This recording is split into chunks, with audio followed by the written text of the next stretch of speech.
Equities pulling back fractionally. The INDA that tracks Indian equities pulling back more than 0.75% right now. And we want to take a quick look at treasuries this morning, taking a look at those. The benchmark pretty much holding at the same level it was yesterday at 4.31. Okay, that is your setup. Now we want to get back to the trade deals. President Trump reportedly expected to announce a trade agreement with the UK as soon as today. Multiple reports describe it as a limited deal that could offer a playbook for the next leg of Trump's global trade war. The president teasing the announcement on Truth Social, saying he will hold an Oval Office event later on this morning. Join me now on this and a new way that investors should look at disruptions from DC and beyond is Fordham Global Foresight founder, Tina Fordham. Tina, good morning. It's always good to see you. Good morning, Frank. Great to see you. All right, so you're saying that we could be entering a new geopolitical risk super cycle. You say what you call significant risk events. They pretty much tripled since 2010. What does that mean for investors? Does that mean there's more opportunities or they should be more defensive? Well, let's start with first things first. The fact that we've been able to establish an empirical basis for the idea that we are in a geopolitical risk supercycle is something that hasn't been available to investors in the first place. And part of the reason for, I think, the confusion about what geopolitics means for investors is the sense that it's the same thing as news flow and that it's noise and not signal. So, before we think about implications, I think what we've been able to do with this research is substantiate the fact that geopolitical risks can be measured and that they've been rising, and it predates the Liberation Day tariffs. All right, so it predates that. So with so much uncertainty right now, where's a safe place to put money? Are there certain markets, whether it be, based on nations like the US or Europe, or are there commodities? Is that a safer play? I mean, if there's opportunity for investors, where can they find it? Well, what we're suggesting is that you need to apply a geopolitics lens to thinking about these questions. We can see what kinds of decisions investors are already making, piling into gold, and the fact that there is maybe a sense of new safe havens. Obviously, certain sectors benefit from what is obviously a security-led order, so we see more moves in defense. But what's interesting to me, Frank, is that there's interest in Europe like we haven't seen for some time. Even the UK, which has still suffered a hit post-Brexit, and in other countries that are seen as frankly, providing more certainty on policy and political stability than the United States, and that factors into this sense of whether the U.S. exceptionalism trade is over. All right, so you say global risk seems to be a driving force for the market, but our existing tools to measure it, they're kind of backwards looking. So what's something that gives us a more accurate picture on exactly what's happening?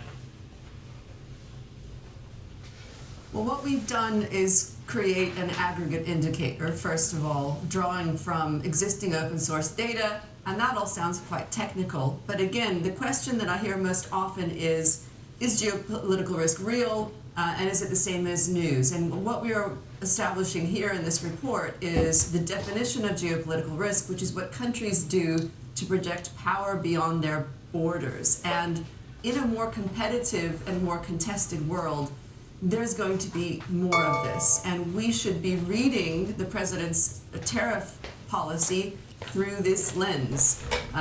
He seeks to increase the U.S. competitiveness by applying tariffs, but again, the use of tariffs and sanctions is something that we've seen increase several times over. Trump has just made it official and really put it on steroids. And that suggests, Frank, that we're not going back to some kind of golden normal era. Tina Fordham, great to see you as always. Thank you very much. All right, for more on how investors should approach investing around the shifting global landscape, let's bring in Tim Seymour, founder and chief investment officer of Seymour Asset Management, CNBC contributor, and a fast money trader. Tim, good morning. Good to see you. Good morning, Frank. Great to be here. All right, so Tim, a lot of action going on. We're talking about trade. One that we're expecting to see perhaps later today is a deal with the UK. How does that influence your view when it comes to international trading right now, or international investing, I should say, specifically in the UK and Europe? Well, on some level, the trade tariff dynamic and the backdrop we've had has made international investing probably more interesting. And I think to the extent that fund flows and some of the dynamics that are a little more technical here rather than fundamental, totally supported international, and it probably supported international the more or the earlier moments we started getting some understanding of Trump tariff policy. And look at the outperformance of Germany going all the way back to Thanksgiving. Really, the irony, of course, is this has been a make international great again moment. It really has been. I mean, Germany's outperformed the U.S. by 35%. All the dynamics around trade tariffs and uncertainty. Tina talked about uncertainty. I think that uncertainty helps international investing. It's also inspired some of the, call it, historic change that we've seen across Europe, especially Germany, using that example again in terms of fiscal spending, fiscal deficit spending, rearming Europe, the dynamics for the currencies around the world, but again, across euro and even yen. I mean, a lot of this has been inspired by tariffs. That's made investing internationally, I think, a lot more interesting. There's no question that investing internationally for many U.S. investors is something that they're not as comfortable with, they're not as experienced in.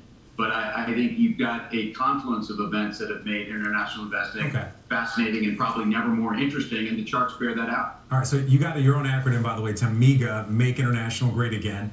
As we're looking at it, when we're seeing potential trade deals with Japan and India that could potentially be signed, but at the same time, seeing some tension between Pakistan and also India, where do you see the most attractive opportunities when we're looking at different nations for investing, especially for people that might have some trepidation about stepping outside the U.S.?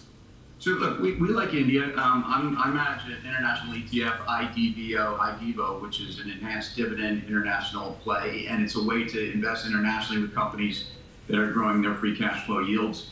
We like India. I mean, we have exposure to India. I think Japan is a place that we've tended to be overweight for the last 6 to 9 months. And you look at Japanese banks, they pay higher divs. They trade at a discount even to European banks, which trade at a discount to U.S. banks. I think what we heard from the recent Bank of Japan policy meeting on May 1st is that they're probably in the dovish mode again. Big surprise, but I think some of the yen appreciation, which has not been great for Japanese banks, is something that may be more on pause. But what you see in Japan are corporate governance changes over the years that are particularly beneficial to investing in their banks. The free cash flow yields are better, the dividend yields are better, the buybacks are better. And so I like Japan. I look at India right now is never been, I would just say cross-border clashes. This is not the first one. It's from a human nature perspective, it's a scary time. But certainly a lot of tensions between those two nations, Tim. I don't mean to cut you off, but I got to get to what may be one of the biggest things we're looking at international investing, and the fact that the U.S. and China are having trade talks over the weekend. How do those talks influence the MEGA trade right now? The idea that we could potentially see a deal, or maybe we could see continued tensions between the U.S. and China. What does that benefit? What does that hurt?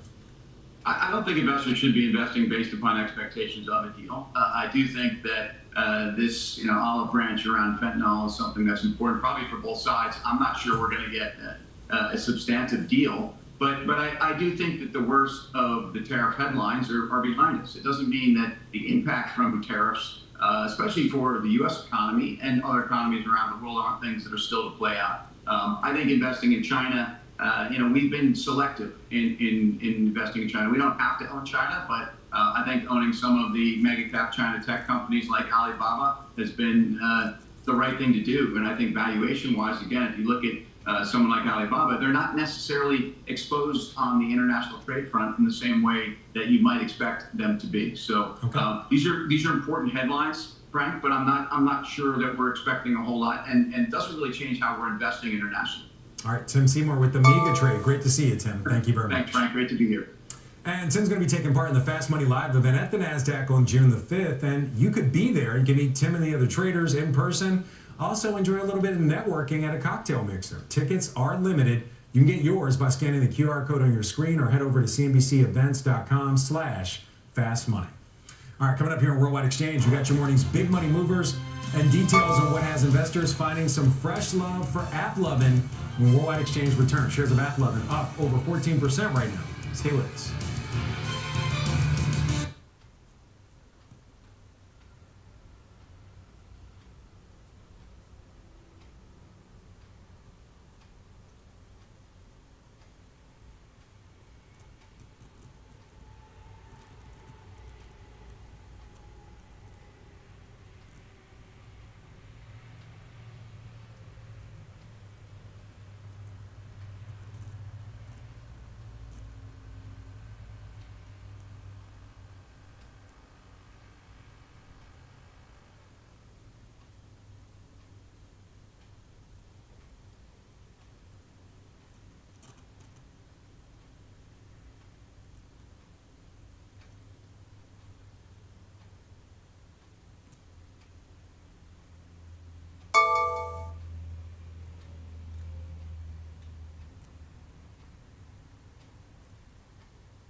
And welcome back to Worldwide Exchange. So now for your big money movers, we're going to start off with shares of ARM. They're tumbling. The chip design company issuing weaker than expected guidance for the current quarter and declining to give full year guidance.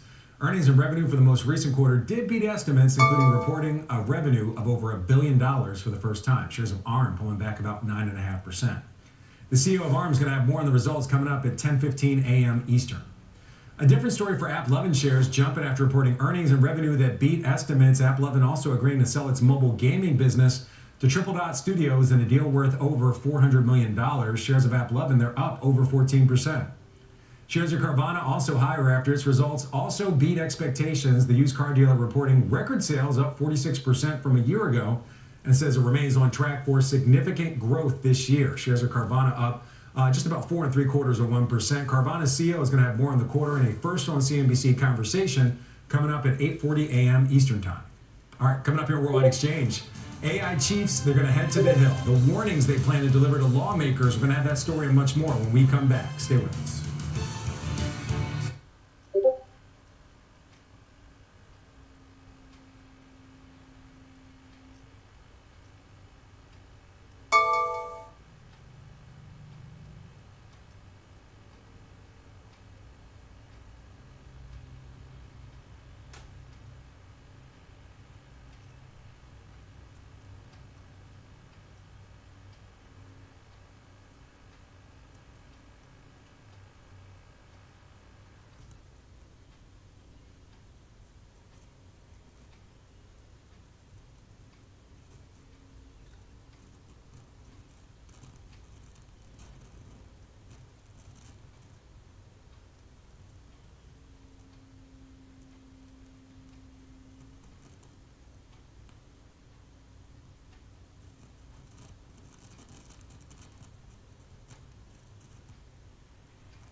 What's ahead? All right, welcome back to Worldwide Exchange. We're watching chip stocks after rallying late yesterday. You can see right now they're up this morning as well. NVIDIA shares up just about 2%. AMD shares up over 2%. The White House confirming to CNBC it's preparing to roll back Biden-era chip export curbs, including one that was set to take effect next week. The development comes as the heads of AI companies, they head to Capitol Hill today. Our Emily Wilkins has much more on that story. Emily, good morning. Good morning, Frank. Well, yeah, AI companies, they're headed to the Hill with a warning for lawmakers that imposing any regulation on AI could slow the industry down at a critical moment and allow China to take the lead. The message is a reversal from previous year when executives, including OpenAI's Sam Altman, specifically asked for more regulation on AI. Altman's now back in the hot seat today at a Senate panel with executives from CoreWeave, AMD, and Microsoft. The tech leaders are set to ask Congress to focus on the infrastructure that AI needs to scale up. That includes data centers, energy production, and semiconductors. Altman himself is set to tell lawmakers that infrastructure is destiny and we need a lot more of it. That's according to a copy of his remarks seen by CNBC. I also spoke with Jason Oxman. He's the president and CEO of the Information Technology Industry Council, which counts every company at today's hearing as a member. And he's really praised the direction the Trump industry has taken for a more deregulatory approach. We're looking forward to working with both Congress and with the administration to push forward additional voluntary consensus standards in the area of AI. It's a much better alternative than the kind of heavy-handed regulation that we've seen in years past, which really does nothing to help speed AI investment and innovation. AI lobbyist I spoke with said that recent developments like China's DeepSeek have put a lot of pressure on U.S. companies to innovate faster. The AI industry also notched a win yesterday when the Trump administration said it will not enforce that Biden-era rule that would have limited the export of U.S.-made chips. The administration does plan to simplify and revise what is known as the diffusion rule, but the current version was opposed by a number of chip makers, including NVIDIA and AMD. And Frank, as you pointed out, we are seeing the impacts of that pause in the stock market this morning. All right, Arlene Wilkins live in to see. We're going to certainly be watching those AI heads head to Capitol Hill. Thank you very much. This morning on Worldwide Exchange, we're also following some breaking news. So President Trump just posting on Truth Social just a bit ago about a deal with the UK, a trade deal with the UK. He says in part on Truth Social, this should be a very big and exciting day for the United States of America and the United Kingdom. Press conference at the Oval Office at 10 a.m. Taking a look at the FTSE right now, we're seeing it just moved up just a bit higher, up about 0.25% right now, but we're going to continue to watch it on that news. But again, the president on Truth Social just minutes ago announcing the plans for a trade deal with the UK and the United States. He says a press conference is coming up at the Oval Office at 10 a.m. We'll have much more Worldwide Exchange. Stay with us.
Welcome back to Washboardjim. Checking U.S. stock futures right now. You can see they're in the green across the board. The Dow looks like it would open about 350 points higher. With that, let's bring in Jenny Harrington, CEO of Gilman Hill Asset Management, a CNBC contributor, and also the author of the new book, Dividend Investing.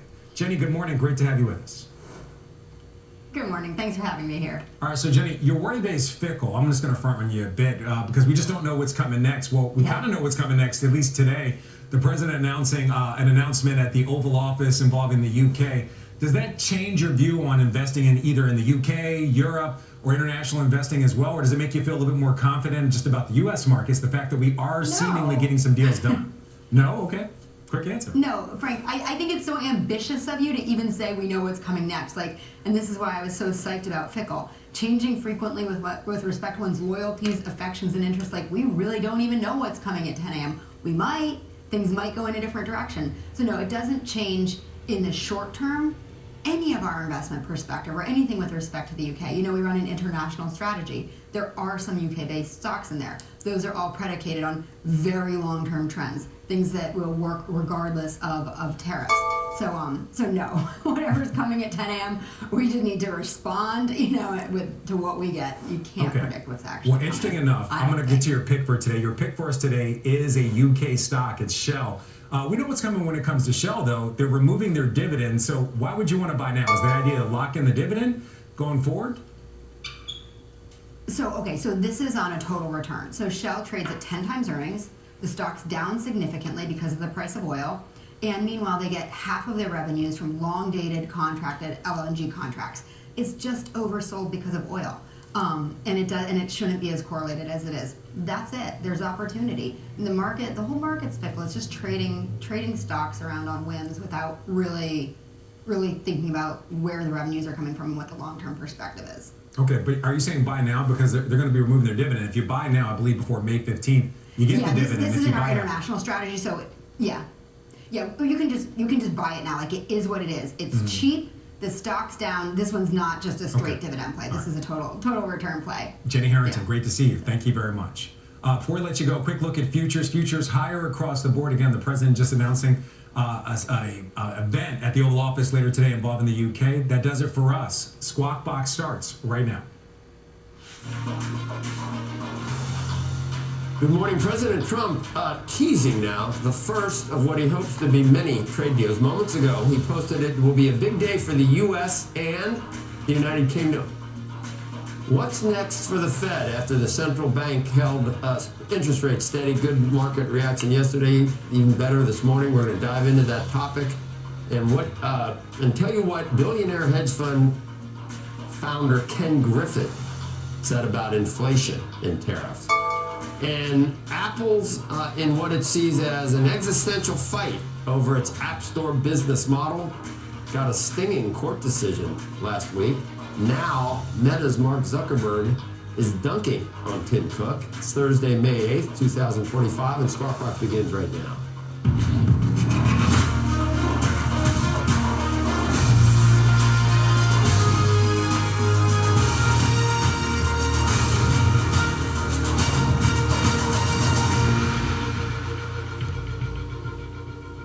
Good morning, everybody. Welcome to Squawk Box right here on CNBC. We're live from the NASDAQ market site in Times Square. I'm Becky Quick, along with Joe Kernan and Andrew Ross Sorkin. And the U.S. equity futures this morning are jumping on this idea that we're going to hear a trade deal coming up just a little bit later this morning. Right now, it looks like the Dow futures are up by more than 350 points. That comes after gains of about 285 points yesterday. You've also got the S&P 500 up by 60 points and the NASDAQ indicated up by close to 300. Joe, you said it at the top. Go ahead. What is this? I have a lot of thoughts, as usual. Yeah. Initially, when I talked about the Fed yesterday, they said they're not going to do anything because of stagflation. That tells us nothing. They also said they do nothing because of policy uncertainty, not knowing. No, I know, but the tariffs. if you say stagflation, you're not showing your hand on whether you're more worried about growth or inflation. No, but they said the risks rose on both counts, on both the stag. But if it rose more if the stag is more than the inflation, you would have cut. But not in the hard data, yeah. The hard data is on our side, though. Inflation doesn't look that bad, and unemployment doesn't look that bad. Hard data doesn't. The other thing is there for the Fed to do nothing. And the other thing we talked about, this is reminding me of the pandemic. Yeah. It's like the lows during the pandemic were right when we were scared to death. And shutting everything Then we down. shut everything down. We did everything, and the market went straight up almost the entire time. Massive government stimulation. Right. That was a poured in. That helped. different situation.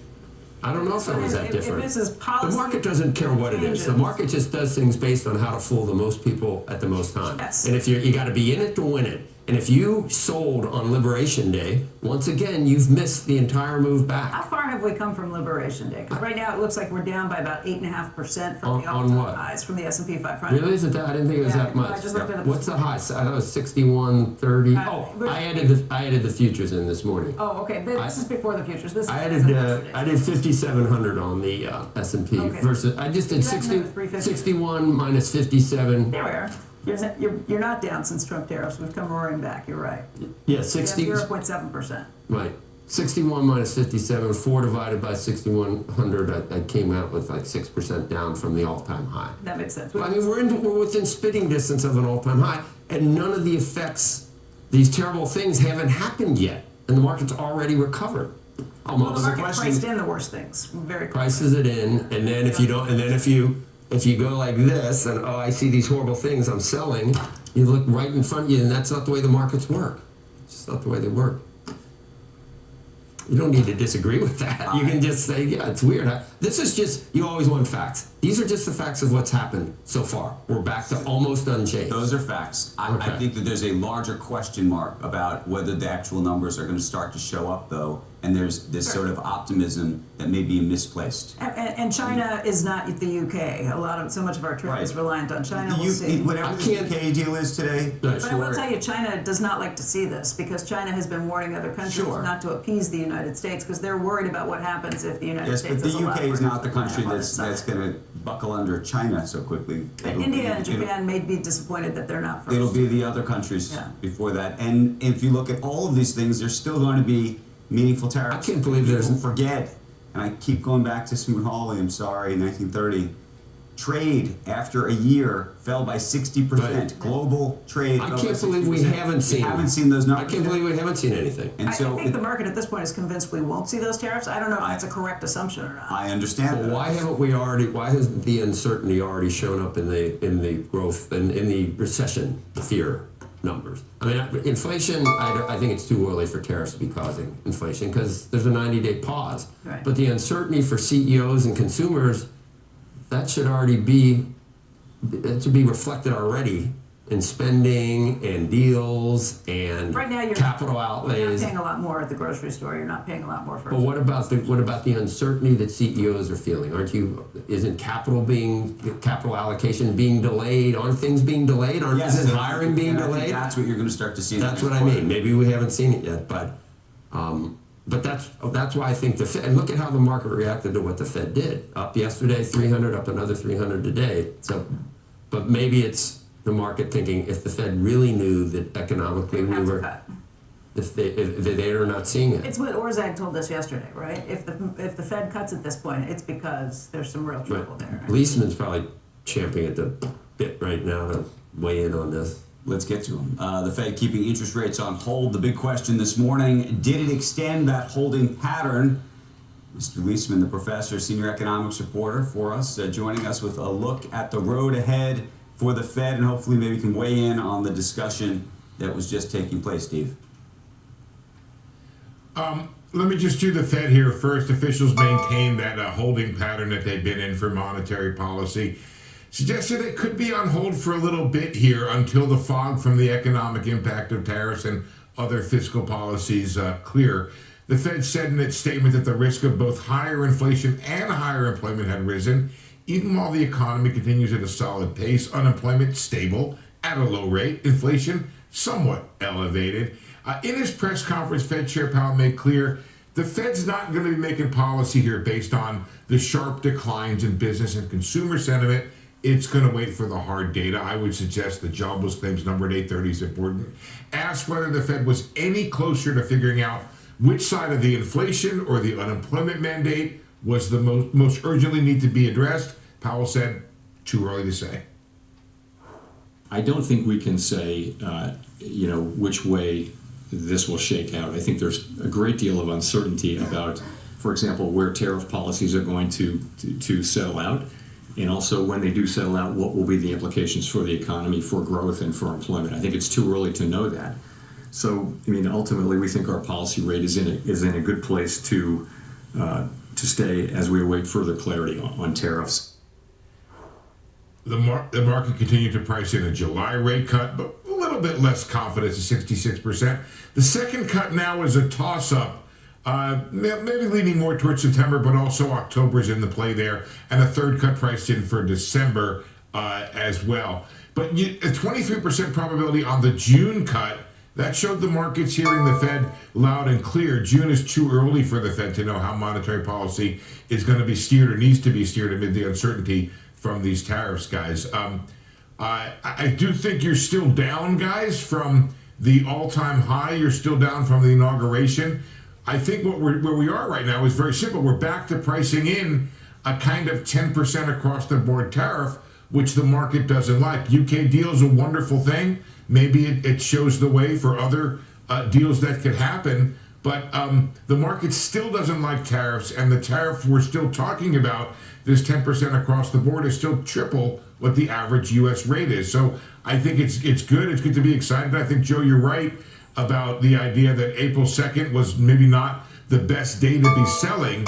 But let's see if we can get back to where we were on the all-time high, where I think my calculation here is we're still 8.3% below that all-time high. You didn't add in the S&Ps. I added another 55 points in today on the futures, and there's no guarantee it's going to close there.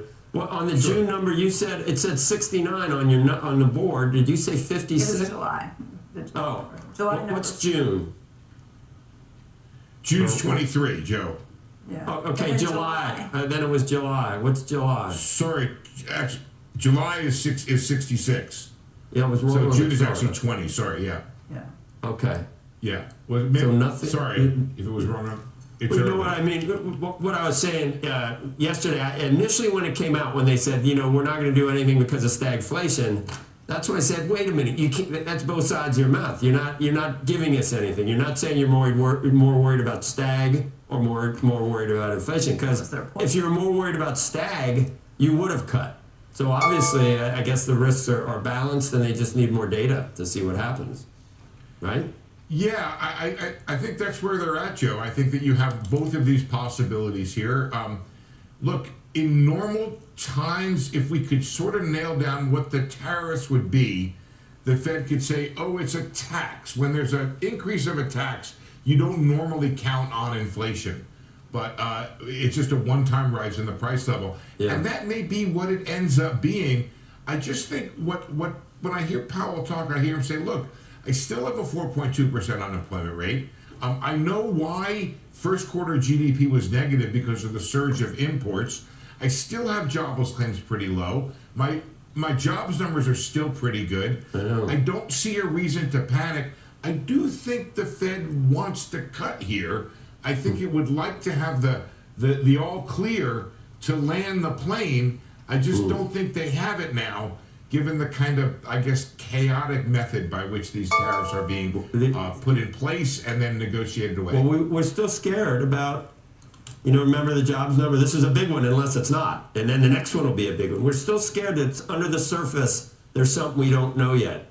And maybe people thought if the Fed telegraphed that they knew something, maybe that would have, because the markets liked what the Fed did. At this point, Steve, are we missing something in the economy because of all the uncertainty with consumers and CEOs and everything else? Are we just not seeing the slowdown, or is there not a slowdown? I wake up every day knowing that the forecasts I talk about are wrong, and asking myself how they will be wrong. And I keep coming back to this thing, and I'm sorry if it sounds like a broken record, but it's the dynamism of the U.S. economy. It's the ability of the CFOs I get to talk to every 6 weeks, and their ability to adapt to what's going on. And geez, if you could just give them a plan, they could start to pencil in the numbers. And the idea, Joe, that we have all of these companies saying, I can't even tell you what's going to happen, that whole lack of clarity goes over into the lack of clarity of the economic forecasters, and goes over into the lack of economic clarity of what the Fed is saying. It's all part of one piece of this uncertainty. But I think that if we can settle it out, folks are ready to move, they're ready to invest, they're ready to do their job, they're ready to go into markets, expand, do capex, hire people, do what they do, if we can just kind of get some kind of clarity on where we're going. And I know that Rick says, and he's right, we never have certainty, but the key here is the kind of man-made certainty.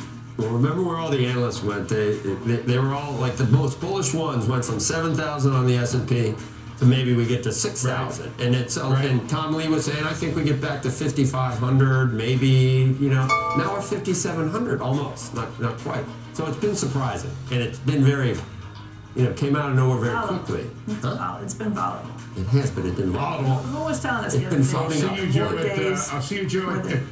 At 7:30. I'll see you guys. We have the CNBC NRF Retail Monitor about what consumers are doing with real credit card spending data, and you're going to want to tune in for that. Well, you already know what it is. That's super up to date. Yeah, you already know what it is.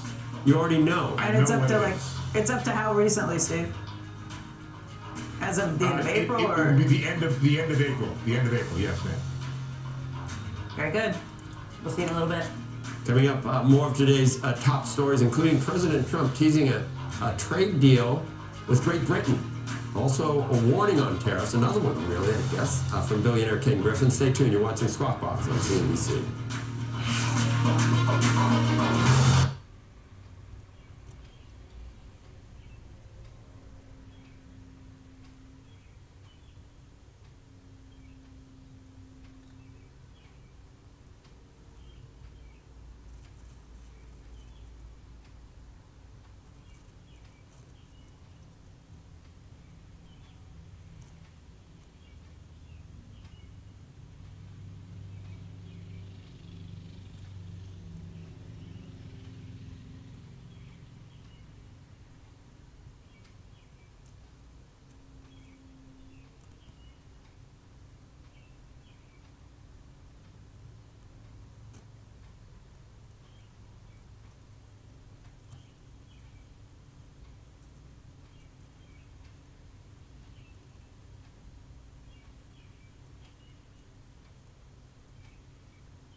AI meeting agent.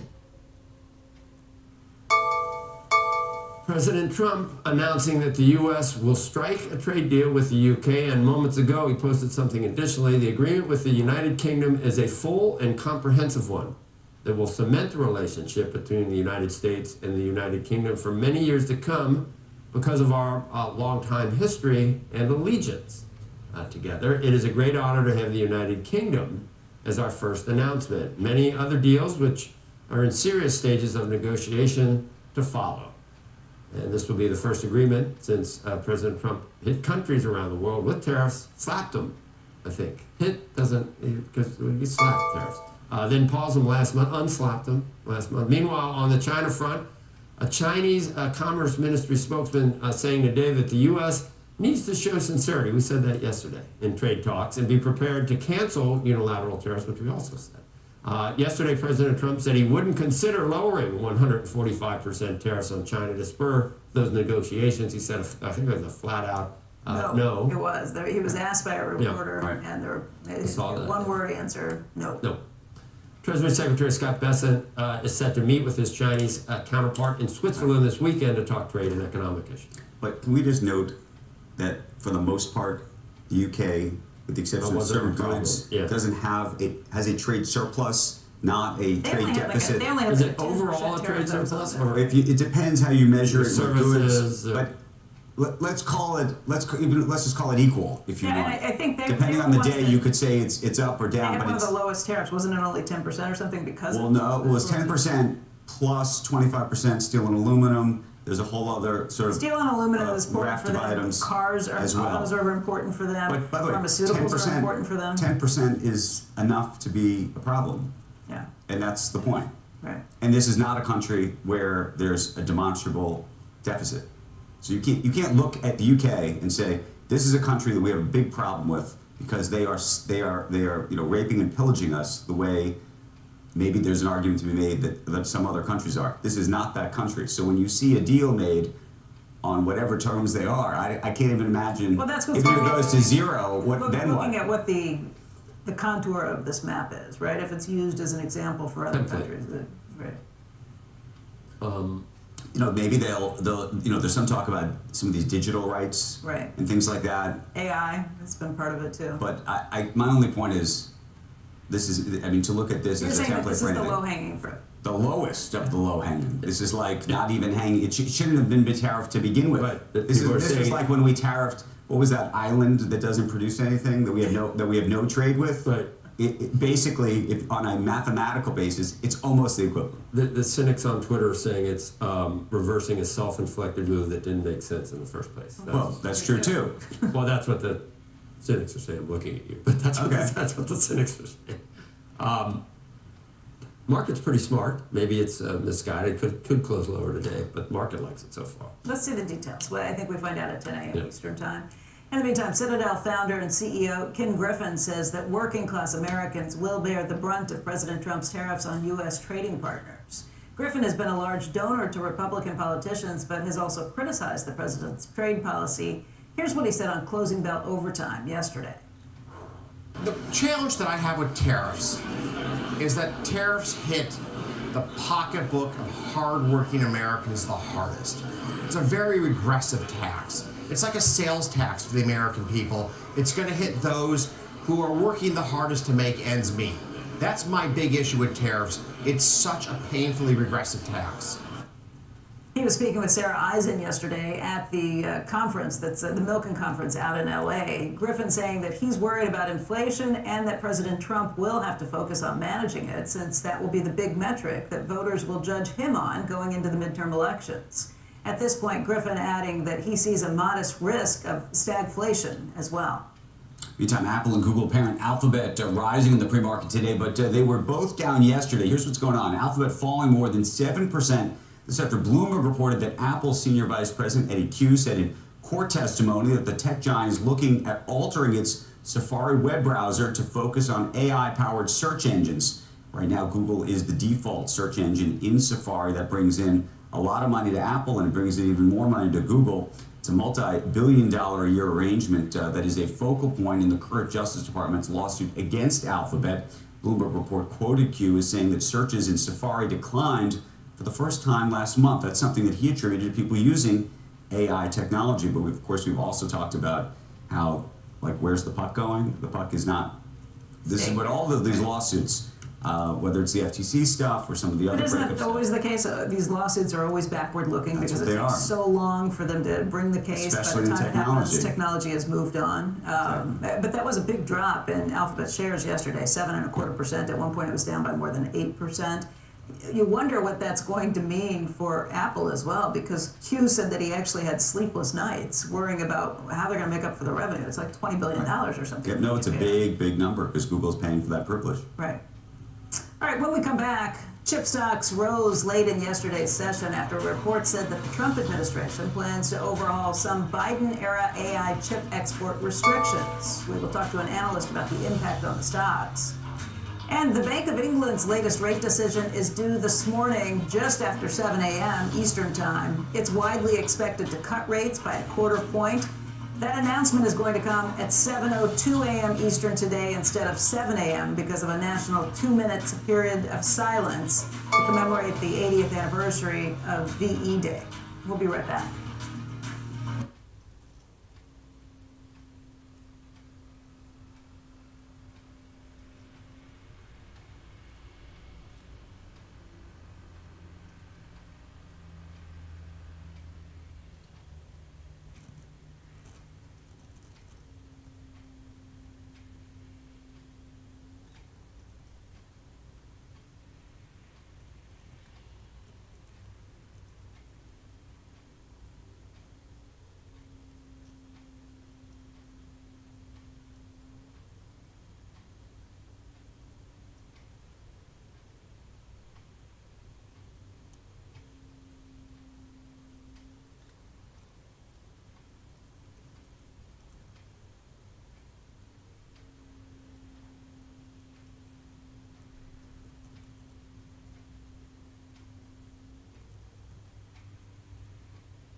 NBC Plus.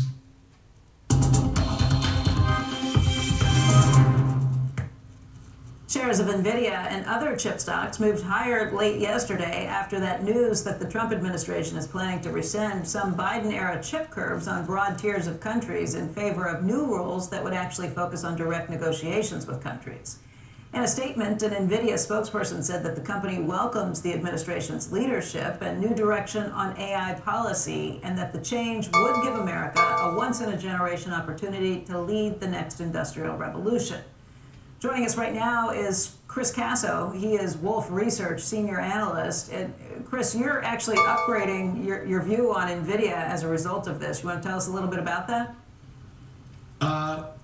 Well, you know, what the situation is right now is that the old Biden era rule that came at the end of the Biden administration is it doesn't look like it's going to be implemented in the same way. And the way that old rule was, there were 3 tiers.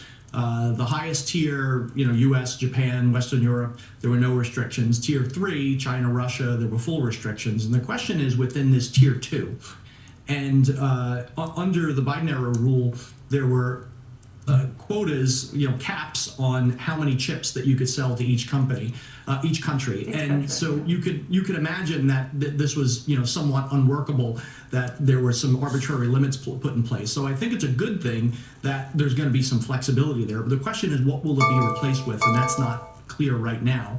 And I mean, Chris, tell me, we had heard from NVIDIA that I think they were taking, what, a $5 billion write-down of the chips that they had targeted for China before this news was rescinded. How does this change the impact, I guess? You're changing your price target, updating that today. I know you haven't published a note yet, but how do you factor that in? How do you try and figure it out?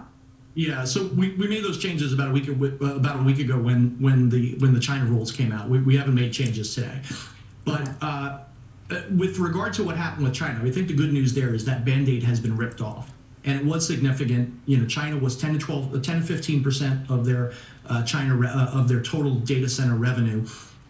That's now gone, but now it's known that it's gone, so that doesn't happen again.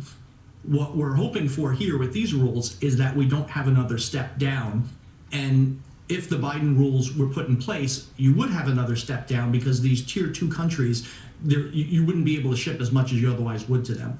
So what we're looking for is some sort of policy that achieves the goal of not allowing chips to get into China via third countries, but still not cut off legitimate data centers that might be in Malaysia and Poland and other countries that were in that tier 2, and allow NVIDIA and others to be able to ship into those countries. So is this a big win for the tech companies, or you have to wait and see exactly what the details are on all of this? The devil's in the details, and you know, again, what the risk here is, what we see is that there would be individual negotiations with individual countries. And my fear there is that, you know, some of the trade negotiations kind of slip into this. And what I don't think would be positive is if, you know, we had a negotiation with, you know, countries in the Middle East, for example, and say, if you give us X, Y, and Z, then we'll allow you to have more AI chips. So you're worried about the administration picking winners and losers when it comes to countries, and that in turn will create winners and losers when it comes to these companies. That's exactly right. And any time when the government picks winners or losers, it's going to be a lot less efficient than if the market's doing it itself. So the chaos theory continues, and that's your biggest problem with trying to figure out what this means? Yeah, and you know, it goes with all the other tariff discussions that we have right now, because, you know, if you think about it, these companies have to make plans years in advance, and the China restrictions are a good example. The chips that went into China were specifically designed for rules, and the criteria for that was that the capabilities of those chips would be the same as what China could do internally via Huawei. And there were millions of dollars spent in developing those chips for R&D, and then all of a sudden the rules change and you can't ship them anymore. All that R&D is wasted. So, you know, we've spoken to company management teams over the last couple of weeks, and the view is, I need to have some degree of certainty with regard to the policy before I spend money on R&D to design the products, and especially to put CapEx in place to decide where I'm going to put my manufacturing facilities, because the rules are changing. So for the industry, the semiconductor industry right now, management teams are frozen until there's policy clarity. Chris Casso. Thanks a lot, Chris. It's good to see you. Thank you. Coming up, some travel chaos. It continues at Newark Airport. Phil LeBeau is going to join us in just a moment. Talk about how the Transportation Department plans to address these problems. We're expecting some more news on that front today. We're going to get a little bit of a sneak peek after this. And as we head to a break, a look at yesterday's S&P 500 winners and losers.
Good morning and welcome back to Squawk Box right here on CNBC. We're live at the NASDAQ market site in Times Square. I want to show you the futures, and then we want to show you actually what President Trump just said online. But the Dow right now up about 356 points, NASDAQ up about 284 points, and the S&P 500 up about 59 points on the back of this news that we may be hearing about a tariff deal later today between the United States and the UK, a country we've had a good relationship, a special relationship with over the years, but not one that we've had a big tariff, or I should say trade problem. There is virtually no trade deficit, depending on how you count it.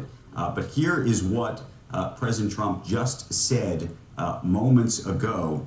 President Trump taking to Truth Social, saying, "Too late, Jerome Powell," that's what he's now nicknamed Jerome Powell, too late, "is a fool," he says, "who doesn't have a clue.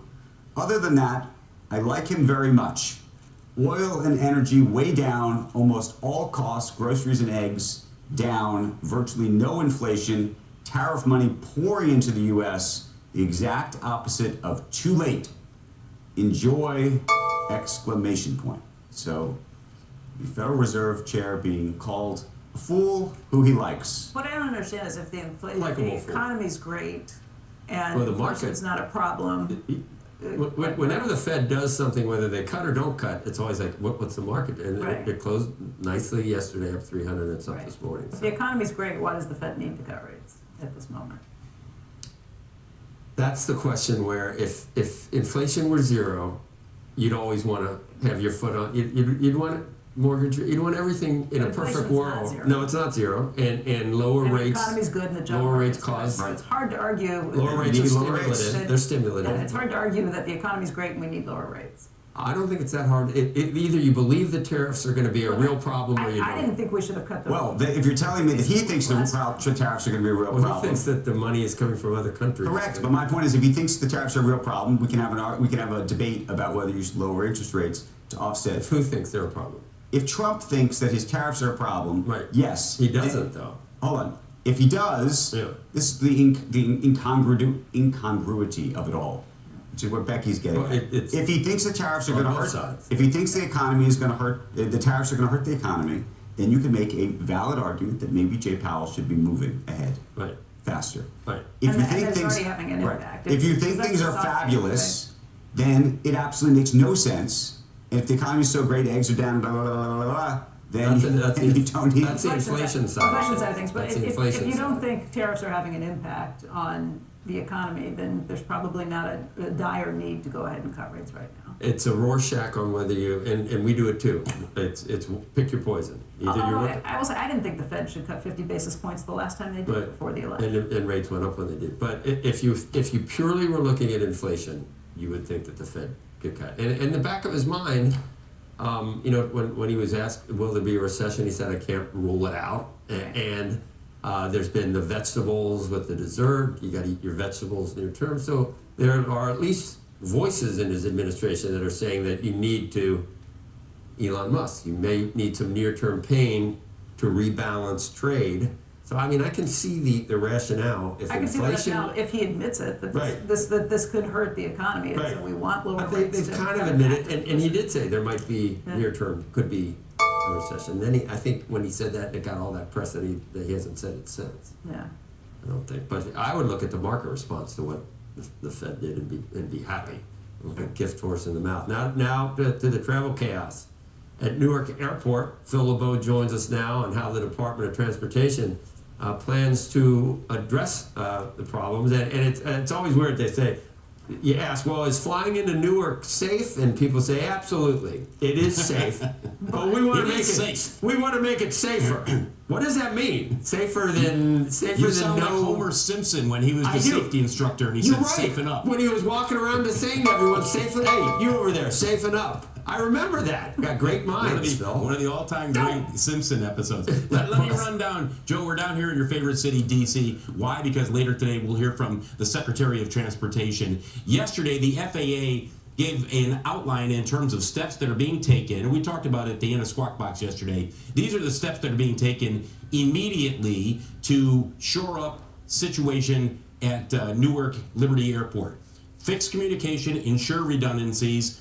I know people will sit there and say, fix communications. Yes, they've lost communication. That's been documented over the last couple of weeks between air traffic controllers and flights that are in the air. Add controller staffing. That's going to take some time. And then limit flight schedules. That means if you have a flight that's scheduled for Newark, even if it is sold to you a couple of days ago, there is no guarantee that it won't be canceled. I know that from talking with people who are scheduled to go back to Newark, and then they had their flight canceled one day after booking it. The arrivals, they're seeing lengthy delays. Looking at anywhere between 3 to 4 hours. The international flights, we've had a number of people say, well, what if I get on a flight in the UK or in Paris? Am I sure that it's going to get here? Look, once you're on board, you're going to get here, but you may face a lengthy delay of a couple of hours when the landing is supposed to take place. 4 controllers took leave last week following the incidents involving lack of communication, or I should say the loss of communication, where up to 90 seconds they lost communication with some of the flights that were en route. That's part of what's exacerbating the situation in terms of the shortage of controllers. And so when you take a look at United, they have said, hey, let's limit the number of flights into Newark. Strange as it sounds, guys, this is not a slot-controlled airport where they can say, 77 flights an hour or 81 flights an hour. Pick your number, whatever is safe. And as a result, United says other airlines should also be limiting their schedules. United, by the way, has cut back 35 daily Newark flights. But look, this is, at this point, an honor system. United says, we're doing this. Others should do it as well. There's nobody forcing them to do that. Let's see if that changes. We'll hear from the Secretary of Transportation a little bit later on today. I think it's going to be a little bit more detailed in terms of the steps that are going to be taken, not just with Newark, but there's a broader issue. Guys, we have talked about this. I've talked about it for more than 25 years on CNBC. It is an outdated system that needs to be fixed. Full stop. Yeah. Whether you're Republican, Democrat, full stop. Fix it. I wrote something Put about the that. money aside. I wrote something about that for Fortune 15, 18 years ago. I remember writing a column on that. At that point, it was described as being absolutely critical. Nobody has listened for all of these years. I have two questions for you. One, maybe for travelers who are, or business travelers who are thinking about these things. I booked a flight next week. I almost always fly United out of Newark, and I changed my mind. I'm flying out of LaGuardia because I was worried that next week I didn't want to. You're not alone. I've heard this from other people. Yeah. So I booked a flight out of United and Newark, out of United for the end of the month. I booked and went back. Is that too soon to go back? And what kind of a problem does that create for United when you have United frequent flyers who are like, forget it, I'll fly anywhere not to fly with you? A couple of things here. You got a lot of questions in there. First of all, is it too soon? There is a runway that is under construction at Newark. Probably the middle of June, it comes back online. So that will assist handling the flow of flights in and out of Newark. That's one of the other factors that has hurt and caused a lot of the cancellations. In terms of whether or not it's too soon with United or somebody else, I don't know what to tell you, Becky. I know somebody who booked a flight to Newark yesterday, scheduled for today, yesterday. They got a note last night saying their flight was canceled. Oh, man. I mean, so how big of an impact does this have? Because we talked to Uber CEO Dara Khosrowshahi yesterday. He said they've seen it in the last week and a half. They've seen Ubers drop out of Newark because people are not flying in and out of there. They're taking other places. So if this is a huge hub for United, is this going to impact their numbers directly too? It will. It will have some impact on United. To what extent, it's hard to say because it's their third largest hub. So there will be an impact. But you're not alone in terms of the number. You and others have made the decision, I'm not going to go to Newark. And I don't know how long that's going to take to change that, Becky. It's going to take, once these changes are put in place and you don't hear the horror stories anymore because people don't want to put up with it. Wow. And you're right, this has been years and even decades in the making. Phil, thank you. We're going to be watching very closely later to hear what the plan sounds like. When we come back, former Barclays CEO Bob Diamond will join us on the latest Fed decision, the state of M&A, and much more. Squawk Box will be right back.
Xfinity.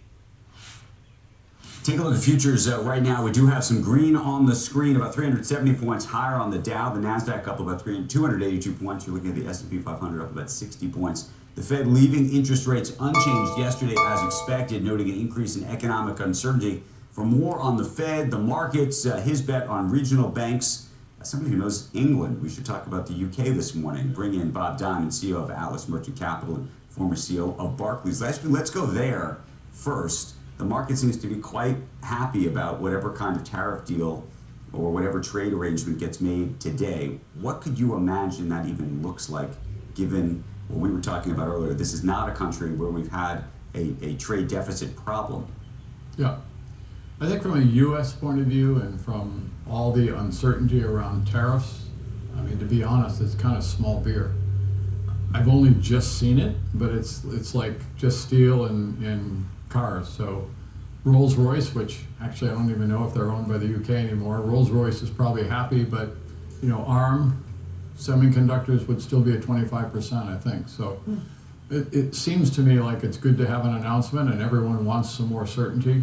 But at first blush, this looks like kind of small beer for the US. For the UK, I think an announcement of any kind in trade is a positive for sure, but it's not. Let's go to the Fed. So this morning, President Trump described Jay Powell, not only he's nicknamed him too late, he now just called him a fool. He literally called the man a fool. Is he a fool? Listen, I think we talked a lot years ago, I guess, that he was probably too late in moving rates off of zero. But I think since that time, the Fed has performed very, very well under Powell. I think I'd give him a very, very high grade.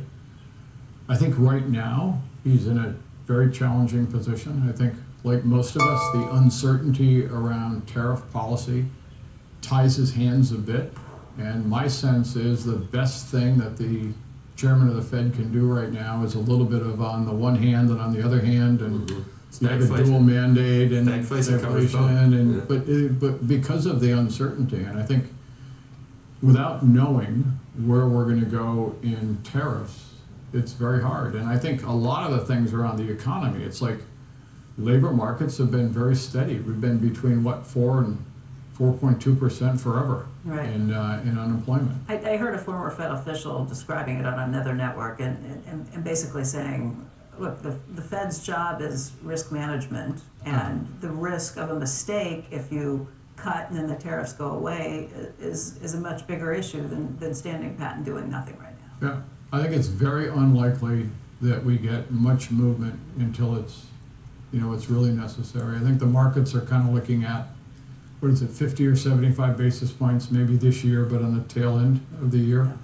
That's probably not crazy, but I think the chairman will hear a lot of eloquent speaking without much of a conclusion. If you were going to make investments today, what would you be buying? Do you think the market is properly valued? Do you think we are headed down? Do you think we're headed up? I mean, the argument's been made that, to the extent, I don't know if you're right or you're wrong, but that the lows have been, were put in place a month ago when everybody freaked out after Liberation Day, and actually things are much better than we even knew. Yeah, I mean, I was on just after Liberation Day, and around that time they hit the lows, and the S&P's up over 10%, I think, from the lows. So I think it's very hard. If I gave you my view of the S&P over the balance of the year, I would go right back to tariffs. Give me some certainty. Are we going to have punitive tariffs?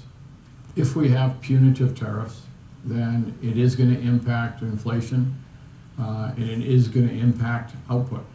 Prices will go up, output will come down. I don't think that punitive tariffs are a good economic policy for the U.S., and I do think they'll have an impact. This could embolden the administration to. Hey, Sorry? This could embolden the administration to play tough on tariffs. I think there's no Trump. You don't need a Trump put when we're down 5%. So we could even, say, I told you this was not going to be a big deal, and then we could. Who knows? We could always retest those, but. Tudor Jones the other day said that, right? Andrew said definitely go down. To new lows. Appreciate it. Welcome. Great Even to if see they you. cut to 50 in China, the tariff rate. We're going to be back in just a moment.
Tesla's top official in India resigning ahead of the company's planned entry into the country's third largest car market. That's according to Bloomberg. A report said that Tesla's China teams will oversee India operations and make no immediate successor in terms of naming someone. Shares of Tesla a little higher this morning. Actually, they're up by about 1.7%. When we come back, a little later in the show, we're going to be speaking with Texas Senator Ted Cruz. Stay tuned for that interview. Squawk Box will be right back.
to learn more.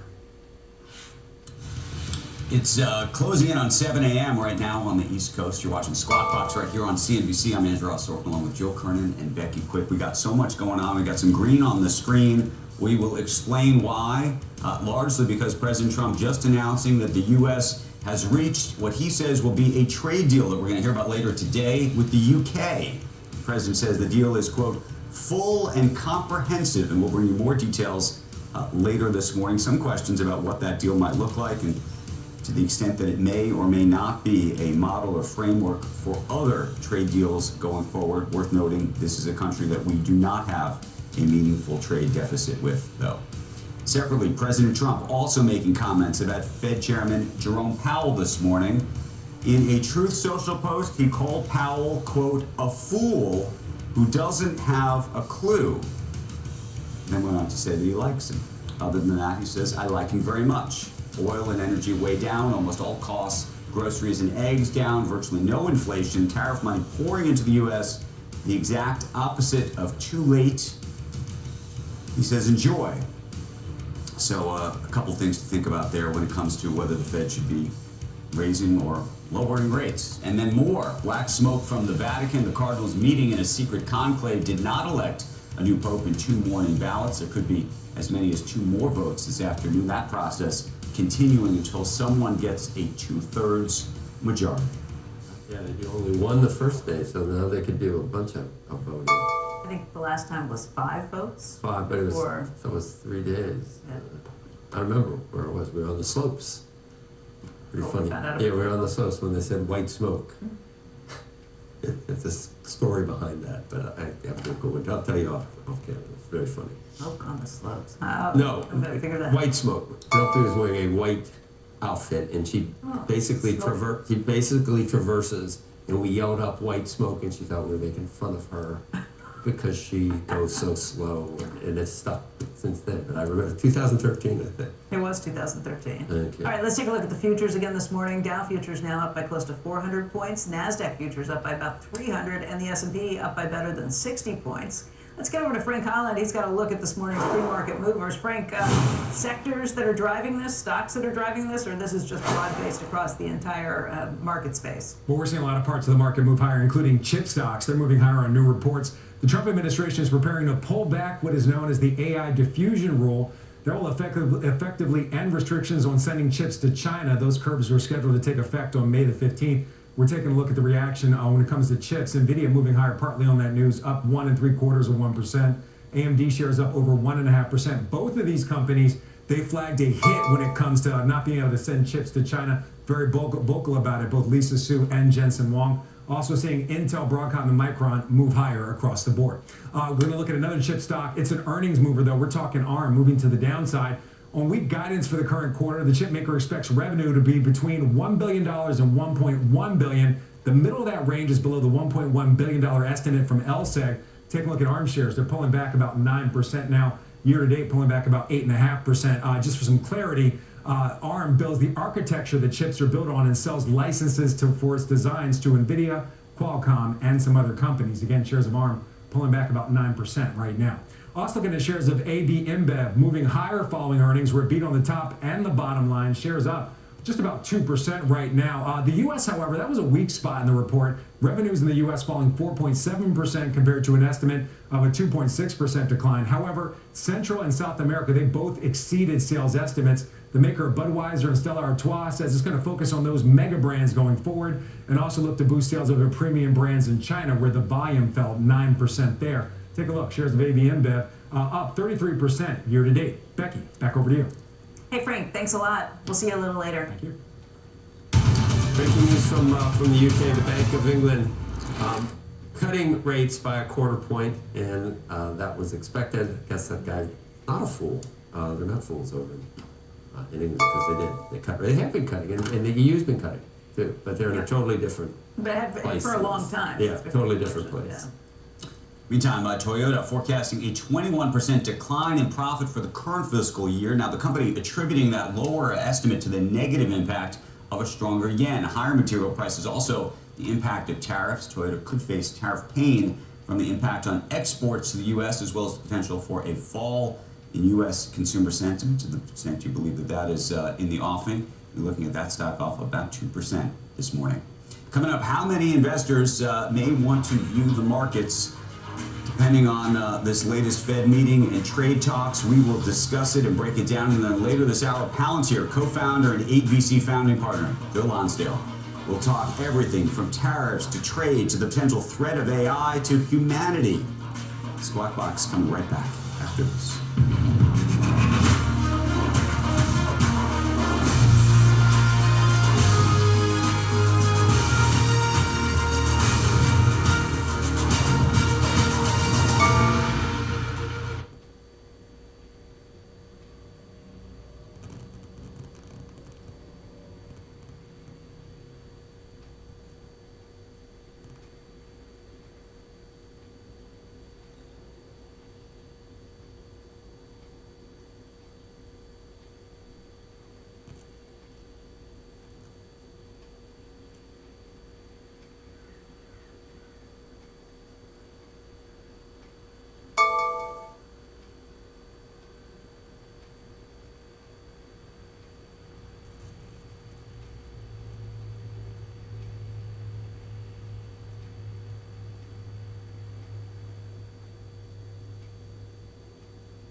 Welcome back.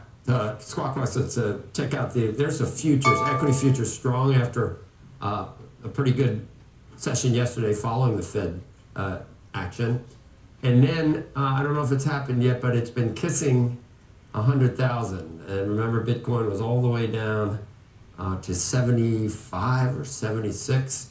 And gold made a move, Bitcoin didn't. Some people said, well, Bitcoin catches up with gold afterwards and usually moves more. But as you can see from there, it kind of matches the return of enthusiasm for equities too, or speculation, or risk on, whatever you want to call it. Bitcoin has definitely been correlated, and there's gold as well, which is actually down today. Joining us now with more on the markets, Joe Amato, Neuberger Berman Group President and Chief Investment Officer. The firm has $500 billion in assets under management, but they're trying. You're working hard. You want to do the trillions in sight, Trying. right? Maybe trying you to do it right in- by clients. Maybe you do it in capital appreciation this year if they listen to you. You know, This is a tricky time in markets, right? we've had a kind of a crazy bounce back. Yeah. That no one maybe was expecting. I don't know if it was right to sell at the bottom. Obviously not. But now I don't know if it's right to buy after we've come back this far. Yeah. We actually upgraded our view on global equities right after the sell down. So after that April 2nd. You did like announcement, April 3rd or 4th or something? That Monday. That Monday. Monday. So we got fortunate on the timing for sure. But we've seen a bounce back in markets. Was that your idea, Joe? Yeah, that was our collective best thing. Were you pushing back on it and saying you're a fool? I was. You're not going to. We're all holding hands on that. I don't want to know. It was a consensus. But you've seen some good news on tariffs. So after the initial shock, if you will, you've seen incremental good news. You've seen some hard data that has held in there. The economy has proven to be resilient. So markets have reacted to that. I think it's a tricky time though because you've still got lots of things on the come. There's a lot of things that will be coming together over the next couple of months, right? There's this UK announcement is the tip of the iceberg, if you will, because I think you've got to see a lot more than just to deal with the UK. I mean, you have seen the administration not necessarily respond to the market sell-off, but there's been times where the market was craving some good news, and we got the pause. Market's craving a trade deal, and we're going to have one maybe announced today. If the market does too well, does that cause the administration to take a tougher stance? And because they say, look, we're back to where we were, we don't need to worry. I think the bond market is the key, right? I think what drove, in my view at least, the pause on that, was it April 9th, was you started to see real volatility in the bond market. And I think this Treasury Secretary understands, and I think the President understands, you lose the bond market, your whole agenda goes in the wastebasket because you've got deficits to finance, you've got a tax cut, you've got a lot of things that depend on rates staying anchored, particularly on the long end. So we're watching that very closely. Certainly, the better equity markets do, you'll have a sense that maybe we have more leverage. The worst markets do. I think the administration, frankly, from a negotiating standpoint, probably does have less leverage. And as much as it may say we don't look at markets, it's hard not to look at markets and what the aggregate of us are expecting for economic activity.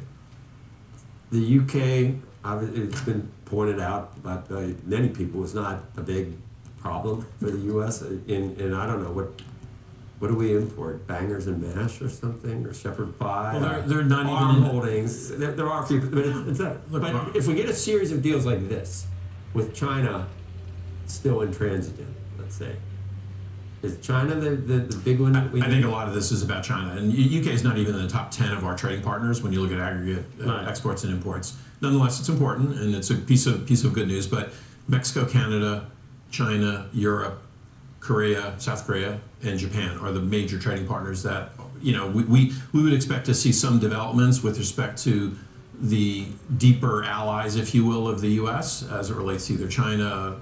I think that's really a separate issue. I think that's going to be a much more complex negotiation. There are talks going on this weekend. We'll see. Our expectation there is you'll see a ratcheting down of what's spiraled, but you're still going to have significant tariffs on China. What's more worrisome today? That inflation is still a problem, or that the tariffs have caused a lot of uncertainty, and we're going to slow down? Much more worried about the uncertainty caused. You're seeing it with companies while they're reporting reasonably earnings. The Fed should have cut yesterday. I think the Fed is in a tough spot, right? You've got forces that are going to be pushing up prices in the context of tariffs. You haven't seen the weakness yet in the hard data. No. A lot of the soft data has gotten weaker. So we'll see it in the hard data? I think you'll eventually see it in the hard data if you don't have much change. I think as you get into the second quarter and the third quarter, a lot of the delayed capital allocation decisions that we're seeing out of companies right now are going to start to take effect. So it's coming. I think it's inevitably coming. And that's why our expectation is you are going to see some cuts from the Fed, but later this year, maybe starting this summer. Okay. But you haven't reversed your decision that all the other people made that to stay to go. No, you were with respect to equities. Yeah. Look, I think you're going to be in the trading range until you see a greater clarity of what the pathway is. I think we're at the higher end of the trading range. Yeah. Okay. All right. You deserve a $500 billion at least. Keep it up. Thank you. Good to see everybody. Thank you. We got the news just down. We're going to get to earnings, Joe. From Warner Brothers Discovery, the media conglomerate reported a quarterly loss of 18 cents per share, 5 cents wider than analysts had anticipated. Revenue was also below analysts' forecasts. The company also impacted by weaknesses in its TV business, also hurting results, fewer box office hits from its movie studio. We're going to keep our eyes on that stock this morning. It literally just came out moments ago, so you can't really tell what to make of that, but we will bring you more on Warner Brothers in just a little bit, Becky. The bid and ask are higher than the code. 4 cents. Yeah. Right now. All right, when we come back, results just in from appliance maker Shark Ninja. We'll find out what's driving sales and how the company is navigating the tariff situation. The CEO will join us next. Squawk Box will be right back. Time now for today's AFLAC trivia question. Steven Spielberg won his first Oscar for Best Director for which film? The answer when Squawk Box returns.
Now, the answer to today's AFLAC trivia question. Steven Spielberg won his first Oscar for Best Director for which film? The answer? Schindler's List. All right, welcome back, everybody. Quarterly results out this morning from appliance maker Shark Ninja. That company beating estimates both on the top and the bottom lines, and more importantly, raising its sales and earnings forecast for the full year. Joining us right now is Shark Ninja's CEO, Mark Barakas. Mark, first of all, I was kind of shocked to see you beat by so much, but then also to be so confident that you are raising your guidance for the full year, both on sales and in terms of earnings. What do you see that makes you so confident? Because I would have thought you were front and center in this tariff situation. You manufacture a lot of your goods in China. What do you know that you can share with us this morning? Your stock right now, by the way, up by 9.6%. Well, Thanks, Becky. I mean, consumers globally continue to be super excited about Shark and Ninja products. We're expanding into new product categories, we're expanding into more markets, and I think that was on full display this quarter with revenue up nearly 15% in the quarter. And you mentioned the uncertain times. I think the team has done an extraordinary job. 5 years ago, 100% of our products were produced in China. By the end of the second quarter, nearly 90% of our products will be produced outside of China. So a really big accomplishment that we've been planning for many years now. Where do you manufacture that stuff? It's not in the United States, I don't think, is it? No, we've moved most of our production to Southeast Asia, countries like Vietnam and Indonesia and Malaysia, Thailand, Cambodia, but are looking very seriously as well as to which of our products could be able to be produced in America as we move forward. But that, again, I mean, manufacturing all of this stuff in Southeast Asia, it's really impressive that you are so confident that you can meet the sales and, more importantly, the earnings guidance. How do you do it? Because those countries are going to be very likely hit with pretty big tariffs, or you think that that's not the case? How do you make it work?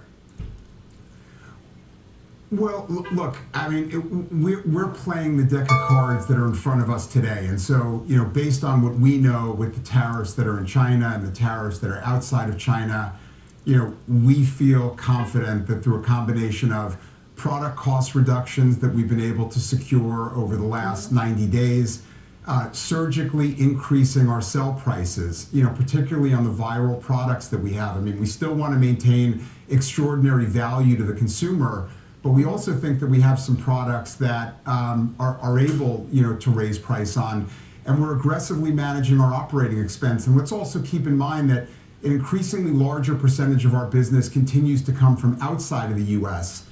As we move forward, over a third of our business will come from outside of the U.S. So we see this as not just a U.S. challenge. We think there's cost opportunities and pricing opportunities globally, that we can take for our business.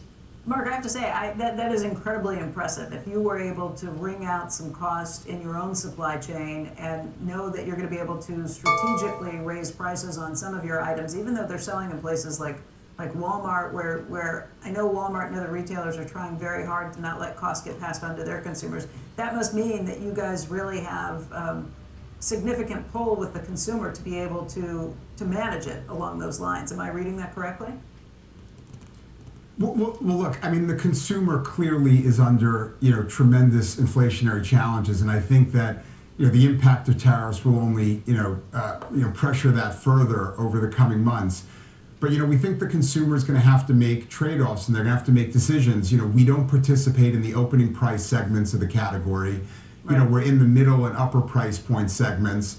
We deliver what we think is great value. We think consumers are still going to need to clean their homes. When we actually think in these times, consumers will kind of hunker down and will invest more in their homes, cook for their families, buy beauty products to feel beautiful. And that's really what Shark Ninja does. So kind of like a return to COVID days where people were very focused on the high home items. Did you see a pull forward in sales at all before people worry about prices, or are you below the price point that necessarily that happens with? Yeah, Becky, I don't think that was that much the case for our types of products. I mean, the average sell price of a Shark or Ninja product is $199, $229. And so I think that, we didn't see much, pull forward as you might see with, larger purchase items. Okay, that's great. So Mark, overall, really positive. I guess part of this is you think you're taking market share from other competitors too.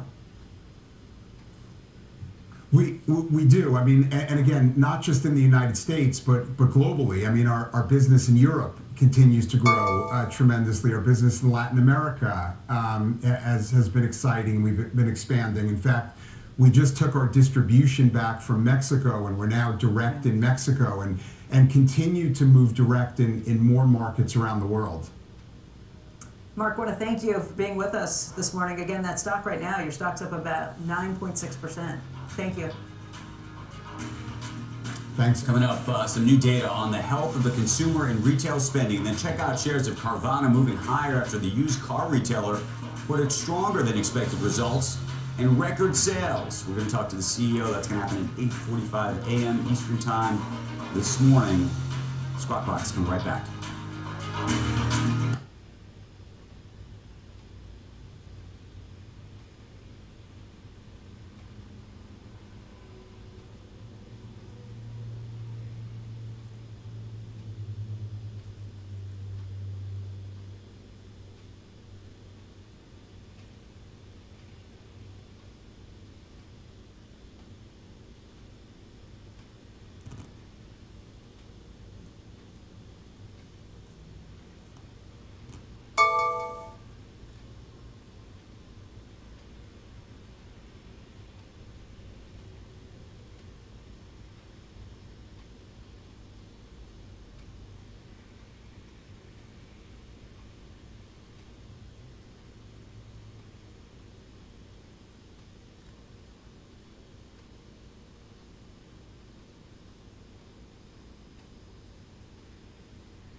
AI meeting agent.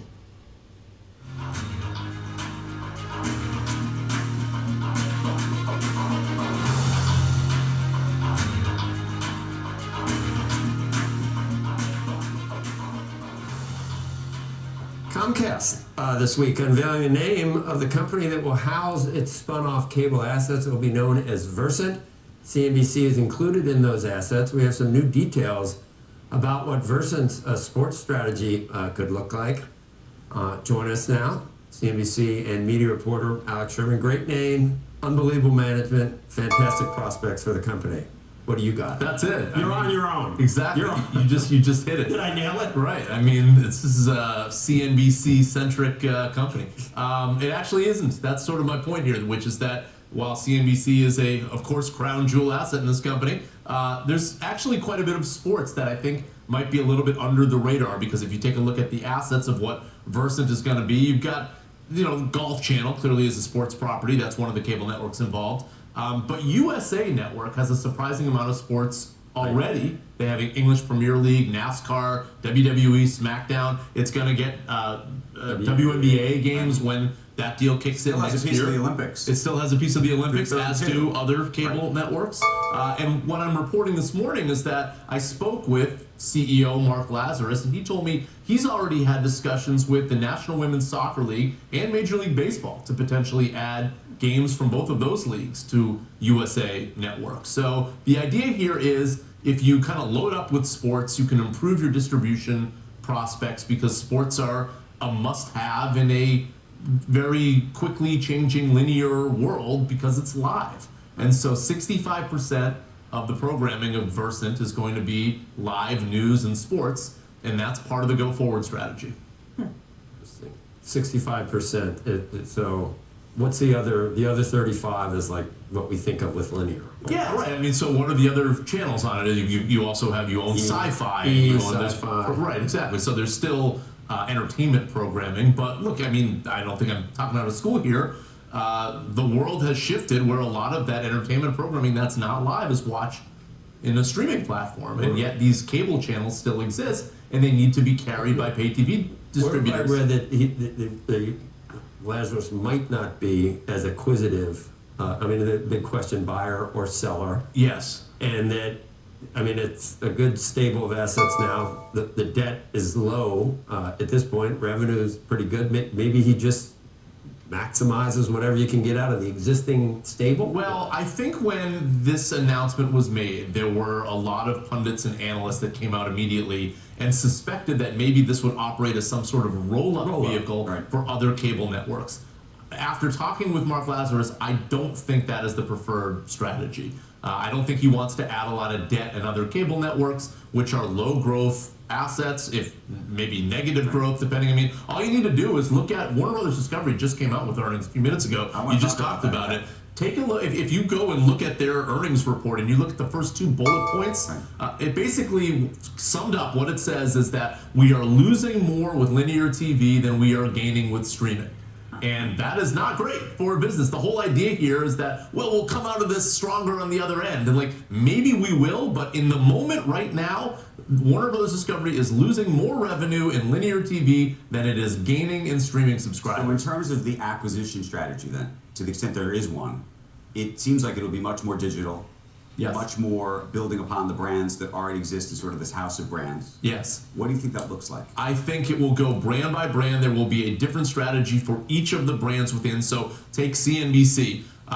What Mark told me was that CNBC may look to acquire personal finance or fintech assets and then use the CNBC brand as sort of a marketing tool. So you don't double down in legacy media. You use the existing media brands to basically act as a funnel to push the other business that you're buying. And so the example he pointed to was Golf Channel owns a company called Golf Now, which is a tee time reservation company, which apparently has been highly profitable. So if you use that model and you go brand by brand, that can become the acquisition strategy. I think the initial thought was maybe Versant could buy a TV network group, like a company that owns a bunch of these local stations to again help distribution prospects down the road. But given the FCC regulatory environment right now, that looks like a non-starter in a Trump administration, which has been very forward about saying that there's too much control from the parent company over these local stations. So I think Mark Lazarus may be pivoting off that strategy. There's the first, what's it called, a car on a loop? Versant. So that's a company, and they're going big. That's the first time I think we've seen that, where the name has been used in a news context. Get used to it. Yeah, That's it looks okay. Looks good. Looks good. Looks good. Alex, thank you. Thank you. But hold on, by the way, just on Warner Brothers. Yeah. What do you think? I mean, what do you think? Thank God he got rid of a lot of debt. I mean, I think Warner Brothers Discovery is a company that needs to make a deal. David Zaslav has been What do you very think that deal forward. looks like? I don't know. I don't know. And I think David Zaslav doesn't know. And it may actually turn out that company splits in two. I mean, they have already internally sort of split the company. That way, So it is possible that we sort of have a half measure before we see the next deal. Because it's possible that company simply has too much debt right now and nobody wants to take on the whole thing. Well, it's also tough to do a deal in this environment. And it's also almost you're a impossible media to do a company. major media company deal in this environment. That's right. Market cap is now 21 billion. Yeah, it's amazing, right? I mean, when that deal was done, it was like double. Yeah. Like I said, thank God he moved fast with debt and everything. I mean, there are. Yeah, he's cut the debt massively. That's what He's trying. He's sort of doing his best, I would say. I mean, it's as a CEO, he's definitely trying. It's a viable entity. Yes, there's a reason that activist shareholders have actually not flooded into that company because, like, what else can you do at this point? But they're stuck for the moment. All right, thanks to Alex Sherman. Yep. You have you're very brave. You can catch more of his coverage on CNBC.com/sport. Coming up, New data on the health of the consumer and retail spending. Then later, Senator Ted Cruz on AI regulation, supply chain, tariffs, taxes. And it says here, streaming sports. Work that in somehow. That's coming up at 8:30 a.m. Eastern Time. Squawk Box coming right back.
Join Jim.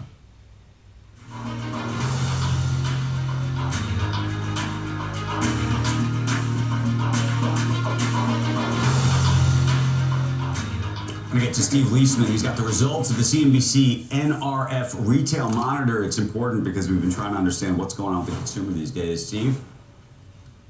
Yeah, consumers, Andrew, registering a second straight month of strong sales, according to the CNBC NRF Retail Monitor. The good numbers come amid separate data showing extremely downbeat views on the economy. So people spending anyway. They could reflect, though, these numbers, some tariff front running and could show a slight benefit from the calendar being the switch of Easter into April. But anyway you slice it, consumers are still spending. The monitor, powered by real credit card spending data we get from Affinity Solutions, showing the headline number, ex autos and gas, up 0.7 month on month. The core number, which also removes restaurants, rising 0.9. Year over year, the headline is up a robust 6.8%, core up 7.1. It's the second straight month or strong month of two negative numbers. We had two negative numbers to start the year. Whatever the reason for the gains, it shows that consumers have the wherewithal to spend. Indeed, the NRF saying in its commentary on the numbers, consumers maintain their ability to spend with tariff uncertainty still in place and have strong reasons to spend as they get ahead of price increases and any supply chain dislocations. Now, some of that front running could be seen in electronics and appliances, which were up 2.8%, but building and garden supplies 2.8%, health and personal care 1.4%, maybe front running in clothing up 1.1%, furniture and home also up 0.9%. Restaurants and bars were one of only two numbers that were just barely negative of the sectors that we follow here. Now, just worth noting here, Fed Chair Powell also mentioned credit card data yesterday. that he's seeing showing consumer spending remain strong. I know the Fed routinely looks at high-frequency credit card data, just like we're showing to you in the CNBC NRF retail monitor. Andrew? So, how do you project? I mean, to the extent that you can project out from these numbers a quarter or two, or can you? It just makes it hard. Look, it's important to understand the backdrop here. And the backdrop is unemployment is low. Incomes have been rising above the inflation rate. And just sentiment's down. It kind of backs up Powell's notion here of not to make a call on the sentiment data, at least not yet. We do expect some, what do you call it, give back from the front running. We know that's going to happen on imports. That'll help the second quarter. But there may be a retraction in some consumer spending if indeed there was spending to get ahead. I thought it was really important. You asked one of your guests in the last half hour if they did see any front running. They did not. So we're just going to have to keep pressing this issue to see how much were people buying ahead of time and how much was, well, I have the money, I'm going to spend it now. We're just going to have to be careful. It's a reason, Andrew, why I think the Fed is very cautious here, because there's a lot of noise in the data. Okay. Steve, thank you. As always, appreciate it. Sure. When we come back, we've got some comments about the future of search from an Apple executive hitting shares of Google parent Alphabet yesterday. That stock rebounding this morning after a 7.25% drop yesterday. We've got more on the AI threat to Google's business next. Squawk Box will be right back.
Meta's Mark Zuckerberg throwing a little shade at Apple CEO Tim Cook.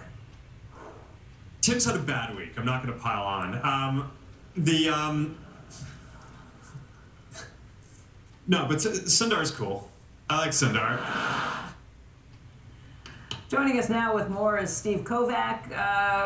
Long Brewing, I guess. I mean, this is nothing new from Mark Zuckerberg. Let's explain what's going on here, because this all actually ties together. So what Mark Zuckerberg was just referring to here was that Epic Games case that Apple, the court ruling last week that said Apple had to allow payments outside the App Store. Apple, by the way, last night filed a request to stay the injunction right now, saying it's, this is an illegal thing, that the original injunction was too broad, et cetera, et cetera. We'll see how that goes through. We'll see if the court allows that injunction as an appeal goes through. No mention about these perjury allegations or anything like that. But look, that's one threat to Apple's business. The other thing that's going on here is what we learned yesterday from Apple's head of services, Eddie Q, testifying in that Alphabet monopoly trial, which it lost. They're trying to figure out the punishment for this. And one of the potential options is splitting up this agreement between Google and Apple, in which Google gets to be the default search engine on Apple devices. Obviously, huge risk for services. Eddie Q actually said this keeps him up at night. This is a scary thing that could happen, because it's up to 1/5 of Apple's $100 billion annual services business are at risk here. It's basically free money, a huge profit center for Apple. And he basically said that what set shares down of Alphabet yesterday was that searches fell in the month of April on iOS. Now, Google kind of pushed back at that last night, saying actually searches are up if you count other things like its individual apps and so forth. But this really played into the narrative of this existential threat facing Google, which is artificial intelligence, this idea that people are going to chatbots like ChatGPT and Anthropic and Perplexity to do their searches more than Google. And that really played into this theme that sent shares really falling. We're seeing a little bit of an uplift today, but this is a huge thing, because we talk about this so much. Google has its work cut out for it to really prove that it can meet this AI moment. Right now it's doing those Gemini overviews. It hasn't really been able to monetize that, but the search experience hasn't changed in the same way that we're seeing from these other players. So guys, we're seeing this real fear play out. In a couple weeks, we're going to get Google I/O. That's the developers conference that Google holds every year. Maybe they have some other ideas here, but I don't know about you guys, but anecdotally, I find myself using Perplexity and ChatGPT more and more for my searches. I only use Google for a specific website. I use all of them kind of combining together. But if we're doing this and we're the older people, the kids aren't doing any of that. So this is the new development of how things are going about. The threat to Google is huge. Right. The threat to Apple is huge too. And maybe the answer is, they've always been able to not have to invest in these things themselves and get somebody else to pay them to put theirs front and center. Exactly. You gotta not only not get the payments anymore from somebody, you better figure out how you're going to offer them. And that's what, if this gets blown up, and if the remedy comes down from the court here saying Apple and Google, you can't have this partnership anymore, where does that put Apple? It can build its own search engine, find another partner, but no other partner has the money that Google has to just They pay. may not let them pay. And they may not let that happen anyway. And so you heard Eddie Q yesterday say they're looking at a number of AI alternatives that they'll integrate as options into Safari search that he mentioned by name. He mentioned Perplexity and Anthropic as two examples that they might eventually incorporate. He also said they're not good enough yet. They're not as good as Google, but he said, what's the time? He said in 10 years, also in this testimony, we may not be buying iPhones, because AI is going to take over so much of this. Maybe we wear glasses and there's all this intelligence built in there. Just stick it straight into our brains. Exactly. Well, look, I mean, if you look at what Sam Altman's doing with Johnny Ive, for example. Potential device. They're talking about doing their own device that might not have any software on it, that might just be a straight... Or it might be like an AirPod, kind of like the movie Her, right? You have a little AirPod, you're talking to your assistant. He's obsessed with her. He always has. You still need a screen. I mean, obviously you want to watch a video or something, you need a screen, but for the idea is for most of it, you have an assistant, and that's what Eddie Q kind of hinted at. And by the way, maybe it's not a screen, maybe it's glasses like this. Oh my God, maybe it's a Neuralink and you don't need a screen. Or that's coming. Yeah. Yeah. You're all in on Neuralink, I think. I love what it's doing for health. For health. For health. Non-verbal, yeah. I don't want to implant it. There's the guy with look up the screen. Right, exactly. I do love what Neuralink is. Can't move or speak, so that's the only way. And they've had some successful trials already. That's unbelievable. That's a big thing.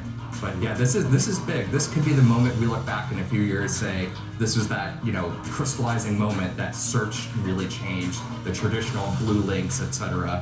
What year was it that Google first came about? When were Sergey and Larry in college working on this? Oh, like late 90s or yeah. So it's 30 years.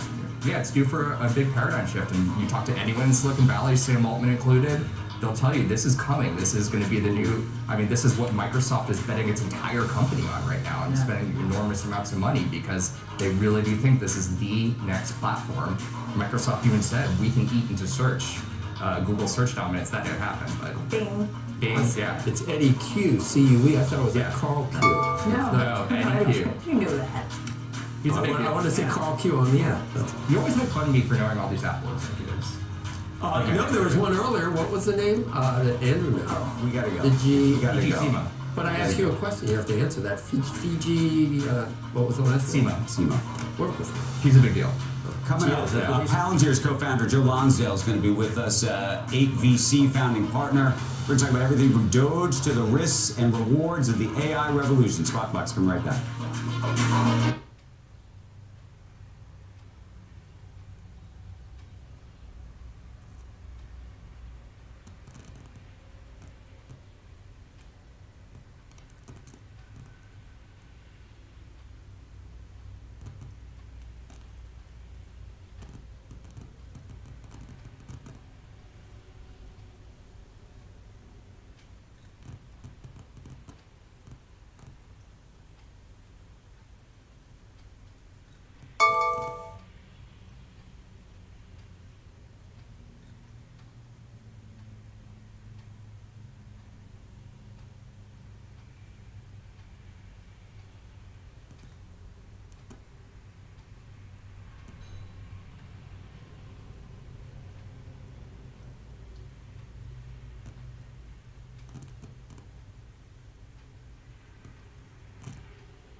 Welcome back to Squawk Box. Legendary investor Paul Tudor Jones issuing a warning this week on the potential danger of AI.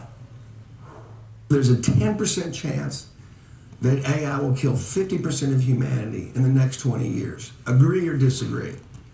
So I'd say the vast majority of the room moved to the disagree side. I had just heard Joe Rogan and Elon Musk 2 months ago, where Elon Musk said, there's only a 20% chance that AI can annihilate humanity. Now I know why he wants to go to Mars. Joining us right now, talk about AI and much more is Palantir co-founder and 8VC founding partner Joe Lonsdale. Are you in the 10% camp? No, actually, I was at the same gathering that Paul was at. Paul was a friend of mine. But I think, as you noted, I think the vast majority of the people don't think that's going to happen. It's very funny, Andrew, because I'm here in town, and you're debating with the private equity and other guys about AI, and a lot of them are saying, oh, it's not even having a big enough effect to affect margins, and I think it will. And then all the way over here, it's actually so good that it's going to kill everyone. And I think it's probably somewhere in the middle where it is going to have a big impact. I'm not as worried about that. So, but one of the things he said, and maybe you can help us, is that he said that the folks who are running these AI LLMs, these large language models, were all in that camp, meaning that I think every single one of them was in the scary camp, and they're the ones who are actually doing it. A lot of the people building the model companies are very optimistic that they're going to be able to keep making these things much, much better. I hope they're right, because we need them to keep getting better to have a really positive impact. I guess if you believe that it's exponential and they're going to get better forever, then it could change everything. I don't think these things are exponential. I think there's just a lot of other things we have to figure out before it changes the whole world. Isn't it possible that we could hit the singularity with AI and we could all live forever instead of all dying? Isn't there a half full side of things? I don't think singularity is really how it's going to work. I don't think the world just goes in exponentials and completely changes. I think there's more like essence. What about you get something sort of a hybrid? I don't know. We've been thinking about if it's part hardware and part software on a human being. Listen, the bio world right now, we're figuring out a lot of stuff about aging, and AI is probably going to be a big help there. I don't think it. I mean, yes, there are all going to be. Half of us are going to be dead, or half of us are going to live forever. There are new threats where if you get crazy terrorists doing things in bio, you got to be careful. Right. But overall, that's a separate topic. I want to raise Doge. You've been a big fan of Doge. Yes. And I'm curious, now that we have a sense that of sort of how far Doge has gone, and maybe Doge goes farther, I don't know. And I would argue $1 saved is $1 made. So great on all of that. Having said that, my question to you is, it looks like Elon Musk is going to be stepping away at least a little bit as he moves more towards Tesla and feels like he's done a lot of the work that he can do in Doge land. And ultimately, he's saved, I think, something on the order of about $150 billion. My hope is it doubles. My hope is it gets even bigger. Who knows? But it's not nearly what he or the president talked about during the campaign, and it's not nearly what he talked about even a month or two ago. And I'm curious just how you react to that. Well, listen, we're, just over 100 days in. I was just down having dinner with a bunch of the people working on Doge. These are amazing people, many of them self-made billionaires who are getting paid nothing to go in and work really hard on this. And it is shocking what they're finding every week, right? So the fact that it's like about $150 billion, that's per year, right? So you have to extrapolate that. That's a multi-trillion-dollar savings in terms of what's I am not poor-mouthing what's been done here. I'm saying it's great that we found the stuff. I'm just saying that if you tell the public one thing and you're unable to get even within, we're 10% or 20% of what the. Well, listen, I'd say we're just getting going. I'd say so. Elon has a certain number of days he's allowed to work, but there's a lot of other people there. Some of them are now full-time, who are amazing people. I mean, just the fraud and entitlements, and I talked to those people, it's probably $200-300 billion a year, just the entitlement fraud. They're just getting going on that part of it. And they've just referred a bunch of stuff to the FBI. We haven't even seen all the arrests you're probably going to see yet from all sorts of ridiculous kind of fraud going on, all sorts of people doing all sorts of illegal things with parties and private jets and, paying money to dead people, which probably means the money was going to some friends of people. I mean, there's all sorts of stuff we're just getting into. Was it orchestrated fraud, or is it one-off stuff that little petty criminals are doing? Or do you think this is actually connected to people in the government? I think that the thing that they need to do is not just to take out the petty people, but I think there's senior people who very clearly are tied. I mean, when you have a $4 billion account that's being used for giant parties and all sorts of things at the Department of Education, right. and then once you ask for receipts, all of a sudden you get nothing more out of that account. I mean, you get, there's some really sketchy stuff that we're finding. Inside government? There's hundreds of agencies. Some of these agencies, it was very clear they were buying art from the relatives of the people running them. They had all sorts of things on the walls. The whole agency was clearly other people's money, and no one had watched them for 30 years. I could see how human frailty, you say, oh wow, this is free money, we're allowed to move it into our own accounts every year. And when you showed up at some of these accounts, the accountants were deleting everything as fast as they could, billions of dollars of records. I mean, there's definitely going to have to be people to go to jail, and there's a lot more to find in these places. Why have we not heard about the actual details yet? Well, I mean, they've been on TV. They've been putting out a lot of details. But very rarely have you heard about the names of who the people are, or where the part, or what it was. I mean, I've heard that there's a party in an arena somewhere. I have no idea what the party in the arena was, what arena was it, who were the people who did it. I mean, don't you want to know these things? I'm really eager to see the DOJ take action. I think the way that the FBI works, even when it's run extremely well, is it sometimes takes a few months to take action. I would like them to hurry up as well. I think it's really important for the American people to see some arrests here. Right. What about, so the other piece on Doge, though, is that about half of it, more than half of it, has not been fully itemized, right? So you can go on the website, you still don't know what a whole bunch of it is. How do you feel about the transparency issue? I think that the public, I would think, would want to know exactly what's going on. Listen, I think the times they've got together and gone on TV and talked about it, I think the things they're putting out are good. I totally agree. I think the more they put out, the more they invest in the media side of this is going to be great. Listen, it's only 100 days in. They're working as hard as they can to find and cut off the bad guys. There's a lot of work to do here still. You started a university. We did. In Texas. We did. And I'm curious about your reaction to what's going on at Harvard. I'm curious about your reaction to what the administration is thinking about in terms of grants, not just grant money, but also tax-exempt status. Do you have a tax-exempt status for your university? We are a nonprofit. You are a not-for-profit. Yeah. Okay. Do you think that all universities should be considered not-for-profits and get the tax-exempt status? You know, I think in general, that's a right way to approach it. I think you can have for-profit universities. It's a separate thing. It's not what I'm doing. It's not what Harvard's should be doing either. Now, I do think Bob Jones University lost their tax-exempt status for civil rights violations in the 1980s. And it probably makes sense. They were discriminating against black people. I don't think that's right. I don't think discriminating against Asians or Jews is right either, especially when the Supreme Court tells you not to. So Not that different. I think it's not that different. Listen, Harvard has required courses that say that being against affirmative action and to say that being against reverse racism is white supremacy. I disagree with Harvard's required courses on that. I think you should be able to debate these things. But once the Supreme Court rules against them and they ignore it, and once they're very clearly violating civil rights, maybe they should also lose their tax-exempt status the same way Bob Jones did. Right. Let me ask you a different question, which relates to this. And I actually don't disagree with you, but except for this.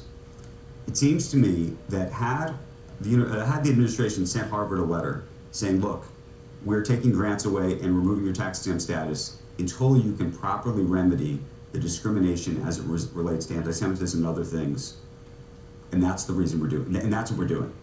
The letter that they sent was very different.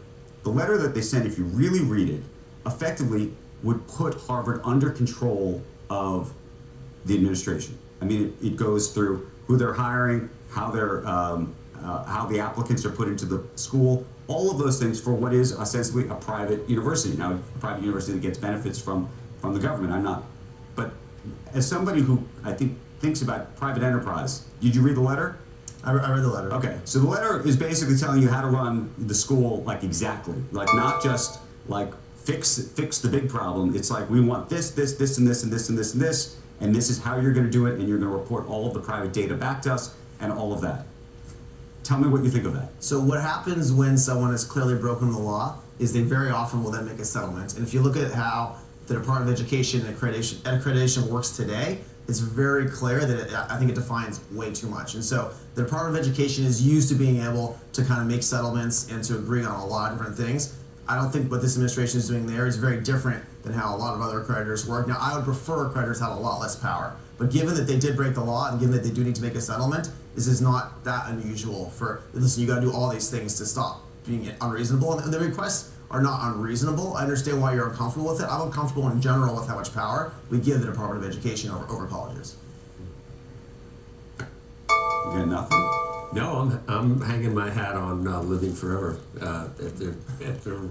I think AI is going to be a positive, and the exponential gains are. Why they want to kill us? Because we're superfluous. They don't need food. The bigger danger, if you're going back to AI, is crazy people in nation states using the AI. Oh, we already talked about that. Yeah. What about that video of that robot that's like flailing at those guys? We won't. Almost. Did you see that? But Joe, if they're gonna, if you're gonna do something with ill intent, you would use biotech immediately. We could do it. I could figure something out tomorrow. I mean, here's a problem on AI is that there's all these new things in warfare that are possible thanks to AI. The way you build a warship, for example, you can build a much smaller one that is many more times powerful because it doesn't need people on it anymore. That's what we're doing with Serotic.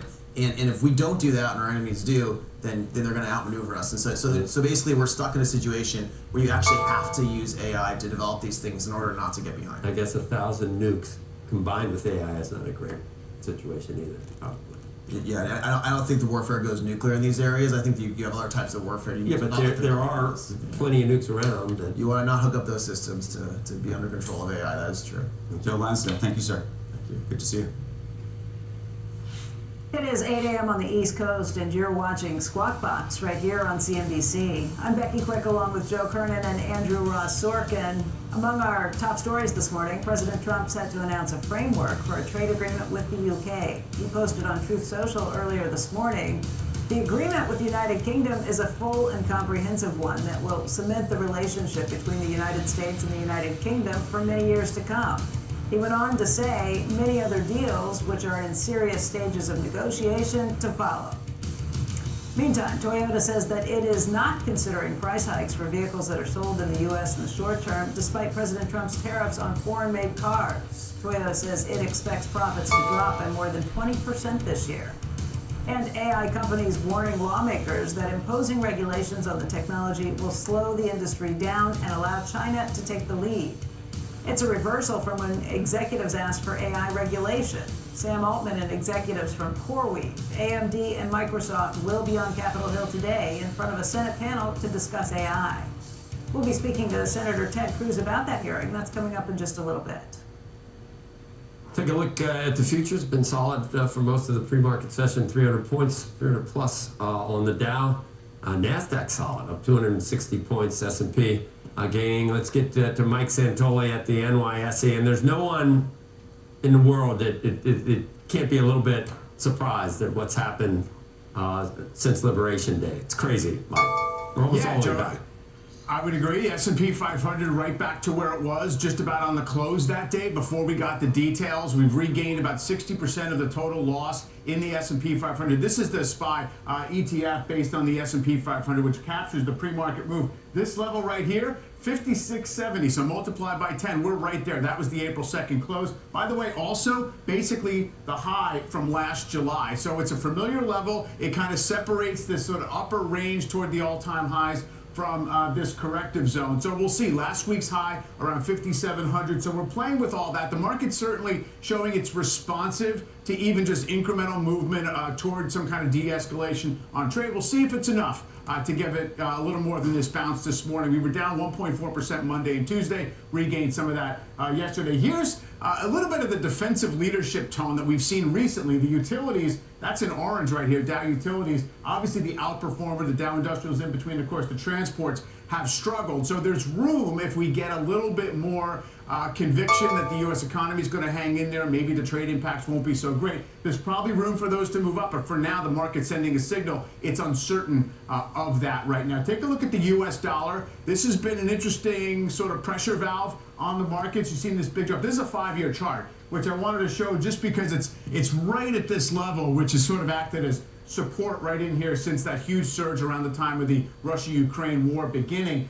So obviously a less strong dollar globally, whether in fact that is now bouncing, because yesterday in the Fed press conference and statement, there was a little bit less of an eagerness to cut, so maybe it's going to maybe get a little support. Look at that, 100 on the nose, Joe. In the past, Mike, we always watch the market's reaction to Fed moves. Sometimes the market would get what it wants on like a cut and it would go down, or vice versa. I think the Fed would have to be really pleased with, normally traders, when they're dying for a cut, and sometimes they're disappointed. So they do nothing, and what was 300 points yesterday? Yeah. 300 and looking good today. So that seemed like the market liked what happened. I think that, Powell's intent was to make it somewhat a non-event and not to really make news or lean far in one direction. The market mostly expected that. He largely succeeded there. And look, he characterized the economy as still being in a solid place. And, I think there's a lot of debate on that, but it really does raise the stakes for any labor market indicators, because that seems to be the ultimate linchpin of how they're going to characterize this economy. Well, if they cut, then you'd certainly say, Yeah. Fed's privy to something that we don't know, and that was part of it probably too. All right, thanks, Mike. All right, still to come this morning, why the co-head of credit and markets at KKR is calling this, in his words, an iPhone moment for credit. He's going to talk about what they saw early on this year that hinted at a much more complex environment ahead. Boy, were they right about that. Plus, Senator Ted Cruz on winning the AI race, and an inside look at tariffs and car sales with the CEO of Carvana. Squawk Box will be right back.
Go with TimberTech.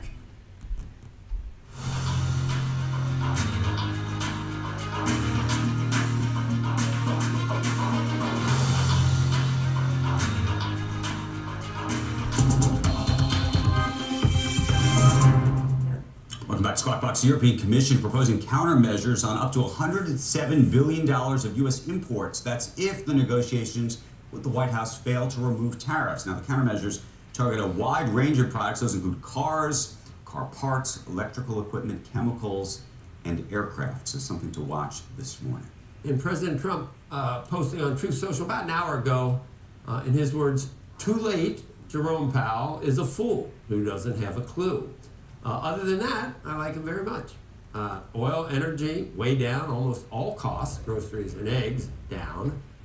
Virtually no inflation. Tariff money pouring into the U.S.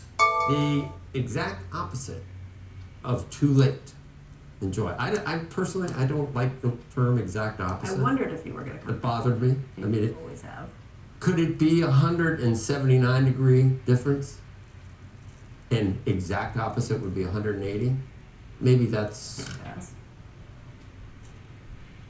It's a strunk and white thing. Single best idea. How many best ideas do you have? Can you have two best ideas?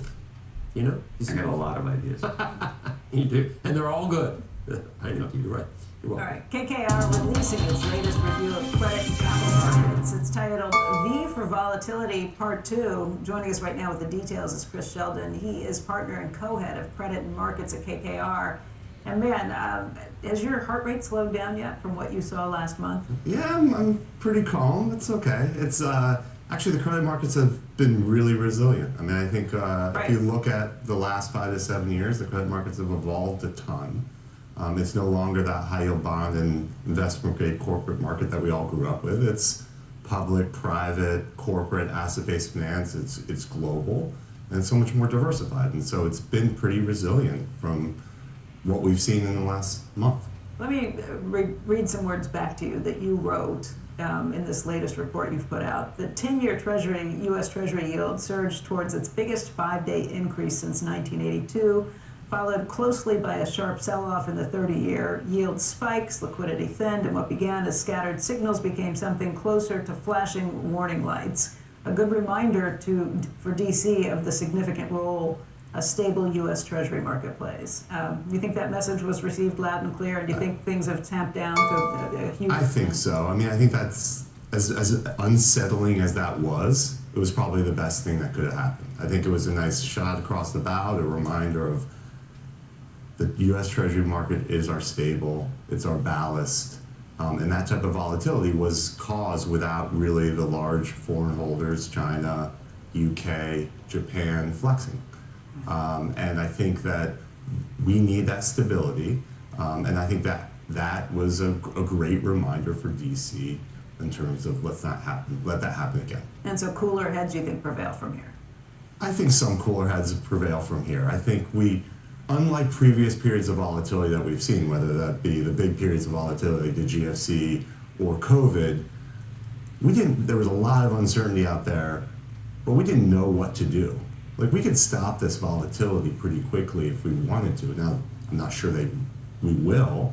Stop it how? Well, trade deals. Oh.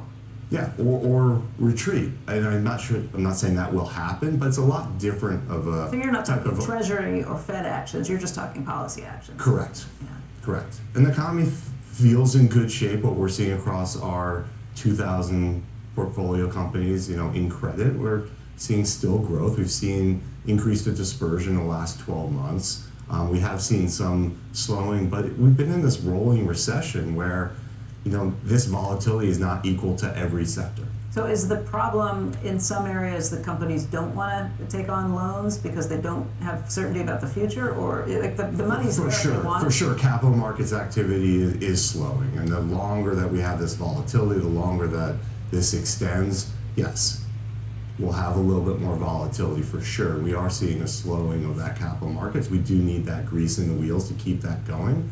But we're also seeing, because of the maturity of the credit markets and how much it's evolved, we've seen it go away from public markets to private markets. There's a lot more options for companies for financings. We're seeing an increase in pipeline and more bespoke capital solutions. Sure. We're seeing capital flows to Europe. I think this is good for pan-Asia trade. And then so as a result, that's my point, is this volatility is not necessarily just all equal to everything. I think that same sort of optimistic tone has been what's been echoed out at the Milken Conference in California right now, that people are looking at this as, okay, more complicated in some levels, but hey, there's a silver lining to all of this. For sure, and I just came back from that conference, and the optimism was there, a lot more than probably what I expected. Can I ask you about that? Yeah. So I was there on Sunday night. Yeah. And I wasn't there the whole time. There was a dinner. Yeah, I heard about this thing. Okay. Yep. 150 people, I don't know, maybe 200. Like 4 people raised their hand or something. You heard about this? Yeah. Okay. You heard, yeah. So Hey, fill in the rest of us. 4 people. So the rest of the story is, I actually said to the room, I said, how many people here are optimistic about the economy over the next 6 months, right? And it wasn't even 4. I'd say 2 people raised their hand. Then we asked the question, 12 months out, maybe, I don't know, 10 people raised their hand. By the way, all these people are famous people you know who are investors. It wasn't until we got to about 24 months, or maybe even 3 years out, as I joked at the time, either the end of the Trump administration or the beginning of the 3rd term, that anybody was super optimistic. So when people say that people at this conference are so optimistic. I was like, what are they talking about? Yeah, I mean, that was the one area where I didn't hear optimism. I had a lot of meetings. Everyone was sort of constructive. And I think maybe it's a difference of where you're constructive and what markets you're constructive. Most of the people I was meeting with, and I had a lot of client meetings, a lot of LP meetings, very constructive on the credit markets. It feels like there's a lot of dry powder out there. There's a lot of liquidity. We've been in an environment where supply and demand has been out of whack for a little bit. And so I think people are waiting to sort of see a little bit of that sell-off to sort of lead. Constructive from the perspective that the money is there, the availability for credit is there, but there's nobody who really wants it yet? Well, or constructive people from me, want it. I think I'm what you're gonna seeing. jump in at this price. Yeah, I think, well, there's a price and there's a public markets. I think there's still a huge demand for financing out there. I think you're seeing it. Obviously, there's a lot of dry powder in private equity that still needs to get deployed. Yeah. There's a lot of financing needs for large corporates. We're seeing a big trend. If you are a capital-intensive company, your stock has been relatively flat. If you've been a capital light, you're getting rewarded in the equity markets. So you're seeing a lot of activity of taking hard assets, recurring revenue streams, financing them off balance sheet, almost similar to like a sale-leaseback model. Or like what Disney is doing, licensing to have somebody else pay for the Correct. next Take part. that cash, use that for growth other places. So as I sort of go back to that credit market is no longer just the lead-thin market. It's asset-based finance, it's structured alts, it's private IG, it's global, and you can now, as an allocator or an investor, you can do that in scale and ease, and you can get diversified income on, which was not the case a few years ago. Chris, thanks a lot. Yeah, thank you. I'm optimistic. You're always optimistic. Good. It's good to be optimistic. Coming up, the push to lower drug prices with a focus on Medicaid. A look at which companies have the most exposure next. And then Senator Ted Cruz joins us to talk tariffs, AI, and the potential for regulating coverage of live sports on streaming platforms. We're going to talk about all of that and more as Squawk Box rolls on.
viciously.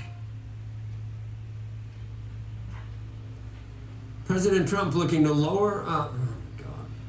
This is just the price of drugs under Medicaid is part of the reconciliation bill. Great piece in the Wall Street Journal if you get a chance. Lead editorial says this is why we didn't elect Democrats, because this is a Democrat idea. Angelica People, and it allows the Republicans to punt on any real reform for Medicaid, and it won't work, and it's not enough money. But you're going to say all that. Angelica Peoples joins us now with what it could mean for drug companies with Medicaid exposure. Drugs, 4% of Medicaid expenses are drugs. 4%.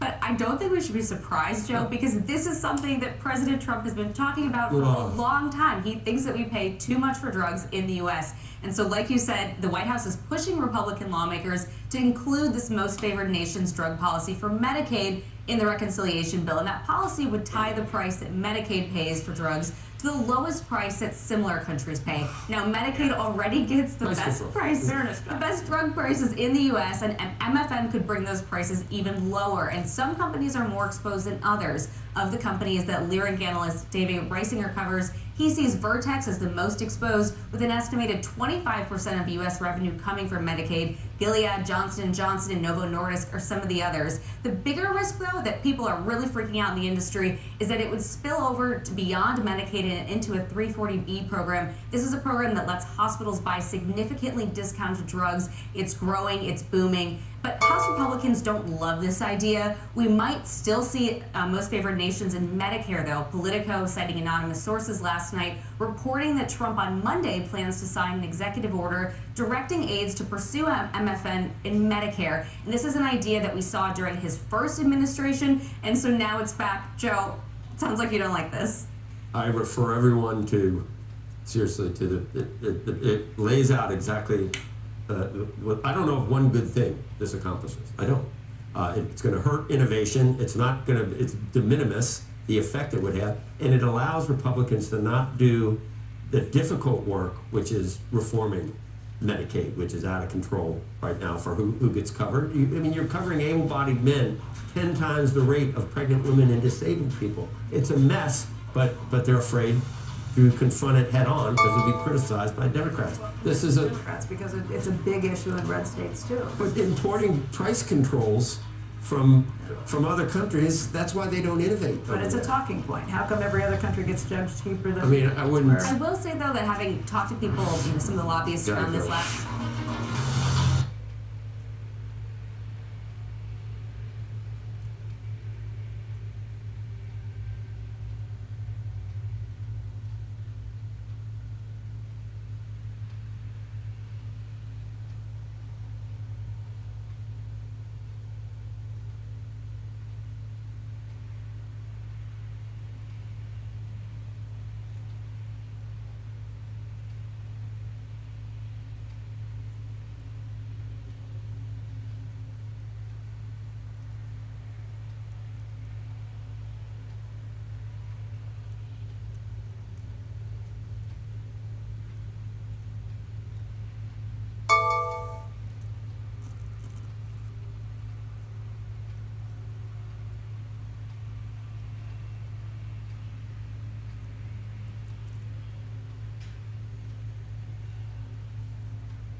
Welcome back to Squawk Box. Rick Santelli here live at CME HQ with the breaking news this Thursday morning. Non-farm productivity, a preliminary first quarter number, down 0.8%, exactly as expected. That follows a 1.5% that finished up the last quarter, which ended up actually being the weakest going back to the first quarter of 23. The third quarter, of course, was a high watermark last year on productivity, just a whisker under 3%. Unit labor costs come in hotter than expected. Expected a number just a smidge north of 5%, comes in at 5.7%. That would be the warmest going back to the third quarter of 2020. And we all know that there was COVID effects there. So we do see this big pop, somewhat expected, but still big. Now let's go to initial jobless claims, shall we? 228,000, definitely moderating from that 241,000 that we experienced last month. That was the highest level on initial claims since the second week of February.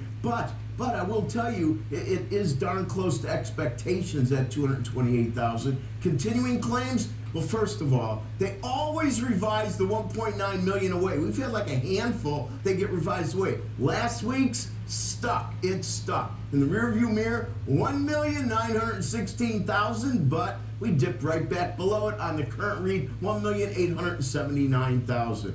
You know, Joe, I can't help but look up and see that we're north of 41,000. And, you know, remember how wonderful most of the guidance has been the last 6 weeks, making sure that nobody got into the market. I call it the uncertainty gap. Okay? There's an uncertainty gap here where the market has moved without a lot of participants, in my opinion. So what are we going to have now? FOMO, fear of missing out, or bogey chasing? Because many of these entities, of course, get benchmarked on performance to something, some type of index. They're starting to miss that. It's going to be very interesting, of course, to see this form function. The form of the tariffs and how they got there and what kind of deals we make has been messy. But if the function is anything positive when we hear about the UK, boy, you really watch this market flying. It's interesting. The interest rates seem to be following the equity markets up today. Pay attention to that dynamic.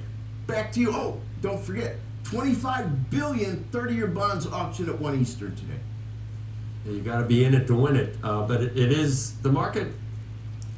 And Jesse Livermore talked about it, you know, I guess before he offed himself. But I mean, it's almost 100 years ago. The market goes up when the least number of people think they should be buying. It's a diabolical. But you got to admit, for the bottom to be on Liberation Day, that's just too weird. But it's repeating what happened during the pandemic too, Rick. Same thing. When it's darkest really right before the dawn. It's unbelievable. Blood on the street by. And I'll tell you, it really underscores that you got to be in it to win it. That whole notion, you've seen it. You were in the business on the other side, the south side, at one point earlier in your career. We always used to pass around how the performance of the Dow Jones Industrial Average did over the last 100 years. And they'd pull out the 4 best days or the 4 worst days. And what you discovered was you have to stay in it to win it. No, you investing on the OPM, you do learn a lot. You do learn a lot. You're humbled, and you always, you know, you never let your profits run, and you always marry your losers. My wife tells me she married a loser, but that happens. You know, you do. No one gets hurt taking a 20% profit. Then the stock triples, but you'll ride that GE from 60 all the way down to 3. You know, it's got to come back. It's the opposite thing. The thing you should be doing is the hardest thing to do at all times, right?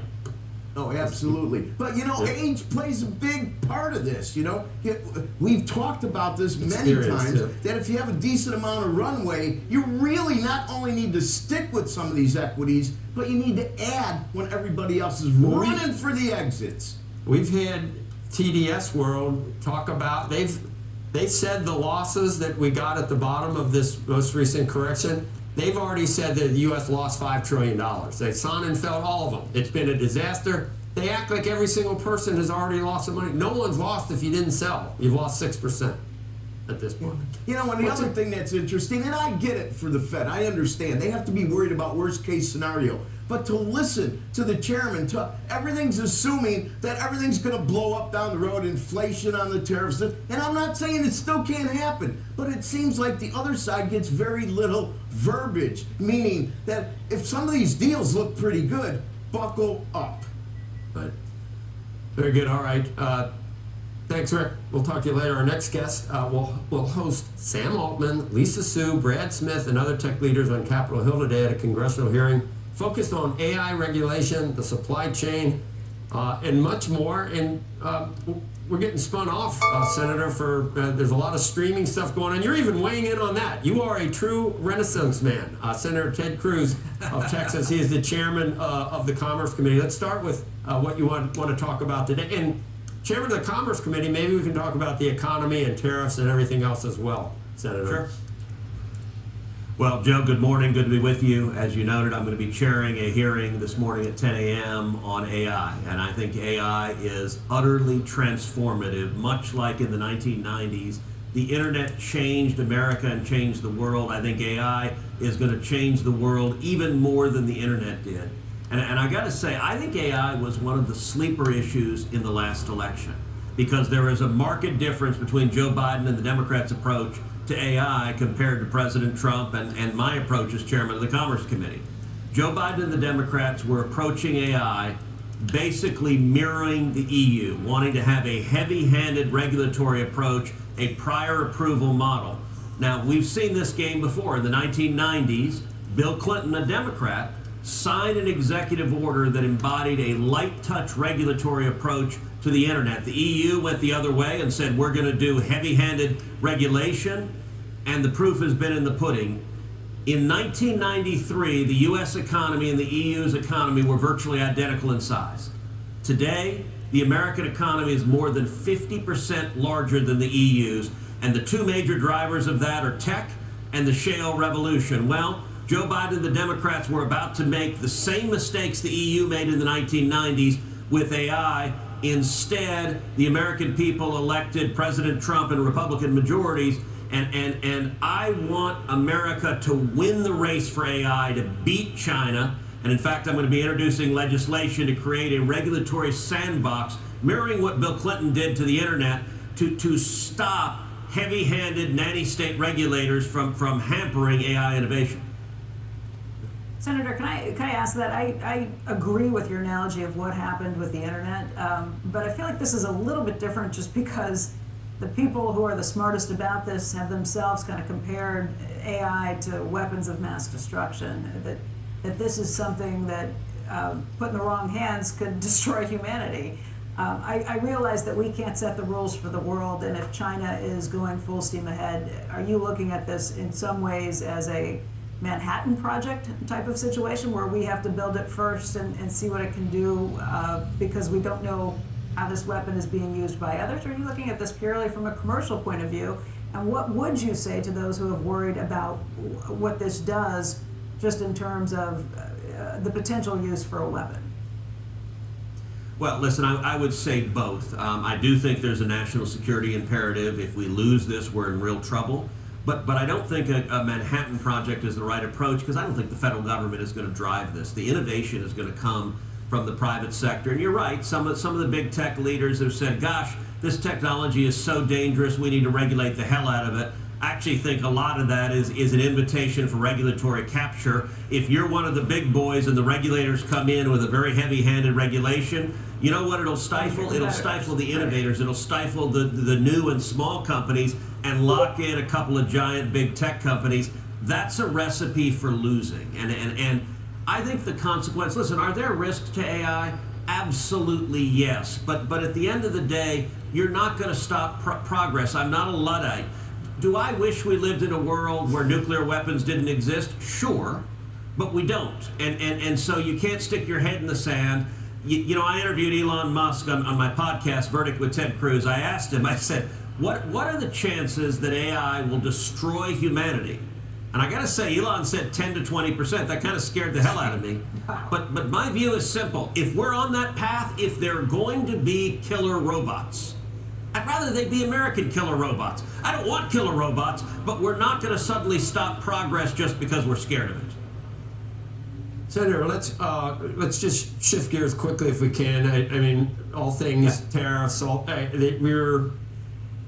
direct you into a talk about Medicaid and some of the stuff we're hearing. I mean, the title of the piece is Trump's worst idea since tariffs, and it has to do with price controls on Medicaid drugs. You know, the Journal has been negative on tariffs all along. There are a lot of populist things coming out of the administration, well-intentioned because of what's happened to to a lot of working people across the country. We understand all that, but that doesn't mean you should embrace populist ideas that are more popular or had been more popular in the Democratic Party than the Republican Party. Can you put a governor on some of this drift? Yeah, so let me there was a lot of things in that question, Joe. So let me take a couple of pieces of it. Yeah. Let me start on the tariff piece and then go to the Medicaid piece. On the tariff piece, I think we're at a fundamental fork in the road, and there's one path that is very, very good and one path that is very, very bad. The path that is good is President Trump has greater leverage right now than any president in our lifetime to negotiate lower tariffs with our trading partners. We're expecting an announcement about the UK later this morning, and what I have been urging President Trump, use that leverage, negotiate dramatically lower tariffs with our trading partners, use the fact that you threaten these tariffs to lower them in exchange, and if we end up 30, 60, 90 days from now with significantly lower tariffs worldwide, that will be an historic win, an economic win for jobs and American business and productivity that we've never seen before. That's the path I want President Trump to take. There is another path, and there's a camp within his administration that doesn't see tariffs as a means to an end, doesn't see them as leverage, but rather sees them as the end, is happy with high tariffs as a permanent feature of economic system. I think path number 2 would be an utter disaster. So I am regularly and daily urging the president, use the leverage to get this win. Now let's shift to Medicaid. You asked about Medicaid. I think we are going to see significant Medicaid reforms as Congress takes on budget reconciliation and extends the tax cuts. And there are 2 elements that I think are critical. Number 1, rooting out fraud in Medicaid. There's massive fraud, particularly blue states. States like California and New York have really exploited the Medicaid system, exploited the federal taxpayers, and I think we're going to see Congress crack down on the fraud on people who aren't eligible for Medicaid nonetheless being on it. But secondly, and I think this is another thing we will get done, is work requirements. Putting work requirements in place for Medicaid, I think, is hugely important because you are not helping people by having them sit at home on the couch, and the best thing you could do for someone who is not working is incentivize them to get back to work, to get a job, to provide for their families. I think we'll see Congress do that as well. Well, Senator, maybe the same group that's whispering in the president's ear about what to do with the tariffs, the permanent tariffs, maybe they're the same ones talking about not extending all the tax cuts from 2017. There are some that are talking about a millionaire tax, which is a Democrat idea. They forget that small businesses use that they would get a tax increase under that. And then this most favored nation idea for drug pricing, for Medicaid, that's akin to importing drug price controls from Europe, which hasn't innovated on a drug in I don't know how many years. Maybe Wegovy or Ozempic or something. So, Joe, you are exactly right. It's the exact same people in the administration that are arguing, number 1, for high tariffs forever. And look, they're fundamentally, tariffs are taxes. If you leave tariffs in place forever, they're just taxes on the American people. So I'm all for tariffs as leverage to get lower tariffs from other countries and to open up their markets. That's good for Texas. It's good for America. But there are those in the administration who, just like tariffs, want trillions in new taxes. And they're the exact same people who are saying, gosh, we should raise taxes on the top level, and that would be a tax on every small business, every job creator. And you know what? That's what Kamala Harris campaigned on. That's what she promised. And I got to say, the folks in the administration, they decided to call themselves populist, but just being a Democrat and wanting higher taxes and more regulation, that's not populist. That's embracing the failed ideas of Jimmy Carter and Joe Biden. Let's not do that. Let's be real populist, which means fighting for blue-collar workers and jobs. That's what I'm doing every day, and I think that's exactly what President Trump is doing as well. Well, Senator, have you had that conversation with President Trump? Because clearly he's not doing exactly what you're saying. On which piece? Couple of them. Well, a whole bunch of them, right? There's still a conversation. The tariff piece is right there. You just said that you don't like the tariffs, and you'd like them to be negotiations. He is trying to negotiate, I guess, but I think we still don't know. If you look at some of the tweets or Truth Social posts this morning, he's very happy about all the revenue that he's bringing in as a function of those tariffs. So remember, we've had this sort of incongruity about what's really happening here. So Andrew, your point is fair. There is a divide in this administration. There are two camps on tariffs. By the way, there are also two camps on raising taxes, and I think the same camp is wrong on both of those. I believe that President Trump has an historic opportunity. I can tell you we have over 130 nations who have come to the White House, said, let's make a deal. We want to lower tariffs. We want to open up our markets. That is extraordinary, and I don't know which path we'll go down. I pray we don't go down the path of massive taxes and massive tariffs forever. If we go down the former path of using this leverage, there would be a rich irony if Donald J. Trump ended up the most free trade president that this country has ever seen. He has the opportunity to do that. You're right, we don't know yet, but I got to say a lot of folks in the media are ready to say, oh, we won't see that happen.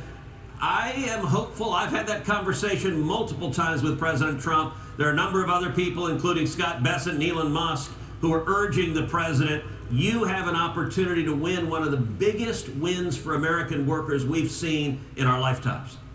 Yeah, you're right, and we can see it playing out. That there are obviously on any given day who's spoken to the president last. It seems like, and there's opposing. Maybe it's good.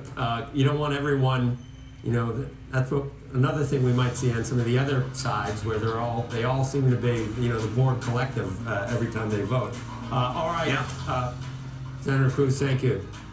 Thank you. Thanks, guys. All right. Thank you. Coming up next, Carvana seeing strong demand amid fears of price increases because of tariffs. Meantime, company's stock now up more than 125% in a year. We're going to speak to the company's CEO about the potential impact of those tariffs on the business. We're coming right back.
Xfinity.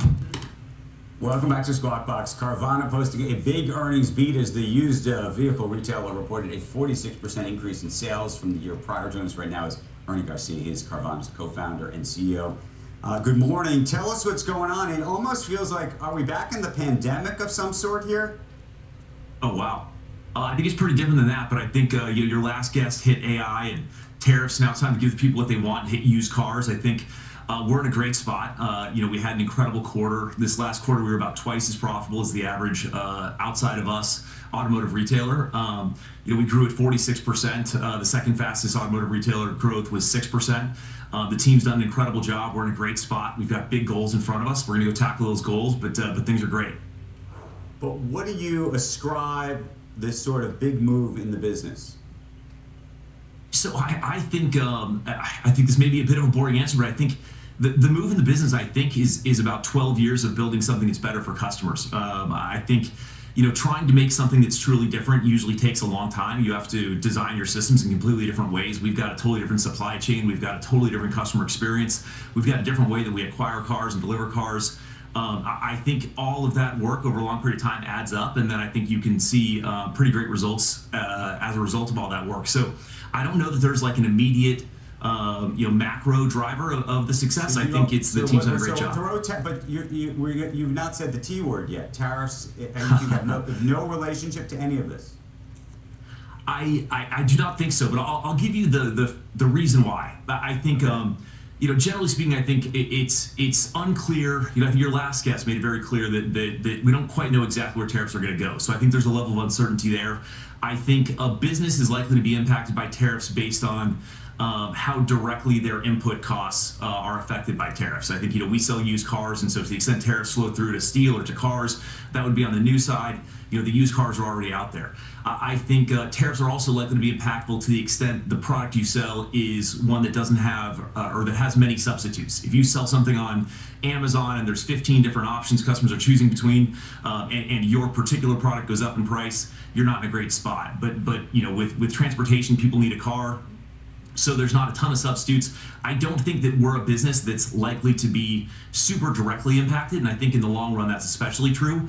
But we'll see what happens, right? If tariffs come, that'll probably push our prices a bit. We'll see. Maybe I'm completely ignorant or have a misimpression. My understanding from economists and some of the numbers that we've been seeing is that there's an expectation that used cars will do a lot better in a tariffed world, or even the concerns about tariffs will ultimately advance the used car market because the price of new cars will be that much more expensive. Am I not understanding? No, I think that's directionally correct. I think to the extent new car prices go up, I think generally that would also pull up used car prices, but less. I think that would likely drive a substitution into used, which is what you're suggesting, which we expect would be positive. I think the sum of that is unclear. How that adds up, and is that a net positive or negative for us? But the thing that I think that we try to focus on is we know we can impact our customer experience every day, and so we try to stay really focused on that because we feel like we have 100% visibility and knowledge about how that works. And we'll see how tariffs work. But I think reasonable arguments could be made for us that it's a positive. I think reasonable arguments could be made that car prices go up and that's a negative. I think we're going to focus on us and try to deliver the best experiences we can to customers, and that's our focal point. What's your best margin business? So our offering to customers is, you can sell your car to us or trade in a car, you can buy a car, you get financing. I would say when consumers buy a car, generally the decision they're making is that they want to buy a car. And I think the rest sort of surrounds that and is supporting of that overall transaction. So they need financing to get a car. They need to trade in a car, because they're going to use that to pay for the new car. To you? Like which I think the sum of the businesses is the decision the customer makes, and so I think the sum of the business is easier to evaluate the profitability. If you look over the last 20 years, most public automotive retailers have had very consistent EBITDA margins, but they've had profits at different points in time shift between the car, financing, or whatever else. I think now it's service, it's always financing. If you want to pay in cash, it's not always very profitable for that car company, for that car dealer to sell it to. Yeah, so I think probably the traditional answer to that question is that the cars have become less profitable and the rest of the transactions become more profitable. I think our view is the sum of the transactions what matters the most because that's been very stable over a longer period of time. And so we focus on having all of those businesses so that we can make sure. We're worried about growing market share and the overall efficiency of the business, and I think we've had a lot of success there. Hey, Ernie, one question I have, which is sort of maybe it's a 5 or 10 year out challenge.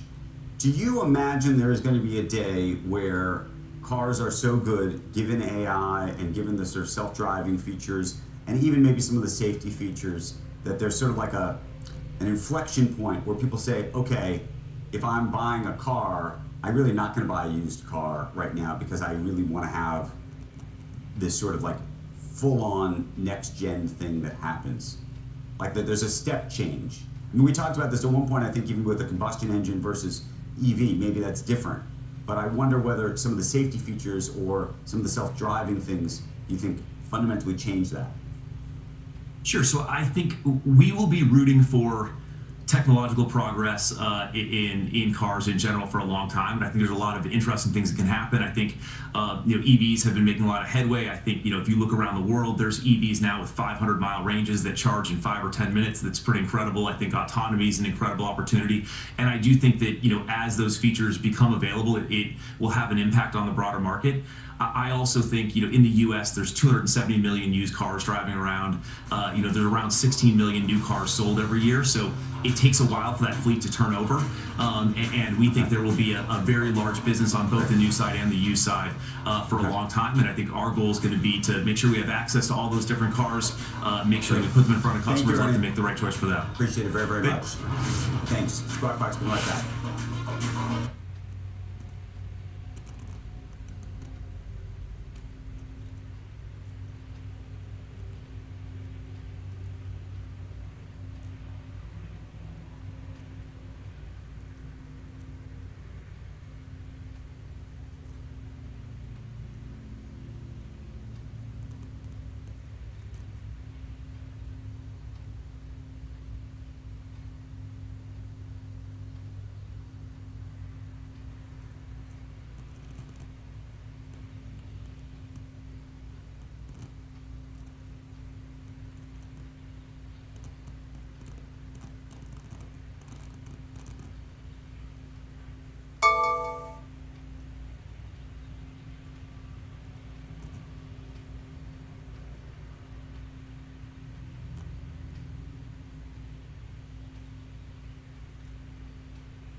now.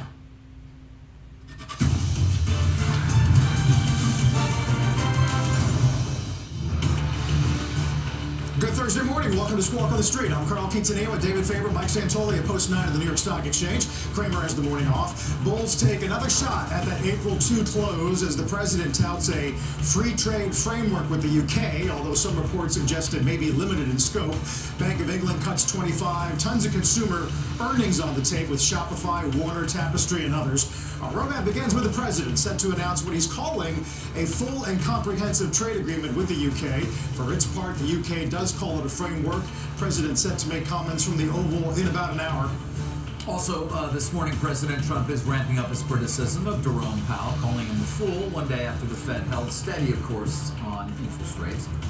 Keeping an eye on shares of ARM Holdings, they are down somewhat sharply, despite what at least were results that were better than many had anticipated. Maybe the guidance, of course, that's below, hard to really deliver at this point, that is sending the stock lower.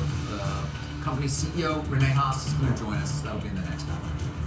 Let's get right to the markets this morning, a day after the Fed did hold rates steady, and investors look ahead to this trade announcement from the president in the next hour.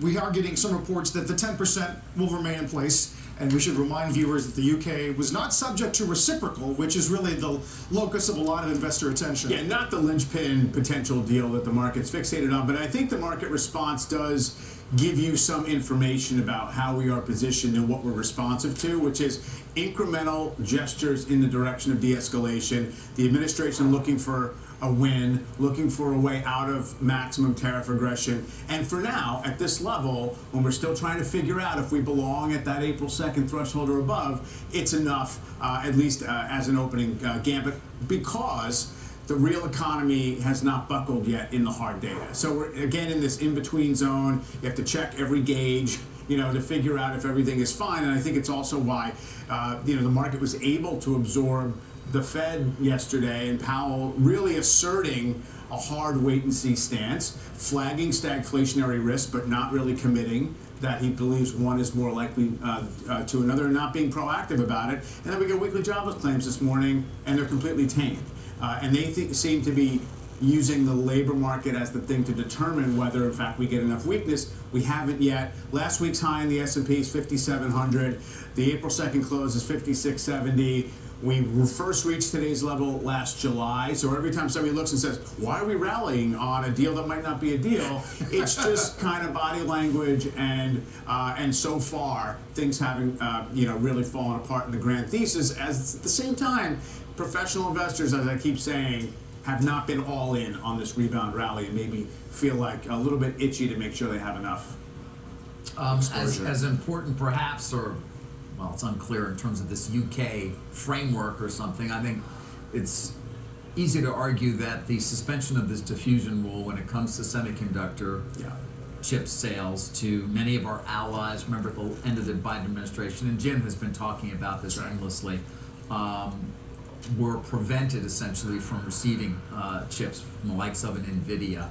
And that certainly seems to be lending a positive tone. Now, we don't know what is going to replace it, but the fact that it is not going to be in effect is certainly seen as a positive. No doubt about it. And it was, yesterday afternoon is when we first got the reports on that, and it did give more support to the market at the same time. It was trying to figure out if it should, start to worry about the Fed getting behind whichever curve you think it's likely to get behind right now. I mean, there was a world in which, absent even the chip news, that Powell could have said, kind of foreclosed on the idea of rate cuts soon. He was directly asked the question. He didn't do that. He really wanted to sort of stay right, in the middle on that fulcrum and say we're willing to go in either direction. And there's a lot of people yelling that, you have to expect some further weakness. Inflation on a self-sustained basis doesn't seem likely. You got oil down a lot.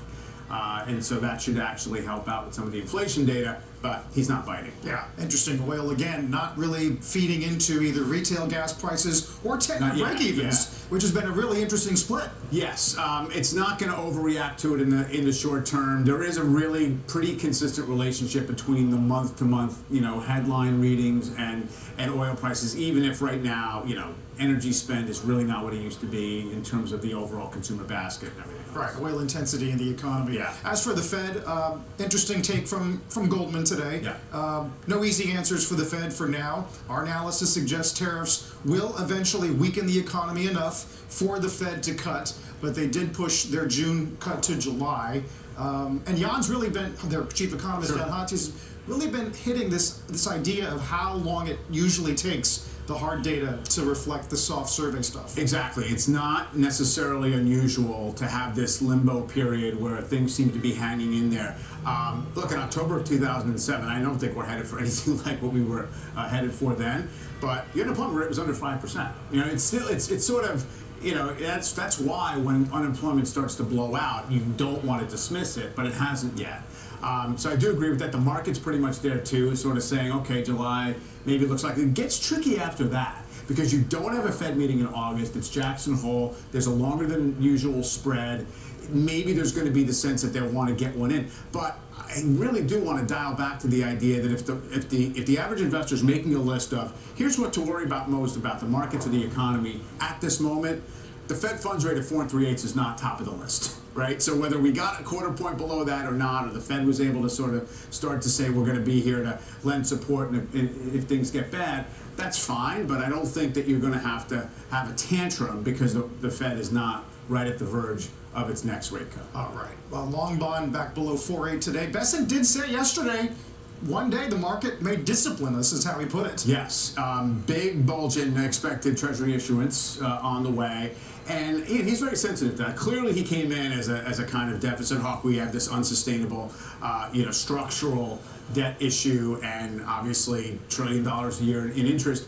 And so I think he leans in the direction of being on alert for something like that. It really hasn't happened just yet. You have the rest of the central banks, there were a lot of them seeing clearance to cut rates, and so maybe it's going to suppress global yields a little bit. So far, okay. The dollar has kind of firmed up around these levels here, right at the dollar index, right at 100. Right, and a little risk appetite in Bitcoin, for example, today. Sure. Crypto knocking on the door of 100. Yes, and it's now back to essentially moving with stocks. Whatever function or purpose it was going to supposedly solve or serve before, like along with gold, it's not really doing that. It is a risk appetite though. Interesting comments from Ken Griffin. Last 24 hours, he's been out of Milken.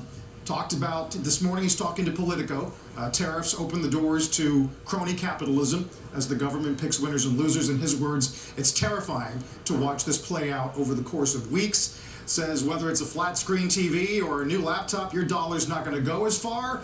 This starts unfolding in the next couple of weeks. And then here's what he told Sarah Eisen about the impact of tariffs. The question will be, if we implement tariffs at the rates that have been proposed, that will certainly be an inflationary shock. Will that shock persist as we undergo deglobalization and move supply chains back towards the United States? That's the real question that none of us know the answer to. David, was that view widely held out in LA this week? I think it is, yeah. I think it's fair to say that is a decent reflection, at least, of any number of the conversations that I certainly had with various people who are both allocating capital in the financial markets or running companies as well. And obviously that is one of the benefits of Milken itself, is just the convening power that Michael Milken has in terms of bringing people from all industries and all sorts of different areas together. But, again, I would come back to, I think there's still some optimism that things are going to not be resolved, so to speak, but to the extent that Mike has been describing as well, put on at least a path towards some sort of resolution that you can see down the road, which will give enough confidence that will avoid the worst. But everybody sort of on that same line. You don't know the timeline, I guess, is the problem. And the fact is, we only know we're getting closer and closer to actually starting to feel the impacts. We don't have enough of the variables to actually put it to the equation. No. Right. So that's why nobody's pretending we can quantify this and put it where it belongs. It is fascinating, though. You mentioned most people share what Griffin is saying. Griffin is being actually very forthright about articulating what is a totally mainstream orthodox view of tariffs and free market capitalism and global trade, and he's which getting, everybody has and sort of he's getting a decent amount of pushback, I should add, as well, exactly. both at the conference itself, in terms of at least some protests and things of that nature, at least. But yes, there's no doubt that he is, you're right, reflecting what would typically be that view, and in doing so in fairly strong language. But we don't see it that often. No, exactly. And not from CEOs, of course, I should point out as well, many of whom worry that in some way there could be some form of retaliation. Indeed. As for this trade announcement that we're expecting at the top of the hour, let's get to Eamon Javers, talk more about what we might hear. Morning, Eamon. Yeah, good morning to you, Carl. Keir Starmer, the British Prime Minister, is not here in Washington today, but I am told that Keir Starmer will be participating in this Oval Office announcement in some way. I'm told he'll be speaking via remote, whether that's on speakerphone or piped in on a screen. We'll just have to wait and see. So an element of some showmanship here at the White House. The president teasing this announcement last night without saying which country the agreement was with. Then this morning confirming. Here's the president's post on social media this morning at about 6 a.m. He said, the agreement with the United Kingdom is a full and comprehensive one that will cement the relationship between the United States and the United Kingdom for many years to come. Because of our long-time history and allegiance together, it is a great honor to have the United Kingdom as our first announcement. Many other deals which are in serious stages of negotiation to follow. But here's the statement from a 10 Downing Street spokesperson, which is maybe a little bit less effusive than what the president had to say. The 10 Downing Street saying, the Prime Minister will always act in Britain's national interest for workers, for business, for families. The United States is an indispensable ally for both our economic and national security. Talks on a deal between our countries have been continuing at pace, and the Prime Minister will update later today. So the question, guys, here is, what is this agreement exactly? Is it an agreement to continue to talk, to continue to work toward an agreement, or is there some reciprocal lowering of tariff barriers, trade barriers, taxes, and the like? And I think the big question for the markets is going to be, what about those tariffs that are in place? The 25% aluminum and steel tariffs, and also the 10% baseline tariffs. Is the president prepared to announce at 10 o'clock East Coast time that those tariffs are going away, or are the 10% baseline tariffs staying in place? I think that's going to be important for markets, because this deal is the first one out of the gate and will set maybe a precedent for what we see with other countries. So watch that 10% baseline number today. As you know far better than I am, and I mean, actually negotiating a true agreement is a technical undertaking that can take a long period of time. So I guess we all come back to what headlines will be part of this, and or at least as they move towards an actual agreement, which again could conceivably take months, if not longer, to fully negotiate and sign. I mean, is there a template for saying, all right, we're going to withhold on this, this, and this while we negotiate? Yeah, I mean, I think you can look at the president's pause on his Liberation Day tariffs as sort of a template for this, right? He announced something and then pressed pause in order to negotiate. Could the president pause on those additional tariffs? That's one possibility here, David. But you're right, these things take a long time. And the British government has wanted a trade negotiation bilaterally with the United States since the days of Brexit, right? So that's been years and years in the works. They tried to get a deal done with President Trump in the first term. That never happened, and so obviously negotiations have been going on for a long time between these two countries. Is there something that was on the shelf already that they could kind of take down, dust off, and announce today in order to clear the decks here from this tariff hangover and start to move forward with other countries? The Brits in that way may have been sort of the perfectly primed country to do this, because those negotiations have been going on for so many years. So we'll wait and see what these details are. I'm going into the Oval Office at 10 o'clock, guys, to ask the president some questions. So text me if you've got some questions for me. Well, one might be why we're continuing to get such tough talk out of the EU today, for example, Lehman, launching a WTO complaint against the U.S. tariffs. They plan potential countermeasures if their talks fail. Xi's in Moscow meeting with Putin. They say they're going to combine efforts to fight the U.S. attempts to contain them both. Yeah, and the big question here is China, right? I mean, what is the U.S.-China relationship going to be? That's the one that affects the entire global economy. As big as the U.K. is, and the president was eager to show just how big a country and big an economy the UK is, China is the big kahuna. And what's interesting to me, Carl, is the idea here that earlier in the week, this president was sort of bemoaning the fact that people were asking him for details on the trade deal when he's going to announce something, saying it doesn't really matter, we'll just set the price for global commerce. That seemed to be sort of a bearish signal in terms of the idea that there were trade deals ready to go. And now we see the president with an announcement today. So we'll look for the details of what he's announcing. Amen. We'll look for you not too long from now. Eamon Javers outside the White House. Thanks very much. Still to come this morning, we'll hit today's big earnings movers. There are a bunch of them. ARM's getting hurt in the pre-market. We'll take a look at Shopify. You can see Tapestry, Donut, Molson, Peloton, and a bunch of others. As Squawk on the Street continues.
I'm here.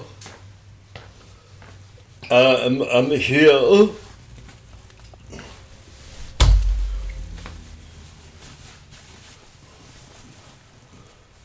I'm here.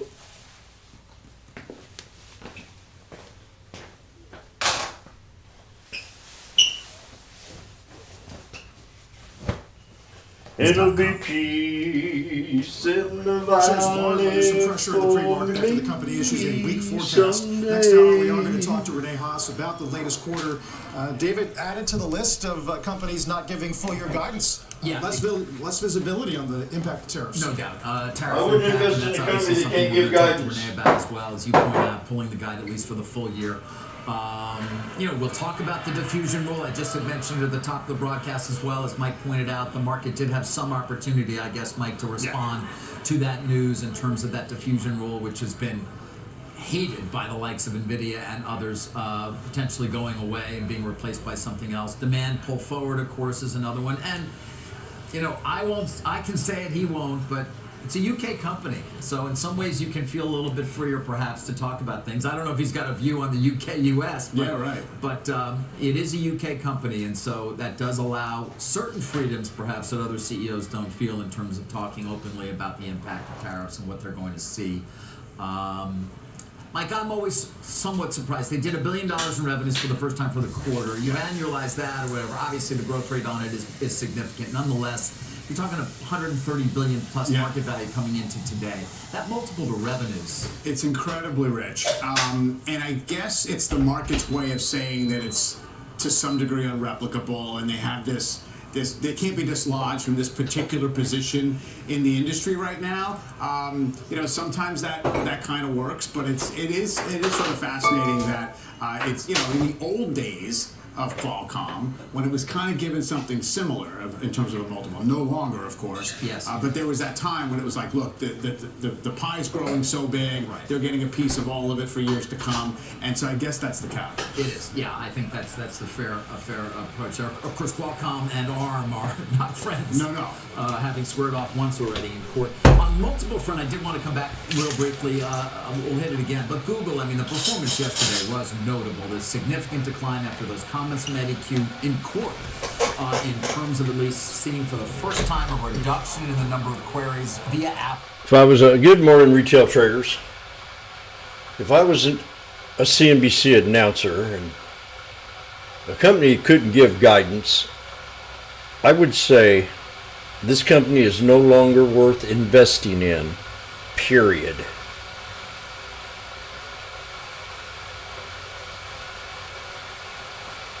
Period. No matter if it was Apple, Google, Meta, General Motors. If you can't manage your company better than that, but they're letting them get away with it. And earnings have been excellent.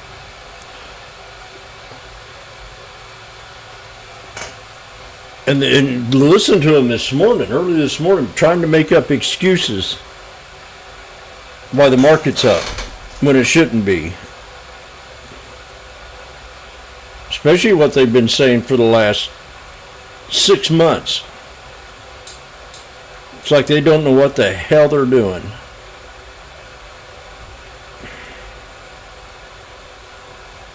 And these people get paid hundreds of thousands of dollars to be broadcasters. And we're going to go through a period now where they're going to be making up excuses.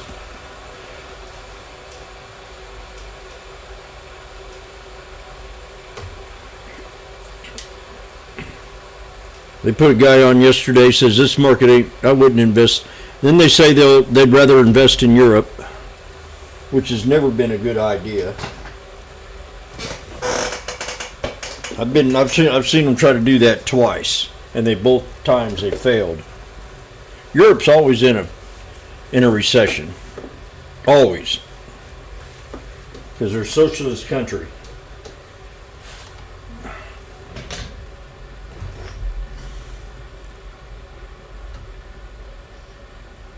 That's my rant of the day.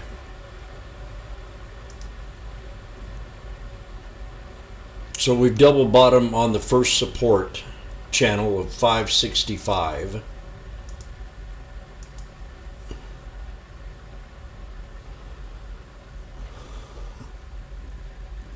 It would be a strong buy if we get down to here, or even the top of yesterday's orb, but I don't know if that's going to happen. I think we're going to, after this morning, last night and this morning's run, we should consolidate and find a pivot point. So, I'd go to the Fibonacci's. I'm right on that 568 resistance to break. And I'd take her all the way down here. And I'd say at 563 would be the strong buy, and it lands right there on that pullback. If we got down there, 563.48. Good morning, YouTubers. Say hi out there. Robert, good morning. Mannequin.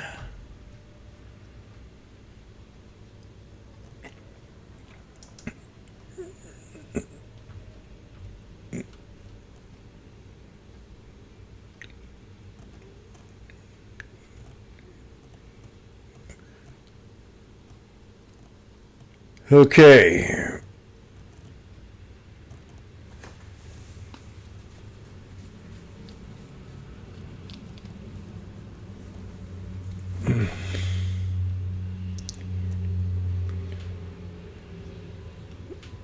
Good morning. Good morning. Good morning to Angel. Good morning to Bug. Good morning to Randy.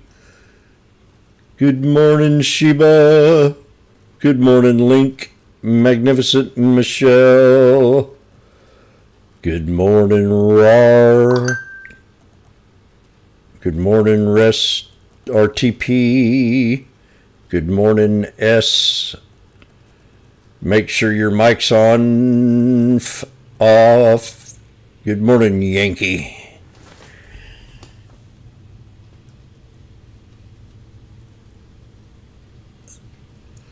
Hike.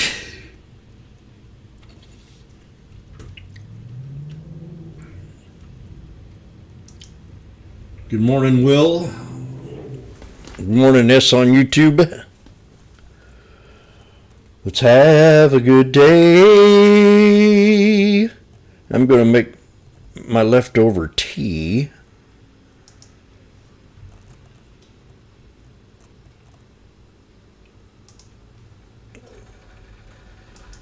Okay, I got to make sure my platform's up first because I don't want to go through that late stuff. Might have my platform up ready to open. Oh.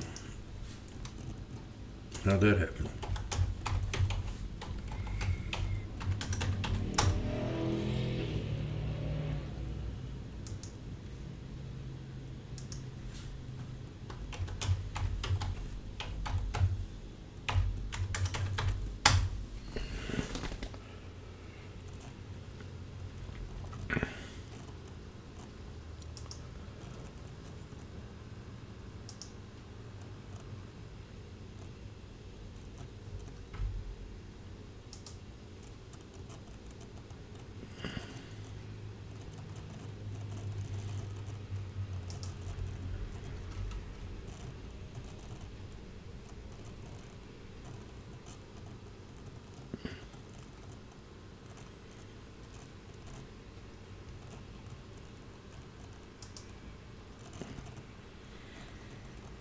We have 2 more minutes left.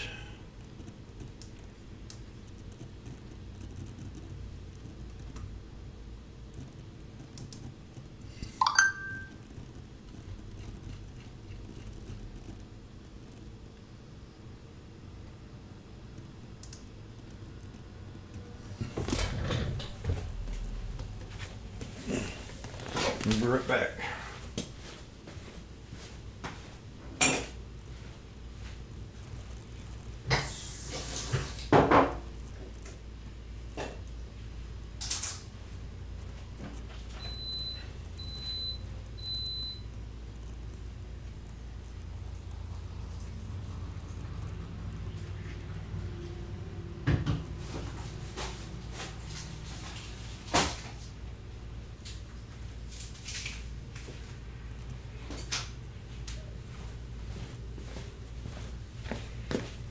I'm going for seconds on my jasmine tea. Let it set a little bit longer this time.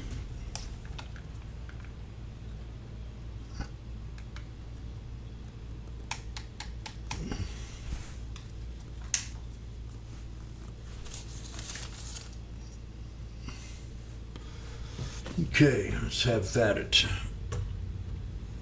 Oh, NVIDIA might be a good trade now. I heard they're lifting Biden restrictions on chips. So NVIDIA might be a good trade today if it's not already up too much. Any of them, SMCI, any of your favorite chip stocks. Yeah, it's already had a good bounce. And that was good news.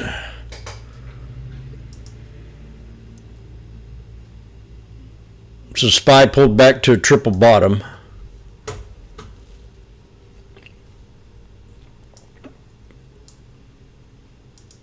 Maybe make money. Today's the 8th. I'm going to play the lotto.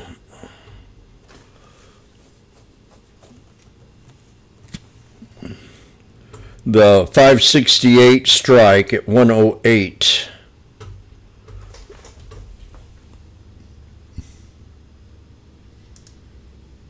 for the first scalp of the day.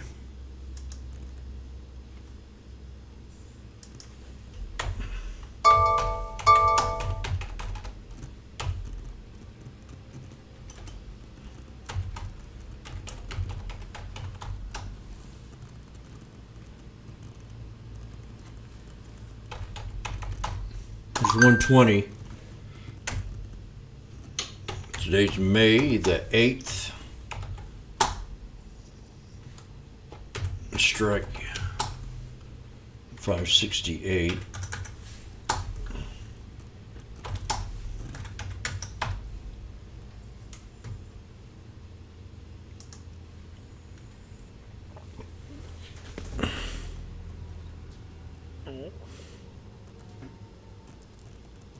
There's 106.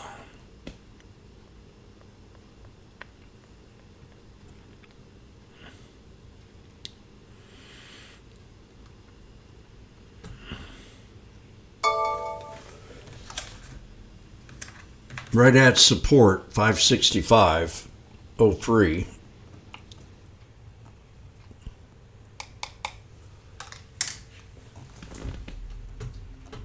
I'm going to double down on this here in a second. Right about now.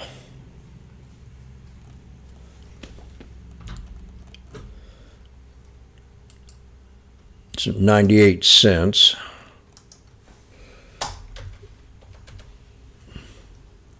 $108.98. Let's get a nice little bounce here. Double bottom. 108.98.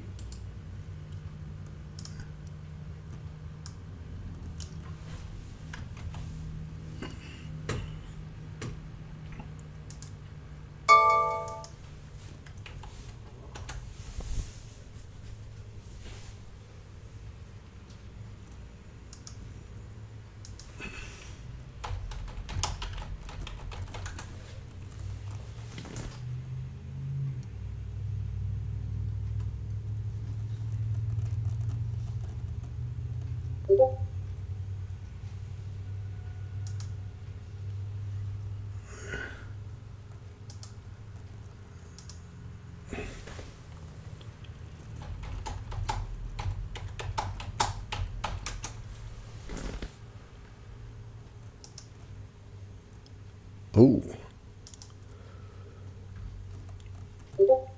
Come on, baby. Don't be shy and do double bottom now.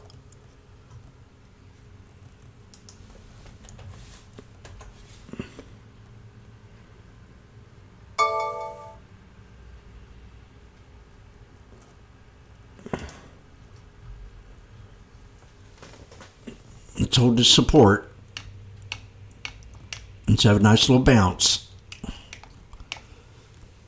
So resistance to break will be the top of the orb, which has been created, but still early. And it would be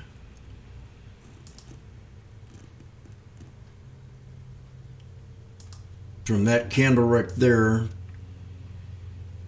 to that one. So right around the 76.6 era.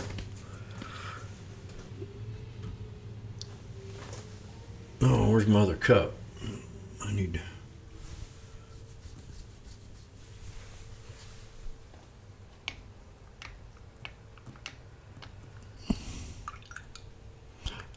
I really like how this jasmine tea makes me feel. I'm usually tired. As I get older, it's a lot better than coffee. It don't drag you down.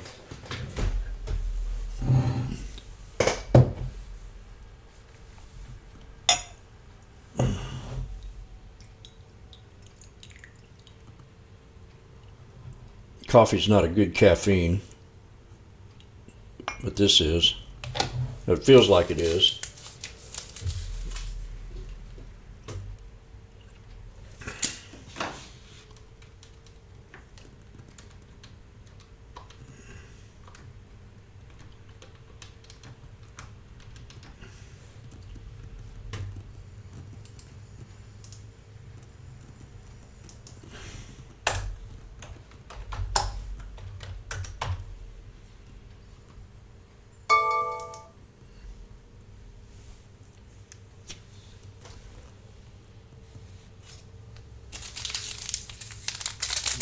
I'm surprised CNBC hasn't been sued yet.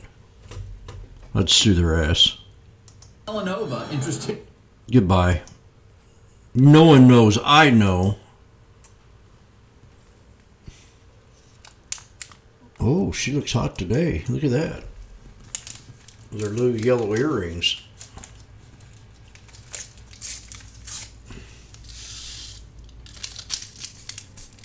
You look hot too, Kevin.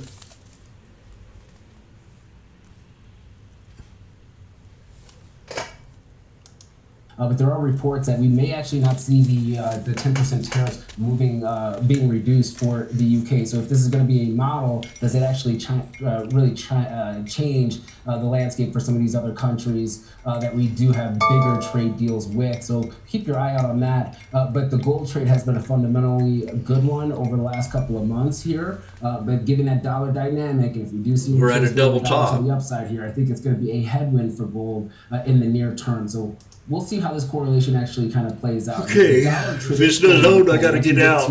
Rate cuts. Take my loss. We're kind of pricing that in for July. Usually the dollar will actually move to the downside because it's a signal of economic weakness and then also strength for other countries and currencies out there. So technical saying dollar's moving higher here. Sentiment, and maybe the market sentiment here right now is still saying dollar could actually have more room to the downside. All right, Kevin Green, great to see you. Thank you for all of that. Appreciate it. We're looking at some of the movers on Wall Street, names that are AMD's popping. Attention today. Diane King Hall, host of Morning Movers here, starting with AppLovin and big news. I mean, they have deal talks, they have the earnings. Tell us about the story. Yeah, look, AppLovin is getting the love today on Wall Street. Pot stocks are up a little crawling. Crushed expectations. Adjusted EPS coming in at $1.67 a share. That was much better than expected. The Street was looking for $1.45, so they beat on the bottom line.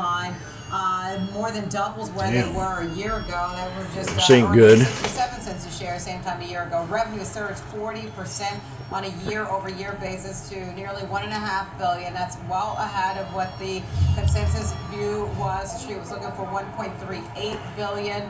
Ad business really fueled this growth. Advertising revenue jumped some 71% year. God darn it. They had record margins, 81% margin. That's up from the same time a year ago. So that essentially signals that they have strong operating leverage here. We could drop 564.20. Second quarter, they're projecting that ad revenue will grow 69% year over year, and that adjusted EBITDA will be up 86%. And even the midpoint of their Q2 revenue forecast, that's higher as well. That's top analyst expectations. They're looking for $1.2 billion. They're divesting their apps business. So we've gone through this quarter, so 10 minutes now. focus on their core ad platform, and the stock essentially rebounding now. You're seeing it up 14% now, and that's there it is. It's got a hold right here. And those short sellers were out there with some allegations. I wonder if there's some short covering happening here today, but certainly a name that is shining. Any final thoughts here on AppLovin? No, you make a good point because see if we there was got a a lot of bounce. pressure on AppLovin because there were all these accusations about some of their I got 20 ad contracts practices, and now. they were accused of having unfair ad practices and how that they potentially violated policies within Apple and Google Store, but they've denied those claims. They've called them, quote, factually incorrect and baseless. And despite all the pressure that it had Average 92. today, many analysts were actually in the buy camp, so you had a larger majority. Got an average of in the buy 92. camp when it came to AppLovin. Yeah, and they sold off the ads business, and so that is due to close in this quarter. That's right. Tapestry, a name that is taking over the S&P 500. It's in the top 10, up 4.4%. Yeah, I'm actually not surprised to see this because one of the things that's happened is, Nicole, you and I know this about trends, and I think the trends are playing in the favor of Tapestry, the parent company of Coach. You've seen this shift away from LVMH as consumers try to find the best bang for their buck and still have a nice bag, if you will. So they beat expectations. Nice bag, baby. Adjusted EPS of $1.03. That's There's well above 97 the consensus was. times 20. I got 9 cents a share. Revenue 1.5. Oh, she stopped. She stopped yakking.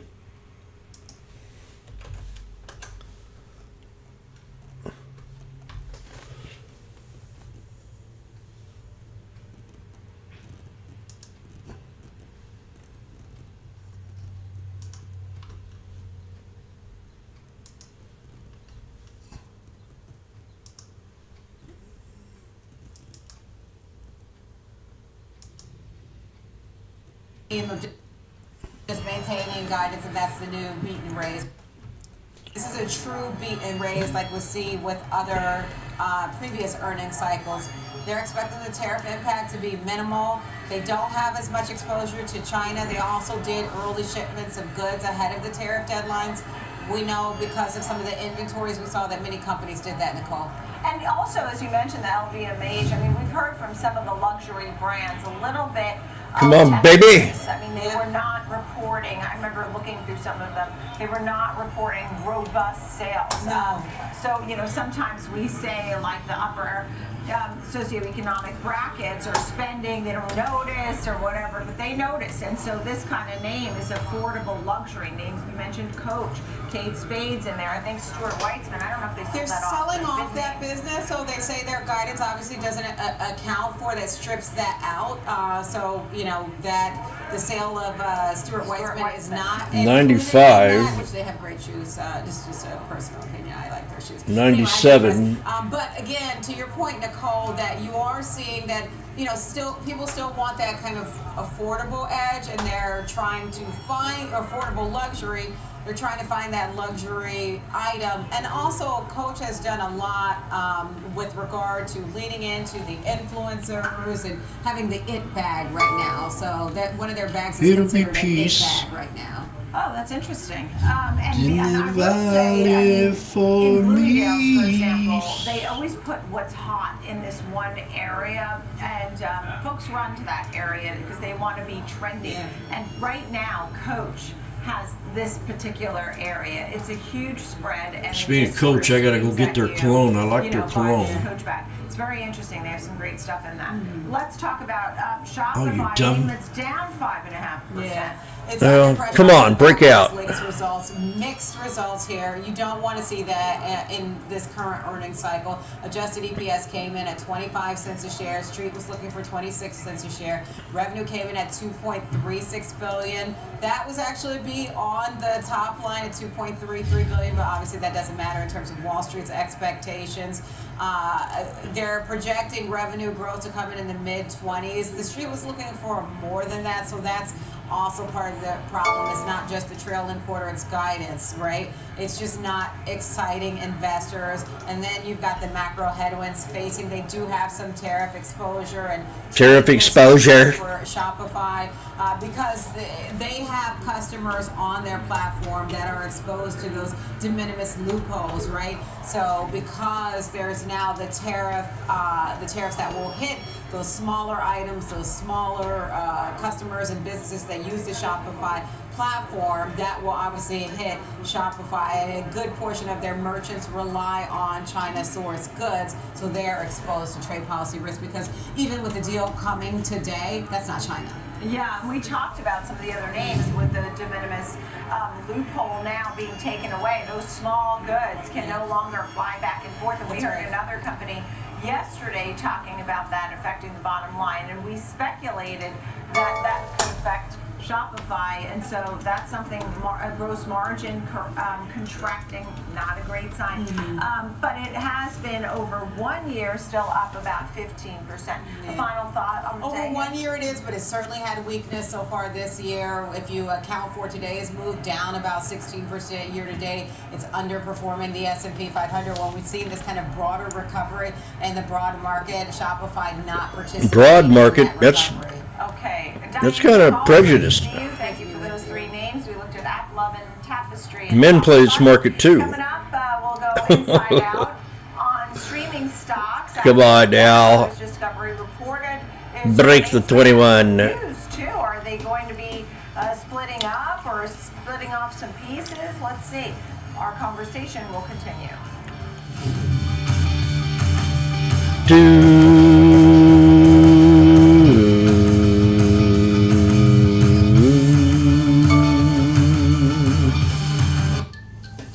Opportunities don't stop when the market day ends. Opportunities start at the retail traders outlet on Discord.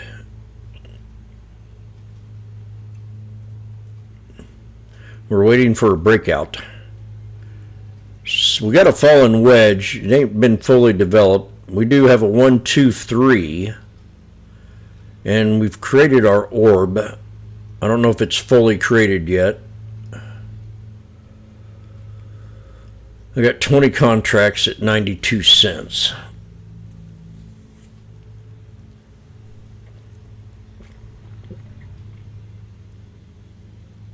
Right now I'm down 80 bucks.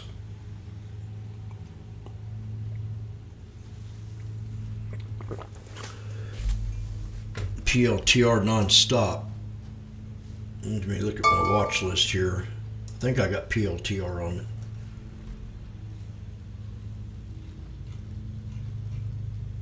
Percentage high. Now we're back down to 82. I should have PLTR on here.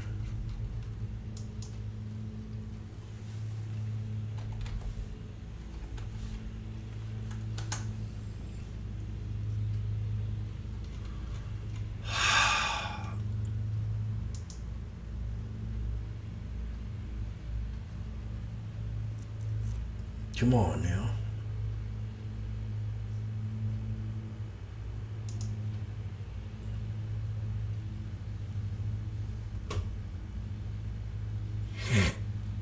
And we'll look at SPX. Oh shit. Look how high SPX is. That's not looking good. I don't like that. Not at all.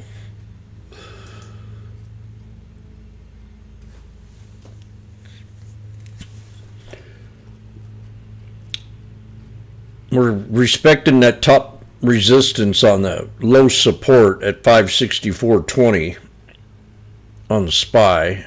This really needs to hold right here. I'm going to count that as 3. Not I got to get out of this trade. Be down 400. A little, well, not 400, but it'll be 400 soon.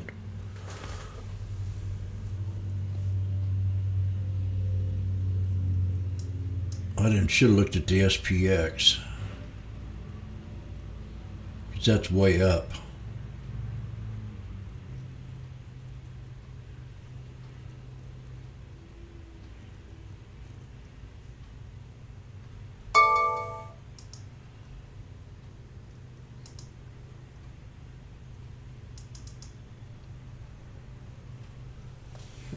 $56.54 on top of the wick, and this thing could drop all the way down to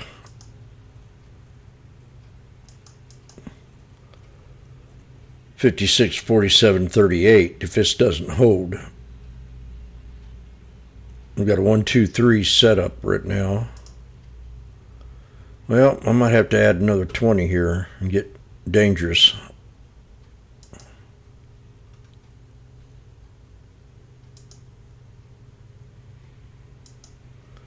We're definitely at support on this bull flag.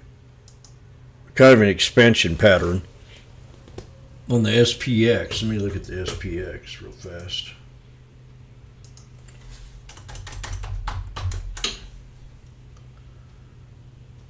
May 8th. Oh, they're still high. We get one contract at the 5,700.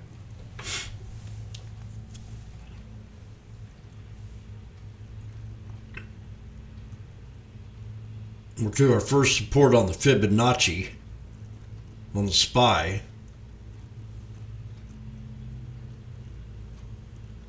Well, this sucks. So far, not off to a good start.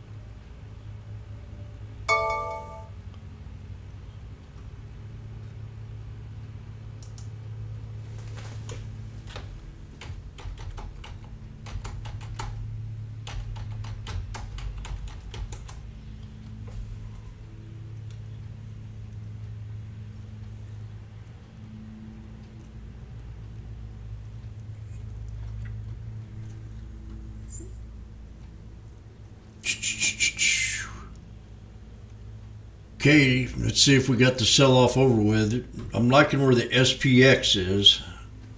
It pulled back to my support.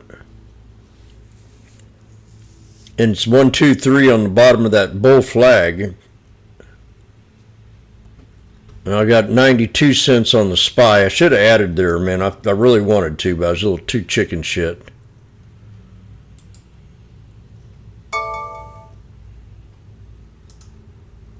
I think I'd be even right now if I did. And I'd probably make some big money if this thing breaks out. Yeah, I know I'd be even. 70 cents. 92, that's around 81. That's coming back down again.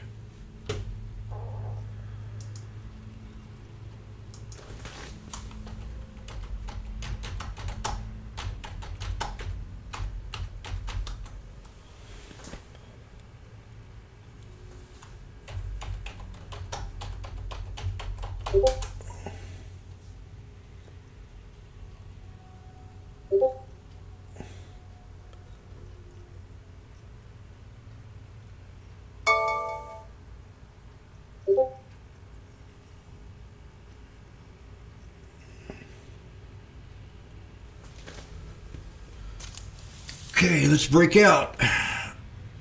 Let's recover, go back to the VWAP.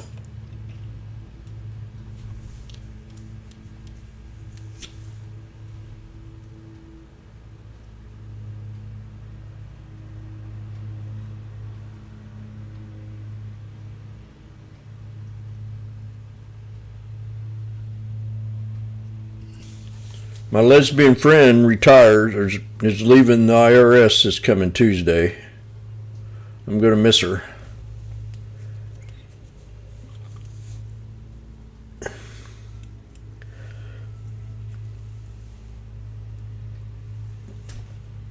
I got to find another lesbian to pick on.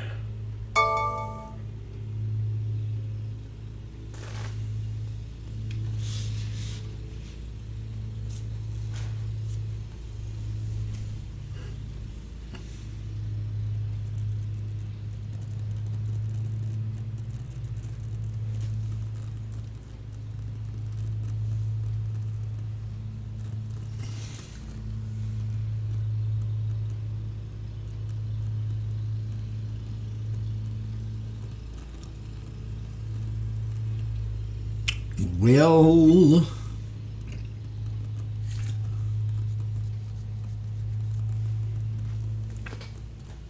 come on now. I'm still patient. I'm feeling okay about this trade. I just I'm a little nervous. I got 20 contracts.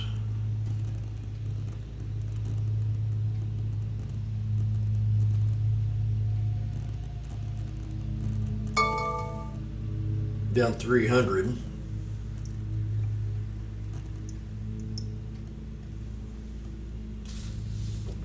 If I get back down to 70, I might, but I don't know. I think it's got a hold here.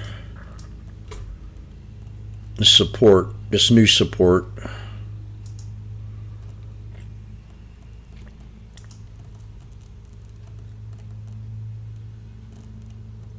Or I'll start to worry a little bit.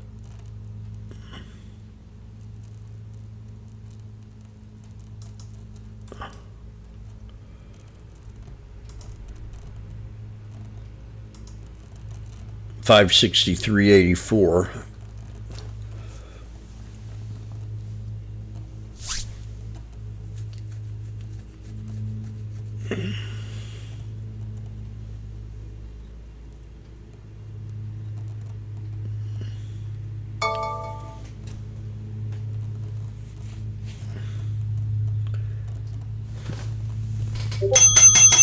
Hey Nancy,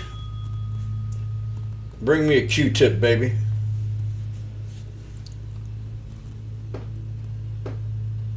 Come on, baby. Now get back up to the 63. That's shy of the VWAP.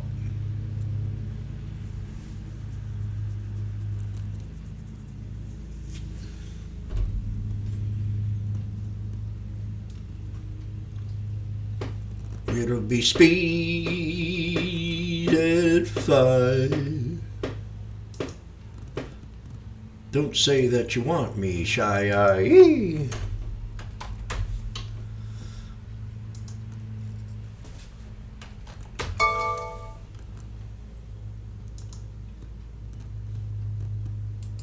There we go, right there. We've got to break it, or I get out of the stock. But I'm not going to do it. I'm going to wait. I'm going to wait it out. I think it's a professional thing to do.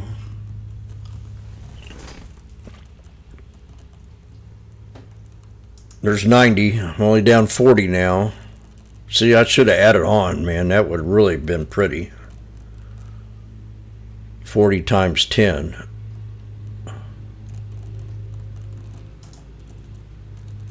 So I doubled down.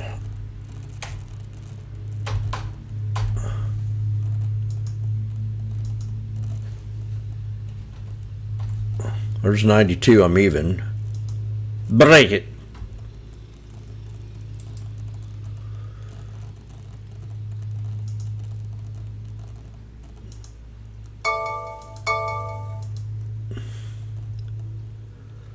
La la la la la la la la la.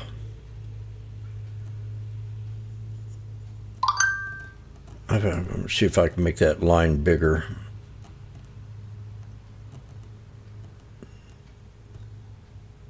I'm not sure how. Edit study. VWAP. It's only at that. So let's make that a 3. Yeah, that's much better. Dadgummit.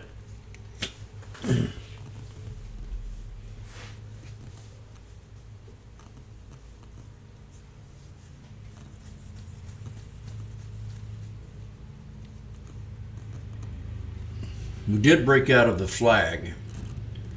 This is the sweet spot. And there's your pivot point right there. That's the pivot point on the SPX. Right there's the pivot point. I'm gonna make that a red flag, red or blue.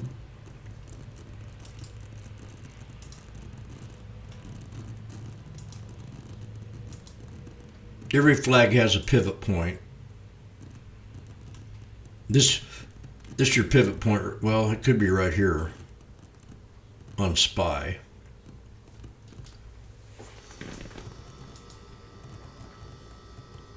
Or it could be up here. No, I like it better here.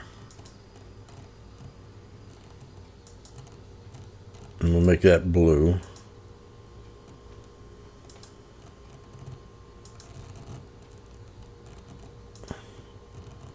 And where's the pivot point over here? That's blue.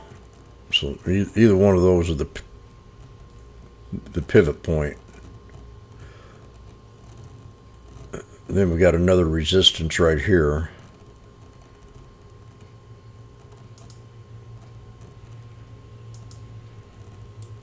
I'll make that blue.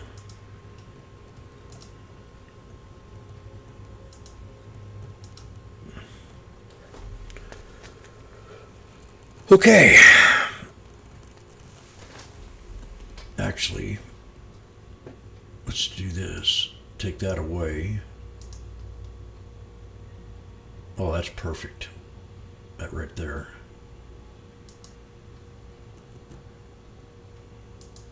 I'm not scared. Back to even again. We'll make that a color that I can not forget. A pink. There we go.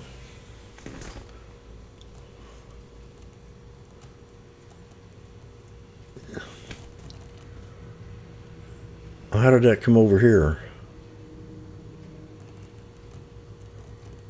Oh, that's the Fibonacci.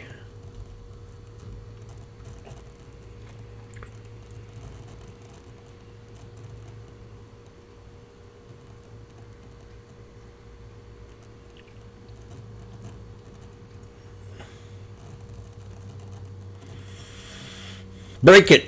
Now we're at the pivot point. Now I'm even. Now I either sell here if you're new to trading and you want to get out even, but I'm going to hold on to it. I got a little sacrifice. I think I want to go higher. I want to break the VWAP. The pink line's the VWAP. This is the 63, so that's like an exit idea.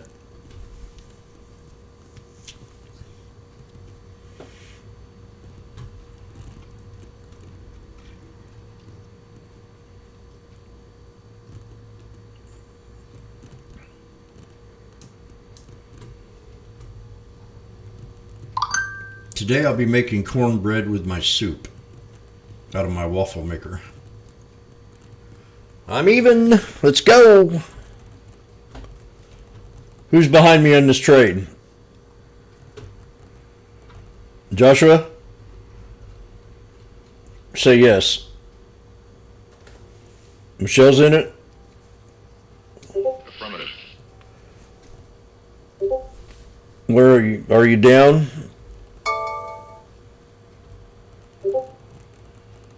Nothing for you.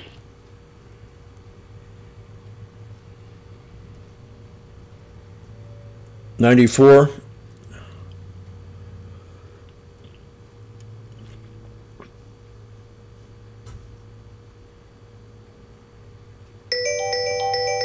Oh God, no.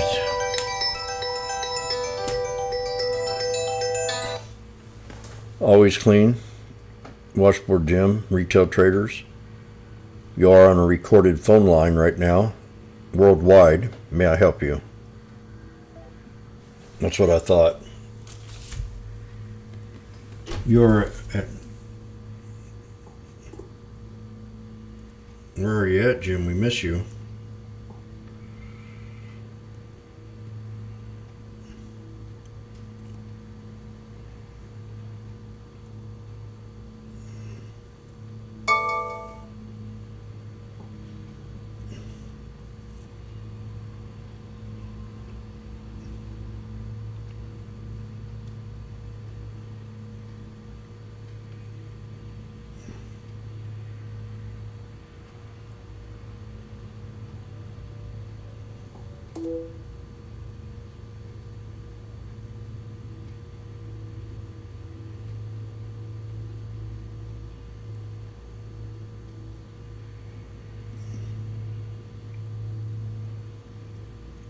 Oh, this was earlier.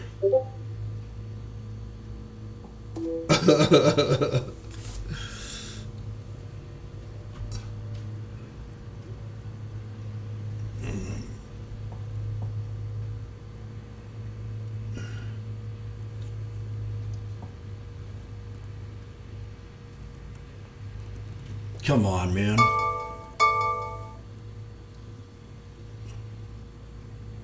We didn't break that 63.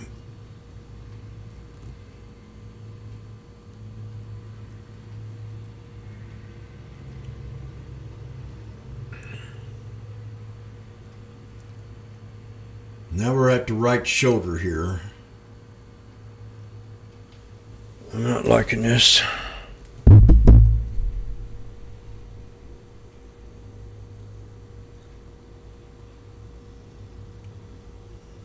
SPX retested the old resistance, so we need to hold here.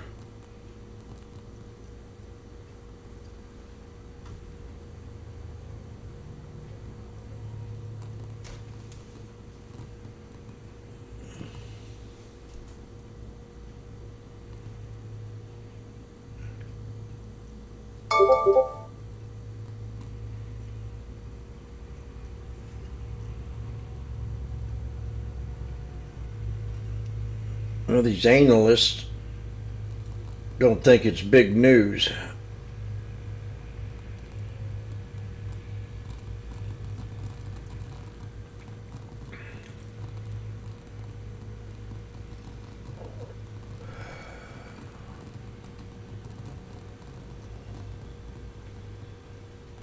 Okay, we got to hold right here. There's your left shoulder, right shoulder, right shoulder.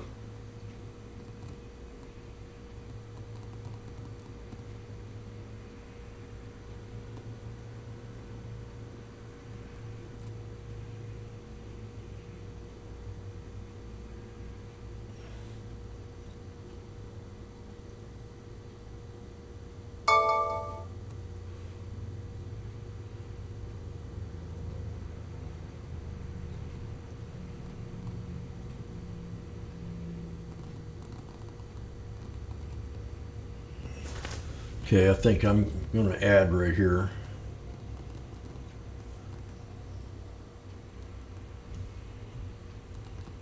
I think I'm going to add right here.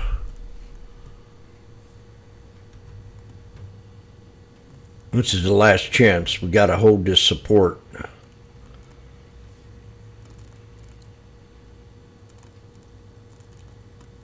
But it's not looking good.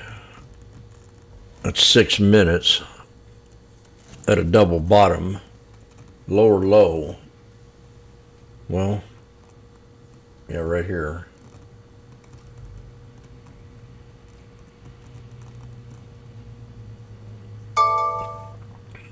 Damn it. Don't. Shit.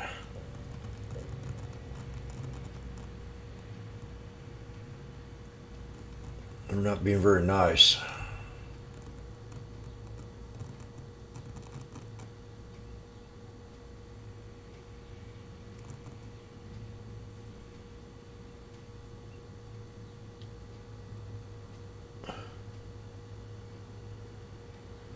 We got SPX.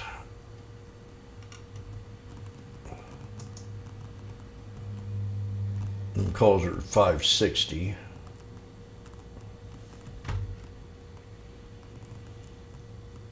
The 5700s.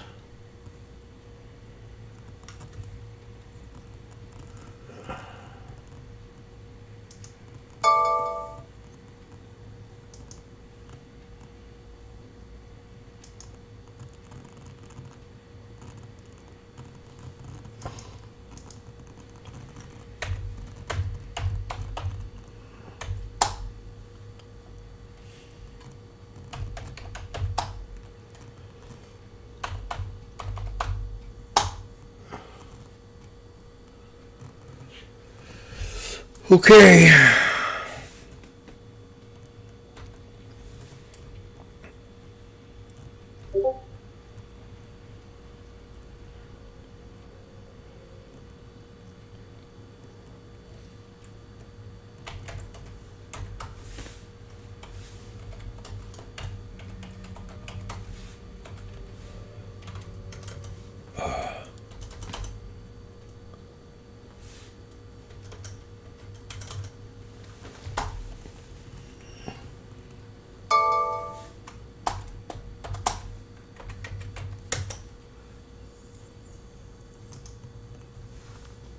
The 5700's at 560. I got one.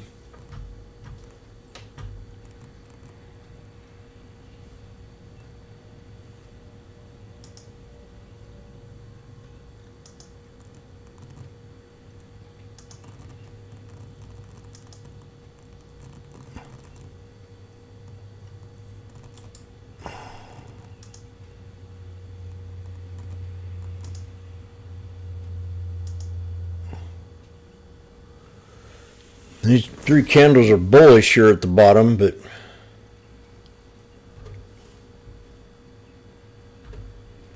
I'm afraid to add. I'm kind of nervous.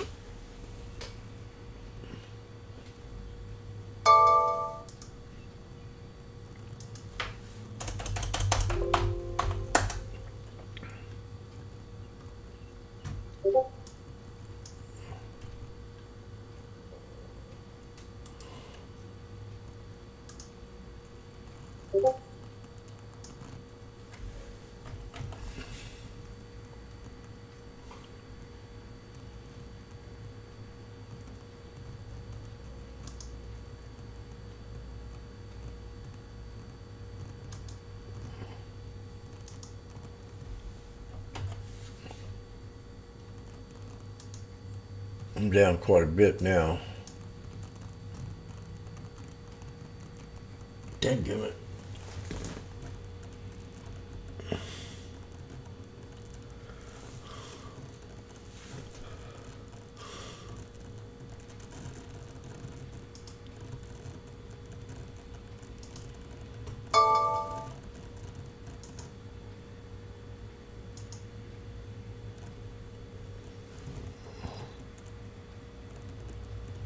They're not giving up.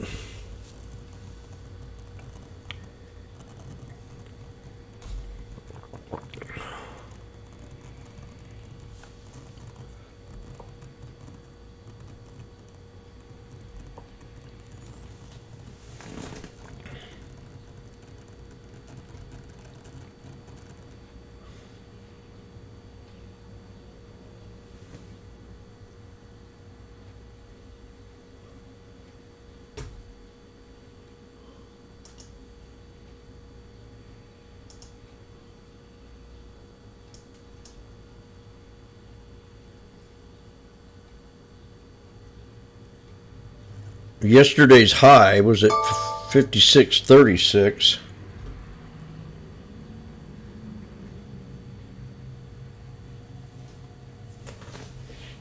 I gotta clean this up. Start fresh.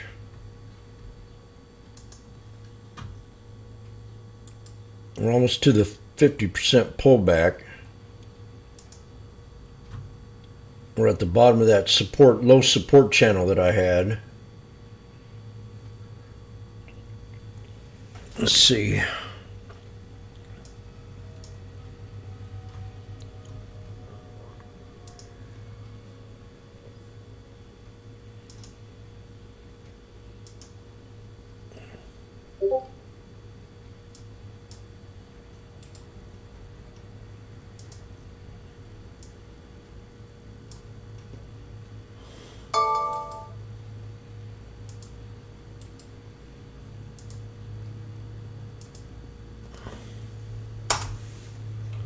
.60.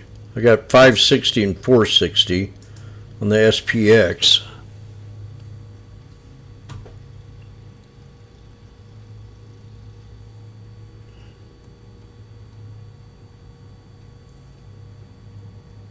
I'm down 600 on that one.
This wholesale trade for March is 6 versus 2.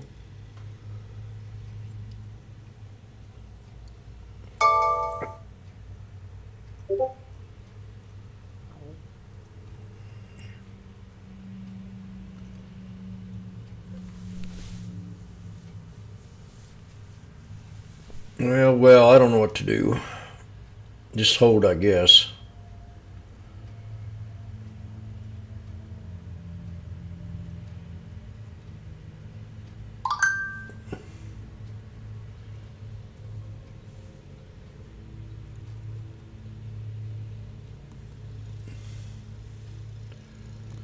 My average on the SPX is 510.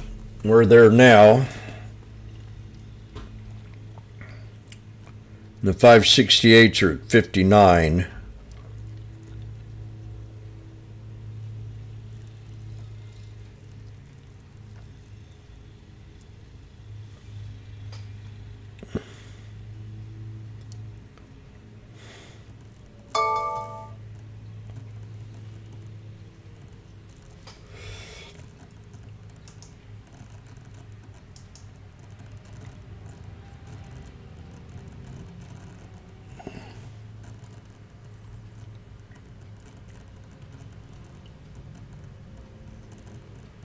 Okay.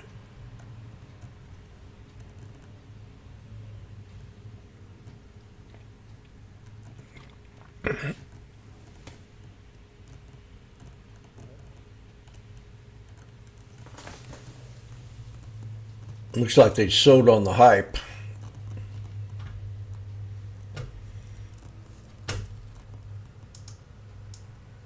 I'm going to rechart this so I can figure out where I am on it.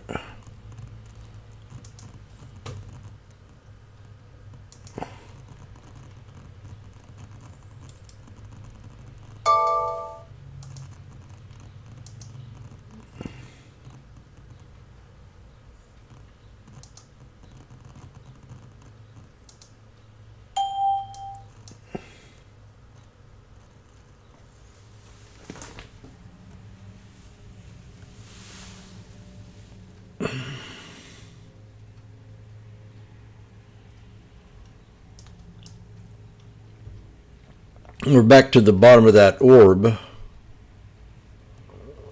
Mine would be right around, I don't know. Couldn't tell on the 5-minute.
I'm at 550 on my calls, on 560 on my SPX. I'm up 100.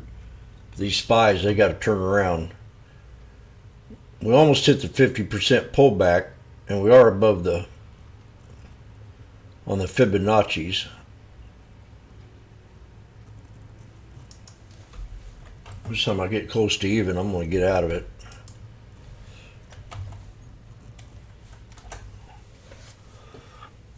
Right now I'm down 600 on the SPY.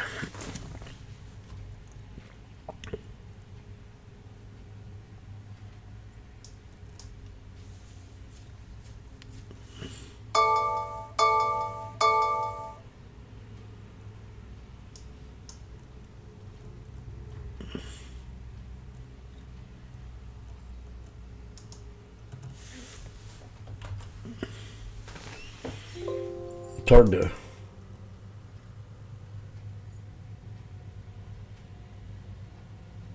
we got to break out right there.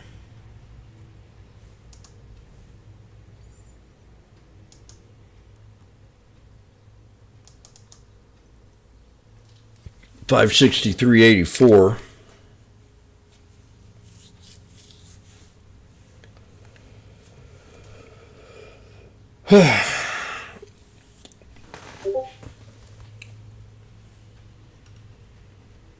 Okay, we're at the top of that orb that was established this morning on the 1 minute, and that's at the 50 and the 63 again. We couldn't break the 63 all morning here. So if we break the 63, we'll definitely get back up here. We got to break it now, though. If y'all added in and got even, I'd get out.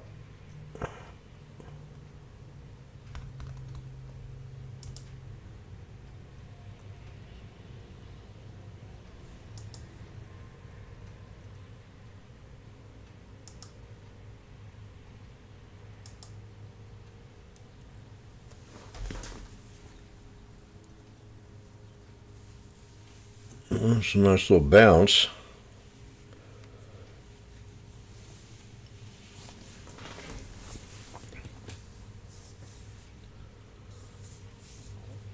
We kind of busted past the 63 on that, but that could be irrational.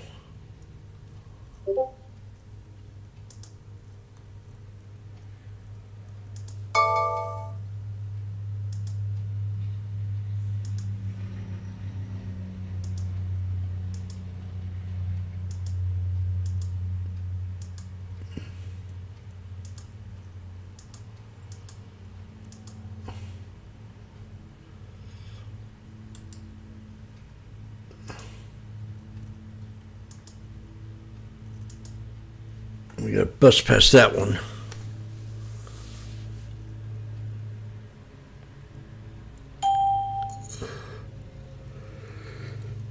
These traders are smart these days.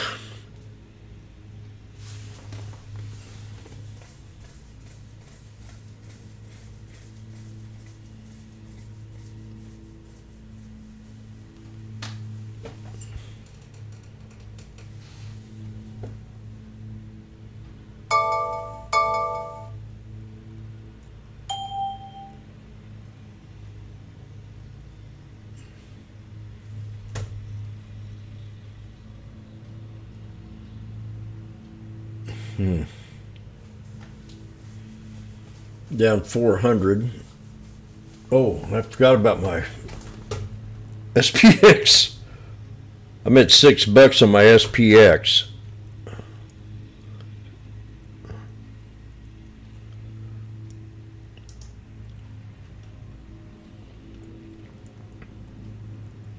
We got 510 average.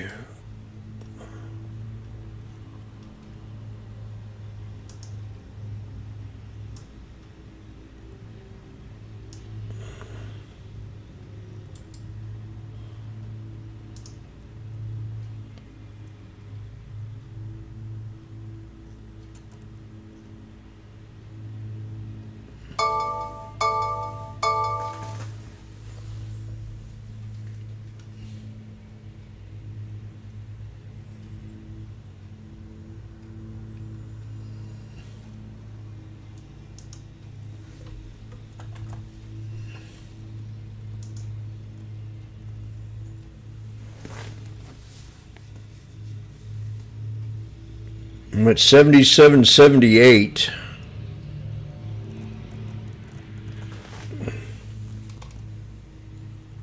That's 680 on my SPX. So I might sell this at the pink line. That's the pivot point. And if we break the VWAP on the, if we can break the VWAP on the SPY, we'll move higher. But again, we're at that 63. So, you know, this is a major resistance to break. The 63 is 564.18. Or 16 would be better. Come on, baby. Give me some love. I hate people getting stuck with me.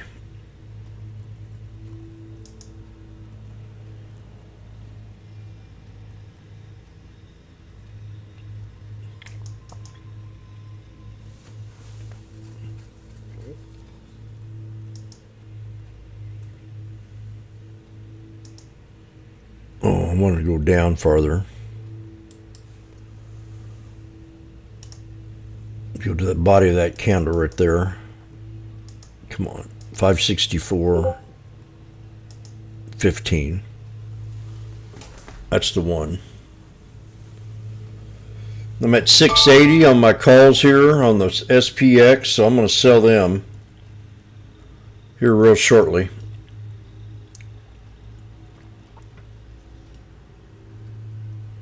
I made up, now I'm about even in for the day here.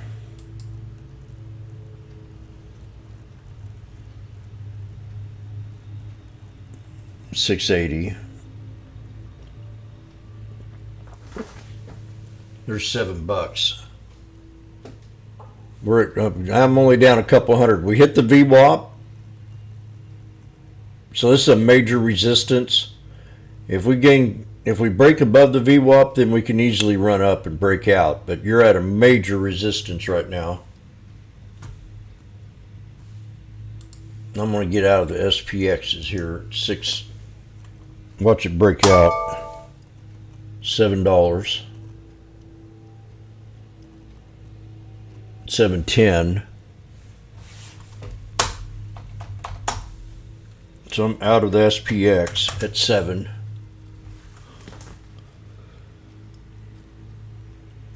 Now the SPY's got to break out, or we're at a hard resistance. So it's up to you if you want to sell it at wherever if you average down or I'm going to hold on to mine. It's not a good idea because it is a major resistance. A lot of traders use the VWAP.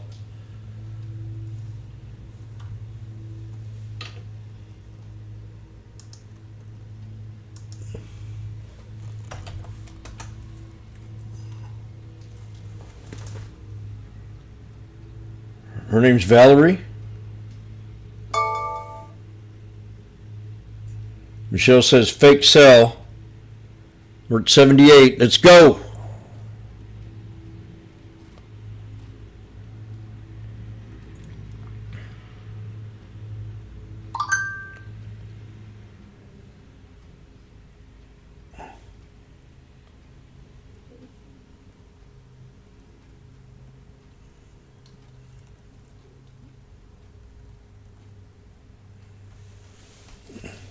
Richard, are you still stuck in SPY?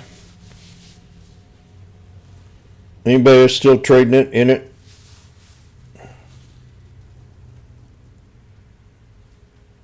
So I want you to think about break even. If we break the VWAP, we're at a resistance right now. If we break this hard resistance, we definitely will go higher. If not,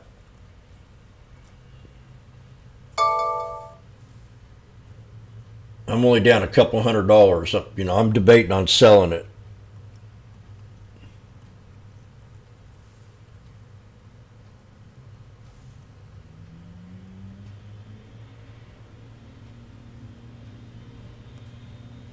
But if we break it, we'll definitely shoot up. There's a hard resistance. I can't emphasize it more than that.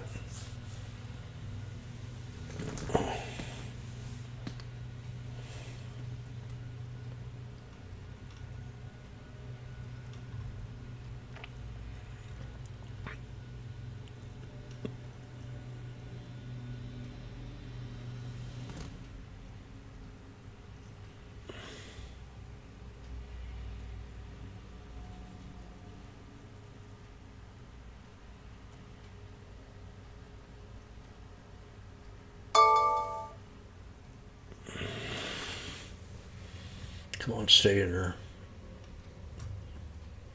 We got two things. Okay, we're squeezing. We're above the 63, and we're below the VWAP. So that's a major squeeze, and I don't know if it wants to break that or not.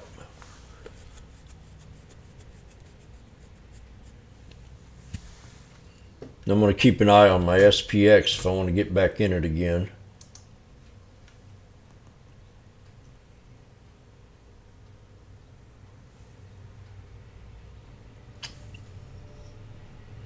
Come on, just break it. Give me a reason to stay in this trade. Oh, if I'd have bought the dip, though, I'd be up nice.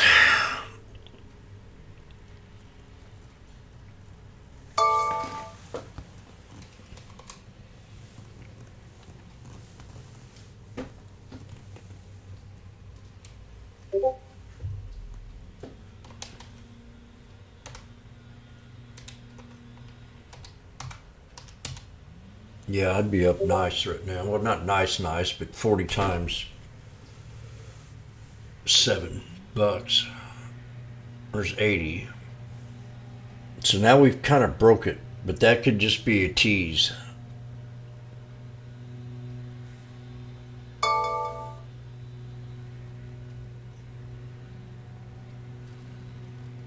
I mean, I'm tempted to get...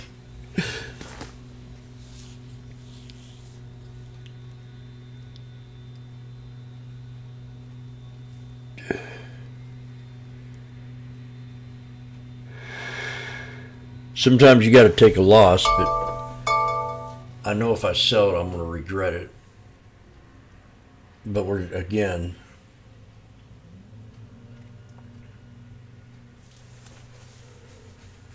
I'm down 120.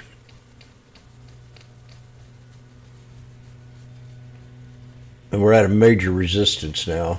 We broke the pivot point on the SPX. And oh no, that's a Fibonacci. Let me see where we are here on the SPY. I forgot. I erased this. We're above the pivot point on the. Oh, we're above the pivot point.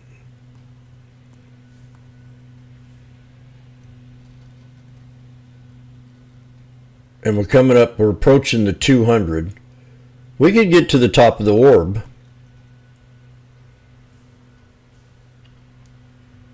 Y'all let me know if you got out green. Let me know if you're out of the trade, more or less.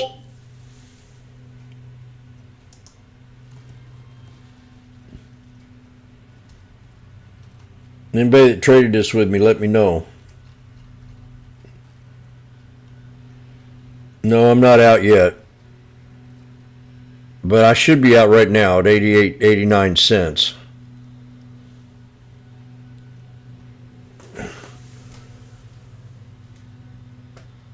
Did you buy a dip, Michelle?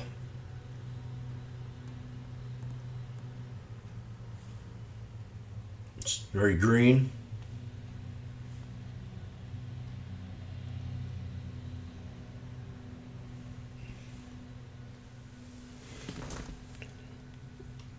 Sell it even. We hit that pivot point. I'm still going to hold on a little bit longer. I should have sold them.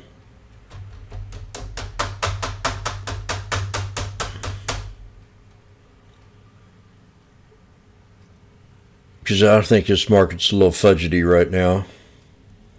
Fidgety. And I'm going to have chicken soup and cornbread.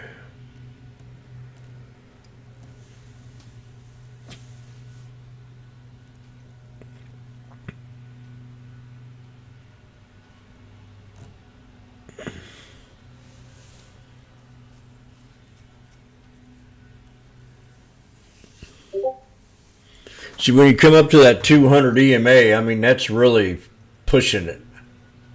And we're still above the 9. If we hold the 9, we're okay. But if we don't, it'll go back to that new pivot point, which has been the 63.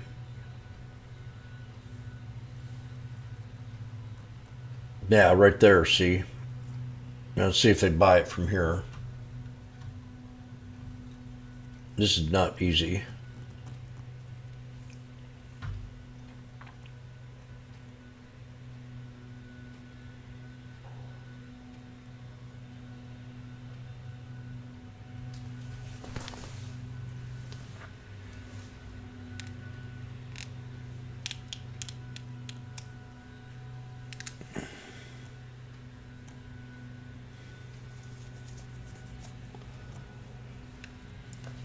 Look at my SPX, see if I want to trade it again.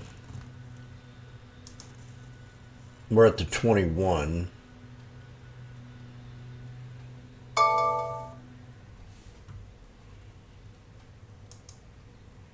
We're at 540.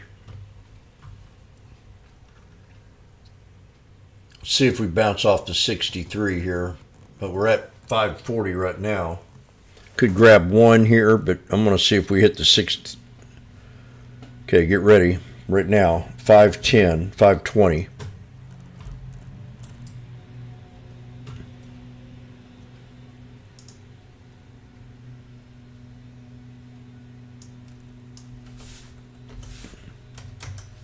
I'm at 520 on the SPX.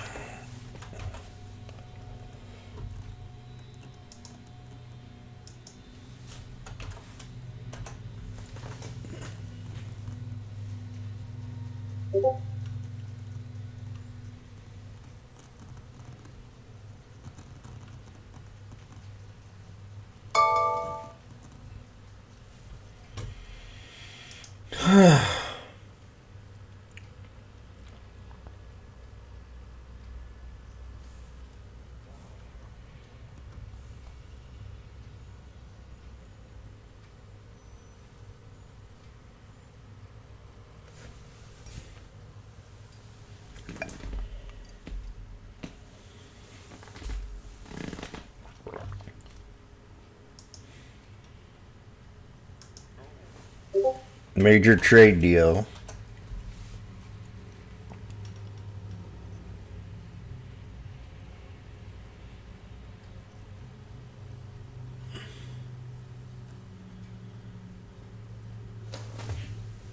Okay.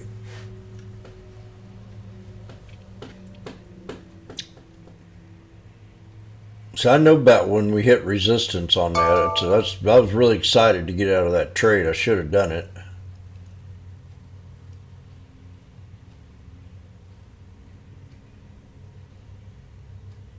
Down 120 last time I looked, but I think we went a little higher than that.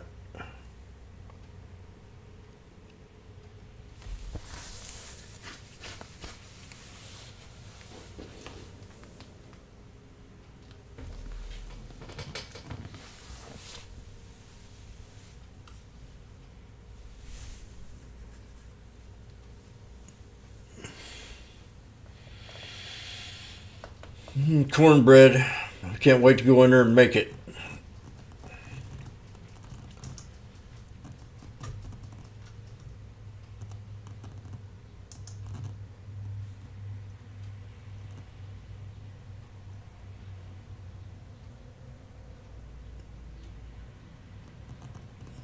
Kind of sexy looking today there, Nicole. This guy's lost some weight since he's been on the show.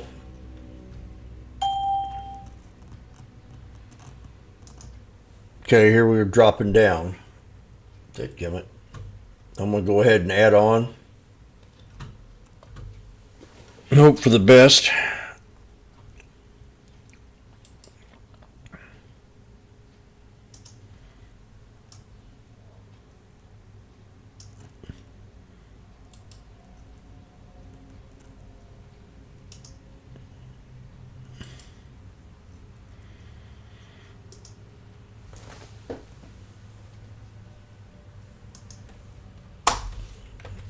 $0.57.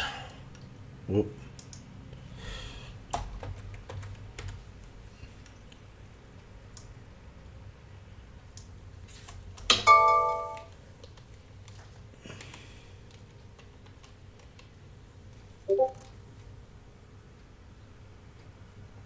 Come on, baby.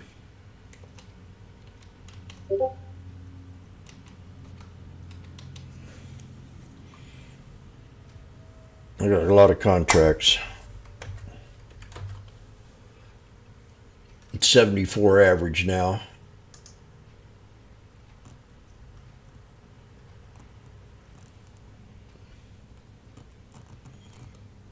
And if I get down to 57, I'll stop out. I'll sell half of them and buy a lower dip.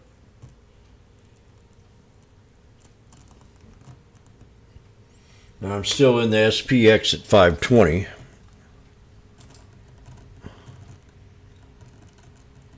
I don't like working this hard.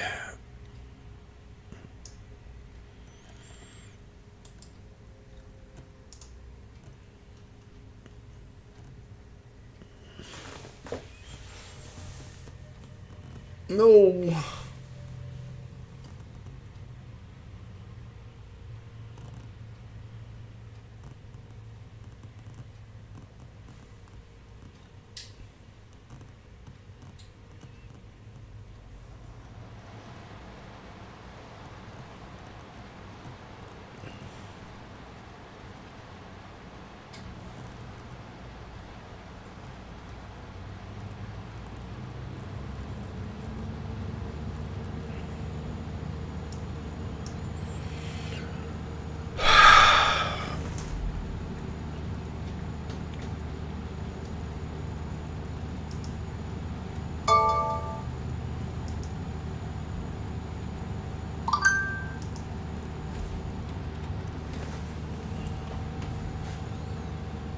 Getting too late.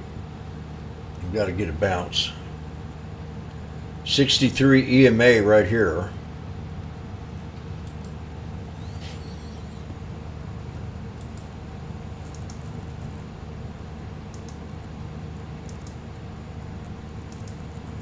No, I don't want that.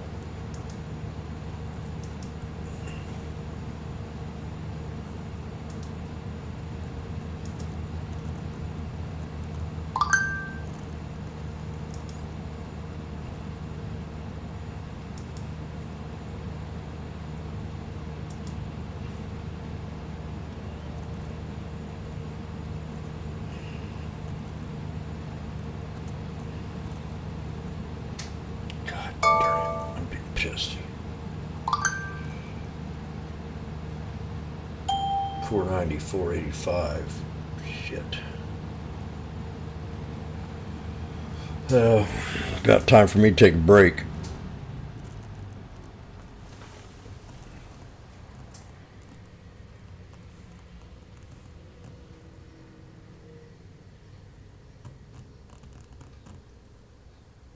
Come back and regroup.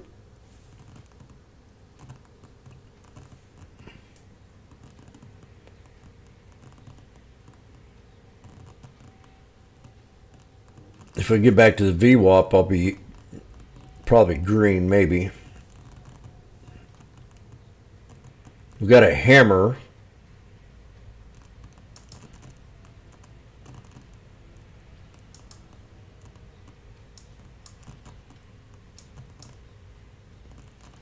It's spinning top on the 15-minute.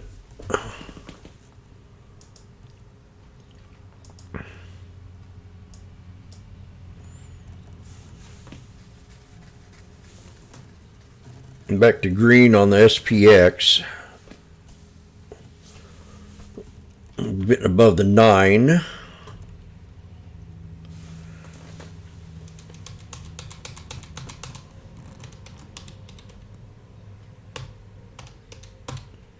Then 560 bucks right now on that SPY.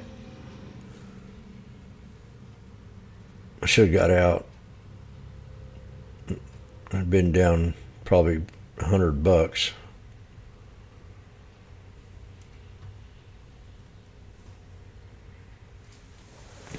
Yeah.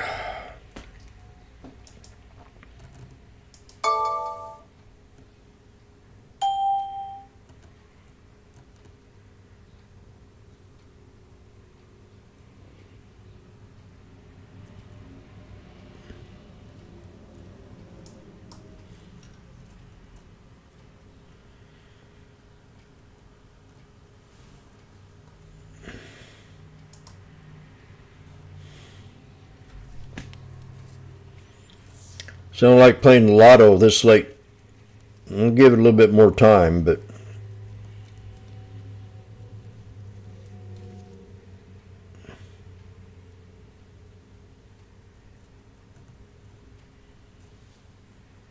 and get pushing my limits.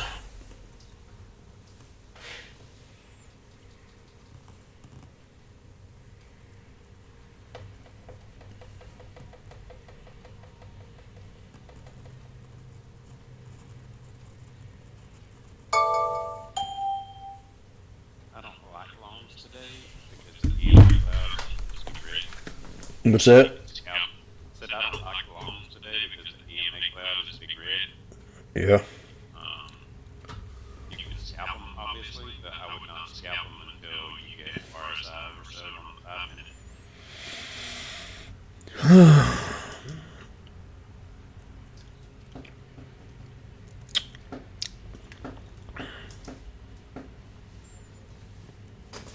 Like right here, this freaking candle, the 9 p.m. and the 9:15 5-minute candles, where you had that long week, your RSI was oversold, and you had the squeeze bottom. Yeah.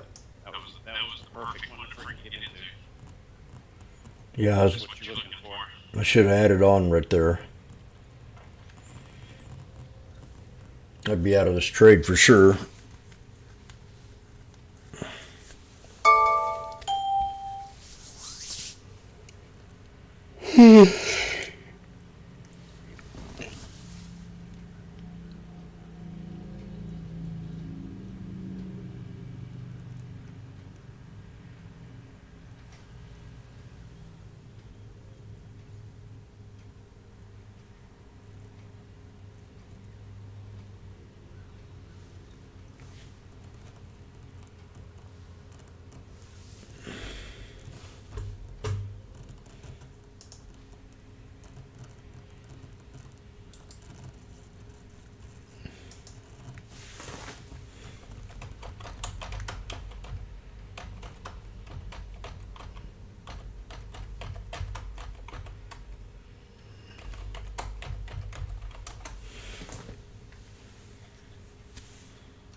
It don't take much for me to fog these charts up.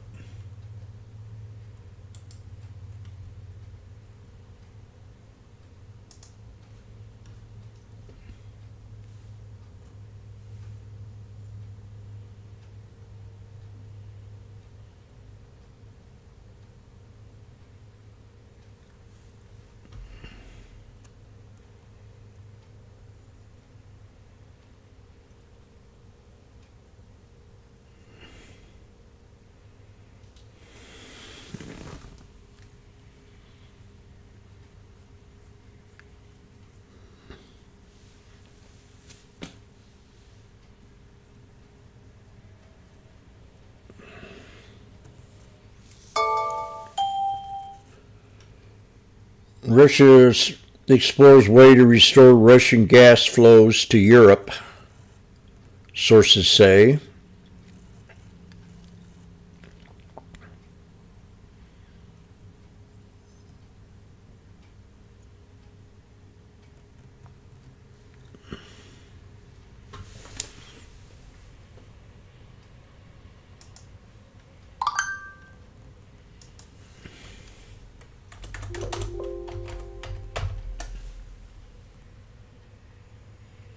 Nvidia pulled back to 116. I haven't looked at Tesla.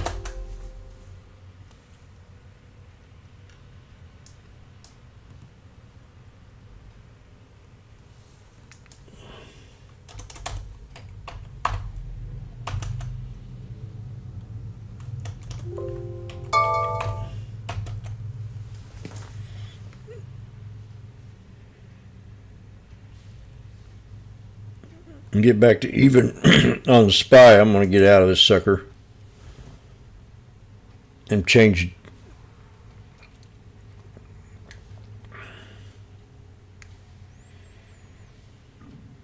about even on my SPX. I'm even on it now. Got to break the 63.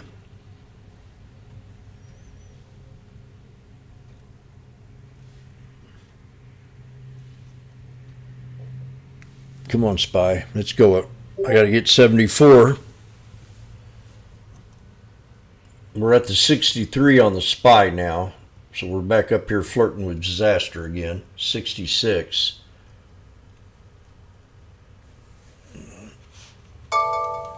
Yeah, we're heading into that resistance zone. 5 minutes is about to tap the 21. Yeah, we're above the 63 now in the 1 minute. What you're looking at what? S/ES? Remember when he's saying, and you don't say the ticker, I guess I assume he's talking about the /ES, and that's. I'm never looking at anything but ES. I don't use a single other chart than ES. ES controls SPY and SPX, so why would you not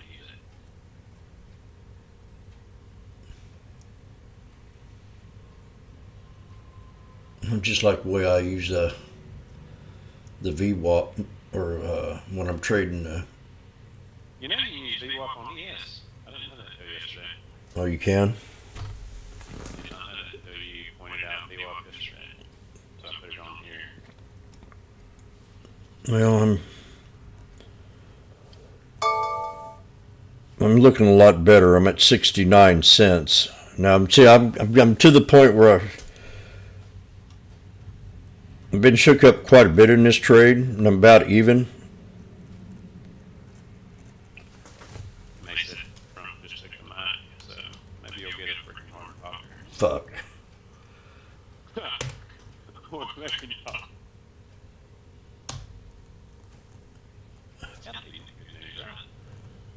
Well, fat cats don't like him.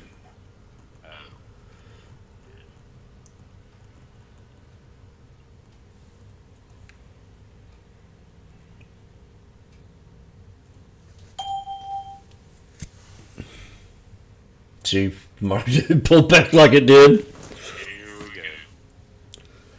Yeah. I'm just gonna wait for RSI to show me over 7 and then I'll load some. They call them dumps, big massive dumps. Yeah. I got out of some, but shit. I'm still holding. And let's see where I'm next. Jesus H. Christ, am I right before you said that, I said I pushed the sell button and I was at 70. Because I got excited, you know, I'm sitting there above that 63 again, and that's really been the hard deal breaker. So I'm going to add right here. Double bottom.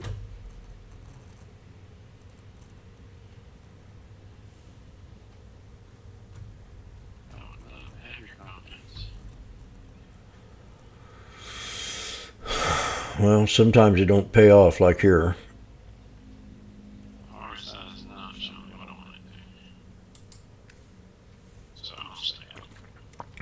I got 40 cents.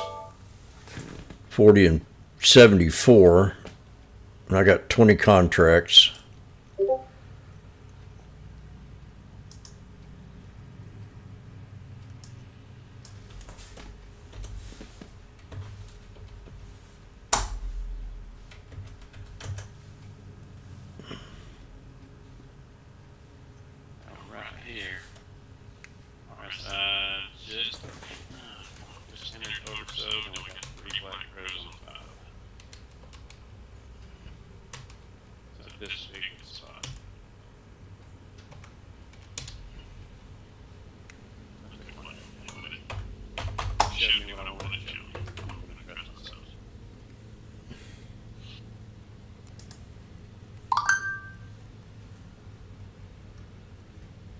We got 3 black crows on the SPX here back to my low support.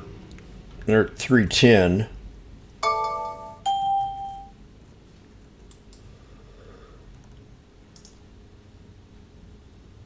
Yeah, most of the rich billionaires and millionaires are Democrats here on Wall Street.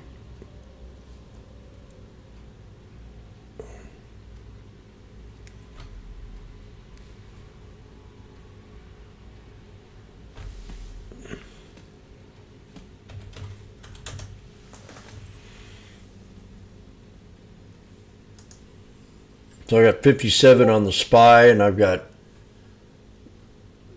520 and 310 on my SPX.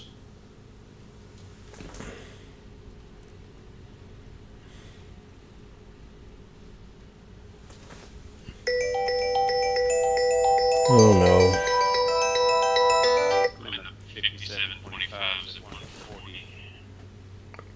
Always clean, janitorial. May I help you? You're live on YouTube right now. Just to let you know. Thank you.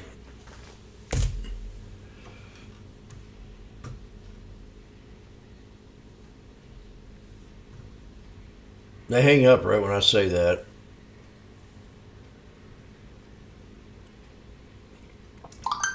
The calls have gone less, but I'm still getting them. Come on now.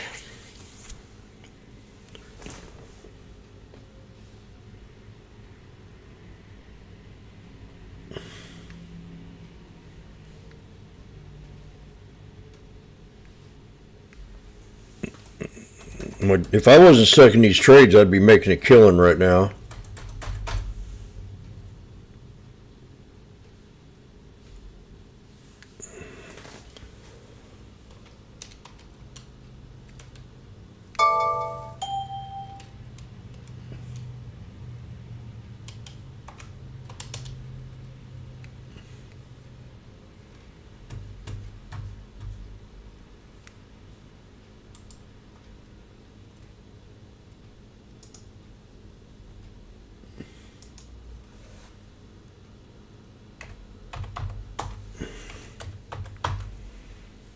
Is Trump done speaking? No, he'll talk for an hour.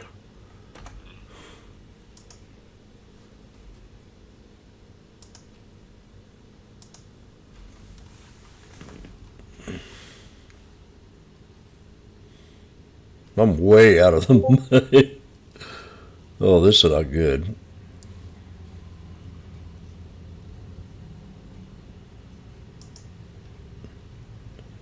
$0.44.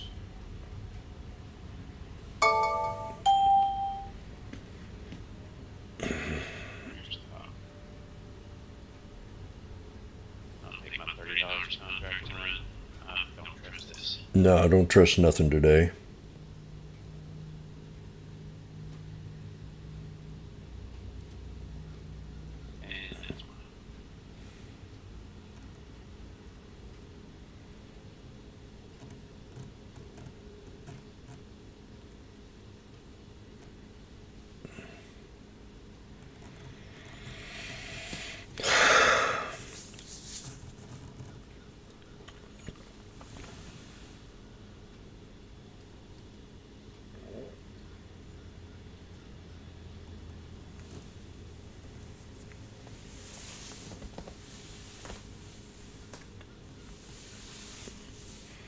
About it's lunch. Go ahead. It's lunchtime for me now. 10 o'clock, 11 o'clock Eastern. This EMA cloud sure looks like a damn friend day to me. If it gets back up here and touches the 9, I'm probably just going to buy the money put and stand it the rest of the day. We're at the 200 off the SPX. That's why I added on right there on the 3 black crows.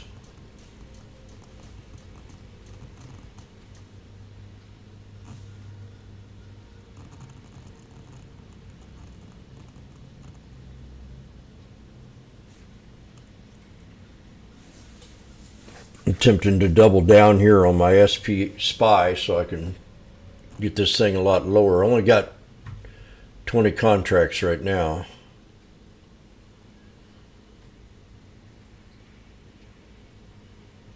I had 3 black crows on it too with a higher low.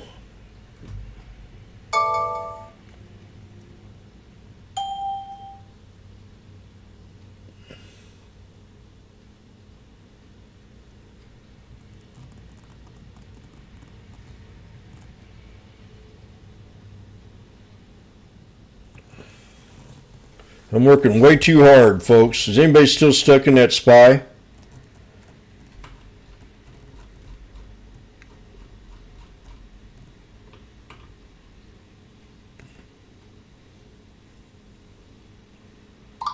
Zero the Dragon? Are you a new one in here?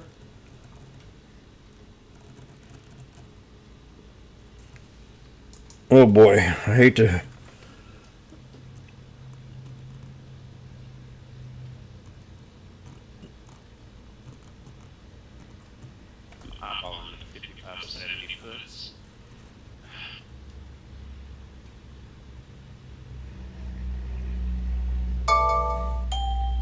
No, you got 2 contracts at 99. Good. I'm glad you ain't like I am. Well, not good, but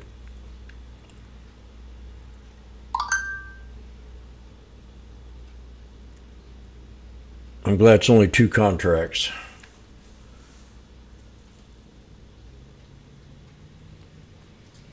Well, if you only got 2, I'd hold on to it. It's now being in the same day lotto. That's a little bit, and the time starts to wear out. They start to get a little bit weaker. And that's what I don't like about trading. You know, I like to get that first hour and a half in, but it gets a little bit more difficult later on. Is Trump on?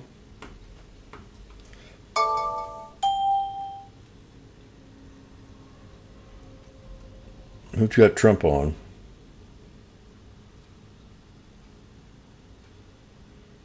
You definitely got your mic on.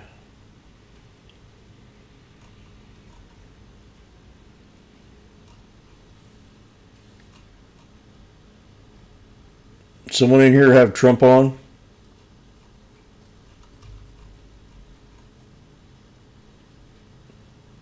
You're the only one right now that has his mic open.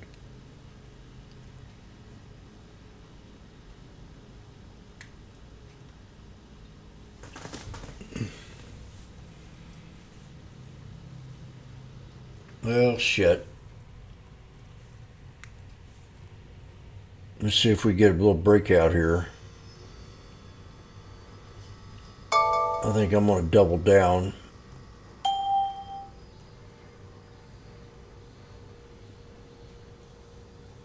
And go cook me a lunch and start over and start fresh.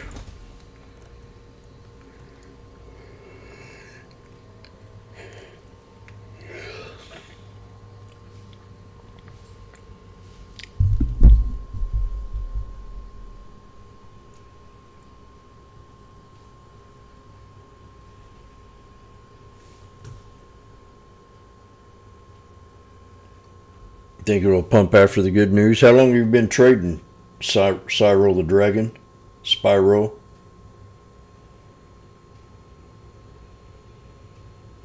Are you new to trading? Oh, okay. You got a little experience behind you then. You know where we are.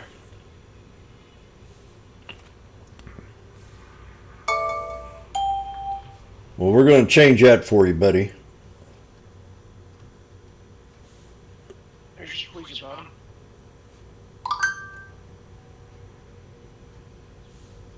We're going to change that around.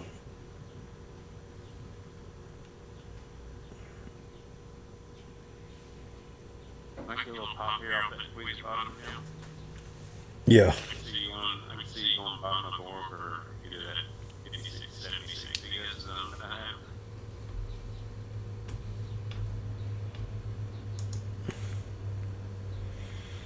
Some slash ES. I had it on at 35. If you can break past this 9:05 EMA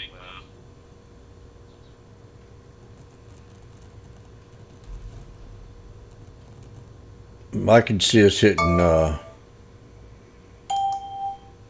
my orb would be right here. Right about in there, right at 56, 68, 75. If we can break that, we'll go higher. Struggling on that 9 EMA right now. Yeah, and that's, but that'll 56, 68, 75, we break that, we'll hit your orb maybe. But then we got the 63's been acting like a hard resistance too. On the slash ES. And I got these at 35.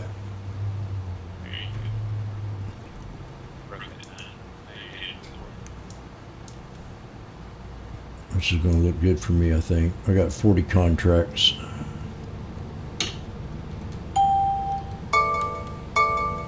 Michelle, are you still in them? Well, she already left. So I'm sick of this guy.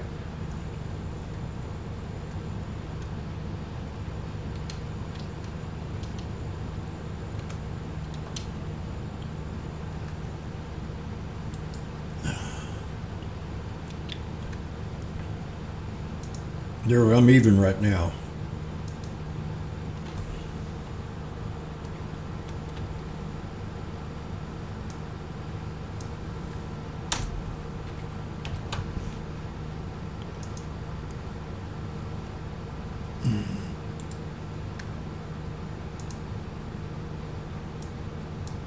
Back to the VWAP.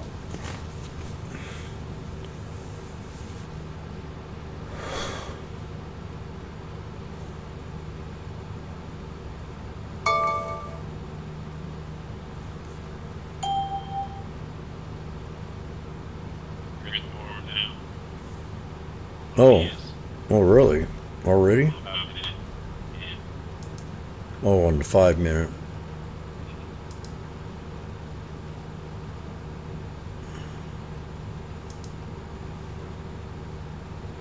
We broke it, didn't we?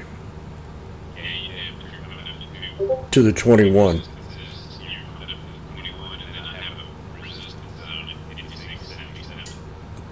Yeah.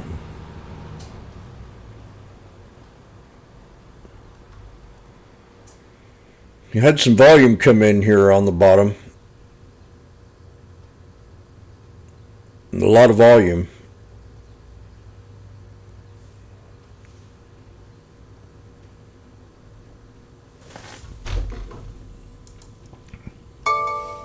And I just hit my first resistance on the SPY.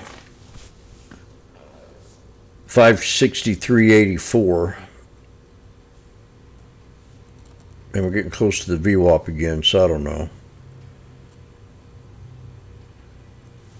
I feel like I'm behind the curve today a lot.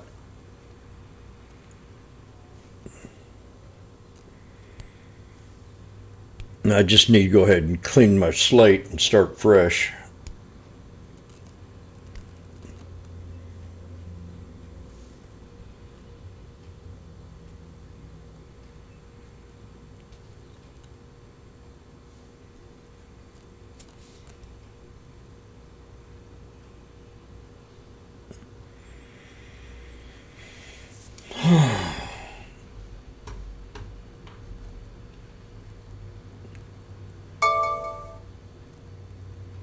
Josh is struggling today too, he says.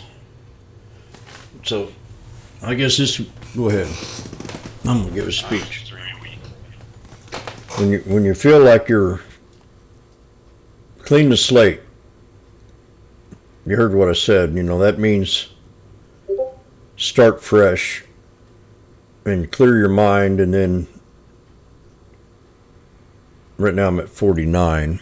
So when I get ready to sell this, and I'll just hold the SPX.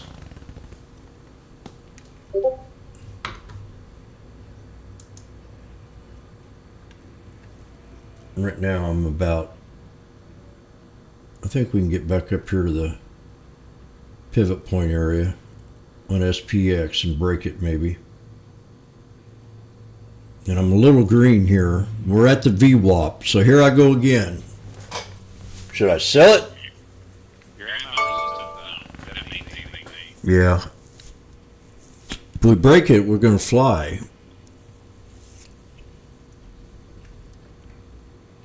The only candle on the entire page that's broken in was the first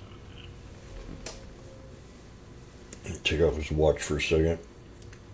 It's pinching my hand.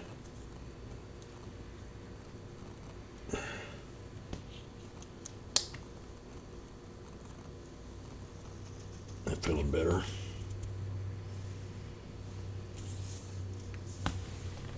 My muscles feel tight today. Like I've been lifting weights for a week.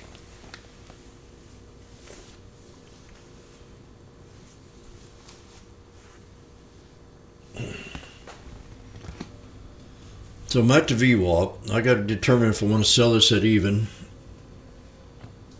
or break it. And it's really that time of day where it's not that good of an idea to hold.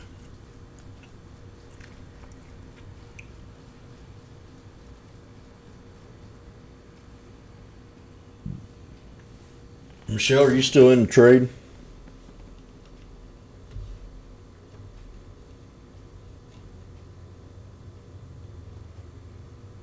Magnificent, you need a grade?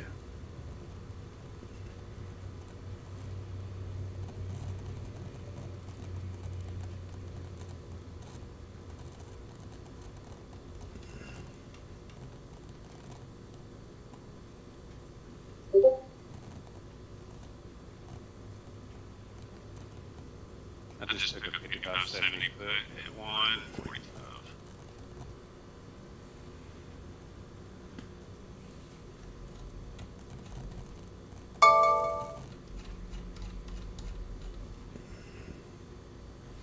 Okay. If it breaks through that resistance zone, I'll get out of it. But for right now, tell me.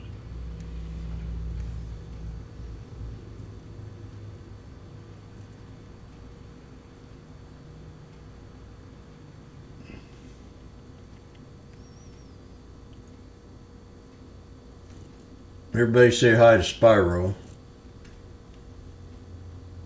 Make him feel welcome. This is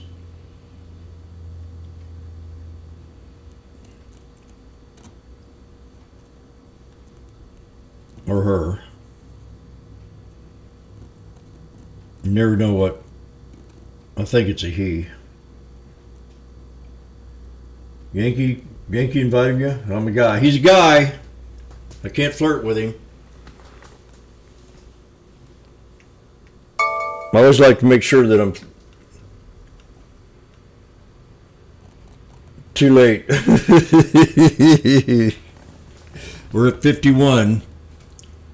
So Michelle,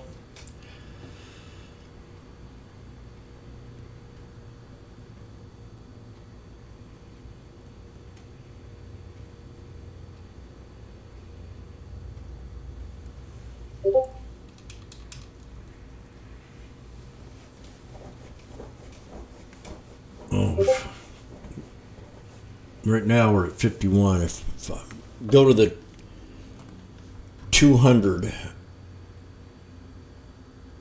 564.88. If we stay above the VWAP, we've been here before, but if we start picking up some momentum, I'm at 51, so I'm up $5 a contract. I hate playing these cheap shit like this.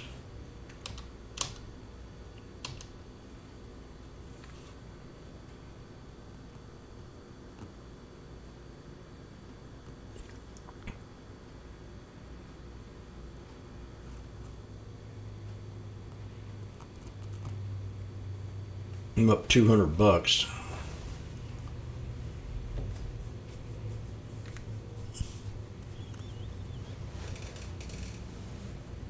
But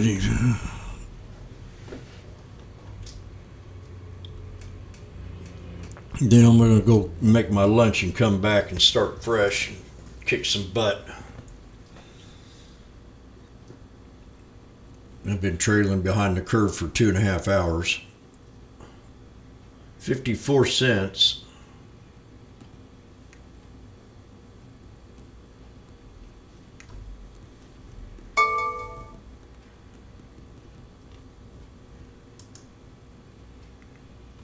Slash ES just broke the orb. And we hit the 200 EMA.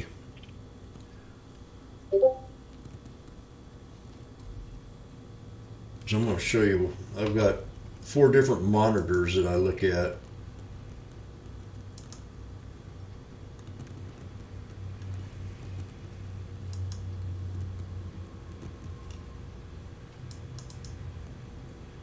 There's those 4 big screens.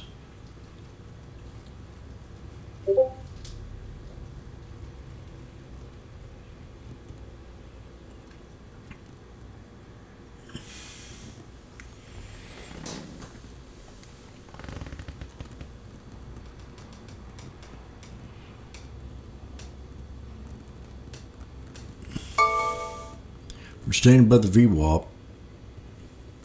I think I'm going to get a little bit more out of this, maybe $15 a contract.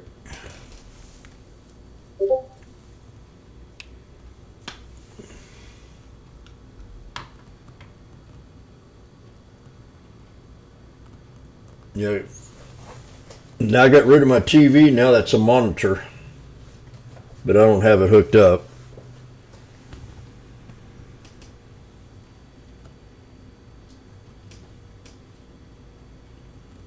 I no longer have a TV.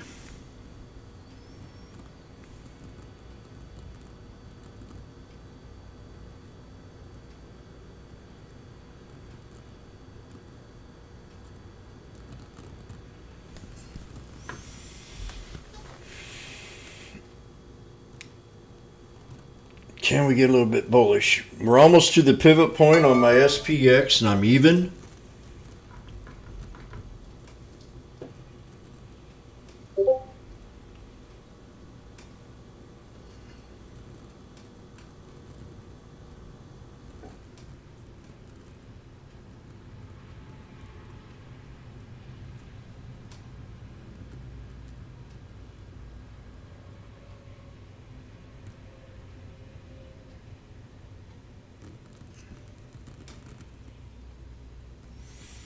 And then I'm going to go warm up my chicken barley soup and make some cornbread. There's the SPX, just hit the 200 right here. Come on, let's go to the top of the orb. We're at resistance. I got 53 cents on my stupid spies. Excuse me. 7 cents contract, $7 a contract.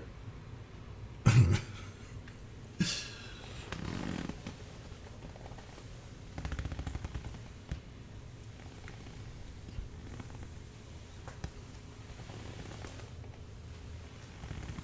think I'm gonna sell them.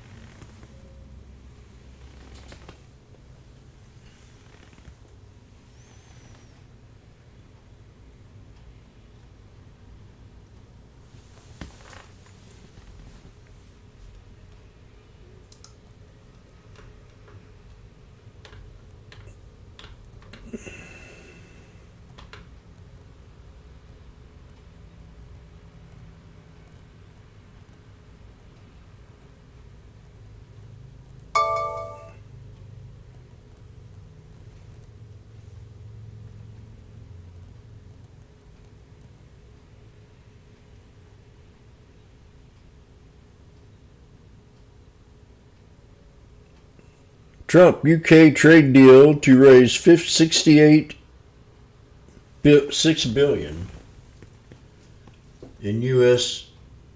external revenue. That ain't nothing.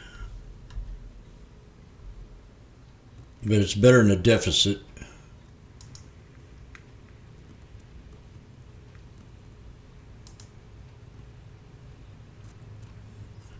SPY's at the 200 right now. So it's another major resistance here. If it breaks, oh! Look at there. There's my giggle.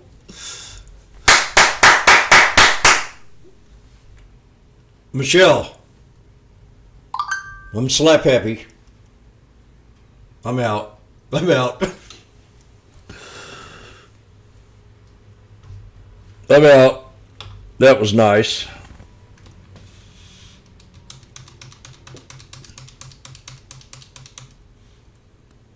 That was nice.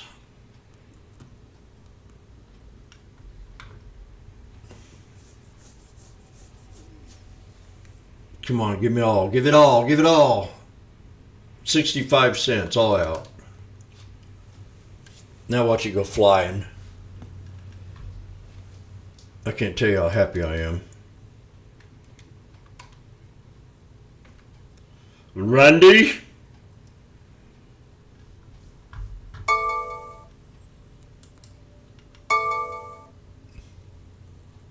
$67.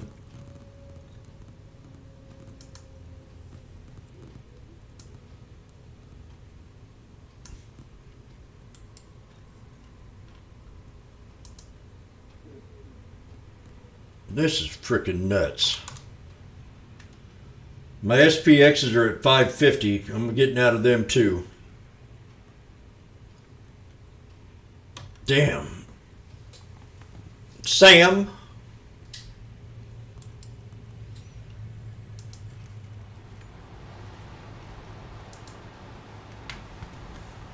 Unbelievable. I tell you what, sometimes I sit here and you don't want to listen to me because I'm in a sour, 72 cents. Spiral, you still in them? Looks like something happened here.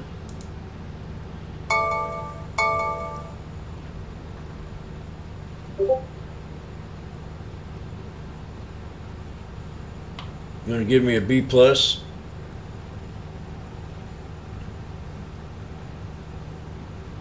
Spiral? About to get out. Yeah, I don't want to. I hate having a newbie get stuck in a bad trade on their first day. And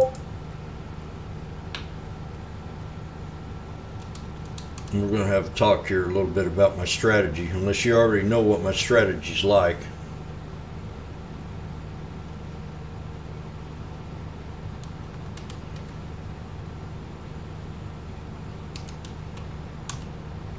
I mean, that's nice. For me, that was an okay trade. I had 40 contracts at 19 bucks.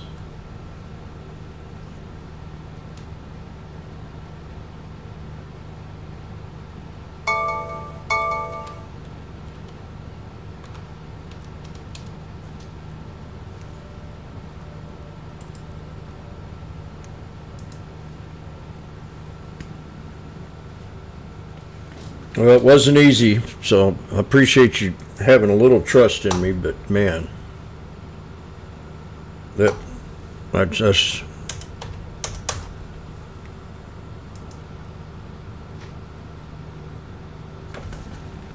sticking it out. That's all I can say. If you stick it out, it's a hard thing to do when you're down so much like I was.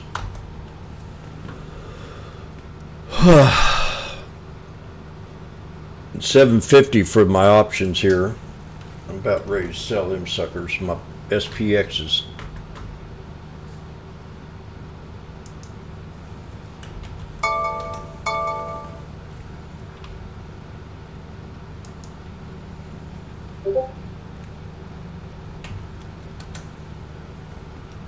Made $3. Okay, that's good. Spiral. I'm going to give a small introduction to how I trade. And my partner in here, Funky, has been, I have to say, when I trade with somebody, when you have two different perspectives, it encourages you and it also keeps you from making mistakes. Because they're going to make mistakes. Maybe you're on a day where you're not making mistakes. Like, it evens out.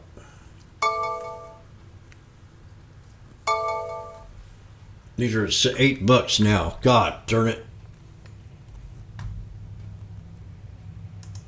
My SPX are at $8. So I'm about up 100% here. I'm going to get out of them.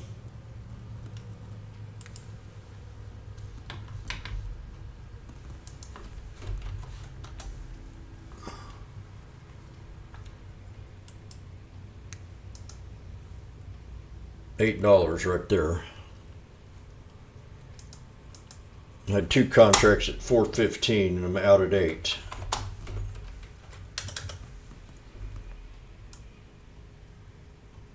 And then I'm going to go make lunch.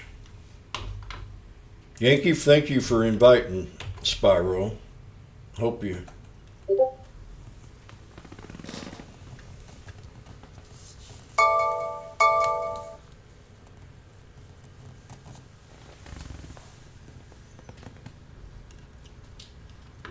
I'm going to give you I want you to watch my YouTube channel.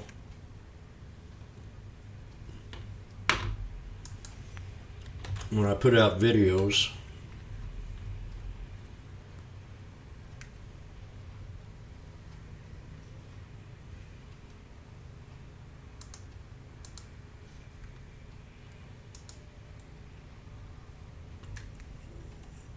Unbelievable.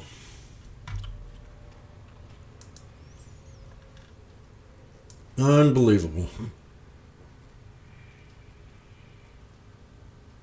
I bet you Funky didn't even think it was going to jump like that. Nope.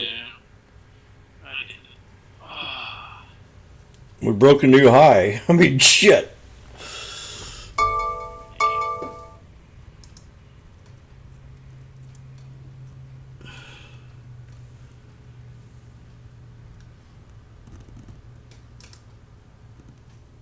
"13 minutes ago, Pacquiao slapped Mario Barros." Oh.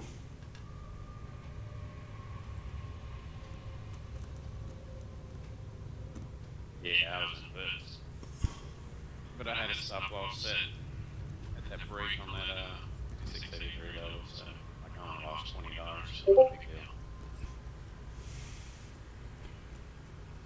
But I was way out of money. I was just thinking on it bouncing off that orb. I didn't have a loss, but it was a hard one to beat. Hard one to stick in there. I gotta watch this here later on tonight. Pacquiao slaps Mario Barros. I'm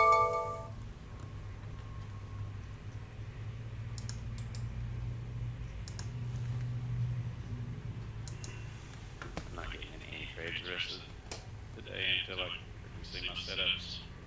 Michelle says that was the hardest $75 she's ever earned.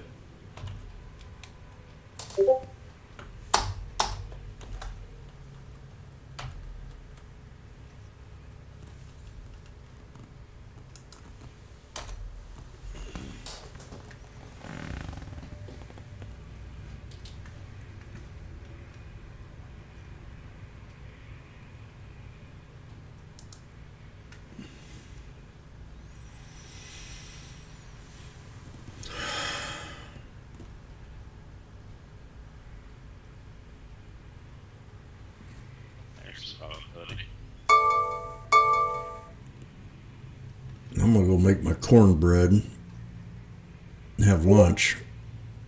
Yeah, this thing's jumping all over the place. Yeah.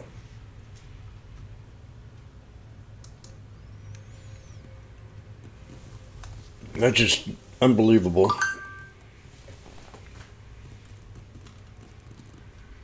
I gotta clean this chart up. It's pretty ugly.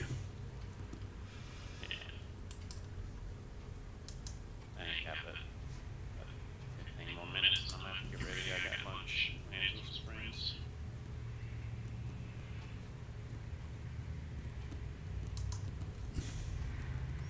Friends in low places.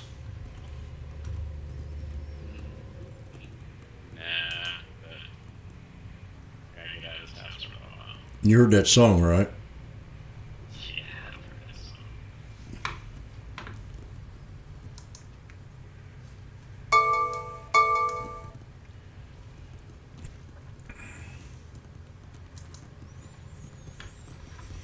song. Okay, well, I'm gonna go make my soup real fast and I'll be right back and turn on the TV.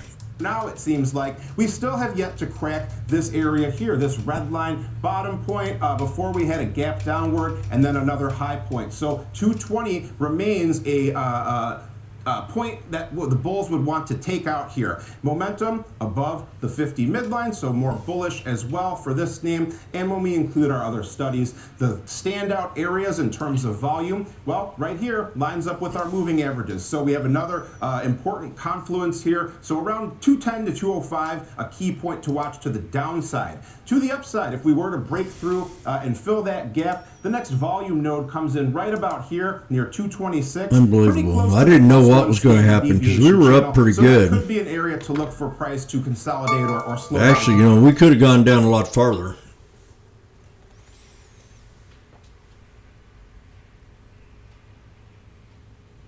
Could have gone down a lot farther. So I want to chart this up before I head to lunch.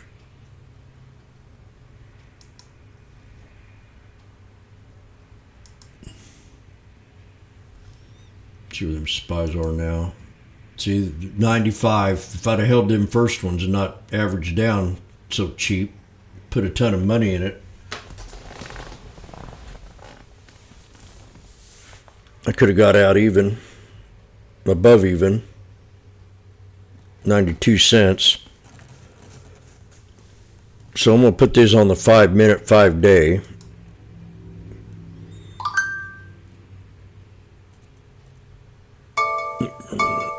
There's support now.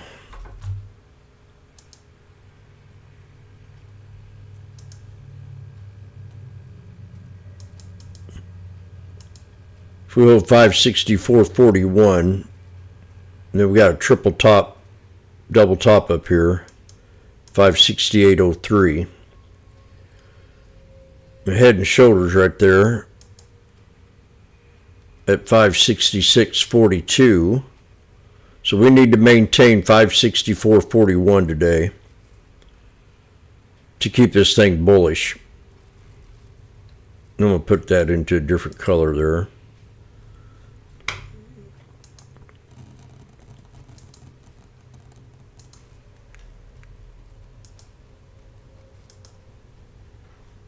Yeah, that's perfect. In the 568.03 to break resistance.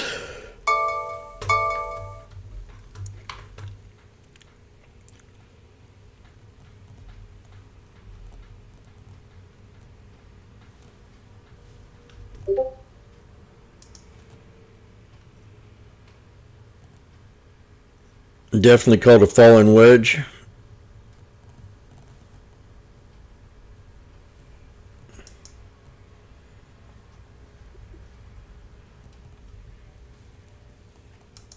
To be at top of mind as President Trump outlined Back soon. the deal between the U.S. and I'm green today. Can't forget about our neighbors. Not bad for a rough day. US-Canada trade relations. Joining us now, we've got Dustin Reed, Chief Fixed Income Strategist at McKinsey. Those things always turn around though if they have a bad start. Jump into your thoughts about the U.S. and Canada. I want to deal with what's top of mind right now. I'm not saying, I don't want to tell anybody to stay in a losing trade. If you feel like your gut's going to tell you, but I've been here before where I've down so much, but your own gut will tell you when to get out of a trade. before it hurts too bad, and then eventually it's a gut feeling. If you have a good gut feeling, you want to cut your losses real fast if you have a small account, is what I'm trying to say. They're at $9 now on them calls. That'd been 100 and some percent, 120%, 130.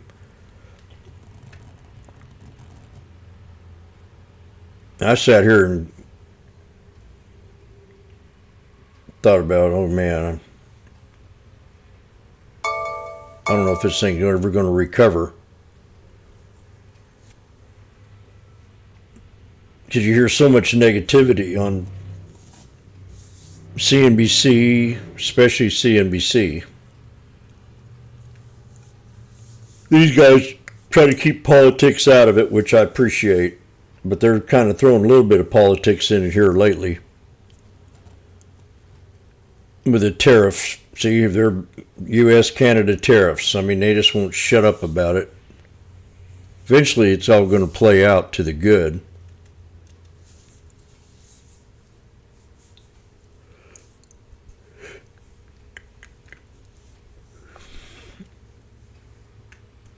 But I wrote a big speech about cost averaging down the other day. It's not the thing to do if you're a beginner.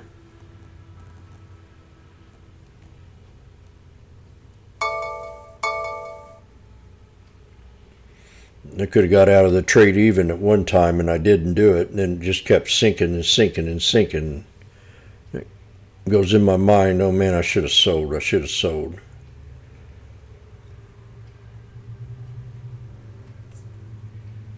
So I'm going to go in there and cook my soup and my cornbread. Come back and give it another shot.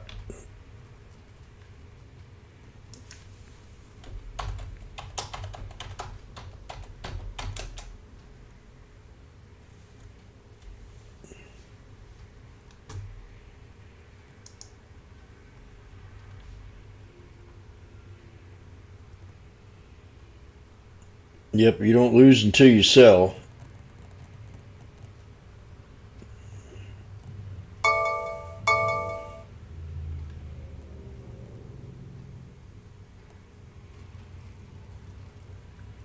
Who's wrong, Richard?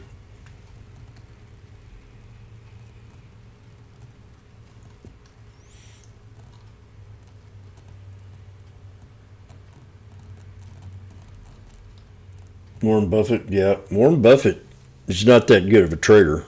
He just holds like I do. So I learned a lot from him and many of them billionaire traders. That's why I started cost averaging down.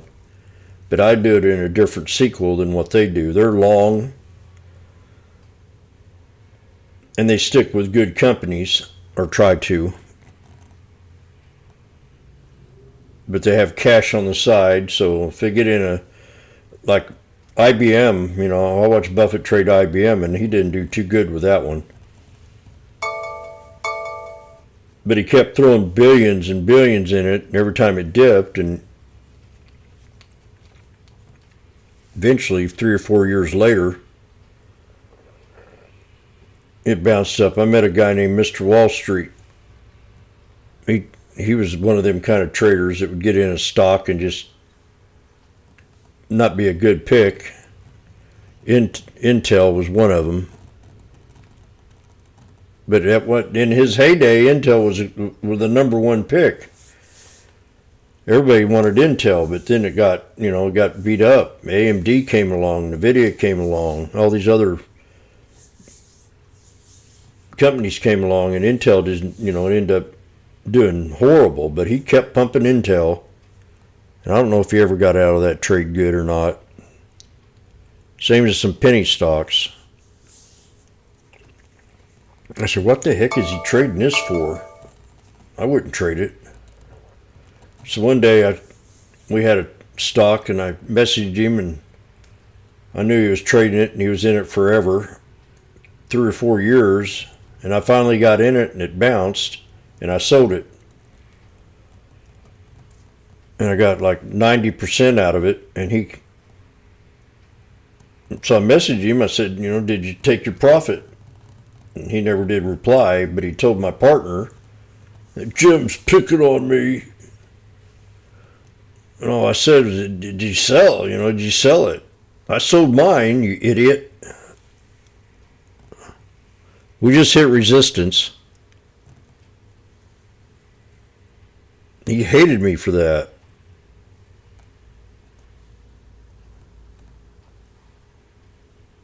First he liked me, but then when that one day, he was in it so long, 3 years, and it never moved. Then I jump in it and it moves, and then it never recovered. And he had a lot of money in these things, hundreds of thousands of dollars. And I only had 5 or 6 or 7, a couple grand. We're at a double top at 568.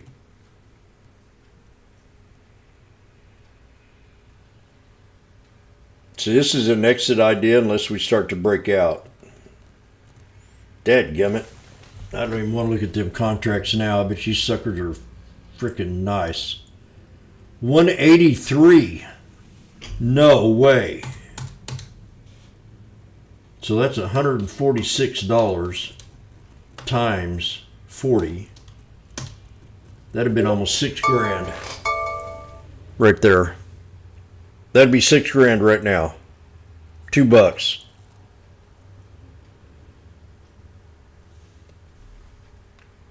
Can you believe that?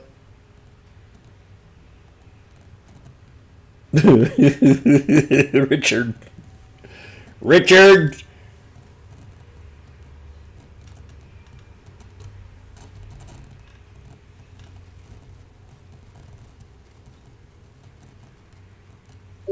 I don't even want to look at the SPX.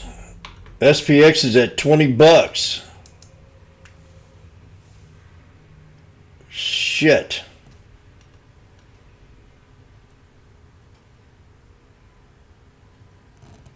That'd been $3,200 right there on just the SPX.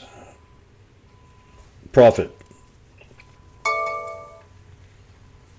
I tell you what, I'm gonna have my soup.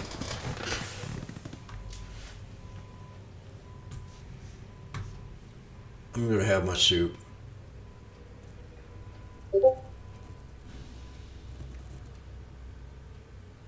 That's almost 10 grand I would have made on them 2 trades.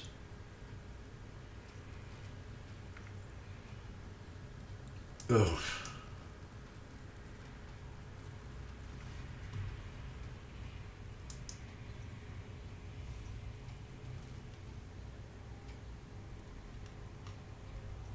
No way.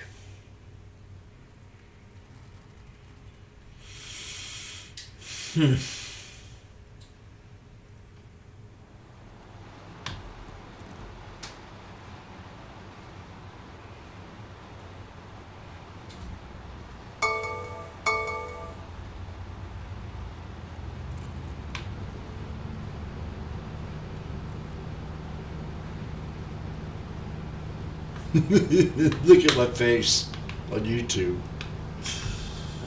Hardside's getting way over, I gotta take a picture of this YouTube picture of me.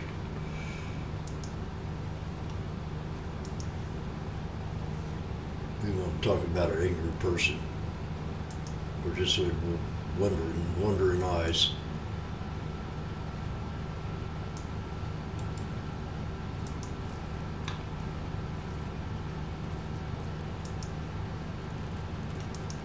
Michelle, I about got the same look.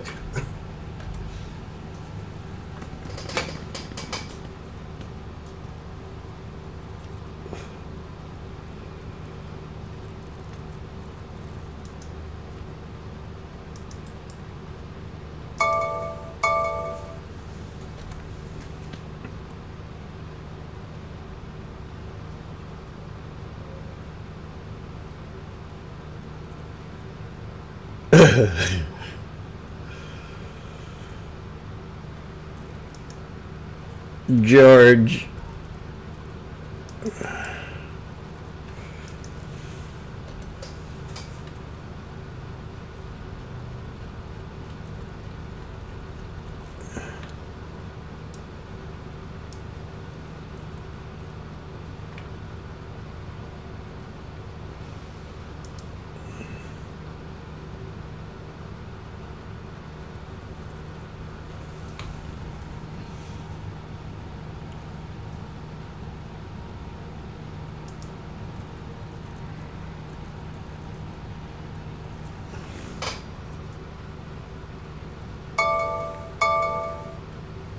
Man alive.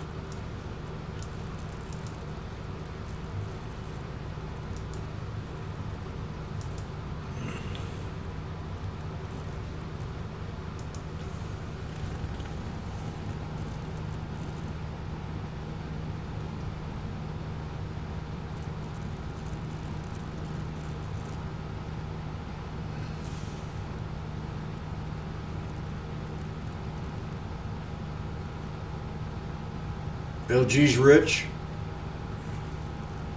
Who's printing trendies?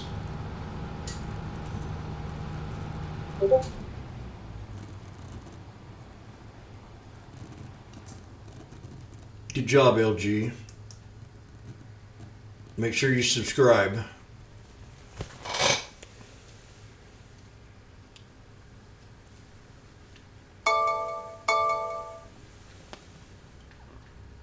Oh boy. I'm gonna go make my lunch and I'll be right back and listen to George before I have a heart attack. Sell the 138, the 141 call spread. That's above the current price. And then I'm going to sell the 108-105 put spread below the current price. And so it's a $3 wide spread because the stock can only go higher or lower. It can't go both directions at the same time. Altogether, you could earn about $1 per share in credit or $100 a contract. So in essence, the whole objective is for the stock to stay range bound within that $15 move higher or lower, because that's essentially about where these short strikes are, 138 high, 108 low. Now with that return, you have to consider the risk. It's $2 a share. So your return on risk on this trade is 50%. The probability of success is nearly 70%. But you have to take into consideration I'll be that back. there's a risk is possible.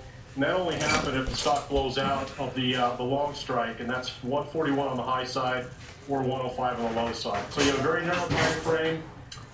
These premiums will erode very quickly if it stays within the context of those short strikes.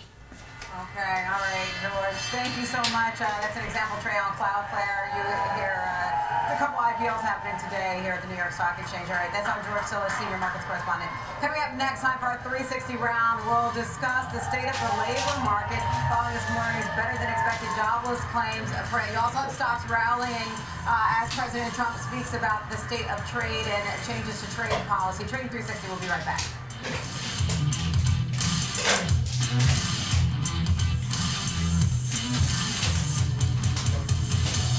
Dad, I have a question for you. Sure. When did Granddad first start investing? Granddad had an account with Schwab before there were branches in the area. He really started with nothing. He worked hard, and after he passed away, the torch has been passed to me, and my advisor, Jennifer, she was with me with the journey, helping with the estate distribution. The two grandchildren planning for their college educations. Someday it'll be their turn. Trading at Schwab is now powered by Ameritrade, unlocking the power of Thinkorswim, the award-winning trading platforms. Bring your trades into focus on Thinkorswim Desktop with robust charting and analysis tools, including over 400 technical studies. Tailor the platforms to your unique needs with nearly endless customization, and track market trends with up-to-the-minute news and insights. Trade brilliantly with Schwab. Whether you're an experienced investor or just getting started, Charles Schwab offers a webcast that's right for you. Do you like using charts when analyzing your stocks? Our technical analysis webcast series breaks down different charting techniques like trend analysis, price patterns, moving averages, oscillators, and much more. Best of all, you can ask questions directly to an education coach. It's interactive learning at its finest. Tune in live or on demand. Head over to schwab.com/coaching and start learning today.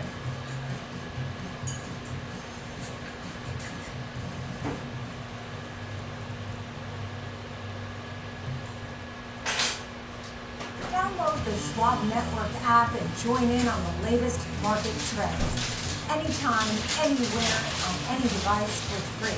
Schwab Network.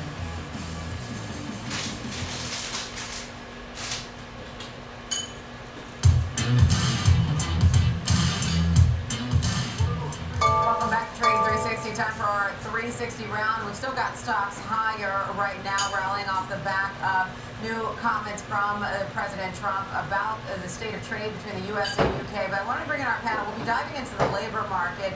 I'm joined now by Ken Mahoney, CEO of Mahoney Asset Management, and John Shea, President and CIO of Cohen & Steers. Thank you both for joining us. Before we go into the state of the job market, I think it would be remiss of me not to get some of your thoughts on what we're hearing on the trade front. We have, it sounds like, the framework now of a deal between the U.S. and the UK. John, I want to start with you. You said volatility is the new normal. The VIX is actually a little lower now, I think, as can be expected, because we're at least getting one trade deal on the table. We're below 23 right now. Do you feel like some of the volatility is pushed to the side now, given that we at least have one deal on the table? Look, 100%. It's all about degrees. You know, before the election, we're at 12, 13, 14%. After so-called Liberation Day, vol went above 50%. So, you know, our expectation was not that vol of 50% is the new normal. It's more that we're in a different kind of world for a lot of different reasons. So higher volatility is the new normal, and therefore concepts like diversification, diversification are only going to be more important going forward than they have been over the last 10 to 15 years. And Ken, I'm curious to know your thoughts. You say the market has done a good job at climbing the wall of worry and sniffed out Trump laying off the burn it down and haphazard approach to tariffs. Does what we see today reinforce that view? It does. And if you notice, there's something there that we were seeing, which was Navarro, who really was a tariff hawk, if you think about it. We don't hear from him anymore. Anytime he went out in front of the cameras and, you know, he would take a trade of $20 billion for, let's say, Canada tariffs and lose $10 trillion in market cap. Of course, that could come right back. But I think you're starting to see the Treasury Secretary take over the lead in negotiations and messaging. Remember, the messaging's been god-awful. So, again, I hope we don't have to revisit the lows. I think now we put a higher low in, thanks to this news today, and maybe more. But if you notice, Navarro's nowhere to be found, and the messaging mostly lies now with the Treasury Secretary. Yeah, Scott Bessent does feel like certainly one of the cooler heads, the Treasury Secretary, and nice to hear that he'll be headed to Switzerland, neutral place for those conversations with our counterparties from China. John, I want to get your thoughts on the state of the job market. We got new details today showing jobless claims 228,000, which was a decline from the previous week. Came in better than expected. What's your take on the state of the job market right now? So overall, the job market remains very healthy. It's not as hot as it was 18 to 24 months ago. This kind of unemployment claims, it's very consistent with the jobs report we saw last Friday, which is healthy job market. At the margin, we saw a little bit of a pickup in layoffs over the last few months, as you'd expect, particularly within the federal government. But overall, jobs market, just like the rest of the hard economic data, still tells you we're in a healthy economy. Okay. Ken, do you share similar views? I do. Look, I think the big number last Friday, the unemployment report came in as expected, 4.2%, created 171,000 new jobs. I was like, oof, if you look at the charts, technical charts of the S&P, it actually started moving right off of that news because, you know, prior to that, we started seeing government layoffs. How is that going to impact the cross currents of, you know, new hires versus government workers losing their jobs? And to see that jobs created, again, it could always be revised. We've seen that before. But 171,000 gave relief. And right from that point, I think the market said, okay, you know what? That's not going to be an issue. Unemployment's not going to be an issue. Labor market a little bit softer than John said, you know, from, let's say, 12 months ago. But definitely, it's still churning out jobs like this. It's in pretty good shape. And actually, Fed Powell doubled down on that assessment just yesterday. Yeah, I'm glad you brought up him doubling down on that assessment. And, you know, one of the things that stood out to me is just that very much that wait and see approach. We heard it numerous times throughout that wait. And part of that obviously has to do with what we're seeing in the job market. John, what are some of your takeaways when you think about how Powell characterized the state of the labor market? Yes, the first thing I'd say is we're still in this in-between world. Meaning, of course, financial markets, they got too negative. Sometimes they get a little bit too positive. I'd say where we are today is that the strong data we're seeing is more a reflection of the last 3 to 6 months. I do think we're going to see some slowing in the jobs market, in the economy, and with that, we'll probably see a few cuts out of the Fed over the course of this year. But in terms of where we are today, of course, the Fed doesn't need to be early on that. It can be patient as it sees things slowing over the course of the year. Yeah, and we've still, I think the view of Fed Chair Jerome Powell is looking for more data. By the time we get the next meeting, June meeting, we'll have about 6 weeks of data by that time. Thank you both. Our thanks to both John Shea, President and CIO of Cohen and Steers, and Ken Mahoney, CEO of Mahoney Asset Management. I appreciate your time. We've got stocks rallying as we get the framework of one trade deal between the U.S. and UK with 10% tariffs remaining in place. So there's a deal framework. You've got gains across the board, whether we're looking at the S&P 500, the NASDAQ 100, or the Dow. You also have Bitcoin climbing above 100,000. First time since February. Risk on right now. Thank you so much for joining us on Trading 360. I'm Diane King Hall. Download the free Schwab Network app. It is available in the Apple App Store and tune in 24/7 on SchwabNetwork.com. Stay with us. You've got Fast Market with one and only Kevin Hinks and Tom White up next.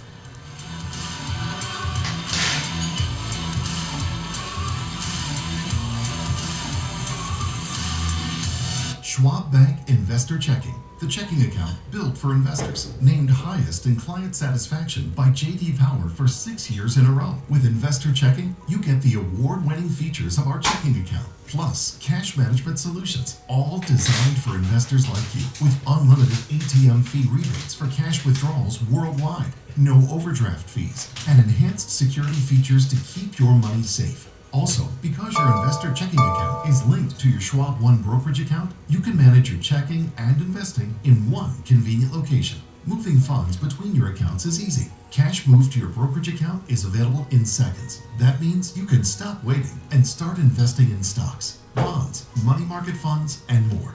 Get more with Schwab Bank Investor Checking, the checking account built for investors.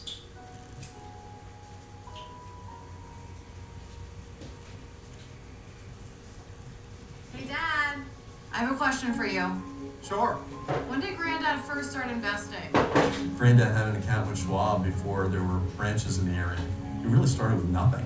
He worked hard, and after he passed away, the torch has been passed to me, and my advisor, Jennifer, she was with me with the journey, helping with the estate distribution. The 2 grandchildren planning for their college educations.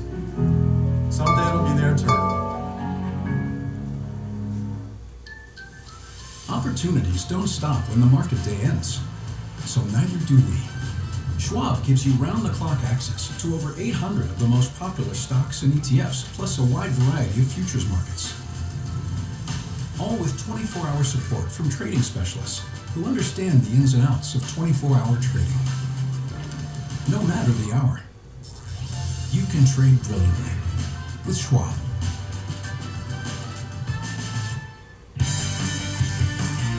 Whether you're a bull or a bear, you'll want to catch the latest market action on Morning Movers with me, Diane King Hall, live from the floor of the New York Stock Exchange, only on Schwab Network.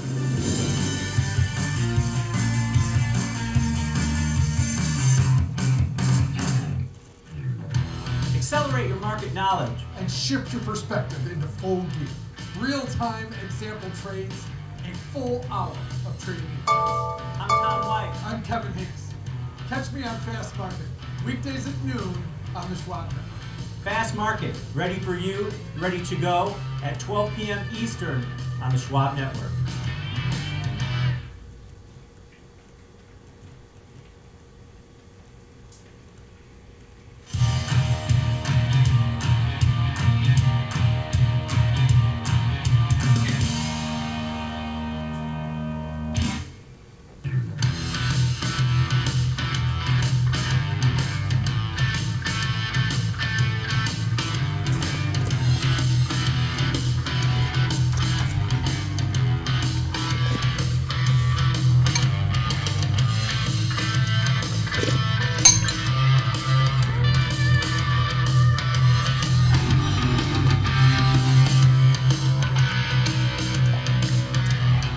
traders, and welcome to Fast Market here on the Schwab Network. I'm Tom White. Got a great lineup for you today. We're going to talk stocks, which are hitting session highs as we speak, and then we'll have some option strategies. We're going to cover earnings, some more earnings. Coinbase, which is starting to disconnect from Bitcoin's price. They report after the close, and then the Trade Desk, which is down about 50% over the last 5 months into their quarterly report.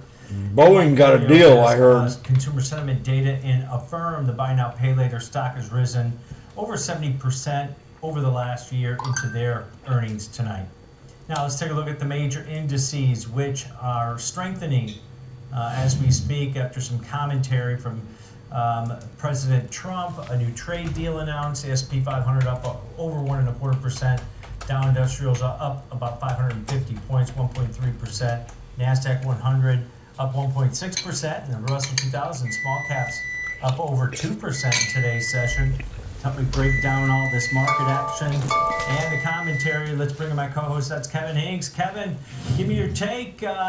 First trade deal in the books here at this point, but you look at it, Kevin, and the trade deal announced with the UK. It's a good start, but this was probably one of the easier ones out there, just due to the fact that the UK imports a lot of stuff just like we do, right?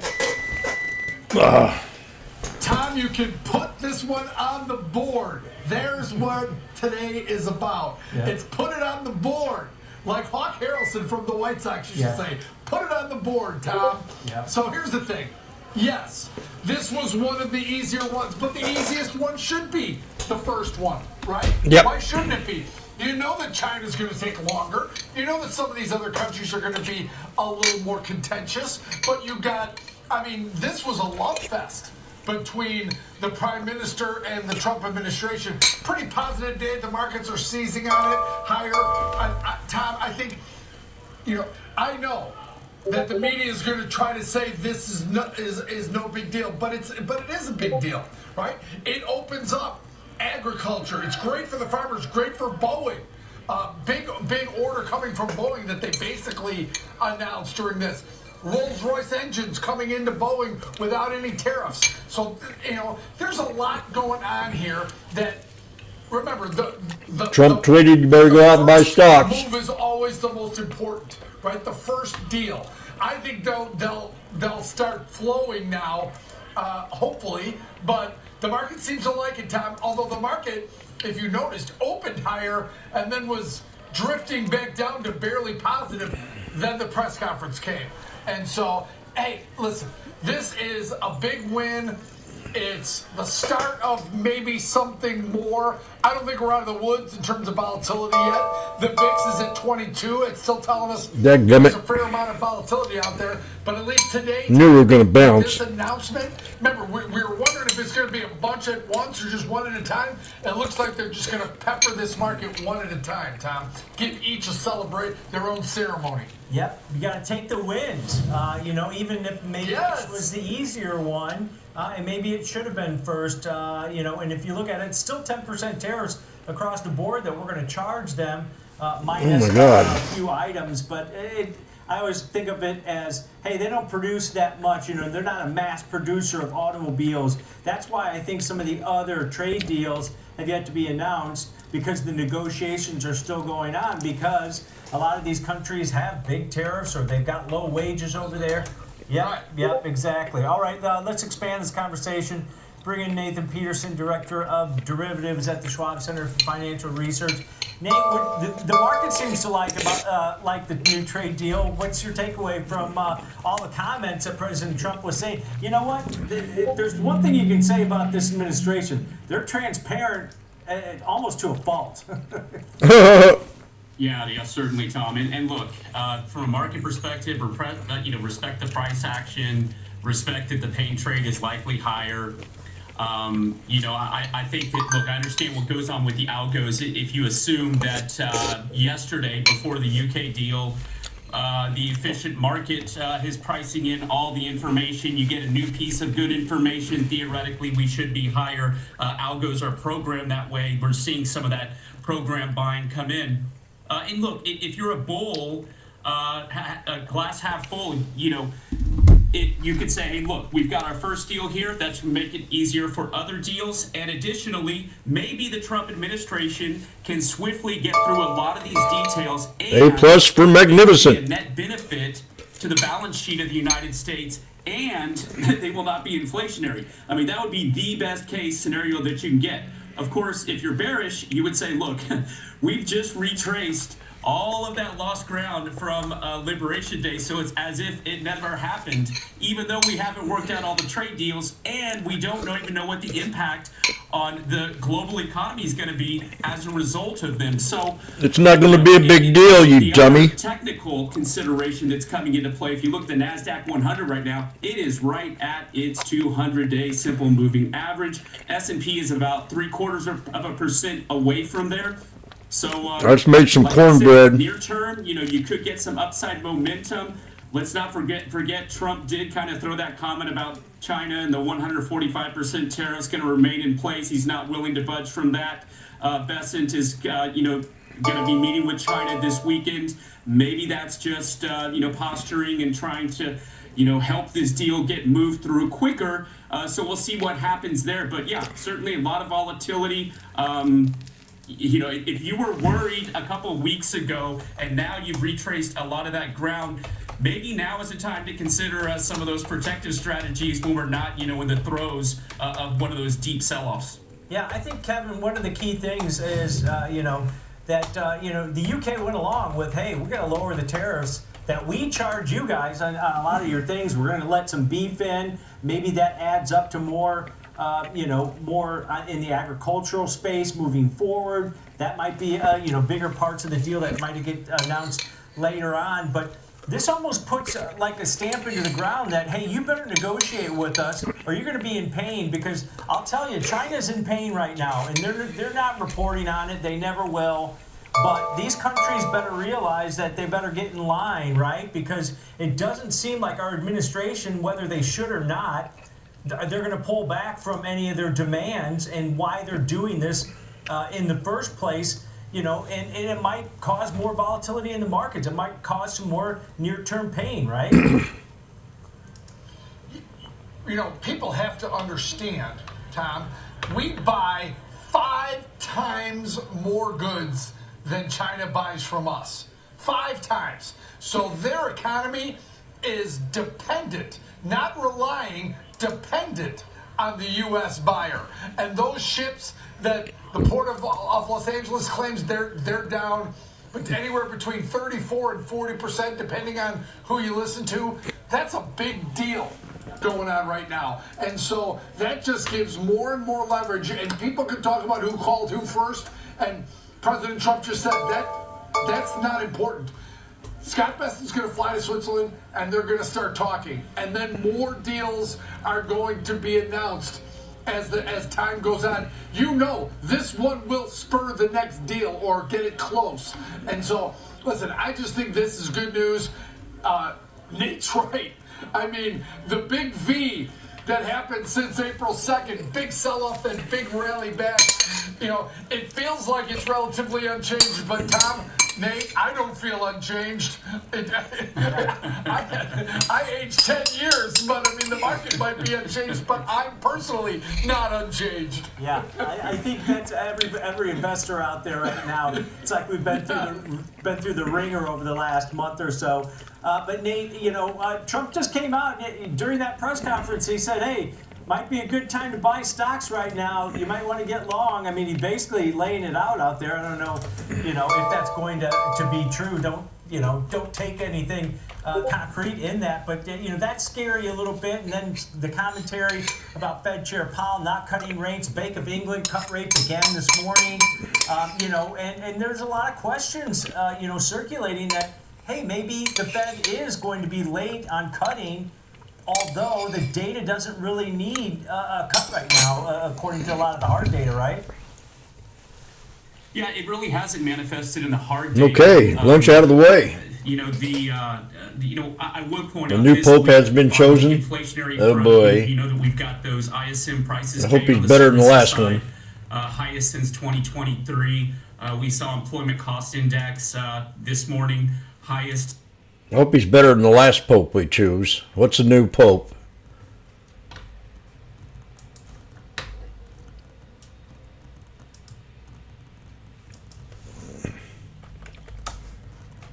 If they're so diversified, it better be an Asian.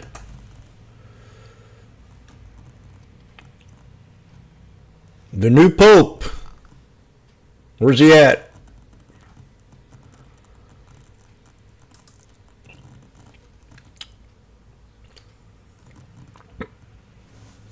He better be an Asian or a black man.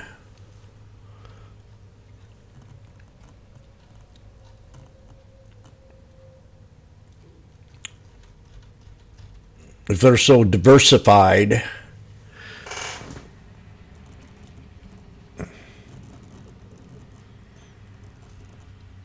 How is the new pope officially announced? Where's he at?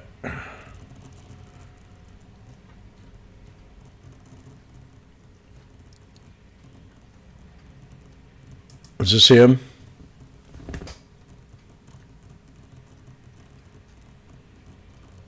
John.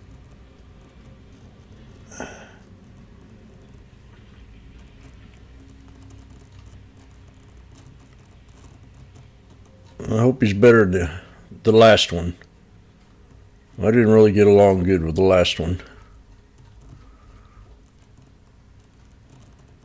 We'll find out.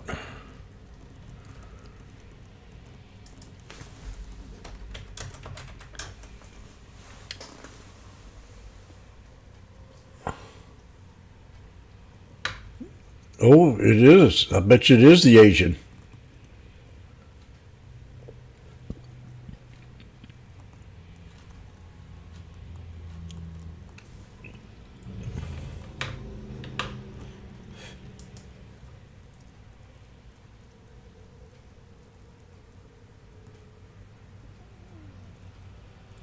You bet he's Italian? I bet he's Asian. What is he?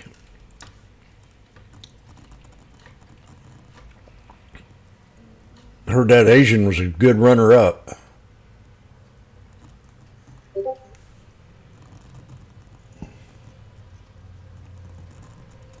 You think it's going to be a traditional one, huh? I'd like it to be a black man myself.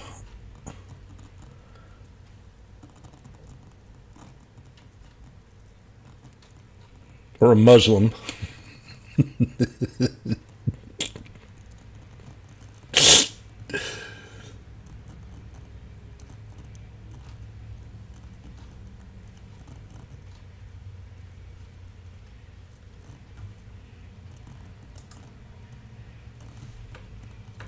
Okay, let's get back to work.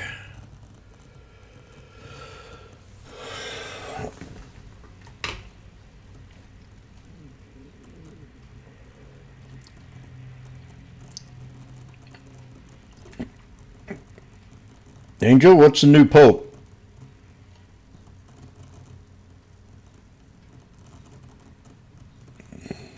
We have any Catholics in here?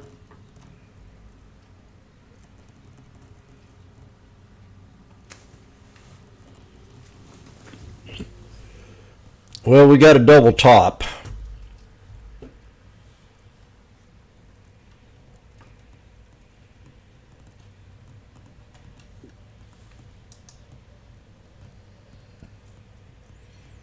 Who's the new pope?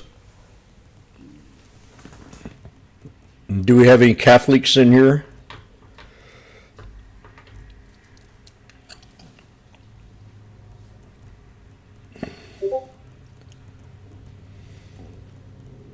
Yeah, Chris, where are you at today?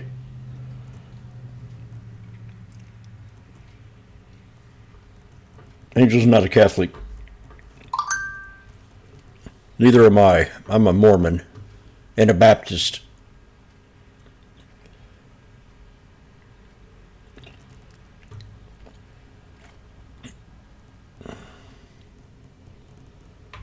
It'll be peace in the valley for me. And a Christian. Oh man, look at Mister's up real nice today. 420, Randy. New high on Mister. I'm a Baptist too.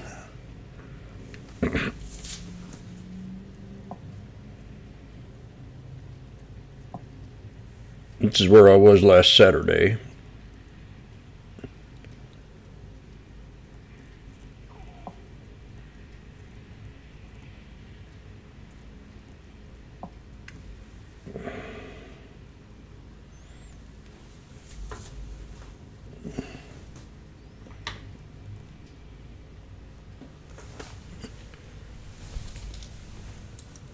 Well, there's your breakout. 246 on the SPY. Dadgum, man, that things would have paid off huge. 40 times $2, $8,000.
Looks like the market's not liking the new pope. I don't know, it's up.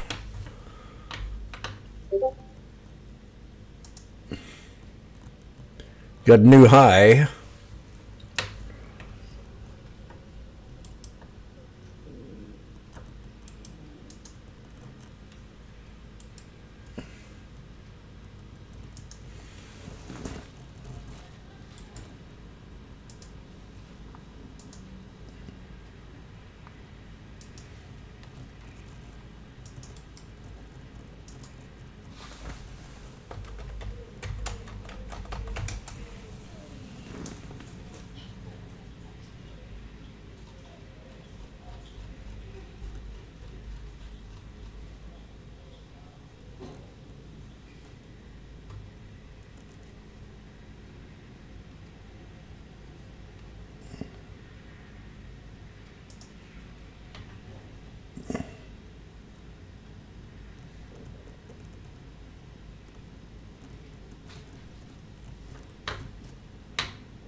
We got a lot more room to go.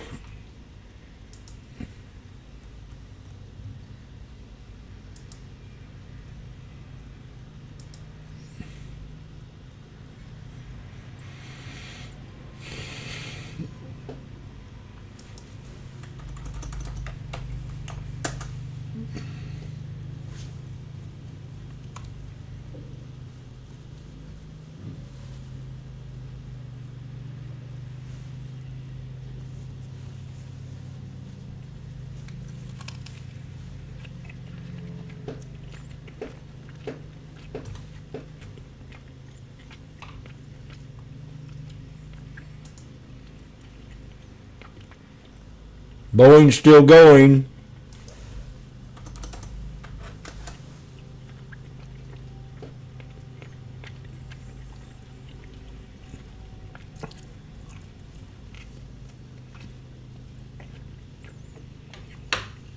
Trump makes a deal with UK. Now comes the hard part. That's the way they look at it.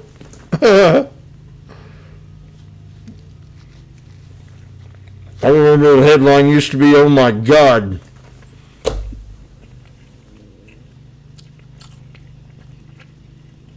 The world's coming to an end. Trade war with UK.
Coin. And coin earnings coming out. 3.5% for a round trip if you want to get in and out of Coinbase, out of Bitcoin or one of the other cryptos. You got to think that 3.6% round trip is heading towards zero over time, just like it happened with stocks. So that's the biggest bear case, is the competition, and those margins on your fees have got to be coming down because of that competition. Yeah, I think that's one of the key things that they've talked about over the last couple quarters is diversifying their revenue generation between different ways to kind of get that ramped up, buying other exchanges, so M&A activity picking up in this space. But Nate, if you look at the option markets, pricing in about a plus or minus $13 move in the stock. It's up over 5.5% today. How do you want to look at this one from an example trade? Yeah, sure. So yeah, example trade. It's one of those stocks that it's tractor beam to the price of Bitcoin. So it's almost like if you're going to set up an option strategy on Coinbase over whatever time frame, ask yourself, where do I think the price of Bitcoin is going over that time frame as well, right? But they do have an earnings announcement. That's right. They did have a big beat on the EPS side last time. If you're bullish on the name, one way that you could do that is to put on a bull call spread. In this example trade that I have, just going to the earnings event for tomorrow, it's a bull call spread, which means I'm buying the 205 call, selling the 210 call against that. The net debit at the time, we've got a 210, 230 up there. I think it's 250 is what we got up there, yeah. God. Okay. Yeah. 250? Yeah, so, on the graphics, we got 210, 230. On the example, it was a 205, 210. This would be I could go into this example as well if you want, Tom, on the fly. This would be a more aggressive bullish strategy. So I'll just say this: the example trade I sent over was buy the 205, sell the 210 for about a $2.40 debit, basically risking one to make one. If you want to be aggressive here, on that example was a buy a 210, sell a 230 against that for a $7 debit. that would be more aggressive. But Go Friday. It's going to depend on what Bitcoin does tomorrow. Is it going to move? Coinbase tomorrow night. This 100K level, or is resistance going to kick in? And I just thought that it's not one of those big movers around earnings, even when they have a big beat or raise. So I was trying to be a little bit more For conservative tonight, by buying the 205 and Thursday the night. 210 in this example. Yeah, that's the one that we've got. We'll get it up here, Nate. May 9th, weekly option. He said tomorrow. Really short-term positioning, just 1 day till expiration on this one. Buy the 205 call. Sell the 210 call, bullish $5 wide call vertical. Paying roughly $250 debit for it. That's your risk, $250 per spread. That can double if it goes above 210. Kevin, pretty straightforward. But if you're doing an earnings play, you want something that expires in 24 hours based on your assumption. This takes care of that. Remember, you're basically at or very near the break even already on this trade. So any move above 207.5 and you're profitable. If it goes to 210, you double your money. 2.5 goes to at or near $5. You're very close. So depending on where you get out, or if it goes through that, you could just let them both be assigned away, exercised and assigned away. But yeah, the risk on this trade is the debit paid. You hope that 250 turns into $5. You want to move through the 210 strike. Yeah, Nate, that's I think one of the key things with the market expecting a plus or minus $13 move. I mean, the stock's trading 207. You're basically at the break even. Here it is right here. Pay 250. Break even's 207.50. I mean, you need 50-cent move to the upside to start becoming profitable on this one.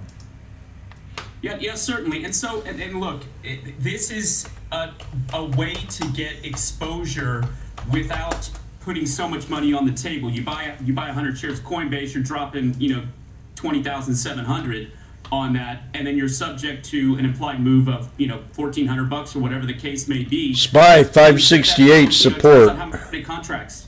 Options can be used for leverage, guys, and this.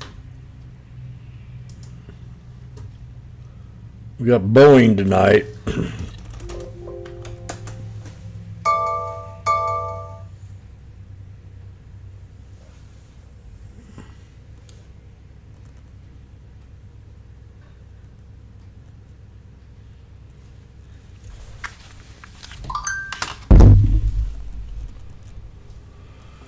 Oh boy.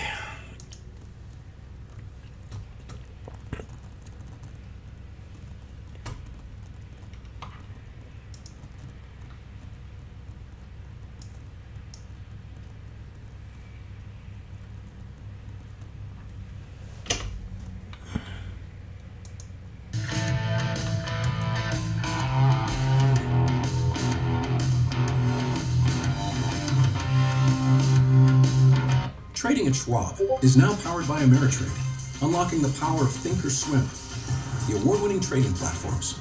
Bring your trades into focus on Thinkorswim Desktop with robust charting and analysis tools, including over 400 technical studies.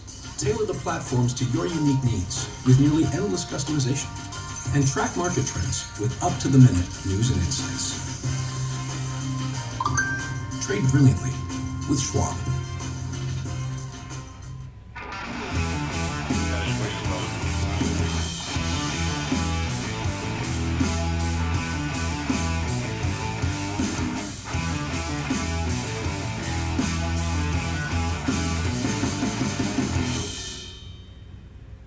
What's up, Carl Nation? It's your #1 broker with the best full-service wealth management skills in the biz. Actually, I'm seeing something from Schwab.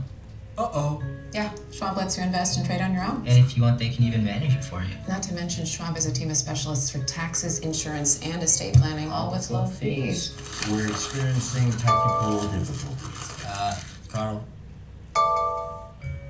Schwab, a modern approach to wealth management. Whether you're an experienced investor or just getting started, Charles Schwab offers a webcast that's right for you. Do you like using charts when analyzing your stocks? Our technical analysis webcast series breaks down different charting techniques like trend analysis, price patterns, moving averages, oscillators, and much more. Best of all, you can ask questions directly to an educator. 260K on the 570s contract or on demand. for the SPY. Schwab.com/coaching and start learning today.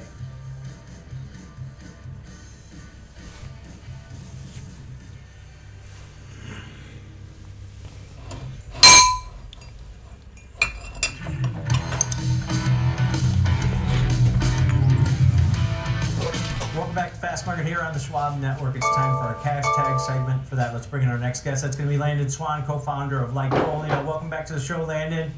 Thank you. It's great to be here. All right, so we're talking a firm. It's had a pretty good 12-month run, up about 75%. Are we starting to see any dispersion, maybe a consumer getting affected when they're not buying anything, or maybe they're using buy now, pay later more? 570s. Yeah, I think that's actually the case. I mean, when you look at credit card debt, we're at all-time highs as a nation, 1.09 trillion. We've got 22% rejection rates on new credit, and 55% of Americans say they're using some sort of buy now, pay later. So this is like the next level of credit, right? So if you're really, really stretched thin and you're unable to get more credit, you're maxed out, then you're doing buy now, pay later, which says a lot about the American consumer, but a firm's going to make some money on it. So I like their position here. And you talk about the stock, yeah, it's on quite a run, but depending on which investor you ask, they might be disappointed that it's went from low 80s to mid 50s over the last little bit, even though it was 22 back in July. So it's kind of like Shopify, where it was way lower before, but it was also higher than it was now. So depending on the outlook of the investor, they could be frustrated or very happy right now. We know that, again, the buy now, pay later is a trend that's continuing to pick up steam, and I don't think that the tightness in the American economy or the consumer confidence is going to hurt this company. I think it's going to help because as you start to struggle a little bit more, to get credit or to spend what you need to spend, you're going to go to buy now, pay later. And that's evident by a lot of the data that we see. So when you look at them versus some of their competition, the difference is actually pretty staggering. I mean, they are the dominant player Dog Pound in Bolivar, Missouri. All of the competition that they've got. I found a Which couple one of these places companies near do you want to be Bolivar. invested in? The first Obviously, one the is the plus City 20 of Bolivar over Animal the Pound. negatives. And The so second one is the Polk fact that County they've got Humane web Society. visits, up 20% year over year. Their active customers are plus 23% year over year. They just posted last time they posted their fourth quarter of consumer growth, fourth consecutive growth quarter for growing consumers. And the mind share chart is amazing. So when you look at what people are talking about, the web visits, the social media mentions, Affirm is at 47%, and a year ago it was at 40%. So even though they're the leader, they're continuing to eat away at the competition and grow their position in this. So they're doing really well. And I think a lot of it has to do with their model. I mean, I think they're smart about the way that they do things. They're actively underwriting in real time on these loans, and they're doing it on larger purchases. So they're looking at travel, electronics, things like that. Whereas some of the other competition, they're much smaller purchases, and it's a $150 purchase you can pay over 4 payments. Whereas a firm is saying you want to take that trip, or you want to buy that very expensive electronics package, TV, whatever it might be, we got you. So they're making money from interest, they're making money from the merchant fees because people are able to buy where they wouldn't be before. Just overall, I think that they're separating themselves through not only the type of loans that they're giving out, but also the fact that they're very transparent. They don't have any hidden fees. So when you interact with them, you know what you're getting into. That's right. You're tight on money already. You don't need the added stress, and you're just saying, okay, here's an option for me. I think things are going to pick up financially, so I'll go ahead and do this buy now, pay later. I know everything that I'm getting into. And then once you have that positive experience, you're coming back to them next time for that. So they're doing really well with consumer happiness. They're doing well with growing user base, and I think that their model works right now. So we like this company where it's at. We like the fact that the price is pulled down again from low 80s to mid 50s heading into earnings. So I think we're in a good spot with the firm here. You know, Landon, when Buy Now, Pay Later jumped onto the scene, everyone thought it was kind of a trendy thing that was a flash in the pan, and some of the actions, appeared like that was happening, right? It looked like it was going to be a flash in the pan that died out, but they've settled in here to some nice growth and some nice businesses. The expected Buy Now, Pay Later expected to reach $77 billion market by 2033. That's a 17% annual growth. Affirm has 21 million active users. So this is a real company now doing real things, and all that flash, and they thought it would just, remember a couple firms got in it and then got out of it and got rid of the businesses, and now this is kind of settled in. It just may not have as many players as we thought, but Affirm seem to have figured out the way to do this, and they're settled into pretty nice growth here. Right, and you know what's interesting? I mean, if you think about what the concept of Buy Now, Pay Later is, it's really the same thing as a credit card. I mean, a credit card is just saying, all right, we trust you, go buy whatever you want up to this amount, and you'll buy now and you'll pay us later. Well, this is just on a transaction by transaction basis instead of a credit limit basis. And so it's a very similar concept, and I think a lot of people are starting to pick up on that. And there's, I think there maybe was a stigma that is maybe still there with Buy Now, Pay Later, but it's reducing, right? It's not that big of a deal. And I think that more and more people are getting more comfortable with it, either out of the realization of this is basically a one-time purchase credit card, or out of necessity. I mean, we're seeing data that shows that it's moving from discretionary purchases to essential purchases, again, which speaks to what's going on right now with the American consumers' confidence levels. It's low, but yeah, I think that it's just an extension of the credit card concept, just boiled down to the micro level where it's transaction by transaction. And this could be an alternative to credit cards for a lot of people. And I think that they've kind of found their sweet spot in this growing trend, and they're the clear leader. So again, this company was $22, and then it's $82, and now it's $55. I think they're headed higher. I think they've got a good market position. They're growing. They're beating their competition. They are the leader, and they're expanding that lead right now, which is really attractive. So it's going to be interesting to see how this shakes out over this earnings call. But we're expecting good numbers from them. Yeah, Landon, you mentioned competition and some of the other players in the space. Klarna put off their IPO, but they're still going to go public. They took Walmart away from Affirm, and that comes out later this year. That was 5% of their GMV, on their last quarter. Is that going to be, an issue moving forward, or is the pie just continuing to grow? And as long as you're one of the leaders in this space, that's going to help you down the road. Firm is tomorrow night. Tonight. For investors that are looking to trade this, if it's known, though, it's baked in already, so that's good. But the pie is definitely continuing to grow, and they're continuing to eat a bigger piece of that pie, which is, it's a win-win. That's what you want. You want the best ship, and when the rising tide lifts all boats, but you want the best boat.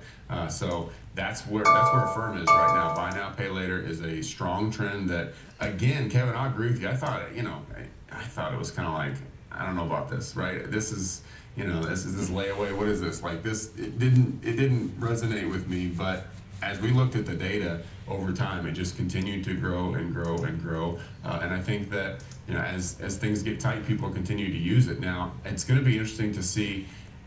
Just like with every company, tariffs are a headwind. So what's going to happen there? What are they going to talk about on this earnings call?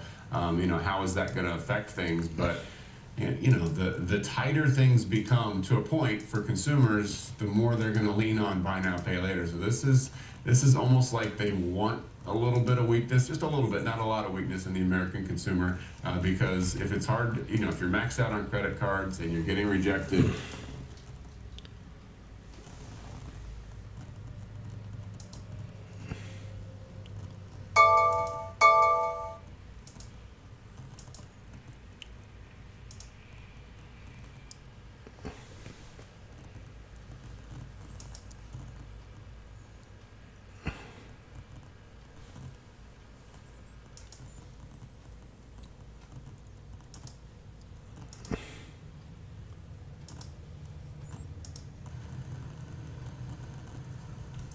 That's 7 million in volume on this one here. We've already bounced up from the bottom. All my stocks reversed on that call. Now I've got a resistance here at the 21. So 52.23 is what we got to maintain and break. If that breaks, that's a double. It's got a head and shoulders, your left shoulder, your right shoulder, and your right shoulder. So it's very important this breaks this next resistance when we run it on up to 63.48, and that's a firm. If not, she'll pull back and hit that 63 for first support at 46 off the 63 EMA on the weekly time frame. And go-go will be the lat.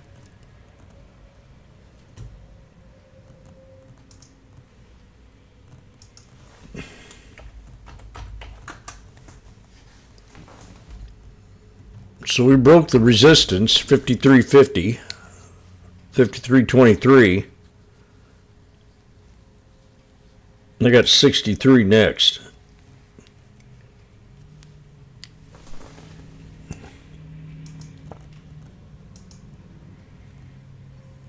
$62.56, somewhere up around there. That's a firm.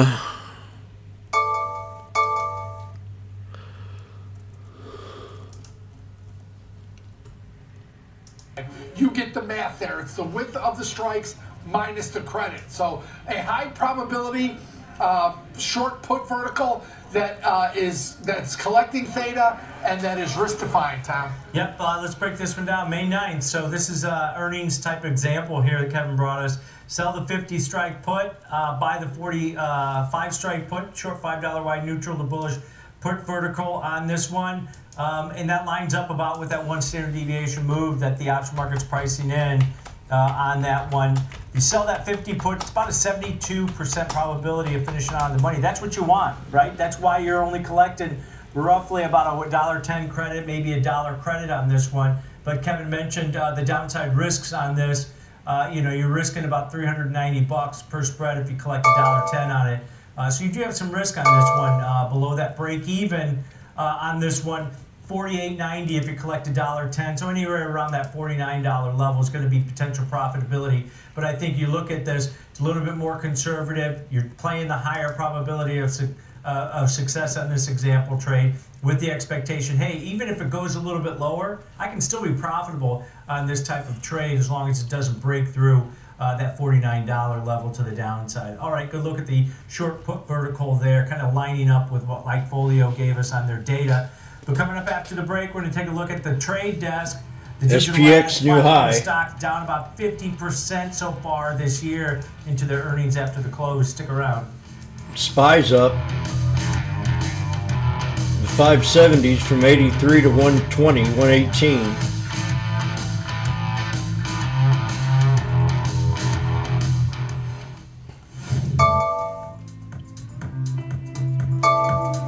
SPX.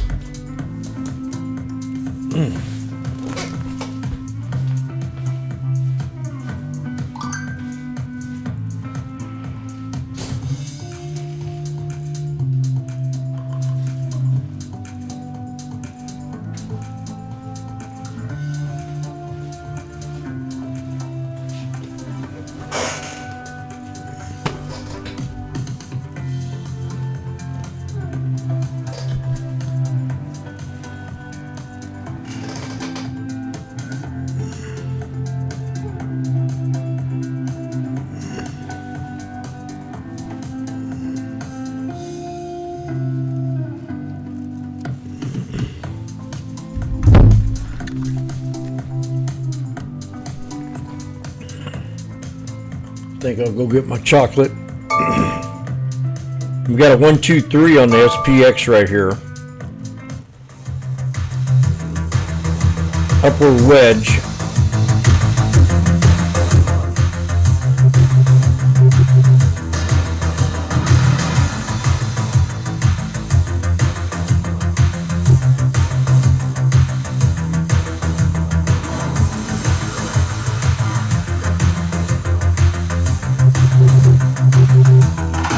ready for pullback. Trading at Schwab is now powered by Ameritrade, giving traders even more ways to sharpen their skills with tailored education.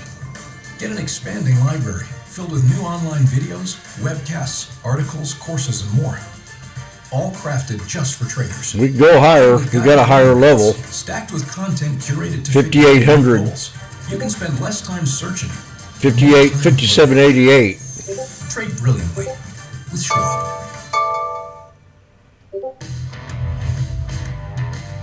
I like 57777. Schwab Network. Before we take a look at the trade desk stock TTD, let's get a quick market update here. We're at session highs as we speak.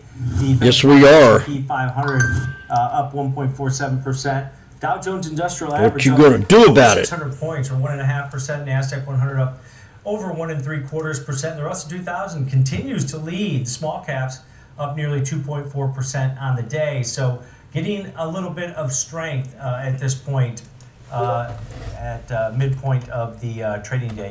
Now let's get into a discussion about another stock that reports earnings after the close. That's the Trade Desk. TTD is the ticker symbol. The stock's down about 49% so far in 2025. It took a hammering last earnings this spring, and George Tillis, senior markets contributor here on the network. George, you take a look at this stock, was hitting highs above 141 in early December of last year. Earnings came out in mid-February, and the stock just cratered on a miss on revenue and lower guidance moving forward. But now it seems like the bar's pretty low on this digital ad company. It is. I mean, it is pretty remarkable. I mean, you look at the chart, I think it was trading around $140 just going back to the end of 2024, and it actually hit some levels that go all the way back to the low in the bear market of 2022, right around the low to mid $40 range. So it's starting to make some movement to the upside, at least from a technical standpoint. It's got a lot of technical damage to recover from, but I think when it comes down to the business, it appears just based on top line sales, which last quarter they missed, but it was still higher by 22% year over year. I think the earnings elements to the business have really suffered in the past couple of quarters. Obviously, the stock price is reflecting that. So sometimes there's a special situation, and I went and looked at last quarter's earnings and the report. It looks like they've got a new operating system called Ventura, which there was some delays in them implementing. And 570s are at 131. System. There were some questions about the rates that they could charge, and also at the same time whether or not the customer retention rates would remain. And so what they ended up doing was selling pretty aggressively last quarter. Now, it is one of the leaders in digital ad placement and digital ad space from a buy-side publishing standpoint, and they serve small, medium-sized businesses. They have moved into the connected TV space alongside social media and mobile. They lack in the areas of gaming. We talk about AppLovin, which actually has strength in the gaming ad space. But nonetheless, if you do look at the quarter, it's the low bar quarter because it seems to be, at least from a convexity standpoint, finding that bottom here this quarter. They're expecting 25 cents. That's down 4% compared to last year. And sales are expected to be lower on a rate of change basis than last quarter, 17% versus last quarter, 22%, around 576 million. This is a tough one because if you look at valuation for the trade desk, going forward, this year is $1.75 in earnings, and then also expecting $2.14 for the fiscal year next year.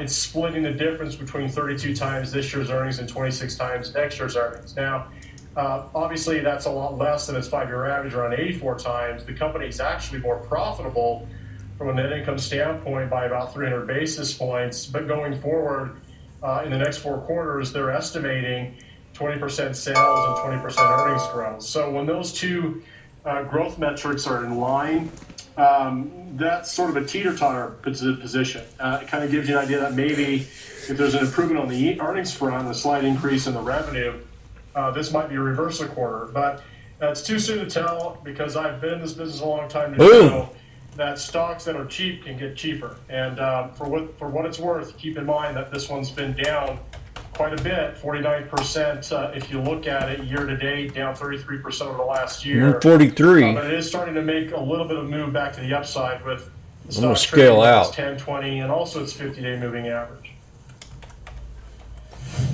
George, from a big picture scenario, right? The trend is going towards what the trade desk is doing and not away from them. So advertising and the evolution of advertising should benefit a company like the trade desk. What do you think they ran into? What caused the ugly gap in this stock? Was it valuation? Was it a slowdown? Or is competition coming in? You mentioned AppLovin.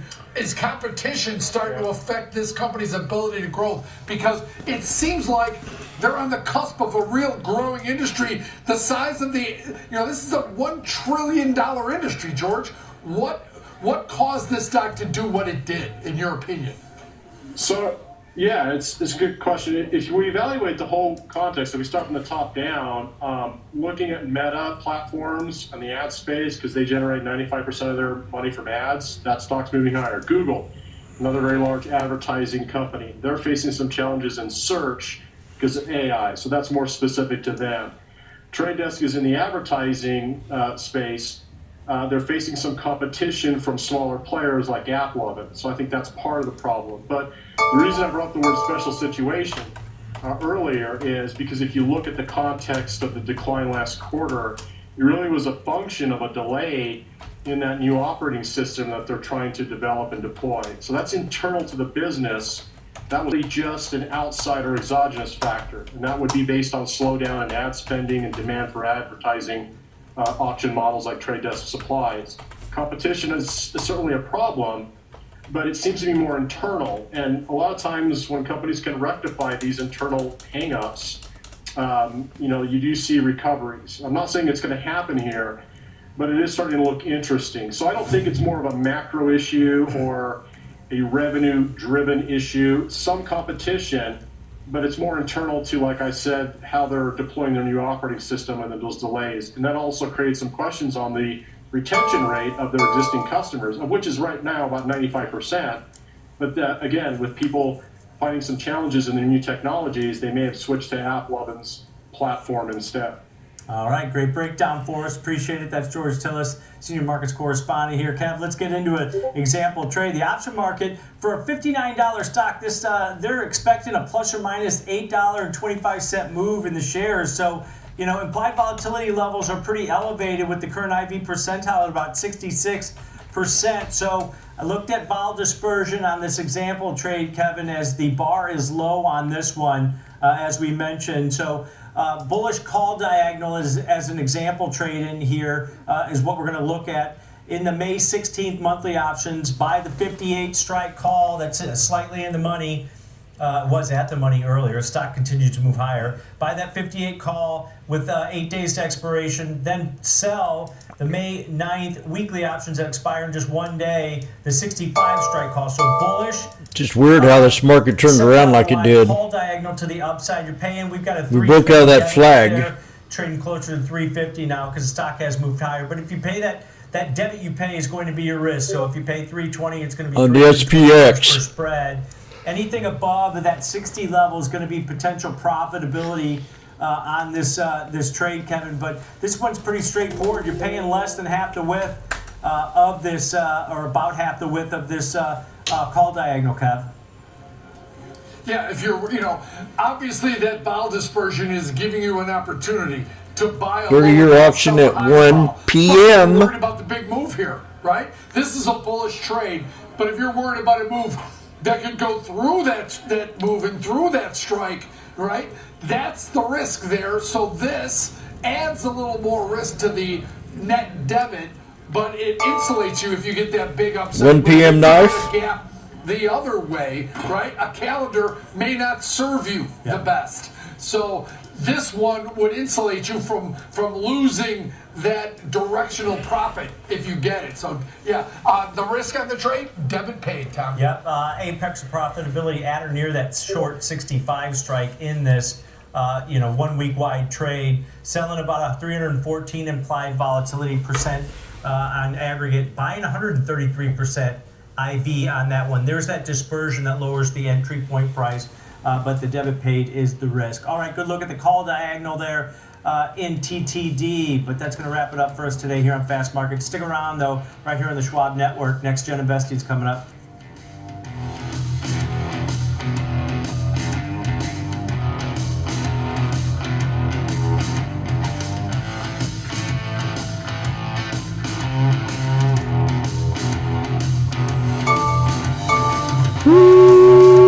Schwab Bank Investor Checking, the checking account built for investors, named highest in client satisfaction by J.D. Power for 6 years in a row. With Investor Checking, you get the award-winning features of our checking account, plus cash management solutions, all designed for investors like you, with unlimited ATM fee rebates for cash withdrawals worldwide, no overdraft fees, and enhanced security features to keep your money safe. Also, because your investor checking account is linked to your Schwab One brokerage account, you can manage your checking and investing in one convenient location.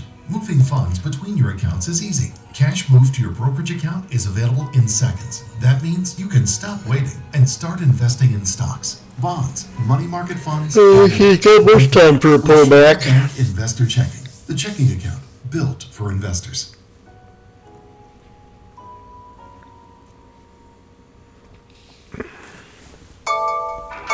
No politics, no noise, from bell to bell and beyond. Available anytime, anywhere, on any device for free.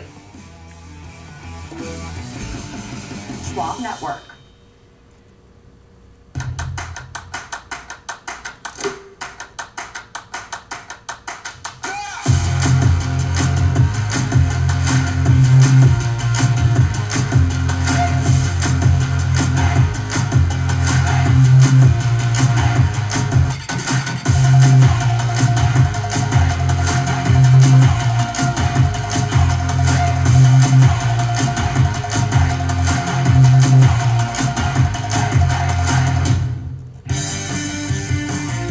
Whether you're a bull or a bear, you'll want to catch the latest market action on Morning Movers with me, Diane King Hall, live from the floor of the New York Stock Exchange, only on Schwab Network.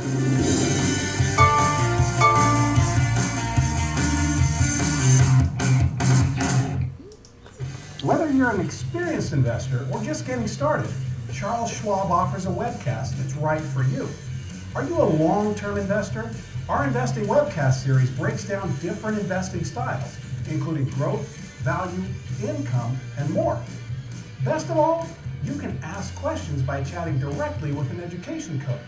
It's interactive learning at its finest. Tune in live or on demand. Head over to schwab.com/coaching and start learning today.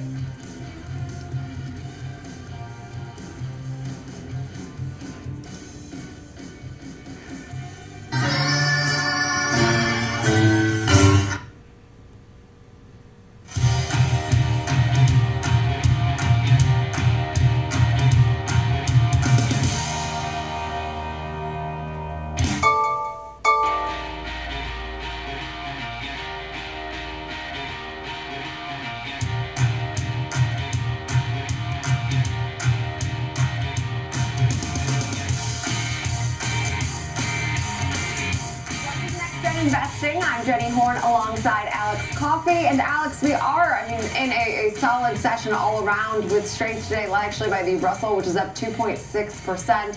Nasdaq's up about 1.9%. So yeah, seeing this momentum that is held on throughout today's session pretty nicely shape up here at the noon hour in Chicago. So we got, of course, a deal between the U.S. and the U.K. announced, and also some optimism regarding the overall AI and chip trade. A lot of headlines to be enthused about today.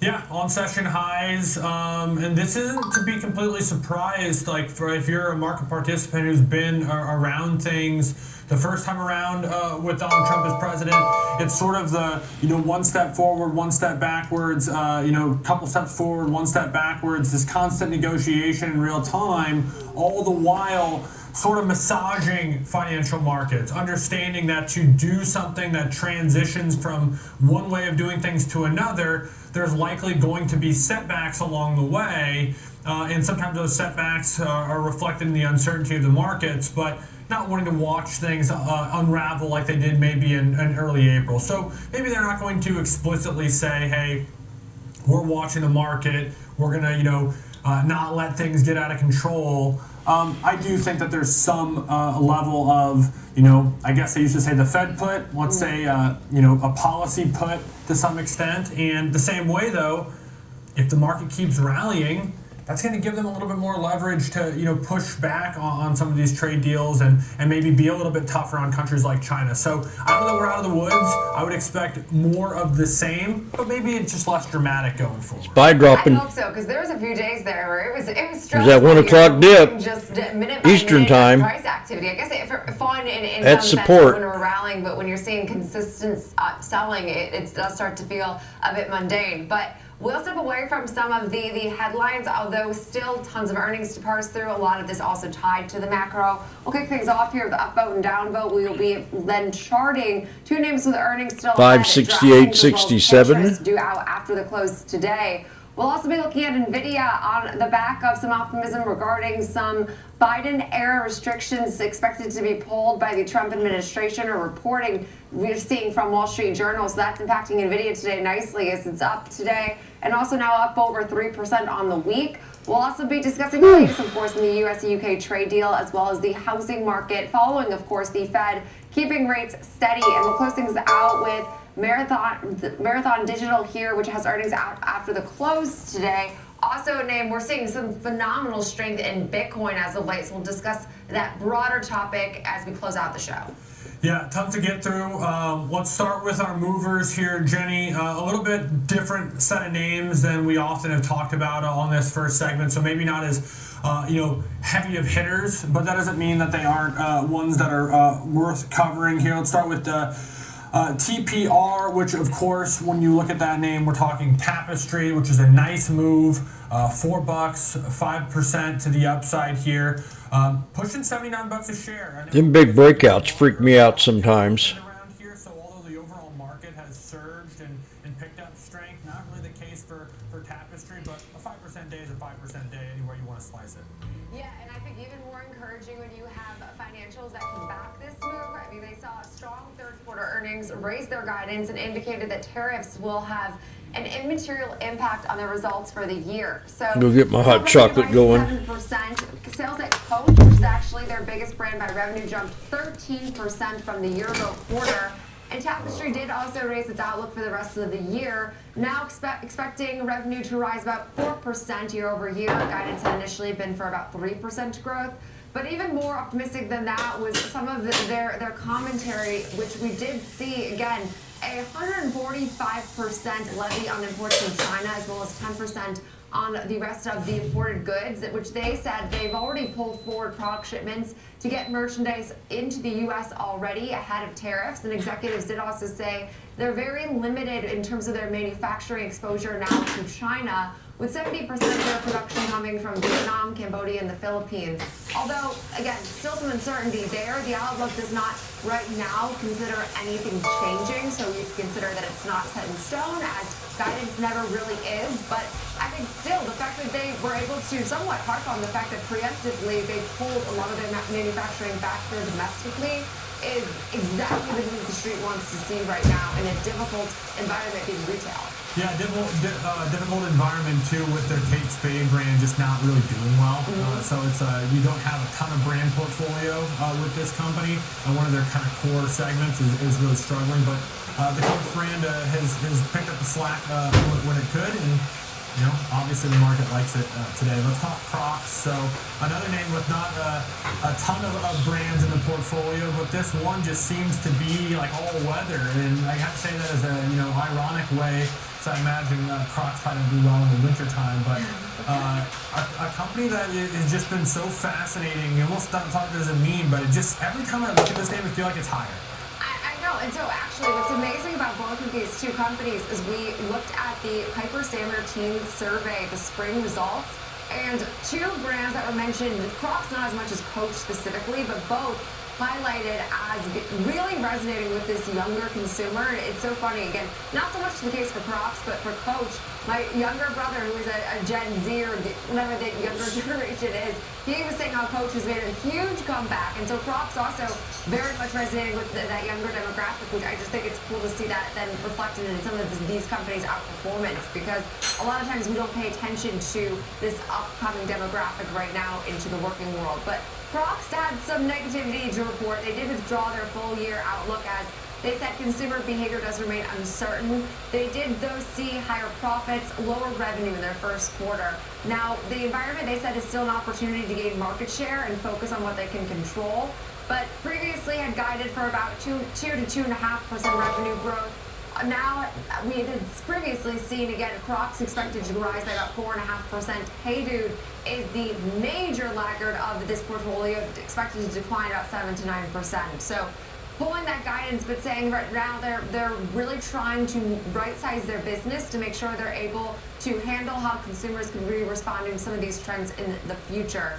So Crocs, I have to imagine, is also relatively like manufacturing light as far as costs, because it's just such a simple product. But hey, I mean, people love, you see these everywhere. I feel like ever since I started talking about the stock, I see them everywhere, like grown adults. Yeah, they do have some China, impact. They said 130 million impact if the 125% tariff rate in China is applied, but it's a 45 million impact if it's a 10%. So they gave some numbers on that, which does bring some certainty. The direct-to-consumer aspect of the business was where the strength was. It rose 2.3%.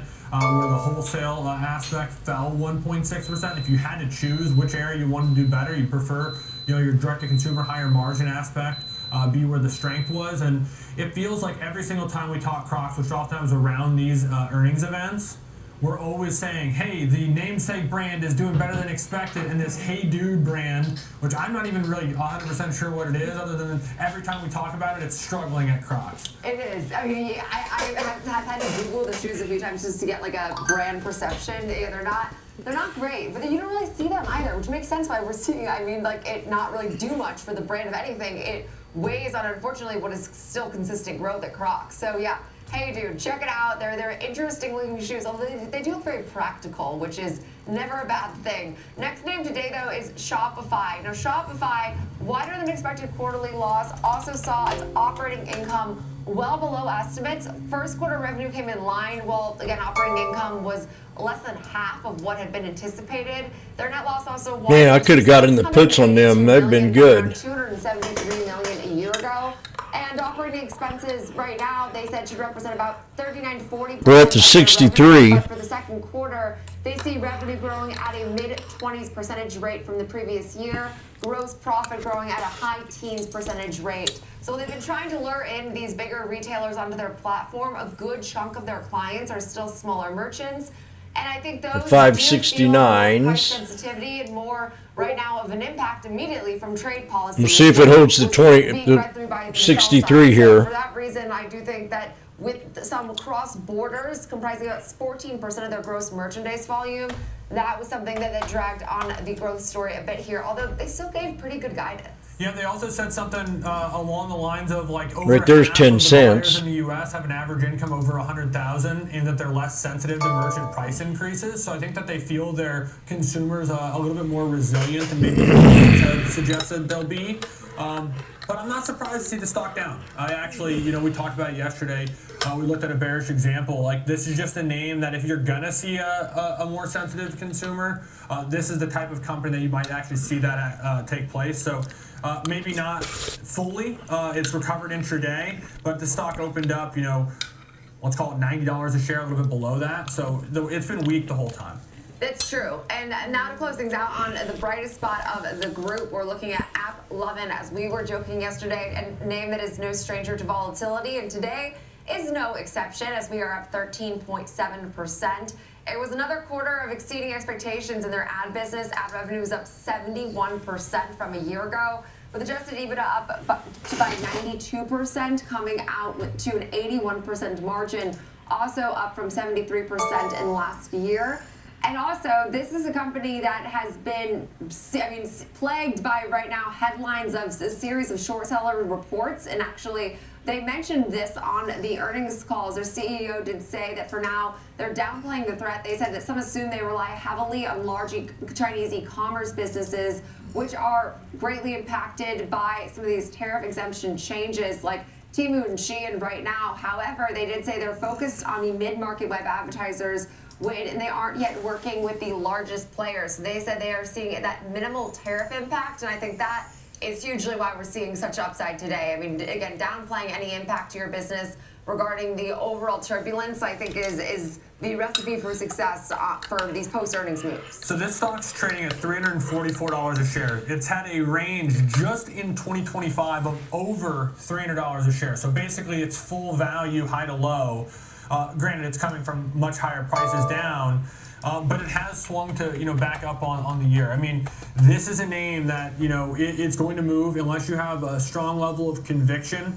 It might be something that, downsizing just to reflect that 80% implied volatility. But, what's crazy is this $40 move, this 13% move is inside the market maker move. So had you been an option, a strangle buyer, a straddle buyer, someone who's looking for volatility, you actually would have lost on that trade because it wasn't enough. That's just how much, expectation there was for moving in this name. And that's great context, too, because we were saying, how this name tends to move even outside of what options market prices in, although the options market was pretty almost spot on here, about $1. It was like $50 they were looking for. It's up 40. Okay, well, not good enough, I guess. 13 and some change percent move was not good enough, but, obviously still today making a sizable move to the upside. One of the biggest leaders that I was seeing across the board as far as my scan this morning. We'll leave it there, though, for the top of the show. But now coming up next is we'll look at the charts of DraftKings and Pinterest.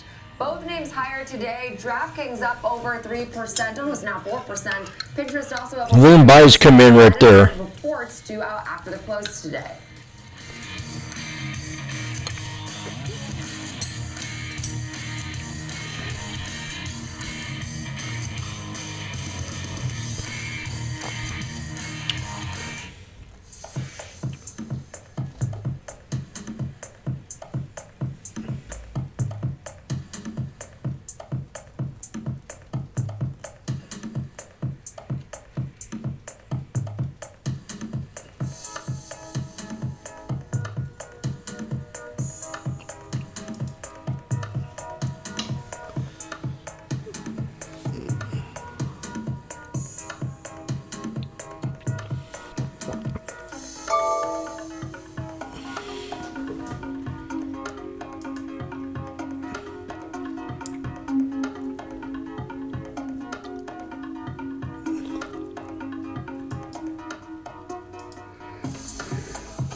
Doot. 569s.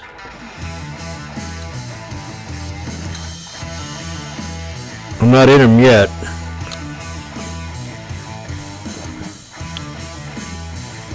It's hard to say. I'm still in shock from that trade this morning. I barely got that last one in. Trading at Schwab is now powered by Ameritrade, giving you even more specialized trading support. Connect with the Schwab Trade Desk, our team of passionate traders ready to tackle your trading. We're sitting there right there. No matter how complex. Plus, We're squeezing. 24/7 live help and access support by phone, email, and It's either the 569 puts or the 570 calls. with Schwab. He's just showing his face where Leo the 14th is going to be this. Tom White, host of Fast Market, ready for you. Ready I've been trying to look it up, but I can't find him. Eastern on the Schwab Network. I just want to see what he looks like.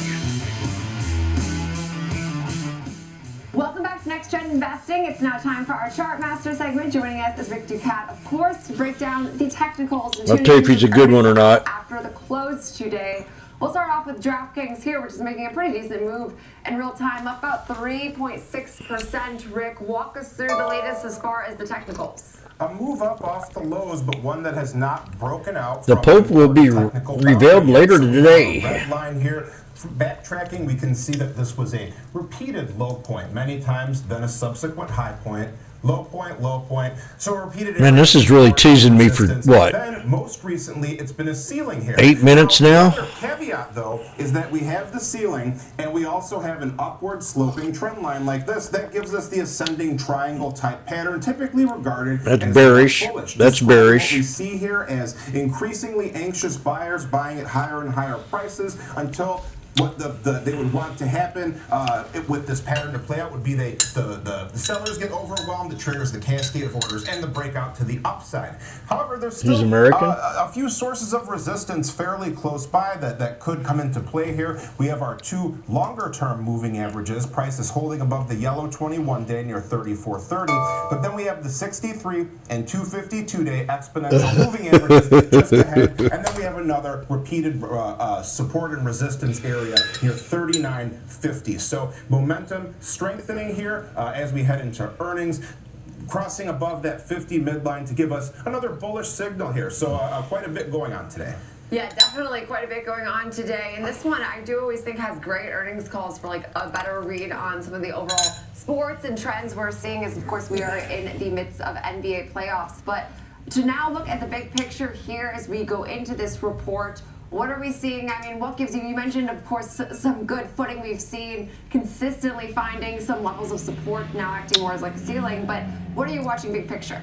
So during our tariff news related, plunge there, we can see that for the most part, we held on to those previous lows. Okay, I'm gonna go for it.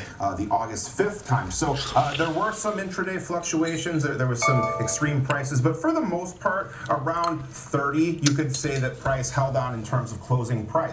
So now we can see that during this range-bound period, this choppy consolidation period, it formed a volume node here that then we held on to the support and are pushing to the upside. Once again, to the just beyond our resistance area that I mentioned before, we have our moving averages, our volume profile point of control, and our linear regression line. The 569 puts. 38 to 39 would be an important stepping stone for price in this situation here. Finally, to take a quick look at our longer term chart, there are some more volume nodes here, but much of the heavy trading happened at these very low levels near 1423. So we are beyond the major trading areas. The next one that looks important on the weekly chart is around 37 or so. Okay, so all this to be said, nice move today, of course, like we mentioned, up 3.5%. Now as we look at trading this name into earnings, of course, just for example purposes, Alex, lead us through your thinking. Yeah, I looked at a bullish strategy. If you think this stock can continue higher, move towards some of those levels that Rick was talking about, notably 39. Just expiring tomorrow, though, truly an earnings-related trade, so probably requires some management if it does move higher. 36, 39 expiring tomorrow. It's a call vertical spread looking to spend $1. So break even would be 37. Simply add that dollar to the 36 strike to get the break even. You risk $100, chance to make 200. So 2 to 1, but it favors the reward over the risk. So a little bit of positive asymmetry if you get that direction right. You do need some help from the market as it has to get up through 37 just to break even. But a bullish strategy. Kind of feast or famine, really instant gratification with these earnings basically going to be on the day that these options expire. Yeah, and so great point there. Obviously, like you said, an earnings pure play, so one that you will have to more actively watch. But I mean, that's the benefit of it being more short duration. Is it sort of one and done? You don't have to hang on to it for very long. Now, as we look here at Pinterest ahead of earnings, I know one of Alex's favorite. I feel like we were on a hot streak of talking this name every time they reported earnings. I guess today no exception. So what are we seeing from a technical front? So for this one, price has not yet had any kind of breakout movement. Rather, we did find a bit of a supportive area here. We have a fairly clear range between 23.68, our low point, and about 29 for our high point here, but still mostly within the confines of this downward sloping trend line. So if we were to backtrack a little bit and look at this 29 level, our red line, more closely, we can see that it is, in terms of closing prices, a very important it was at that time a very important low point. Now it has come back into prominence again as a high point. So old support became new resistance in this case here. Now, if we were to move above our trend line, we have our 63-day EMA very close above that line there. It's near 29.42 at this time. RSI also picking up some steam once again as we head into this earnings event here. So a similar push above that 50 midline. A lot of times momentum slows down when you head into earnings. So it seems perhaps there's more interest than usual in this name when there's this known event risk situation coming up. I know for a while this was actually one of the more interesting earnings movers, and I feel like with everything else going on, it's been caught a bit more by the wayside. But we'll obviously be watching this name as it reports. When we zoom out here, what else are you seeing? So similar situation in some ways, because we had our decline here. We held on near this area here. Dang it, 569s. I could have got him at 1.8, 110. Relatively heavy trading activity near the lows. So now price is crossing above the 21-day EMA. We're holding on above the linear regression line, the line of best fit, the solid blue line here. And now the next step. Yeah, this is just too volatile, man. Right when you want to buy them, it moves up. Node, all of those line up pretty close to 29. Then when you don't want to buy them, it moves down. Beyond that, then 252-day EMA lines up with the volume profile point of control around 32. So those would be some key points to keep an eye on here in the coming days. And we can also see a similar situation on the long-term picture to our last name that we focused on. The point of control is here at these low levels here, which is often interpreted as a sign of a potential bottom. Not saying it's going to hold, but just kind of a striking coincidence between our two names today. Yeah, and we really, I know we've caught a bit at least in terms of like some of the recent pressure, but this is a great illustration of just what we've seen over the past half a decade, because it has never been able to recapture those highs seen. I believe it was like around the time of the pandemic. But appreciate it, and great technical breakdown here. Also, as we look at trading Pinterest for example purposes only, Alex, again, I know you're not on Pinterest, I don't think, but it's always a fun stock to talk about out of earnings. It really is, and it's later in the season than many of its peers, so there is still an understanding of this digital ad space. We'll see how Pinterest can execute. It's a neutral bullish strategy, though, and again, one that expires tomorrow, so it will have that sort of instant gratification aspect to the results based off the movement in Pinterest. $2 wide short put vertical 27.25, again, May 9th, tomorrow's expiration. Looking for a 60-cent credit, that would be 30 cents for every $1 in risk, creating just a little bit worse than a 2-to-1 risk reward. You're risking 140 with a chance to make 60, break even 26.40. So a little bit of cushion as the stock's trading just over 28 right now, Jenny, but not a ton, as this stock is expected to move somewhere between $3.50 and $4 based off options prices. You do the math, obviously that's going to be within those strikes if it did perform that way and down near this max loss area. So you really do want this stock to either be unchanged or higher. And again, another one that's an absolute earnings pure play as it expires tomorrow. So one that also you'll be having to watch closely after we get those numbers. We'll leave it there, though, for Chartmaster. Now, coming up next, it's time for FOMO. We're looking at NVIDIA, which is making a modest move to the upside today. But some news, the Trump administration plans to rescind Biden-era AI chip curves. And we're seeing some strength today across the board in these chip makers.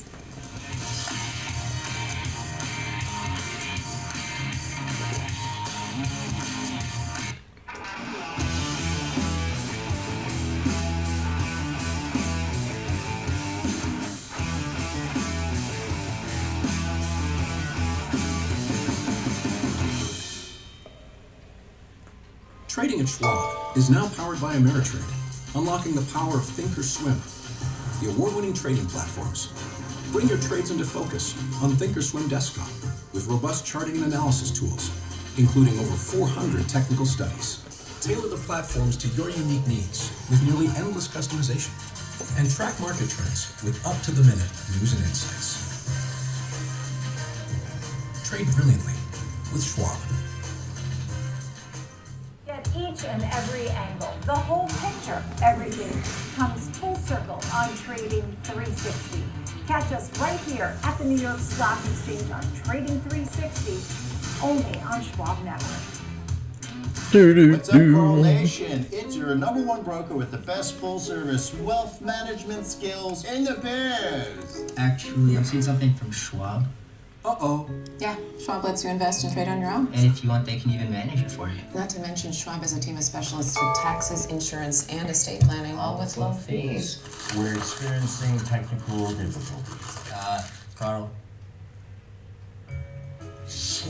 Schwab, a modern approach to wealth management. Accelerate your market knowledge. And shift your perspective into full gear. ARM didn't react too well to earnings. A full hour of trading insights. I'm Tom White. I'm Kevin Hicks. Catch me on Fast Market, weekdays at noon on the Schwab Network. Fast Market, ready for you, ready to go at 12 p.m. Eastern on the Schwab Network.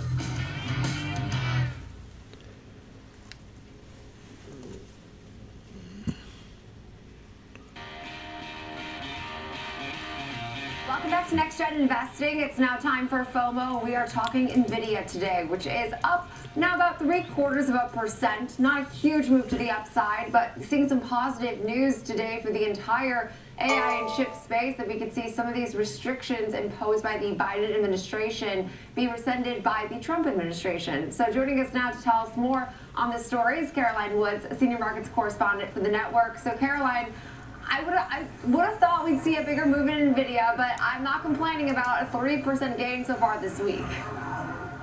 Hey there, Jenny. Yes, NVIDIA higher once again today. Just to be clear, too, these aren't any export controls related to China. These are a set of rules that actually hadn't gone into effect yet.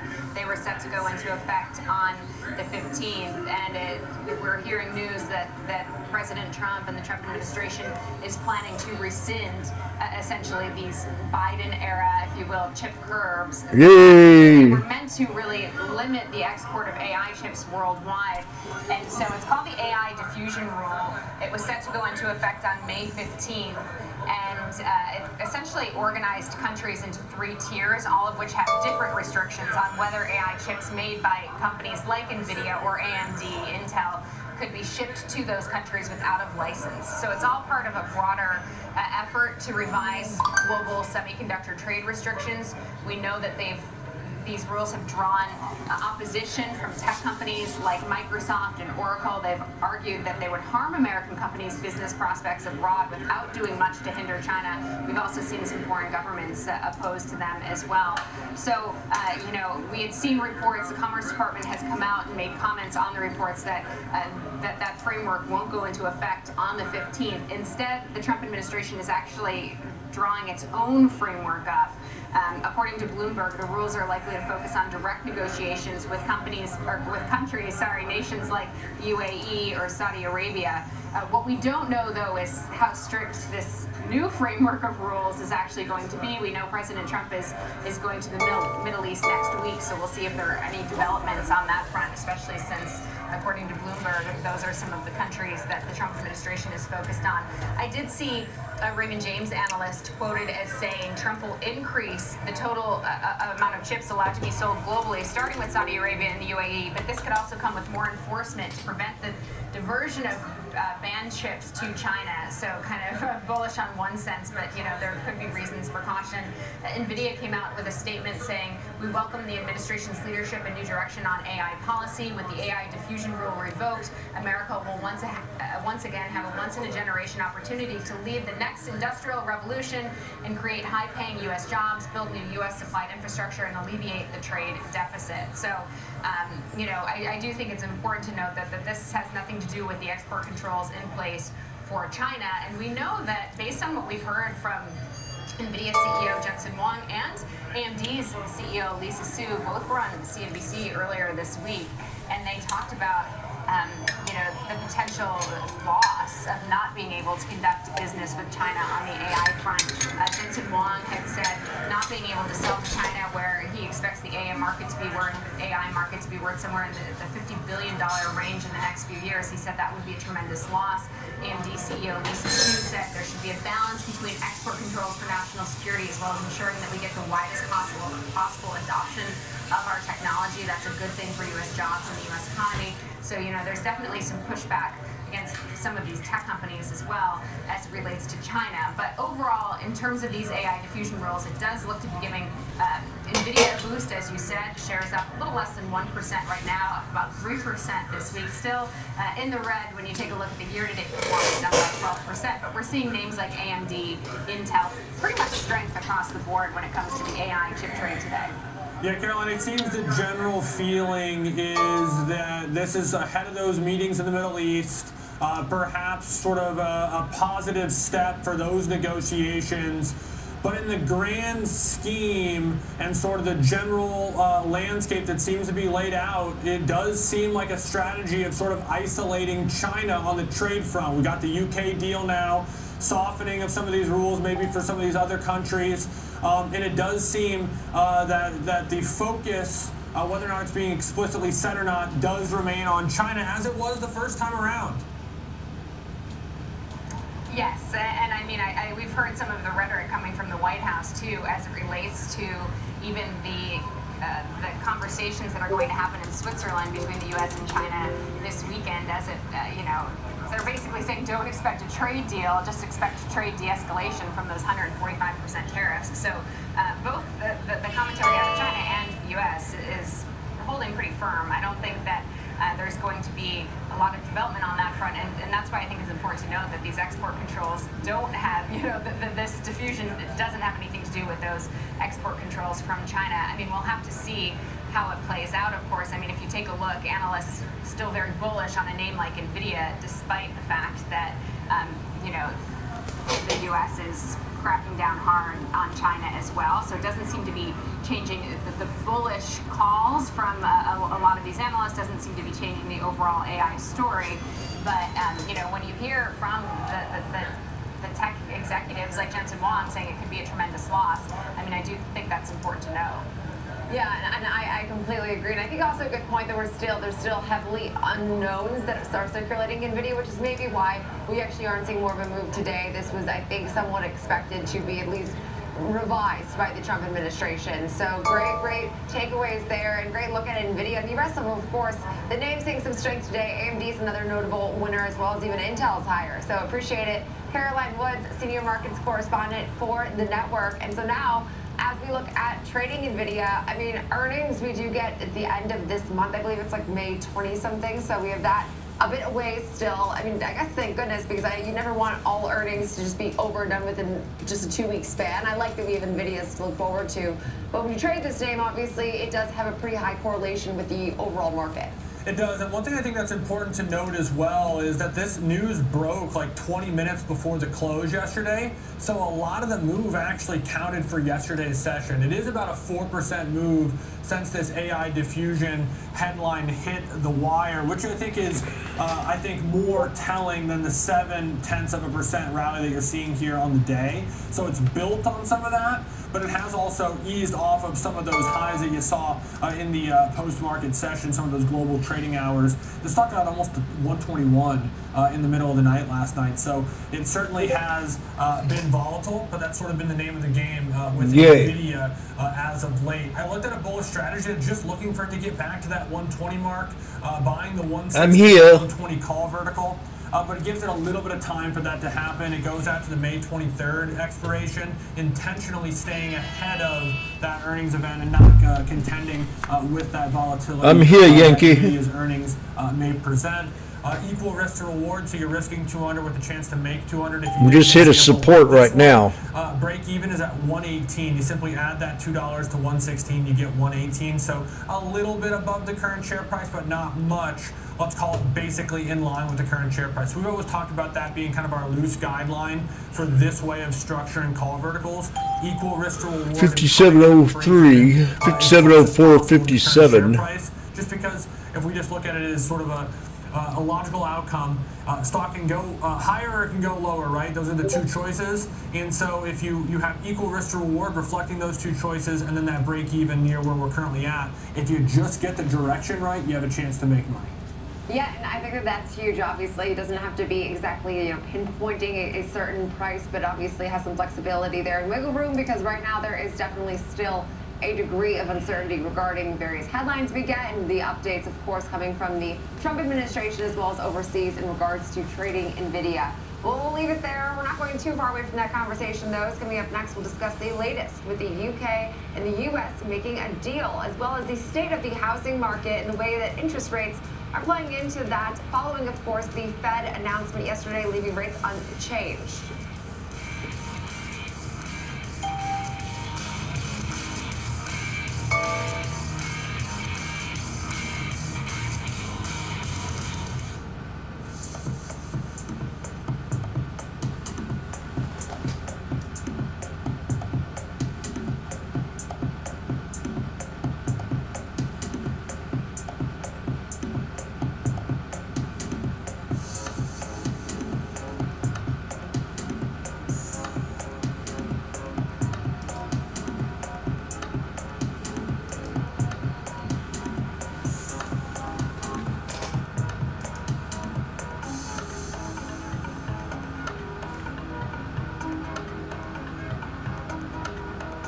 We're at a double bottom.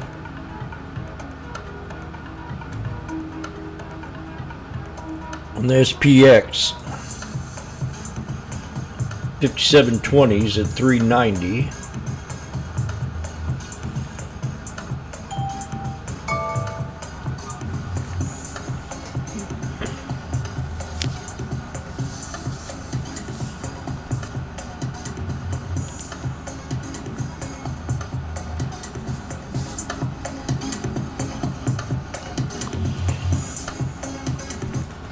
Whether you're an experienced investor or just getting started, Charles Schwab offers a webcast that's right for you. Are you a long-term investor? Our investing webcast series breaks down different investing styles, including growth, value, income, and more. Best of all, you can ask questions by chatting directly with an education coach. It's interactive learning at its finest. Tune in Three live black crows or on demand. Head over to schwab.com/coach. with an inverted hammer Start learning today. at $4. No, I did not get in.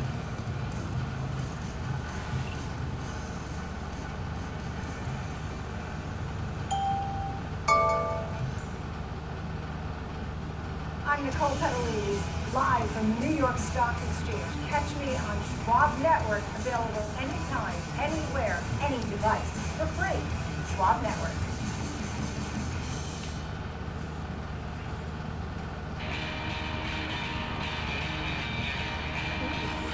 Welcome back to Next Gen Investing. I'd now like to welcome in the host of Morning Movers, Diane King Hall, for a breakdown on the U.S. and UK deal that we got updates on this morning. So, Diane, we're back on the tariff trade beat here. Walk us through the latest. Yeah, so this is an announcement that we were expecting, given the post that we saw on True Social from President Trump last night into this morning. So President Trump striking this deal with the UK. What it gives is essentially a template from here for trade deals going forward. It did keep in place the 10% baseline tariff that we saw applied across countries when President Trump first initiated this America First trade policy. We know that was a part of what he campaigned on. In terms of from here, what it unlocks for opportunities, it promises billions in new U.S. export opportunities, particularly in agriculture and aerospace. The White House says, according to a fact sheet there, creates a $5 billion opening for U.S. farmers, including $700 million in ethanol exports, and then $250 million in beef and other agricultural goods. For UK autos, the first 100,000 vehicles Back to $4. entering would enter at the 10% rate, and then beyond that, XX volume would be subject to 25%. Talks are still underway as they hammer out the details of this. President Trump said final details are being written up, but he touted this as, quote, billions of dollars of increased market access for American exports and said that the UK will reduce or eliminate numerous non-tariff barriers that unfairly discriminate against American products. That was a quote. He had Prime Minister Keir Starmer on the phone as well. They touted this essentially as a historic bilateral trade agreement. But what it does is it gives something of a blueprint from here. And as you all saw, the market initially was processing it. As the press conference continued, we started to shoot higher. Yeah, Diane, I think that's the big takeaway. We have a framework for how these negotiations with at least our allies may unfold. But I did think a notable takeaway was that the president said this 10% tariff is probably the floor. So don't expect anybody to get maybe more favorable deals than the UK appears to have hammered out with the US in pretty short order. Appreciate the update, Diane King Hall. Short order. Morning movers with the latest in the trade discussions the U.S. having overseas. So we shift gears now to the housing market. I want to welcome in our next guest joining us here in studio, Jake Clopton, president of Clopton Capital. Now, Jake, last time you were here, we didn't have as many of these uncertainties, but I was just thinking the last 24 hours, there's been 3 giant things. And normally, if you have a Fed meeting, it is far and away the biggest thing. It might be the 3rd most important news-making item that we've had, but for the housing market, it's by far the most. So talk to me about this, the general state of the rate environment and your Fed takeaways with what we got yesterday. Right. I mean, the Fed takeaway was really, I guess, uncertainty, right, about what's going to happen. I mean, they're so data dependent that they're going to just wait and see what happens with tariffs, what happens with inflation expectations in the labor market. But I think the biggest takeaway was really that they're kind of in this, stagflationary stuck position where it's if okay, we've got this breakout, snake breakout, pullback. Inflation or the labor market. And I think no matter what happens, they're going to end up behind the curve because they're so data dependent, right? And data's always backwards looking. So it was just a big takeaway of uncertainty about what's 360. Okay, and regarding that uncertainty and how it relates, of course, to housing, I will say that last time we talked, it was heavily about supply and demand, as we were talking about. Yep. Right now, rent for the first time, I believe, pretty much 340 ever, has actually become more lucrative for us than just owning, which is just unheard of. But in regards to supply and demand, I mean, this I only see remaining more challenged as we move forward right now with this uncertainty. Yeah, well, so the construction industry hates uncertainty, right? So when you put a budget together, that's the biggest problem. What's it going to cost? How much contingency? All this stuff. And then construction companies, the builders, they need these guaranteed maximum prices for for the project itself. It just makes it exceptionally difficult to get things off the ground. So that's going to affect supply. But then you've got the demand side and the affordability side with rates in general. So there's really just a lot of different things. That's where I am, fixed 720s. Negative ways that we're going to find out as that kind of evolves. But also you've got tariffs that are just raising input prices. 360. So there are just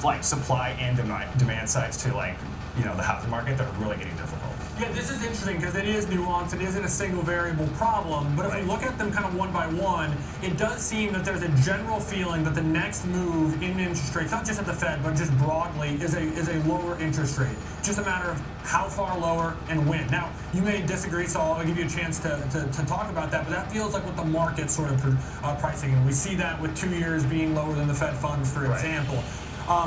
But if we look at that, if that's having me wait to buy, because I think I'm going to get a better mortgage rate down the line, alongside the fact that you've talked about us before in some of these major metros, they may be at least comparable, if not more affordable, just to rent at the current prices.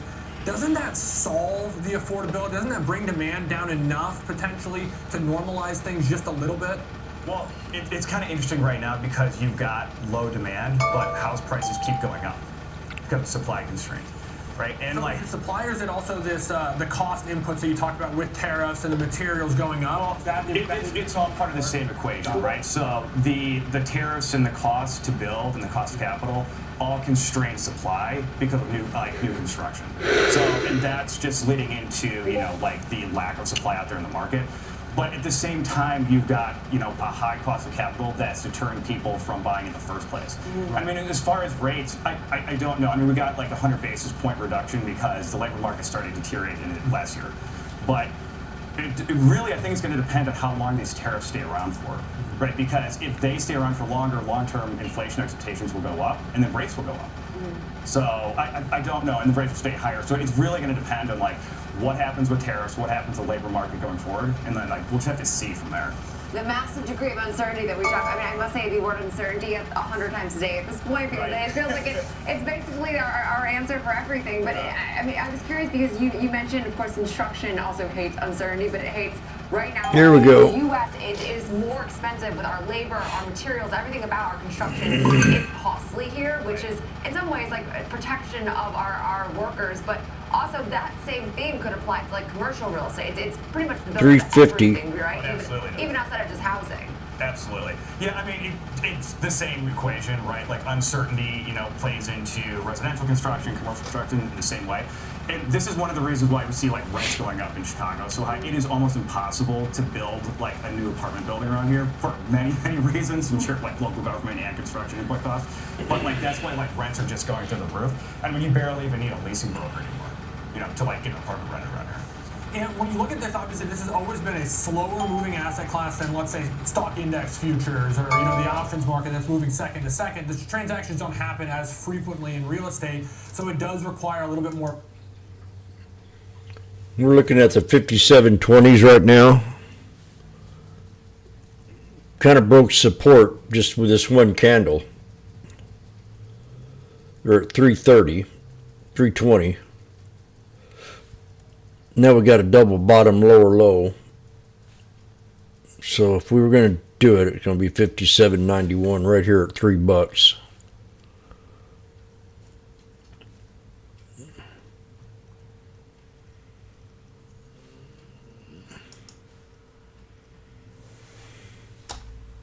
I'm going to do a fast scout. Maybe.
Come on, baby.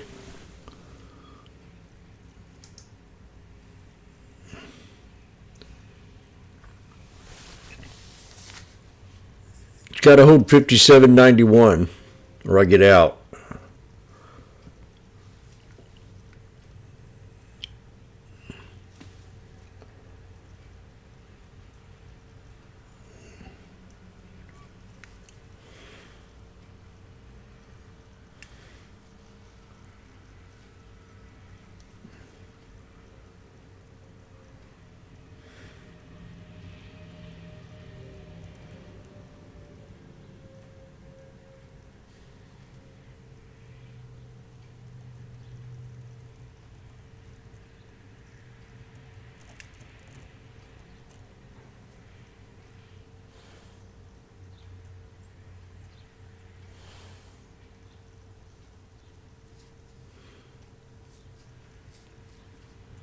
$3.30. Let's go.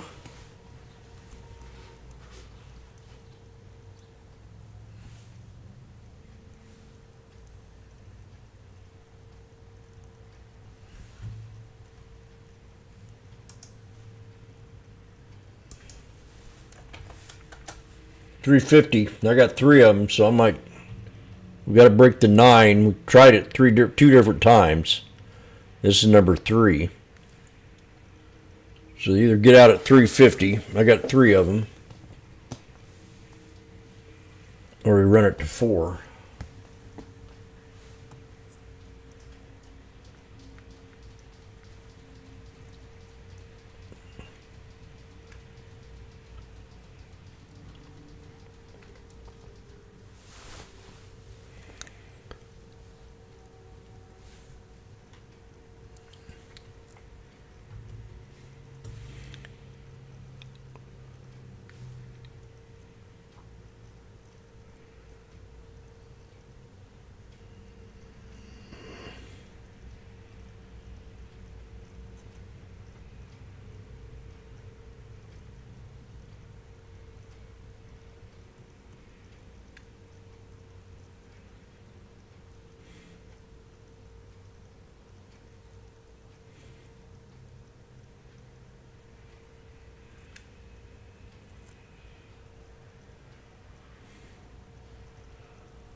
$3.40.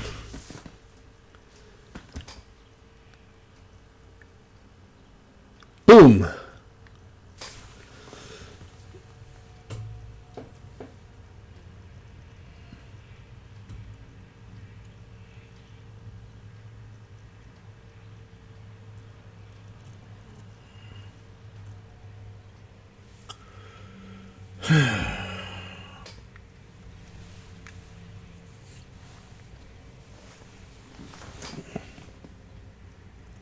Go.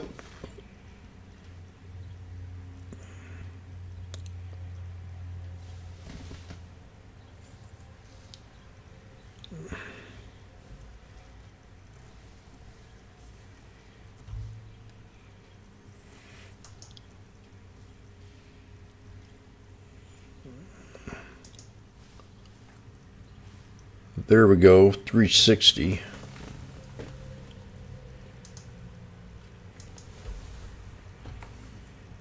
Okay. Dang it. Well, these things are choppy.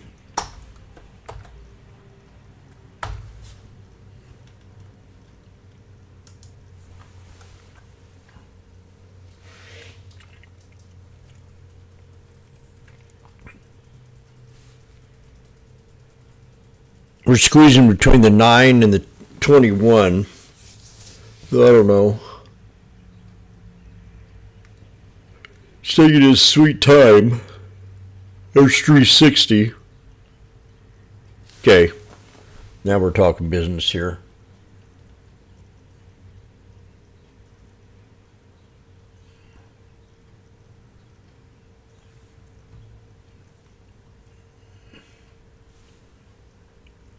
$360.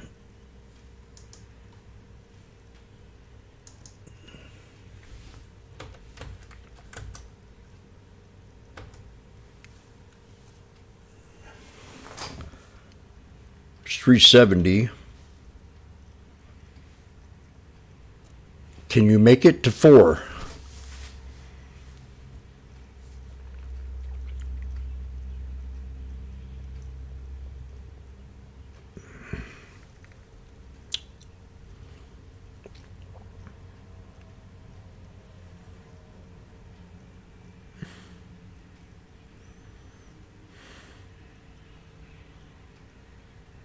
Okay, I'm going to sell them here at $390.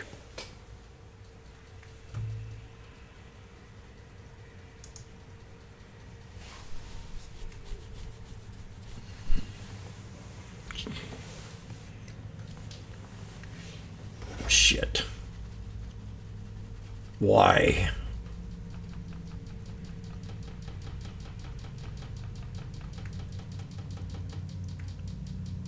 I'm having a hard time selling these things today.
Well, that's a bummer.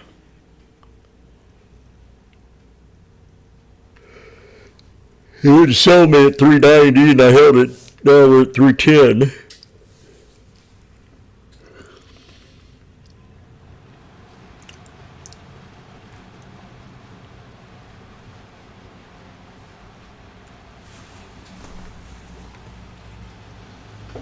tight stop here if we don't hold.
That looks like we're heading to the 200.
Here we go, right to the 200.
Let's go, baby.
Right off the 200 with a hammer.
Do it. We're retesting the 200 right now. EMA.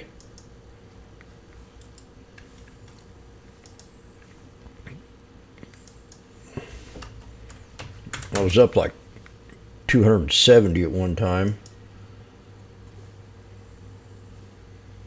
Let's go. If I don't hold this, I'll get out. Oh, God.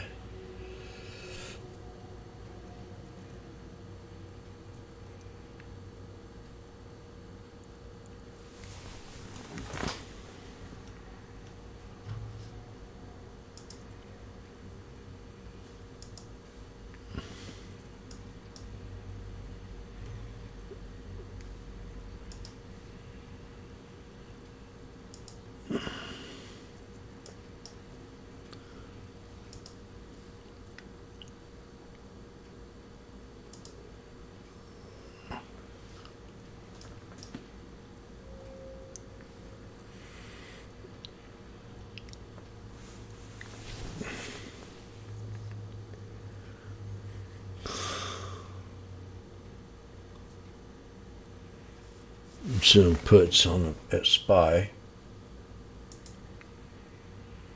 Huh.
215.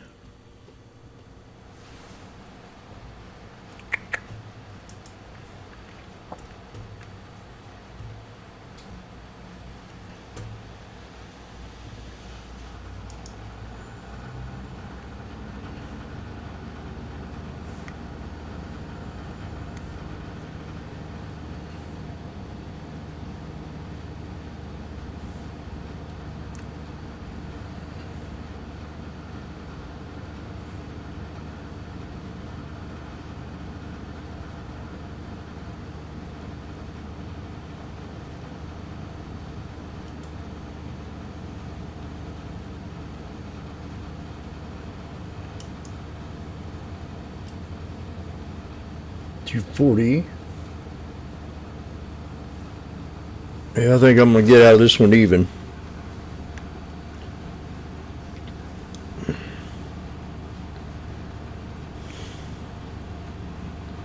I'm about to fall asleep.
$260. Boom.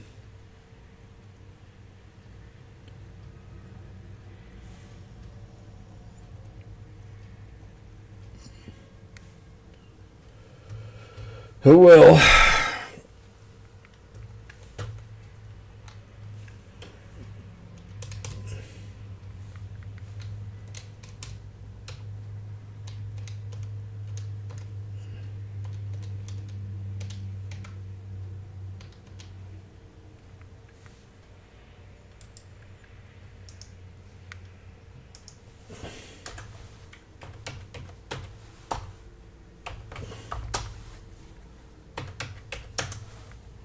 The small gain.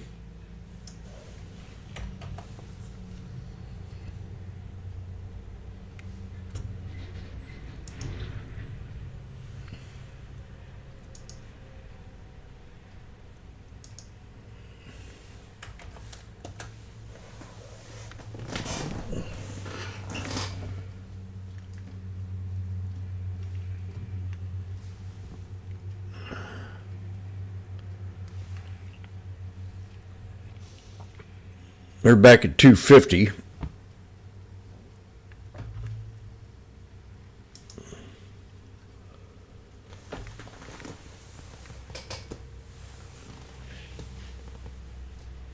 Slow. I nodded off about 4 or 5 times in that trade.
I tried to sell them when I was up there at 290 and I couldn't get out. 280 I couldn't get out. Then it drops to 2. Then drops to 185.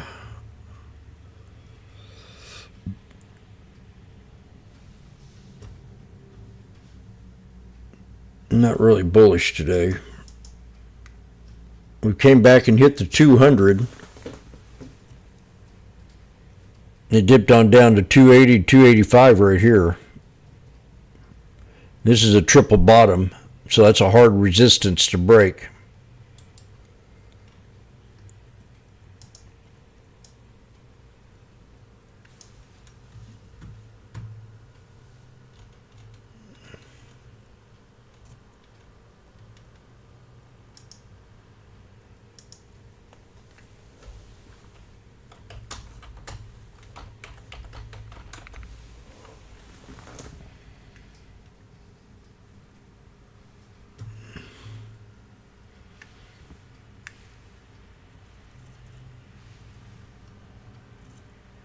They're losing money.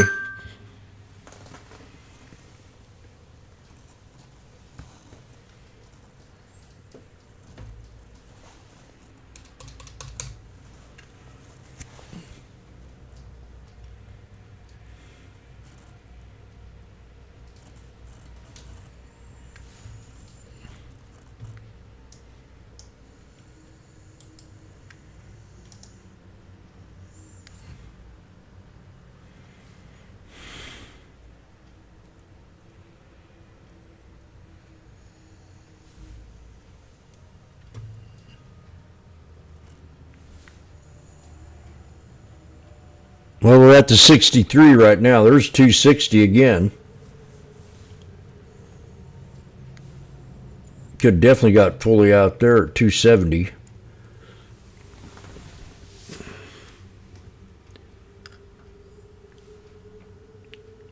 Five for sure.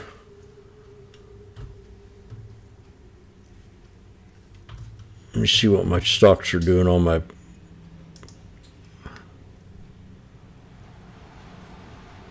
DraftKings.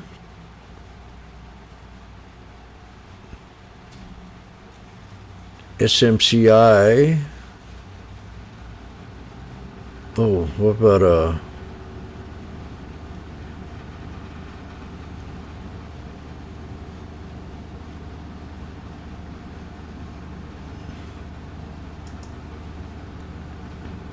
PLTR?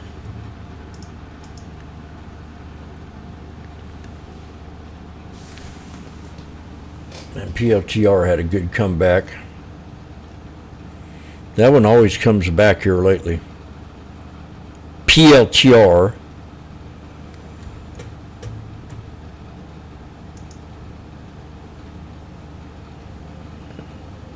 Moving forward, and one of the key dates that you have to start looking at is in June. The robotaxi event that they're scheduled to release sometime in June. And I think that's what's setting up the unusual option activity that I'm seeing in there Tesla? today, because this was out in the June 6th weekly cycle. So it'll be that first week in June. There's been rumors swirling that the event, the robotaxi event in Austin, is going to take place on June 1st. If that happens, I think that's what these traders are setting up for. This was in this June 6th weekly options on the 300 strike calls. Earlier today, traders bought over 20,000 of those, paid an average debit of about $12.50, so that break even of $312.50 over the next 29 days. That's about 8.5% above the current share price in there in Tesla. And all throughout the day now, I mentioned this 20,000 that traded earlier in the day. Over 52,000 contracts have traded on that strike today. So I think traders setting up for maybe some good news here for Tesla going in to that robo-taxi event if it takes place during this over the next 29 days. Right, understood. Okay, next up, Delta Airlines. You found a bullish Understood. Yeah, Delta, the airlines have been struggling. Remember, they were hitting all-time highs at the beginning of the year. 52,000 ramp up that we saw the last calls 6 months at of $300 for and that June was based 6th. on the fact that TSA numbers were at record levels. Consumer was still out there spending, traveling, and their business segments, international travel and premium seating, that was leading a lot of the gains. You see here from the chart, the steep drop-off that we've seen since those January highs, still down about 30% from those levels, but having a nice May here so far. The first week of trading here in May, the stock's up about 16% on the month. CEO Ed Bastian, during their last conference call, did come out and said that Donald Trump's tariffs were the wrong approach. They'd seen some weakness in domestic flights, especially in the economy class, while their international and business segments still continue to do well. And then you throw on top of it, Delta's the best run airline. It's the most profitable airline. You throw on top of that crude oil is back below $60 a barrel, and jet fuel prices are falling pretty steeply, and that goes right to their margins, right? That's going to improve margins moving forward, and maybe the death of consumer and travel has been over-exaggerated at this point. We saw some call buyers in here as far as unusual option activity. And this is in the May 16th monthly cycle, so just 8 days to expiration. Really short-term positioning here by this trader. Bought 5,000 of the 48 strike calls. Paid an average debit of only 90 cents on these. They're only, as I mentioned, 8 days to expiration on them. So the break even for this trader where they start to profit, $48.90 over the next week. That's only about 1.5% above the current share price here in Delta. So yeah, bullish take here from some traders out there. Right, understood. I mean, we've seen some good news here for some of the airlines. I mean, yesterday UAL was one that was in focus. What about Taiwan Semi? As we've seen, obviously, some chip export restrictions being repealed, curbing those has helped the group a bit. What's going on with Taiwan Semi here, and you found a bullish trade?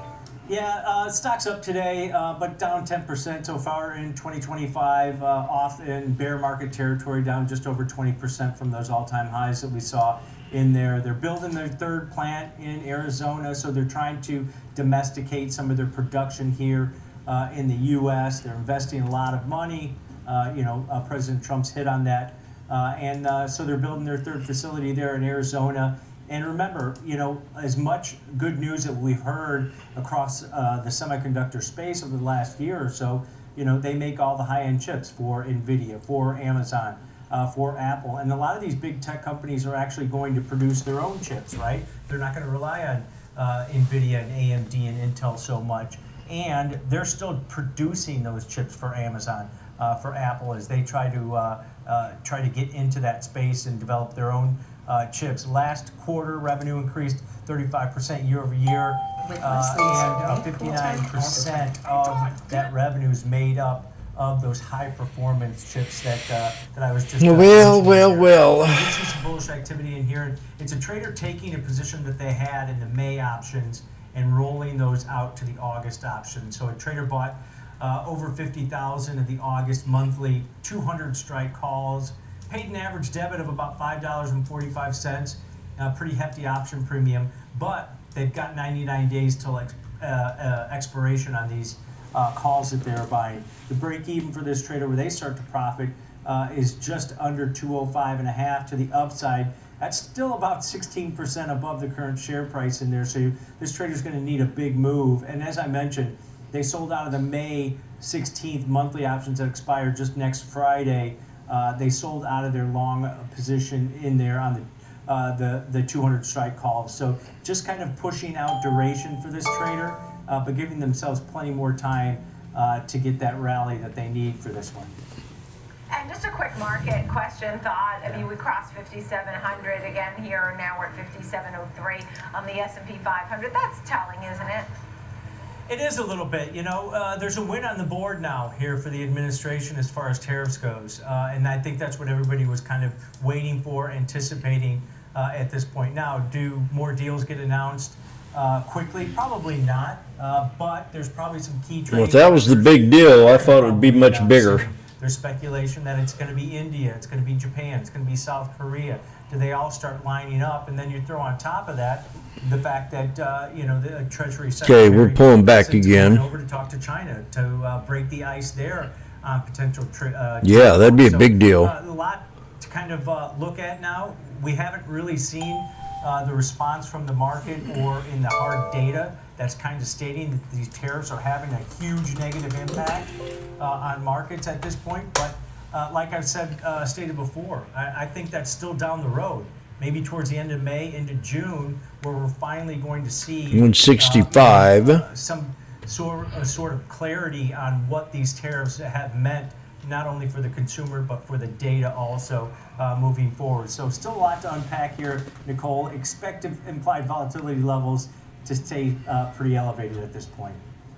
Tom White, thank you. Good to see you. Appreciate it. Options Corner there with Tom White. Thank you.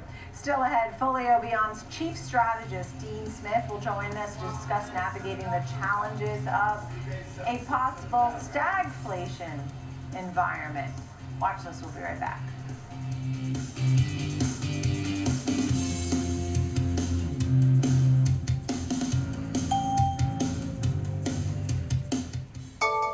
Trading at Schwab is now powered by Ameritrade, unlocking the power of Thinkorswim, the award-winning trading platforms. Bring your trades into focus on Thinkorswim Desktop with robust charting and analysis tools, including over 400 technical studies. Tailor the platforms to your unique needs with nearly endless customization, and track market trends with up-to-the-minute news and insights. I'll be right back. Trade brilliantly with Schwab. Trading and trading names every day.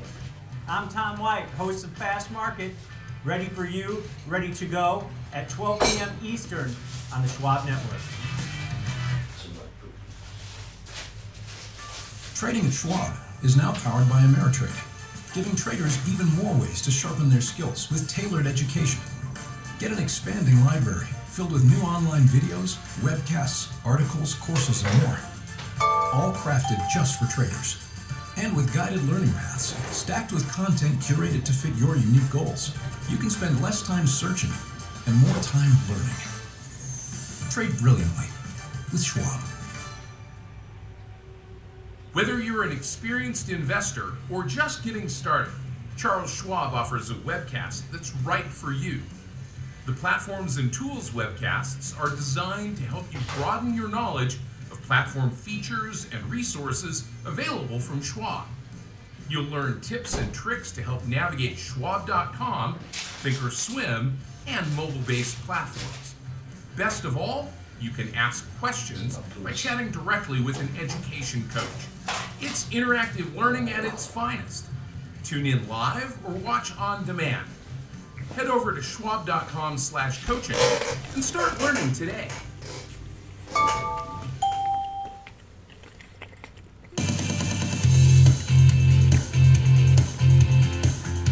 Welcome back to the office. I'm Nicole Petalides. We're live on the floor of the New York Stock Exchange. So glad you're with us on a winning day on Wall Street. We welcome in our next guest, Dean Smith, Chief Strategist, Folio Beyond, to talk about the market action and how you prepare, too, for some of the volatility. Today, we've had the Trump administration announcing a deal that brought some optimism because they talk about the comprehensive agreement with the UK. and that started the market off in the green early in the morning. Does this mean more deals could be coming? What does it mean to you? Well, I did watch the press conference from the Oval Office earlier today. If this was a tech announcement, we would call it vaporware. It was pretty short on specifics. They didn't really have a whole lot to say about how specifically this was going to work. Putting these deals together takes a long time. There's a lot of details, and we don't think that this announcement changes anything very much. China is certainly going to negotiate very, very hard for what they believe is in their interest. So this one little announcement does not mean that the tariff war is over. It's just barely started. Understood. So the Trump administration has certainly come on with a lot of things all at the same time and brought on a lot of market volatility as well as a huge sell-off. What say you about that kind of action? Obviously, no one wants that kind of action, but now what? As we claw back, volatility is taking a bit of a breather. What do you think? Well, I don't know. I mean, we're 228 almost 3/4 of a point is the time, Eastern. In the last couple of weeks, we've retraced about half of the. We're still up pretty nice, but we're still at kind of bearish. Interest rates, especially at the long end, 10 years and out, still remain well above, the levels that we saw in the past several years. And this is really the new normal that I think we have to get used to. Interest rates are going to continue to remain elevated. We think they're likely to go higher from here rather than lower over the next several years. And there's going to continue to be a lot of volatility in the markets related not only to the tariffs, but to a lot of other things that are going on. So we think it makes sense for most investors to continue to be very cautious and to reduce, in particular, their exposure to interest rate volatility, reduce their duration. So, big picture here, you're thinking about ways to manage risk overall here on Wall Street. You wrote in your notes. Tell me how you advise folks to do that. Well, we launched about 3.5 years ago an ETF specifically to help people do this. It's the ticker is RISR, and it's an interest rate hedge product that really fills a need that didn't exist in the market before we launched this. So it buys a particular type of mortgage-backed security that zigs when the rest of the fixed income market zags. And so we think that including some kind of hedge like that is prudent for almost all investors. This product has what's called negative duration. It goes up in value as interest rates increase. It also has extremely low, almost no correlation to equities. So a product like that, which can produce an offset to other risks in the portfolio while also producing a pretty attractive dividend. It's almost a 6% dividend yield on this. We think is something that can be a part of an overall risk management strategy that we think makes sense for a lot of people. Since inception, our return has been almost 18% on an annualized basis. I mean, that's certainly an outperformer, and with recognition, a 5-star Morningstar rating, that's good news overall. So RISR, something folks can take a look at. I mean, a final thought on that, because it's broadly available to everybody, right? Yeah, I mean, it's an ETF. It trades like any other ETF. You can get it from Schwab. You can get it from anybody. And we think that it has a good fit for whether you're a fixed income investor, you've got a blended portfolio. But the key that I want people to take away is that we are not nearly out of the woods here. It's going to be a bumpy ride for a while. If we get stagflation, as we're thinking is highly possible, continued high and volatile interest rates, slowing of the economy, slowing of employment, that slows down housing turnover. That's also good for this strategy. Right. I mean, I was thinking about the stagflation story. How likely do you think it is, if you gave it a percentage, that we will be in a stagflation environment for our economy? Well, I mean, if you listen to the Fed, and Jay Powell spoke yesterday, they're on the sidelines. They are completely... Oh, we bounced, didn't we? Said several times, we're just going to wait. We're not going to do anything. They're not going to move preemptively. He said that several times as well. So they're going to wait until they see problems really arise before they make their next move. So anybody who still thinks that there's going to be 4 rate cuts this year or 3 rate cuts this year, we think that's frankly delusional.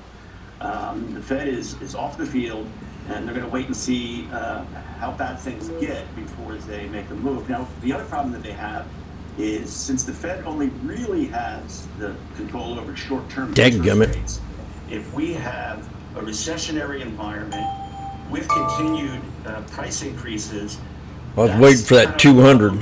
They can't use just cutting the Fed funds rate to solve both of those problems simultaneously. So they're in a tough spot. The economy is in a tough spot, and I don't know what's a probability that you should be concerned about. I think there's at least there's a buck right there % chance of a on the 57.20s. period, maybe as high as 50%. All right, good to see you. Thank you so much, Dean Smith, Folio Beyond. Thank you. Coming up next, I think the fixture is broke. Let me try to change them out one more time tomorrow.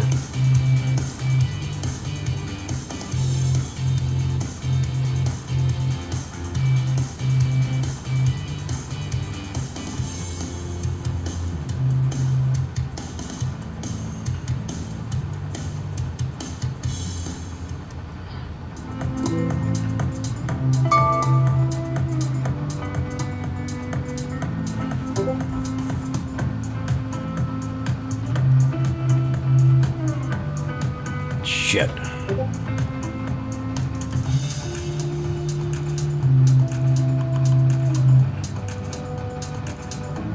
We're right at another resistance.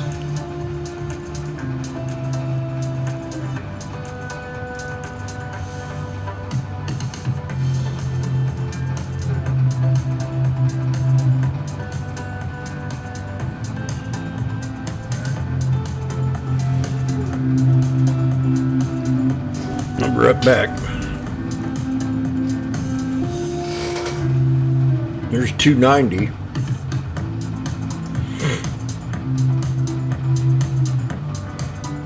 So I got out at 260 from this dip. Then they dipped down to 180, 160 here. So I don't understand. Trading the trending names every day. I'm Tom White, host of Fast Market. Ready for you, ready to go at 12 p.m. Eastern. Another resistance. Trading at Schwab is now powered by Ameritrade, unlocking the power of Thinkorswim, the award-winning trading platforms. Bring your trades into focus on Thinkorswim desktop with robust charting and analysis tools, including over 400 technical studies. Tailor the platforms to your unique needs with nearly endless customization, and track market trends with up-to-the-minute news and insights. Trade brilliantly with Schwab. A fresh take on the hottest trends in the market, from every click to every click. There's no fear of missing out on Next Gen Investing. 1 p.m. Eastern, only Schwab Network. Schwab Bank Investor Checking, the checking account built for investors. Named the highest in client satisfaction by J.D. Power for 6 years in a row. With Investor Checking, you get the award-winning features of our checking account, plus cash management solutions, all designed for investors like you, with unlimited ATM fee rebates for cash withdrawals worldwide, no overdraft fees, and enhanced security features to keep your money safe. Also, because your investor checking account is linked to your Schwab One brokerage account, you can manage your checking and investing in one convenient location. Moving funds between your accounts is easy. Cash moved to your brokerage account is available in seconds. That means you can stop waiting and start investing in stocks, bonds, money market funds, and more. Get more with Schwab Bank Investor Checking, the checking account built for investors.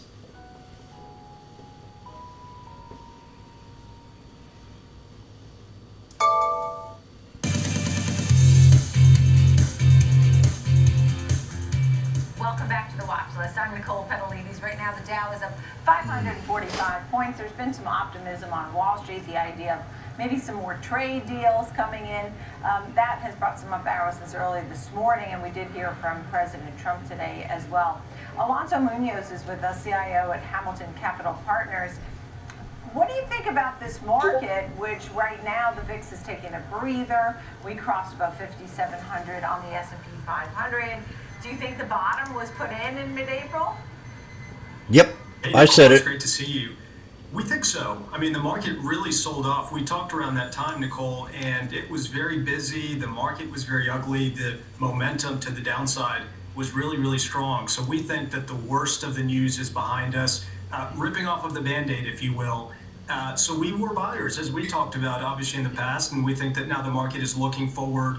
Clearly, the economic data has been pretty strong, and so the economy went into this with strong footing. We're looking forward. Obviously, we had a big Fed decision yesterday, no cuts, but Fed Chairman Jay Powell was pretty optimistic about the economy, and we're taking that in full stride as we look forward. So at this point now, when you said we were buyers, you bought on the dip. What were you buying?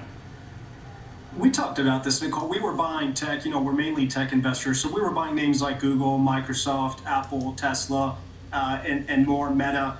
And those have played out pretty nicely since then, at least over the last couple of weeks. And now we're just waiting to see how the data starts to play out over the next couple of weeks. As you know, we get CPI and PPI next week, and that'll be really important as we start to assess what the Fed is going to do later this year in terms of rate cuts. We saw a pretty ugly sell-off in the bond market.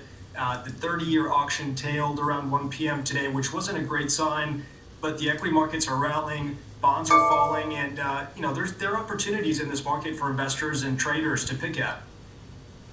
So a name like Google, for example, Alphabet Google, sold off, has had some headline-driven risk to it, but it has come back. I mean, 1 month it's up 7%, but it's not up as much as some of the others in 1 month. Do you still think this is a valuation opportunity? Maybe something like Google, you buy it here today?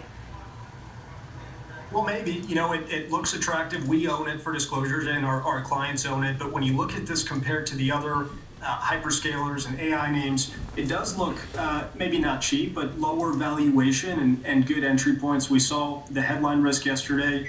Apple may be integrating some of that AI into their search solution. But Google's a really great American diversified company. They have strong ad revenue. They posted really, really good earnings. We're back to 250. So this is a company that we're still excited about. It has some headwinds. It has some regulatory struggles. But we're going to continue to own it, and we're going to buy it and pick at it on weakness, certainly. And what else would you be looking at? So you do mostly tech.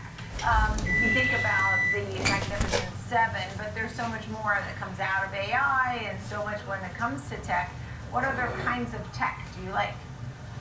Yeah, that's right. Well, look, there's a lot out there. I'll bring up a name that we've been watching, which is Apollo. It trades on the ticker APO, and this is an asset manager, one of the largest private equity companies out there. And we've seen, Nicole, we've talked a little bit about this, the democratization of private assets and alternative assets, and making that available to retail investors and folks like you and I to be able to participate in a field that was traditionally dominated by the large players and the hedge funds and the institutional buyers. So this is an interesting name for investors to participate in that gold rush, if you will, to alternative assets. And it's very clear, obviously being in the financial space, but watching the industry evolve, folks are interested about alternative assets, not just in their retail portfolios or brokerage portfolios, but also in their 401ks and other avenues. So this is one of the top tier private equity alternative asset managers, and it's a name that we're going to continue to watch going forward. Right, understood. Is there anything that you would avoid? I mean, we have commodities sort of going back and forth. Oil hit 4-year lows. The gold trade is off of its highs of over 3,400. Anything in there that seems like an opportunity or stay away from? Well, what's interesting, Nicole, that you bring that up. The Treasury curve looks a little bit interesting. It looks attractive on the short end of the curve, but the long end of the yield curve has been very volatile. We know that the government's going to have to work through some things as they potentially extend the 2017 Tax Cuts and Jobs Act. We didn't have a great auction today, so yields moving higher, bonds selling off. So for folks that are looking maybe to extend duration, it is a bit of a risky game when you look at the headwinds. Maybe inflation picks up a little bit because of the tariffs. So we'll see. I think the yield curve looks interesting, but buyer beware as you look further on than the 2-year Treasury. A lot of volatility in that part of the yield curve. Yeah, understood. What about something like Bitcoin? Do people ask you, I don't know how much you dabble in Bitcoin, as it hits We broke out again. and I have 310 question out there. Is that something that you have been interested from in 250. watching, maybe interested in the future?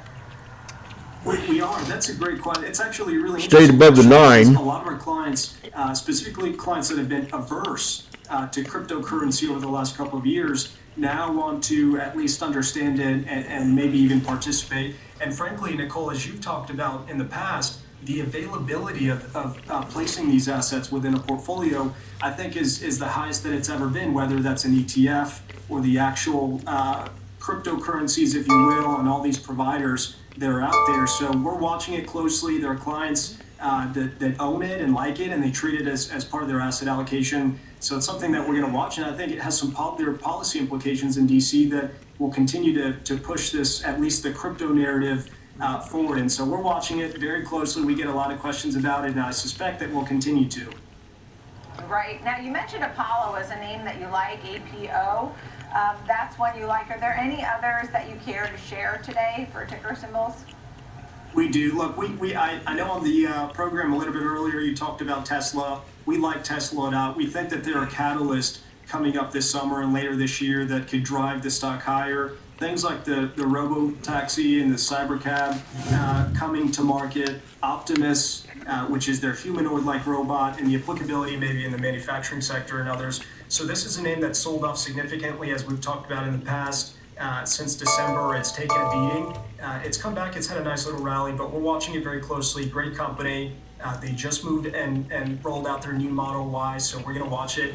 We've been picking at it too, so we think it's a great name. We're going to continue to own it. Right, understood.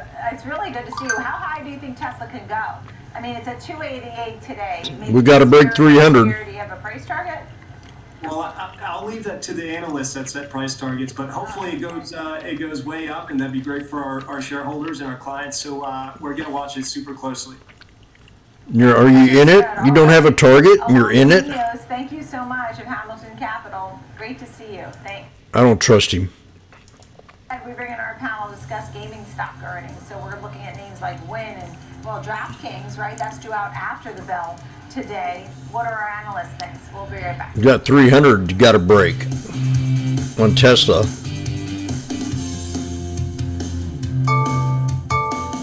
It's 15 minutes to power hour. It's gonna be there. They didn't sound too excited about the Europe deal.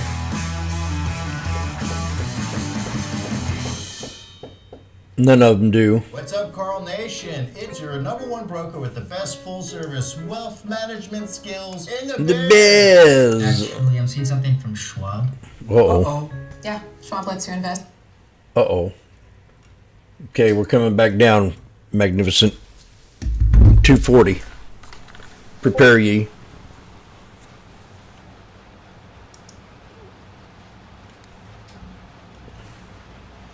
It's losing a lot of traction on one little bitty candle.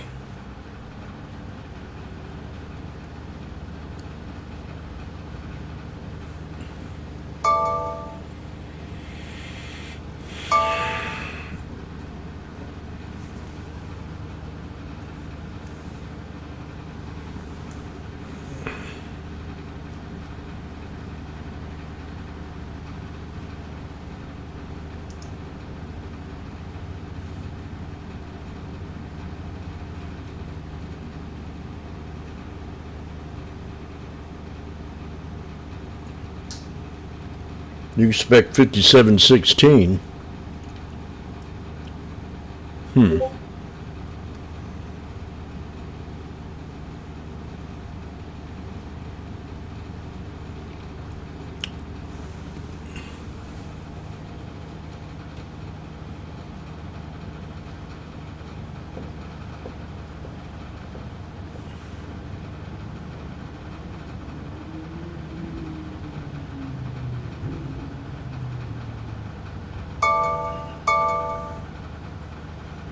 See if we hold the 9 right here. If we don't, we'll have a strong buy off the 200.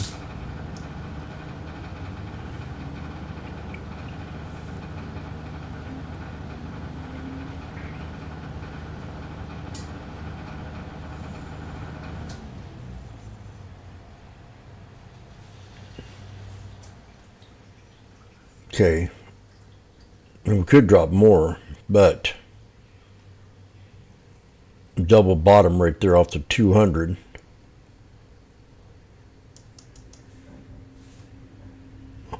In the 21,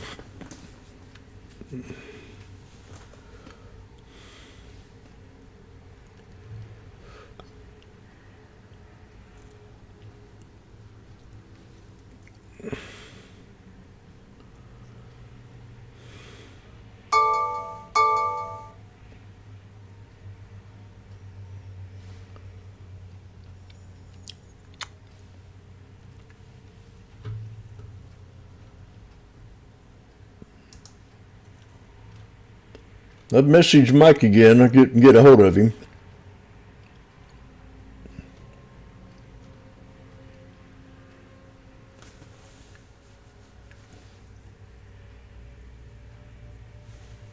If I had his number, I'd call him. Okay, we're getting down to my price range. Right there, there it is. The 200. Are we going to have a shakeout or are we going to hold? SPX 215.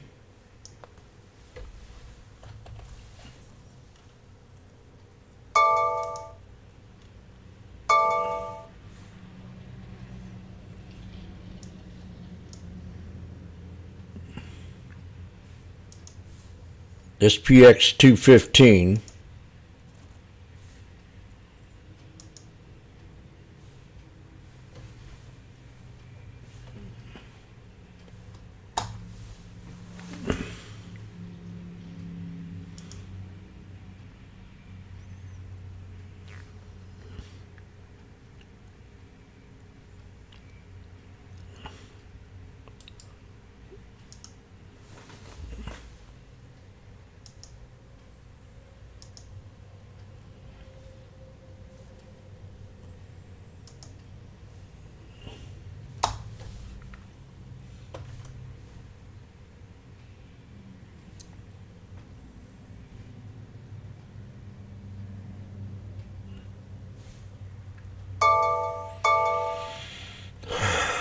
There it is. Now it's pulling back more.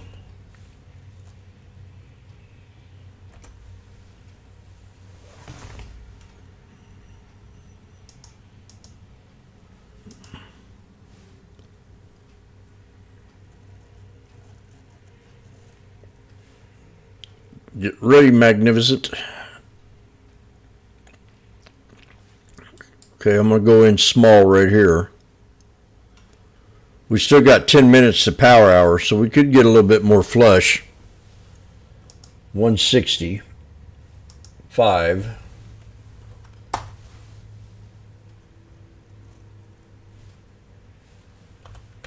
That's where I was last time.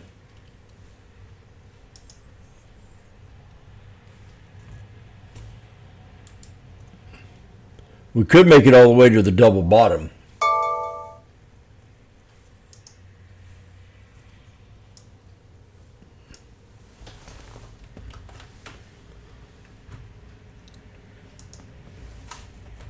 A little risky.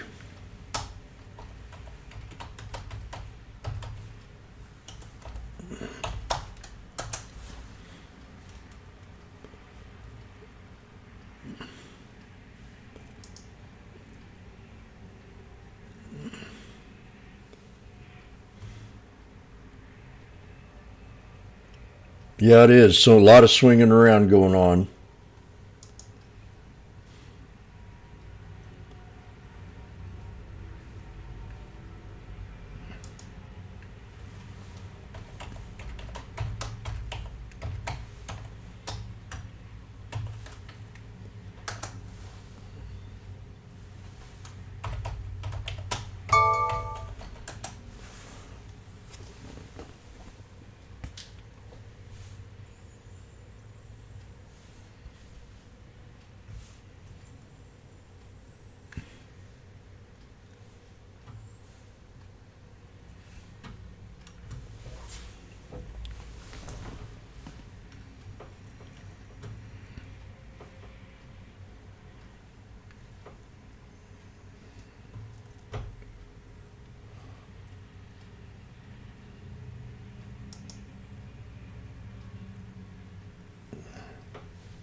God darn you.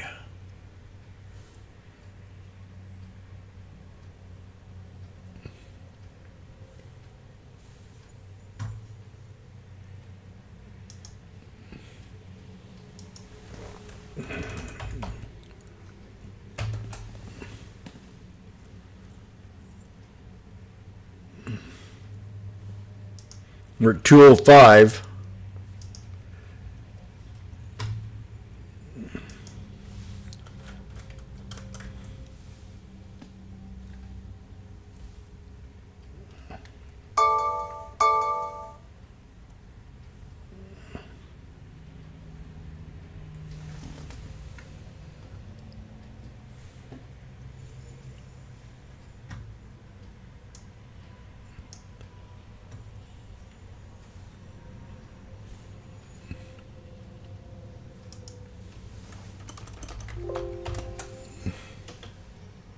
See, the wall don't say much here on the, so let's go /ES. That helps out a little bit.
Come on, baby.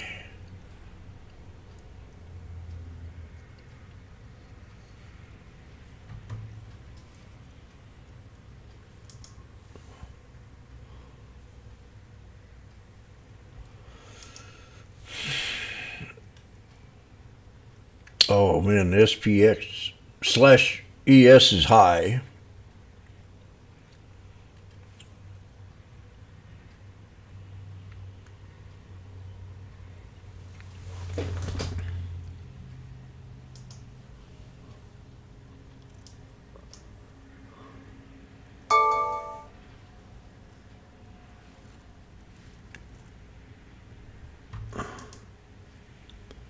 We've got a double bottom.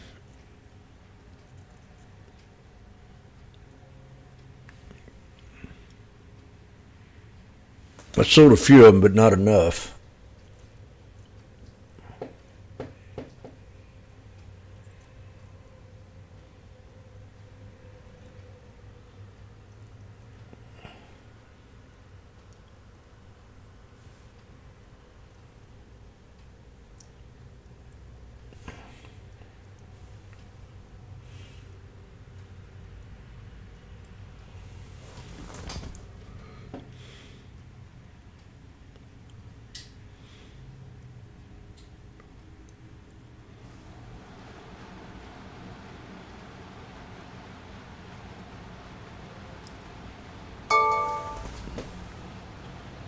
La la la la la la la la la la la la la la la la la la.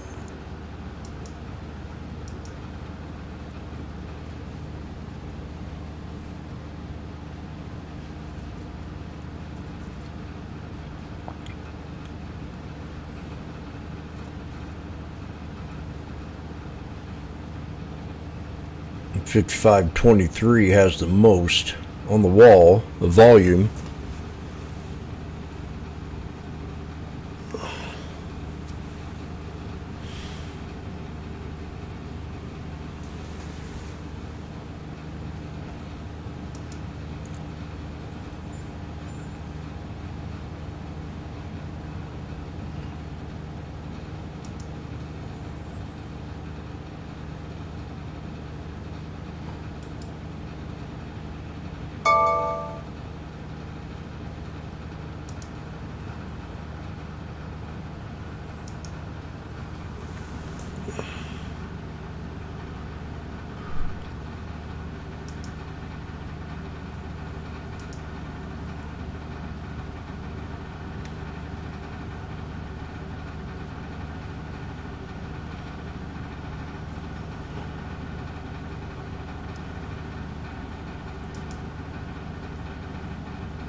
The 190-day high on Mr. MSTR. Come on, SPX. Another descending triangle.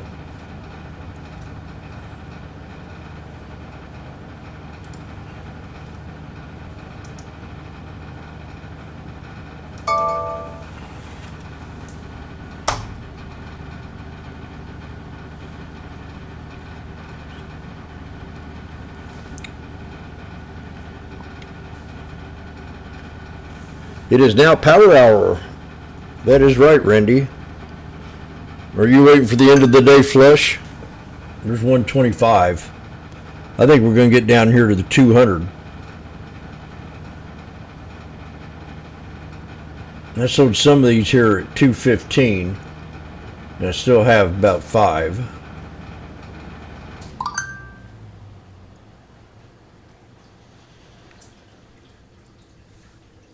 So I'm going to add 5 more, maybe 10.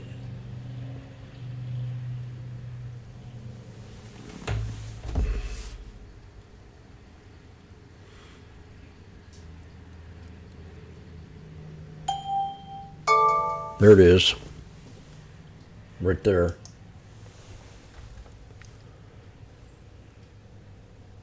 $1.10.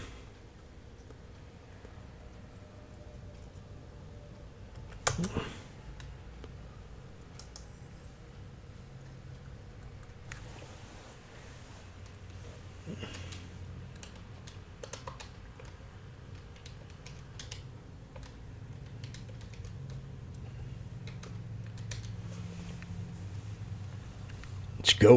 128.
Come on, you macho.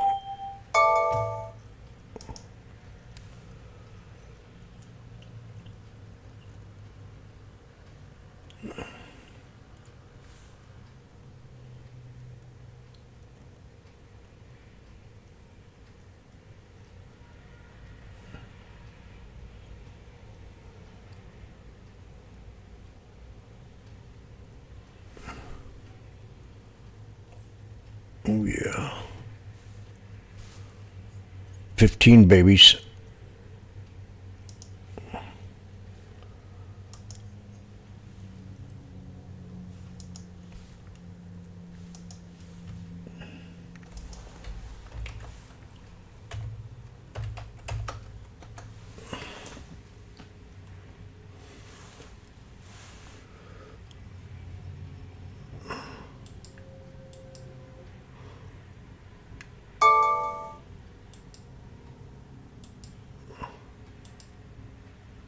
Oh, I can't move that around.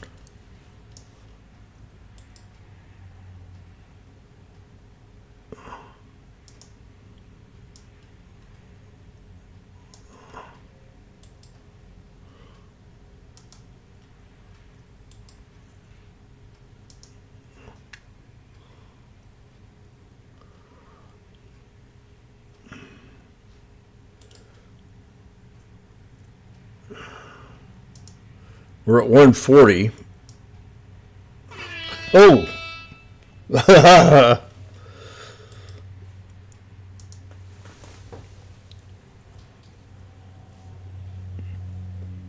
It's not the best time to be doing this, but we'll see.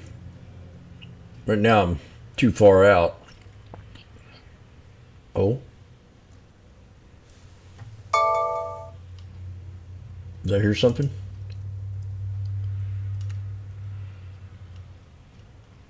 Spiral, your mic's on, and Funky, your mic's on.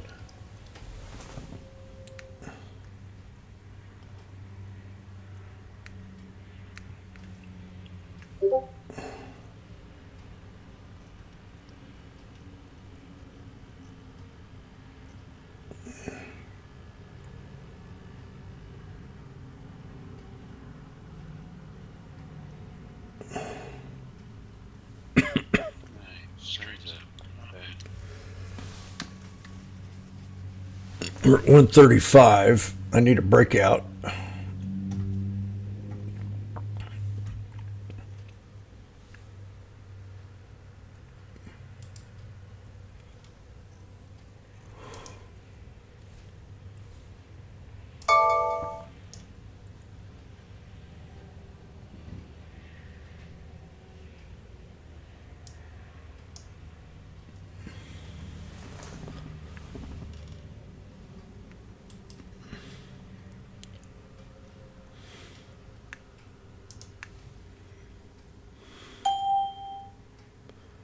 Not being very nice. No,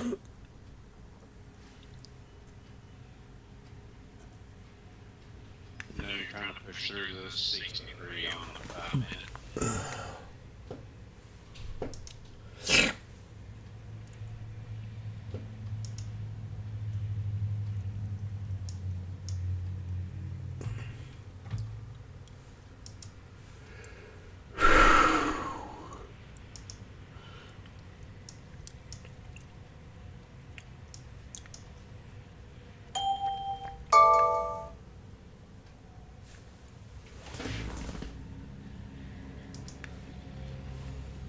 Come on, baby.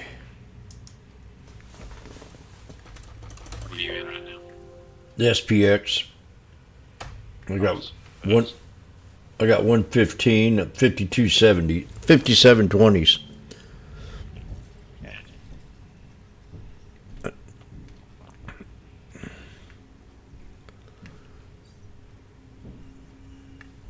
Been more than a hard day for me, man. I'm up, but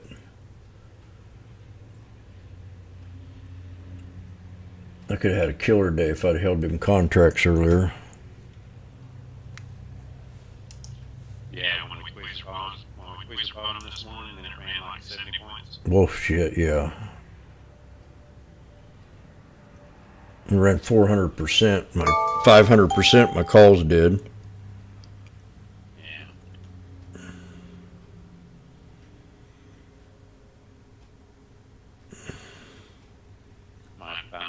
Stream so that I can put my 5-minute chart on one and stream this other one that everybody likes on that one.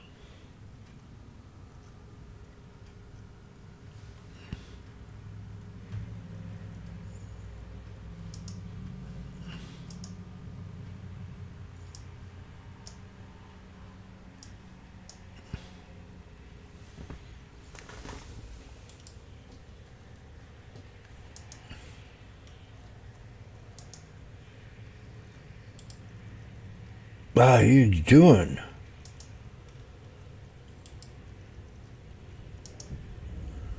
Oh,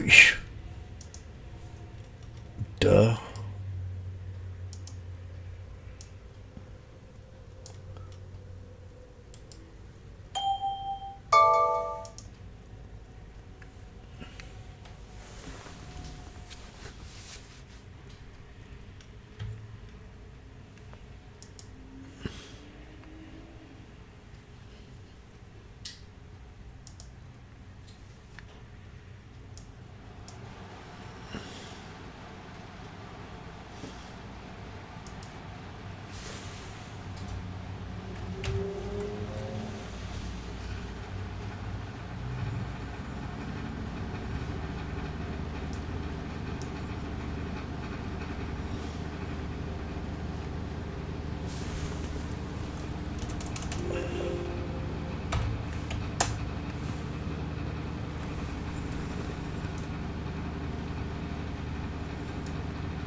I just feel like I'm taking too big of a risk.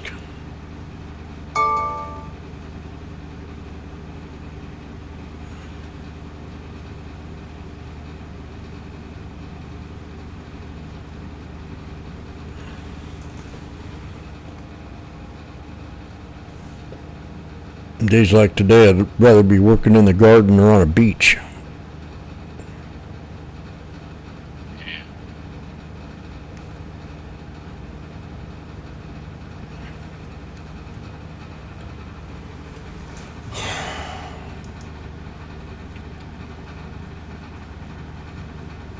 We've been in a 30-point range for over 3.5 hours. Yeah.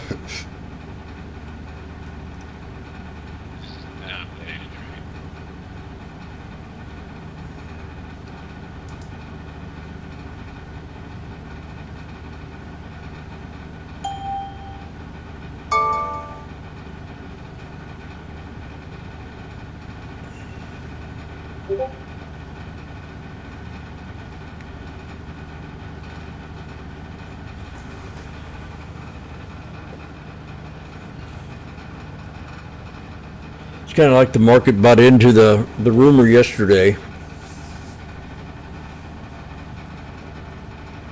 And the news came out, and then they weren't too excited about it. Then we had that big bounce once it did come out.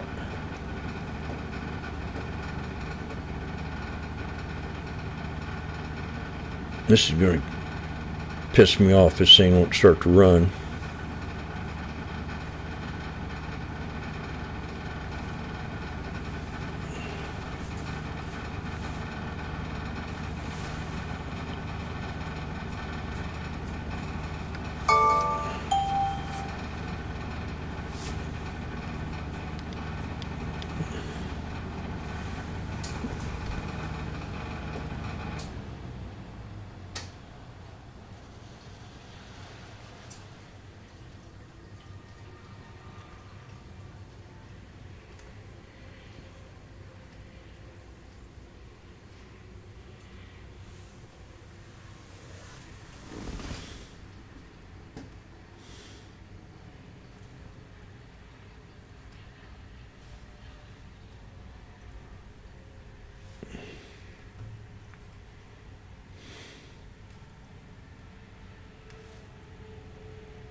Dun, dun, dun, dun.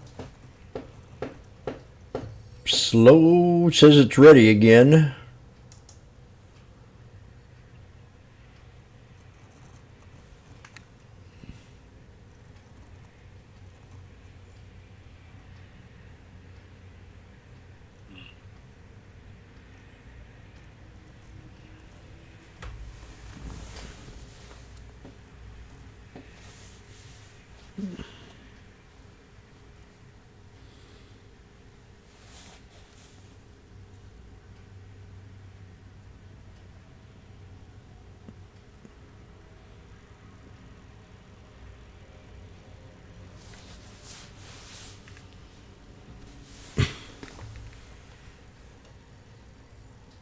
See, we're kind of up too much on that SPS.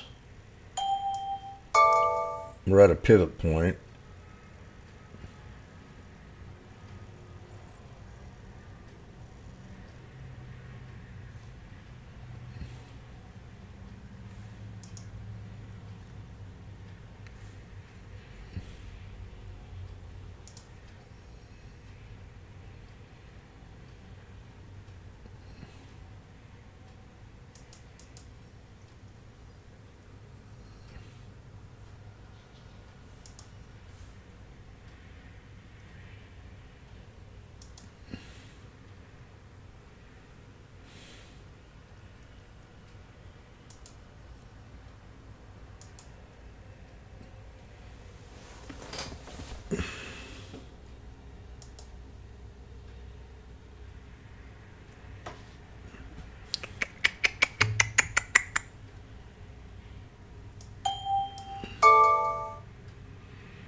Number is stop out.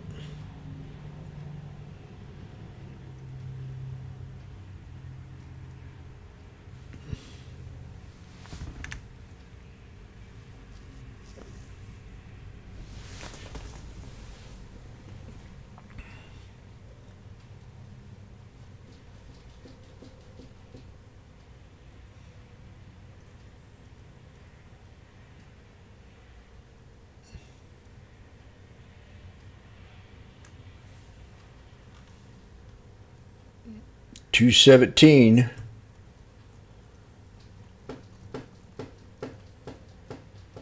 Tomorrow's Friday.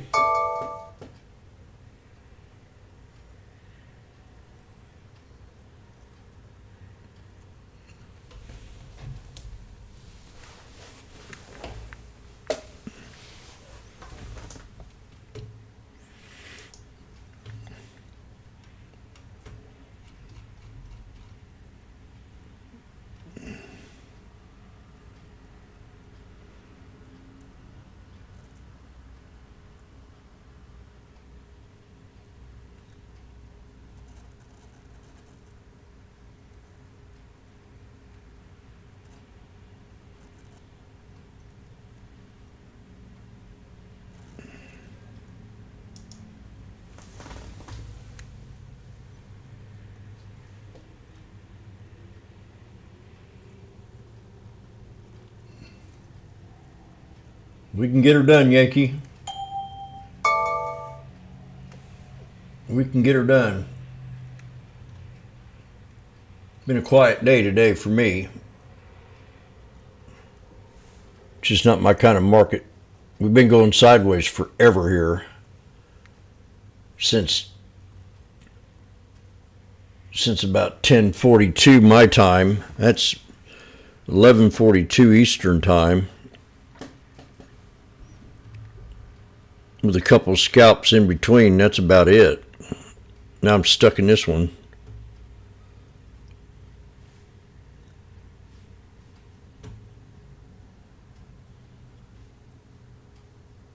We got a flag.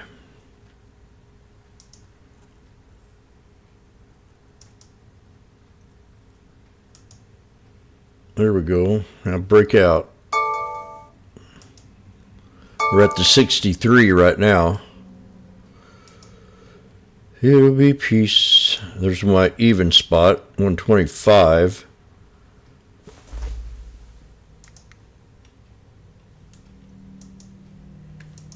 There's 155. Yay! 170. 190. I'm out of it. I can't take this. 205. 220. Now. I'm out.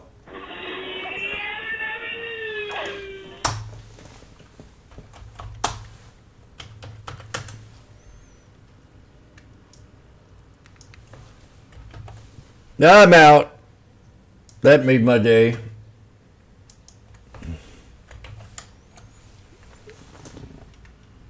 We're heading to Chris. Chris, can you hear me?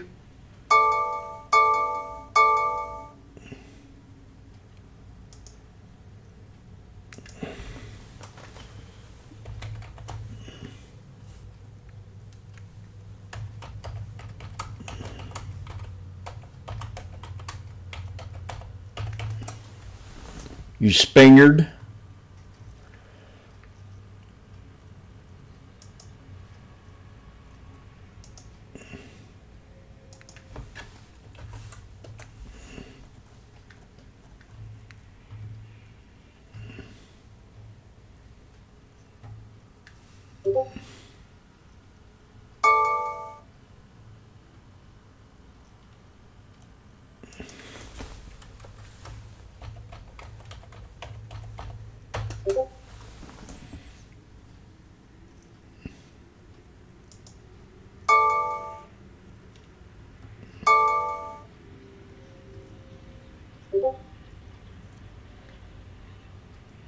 Yeah, I'm okay. Tell your friends I said hi.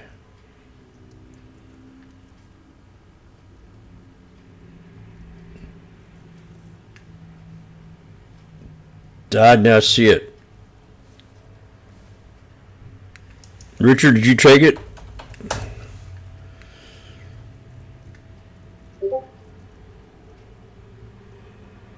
Been in for hours.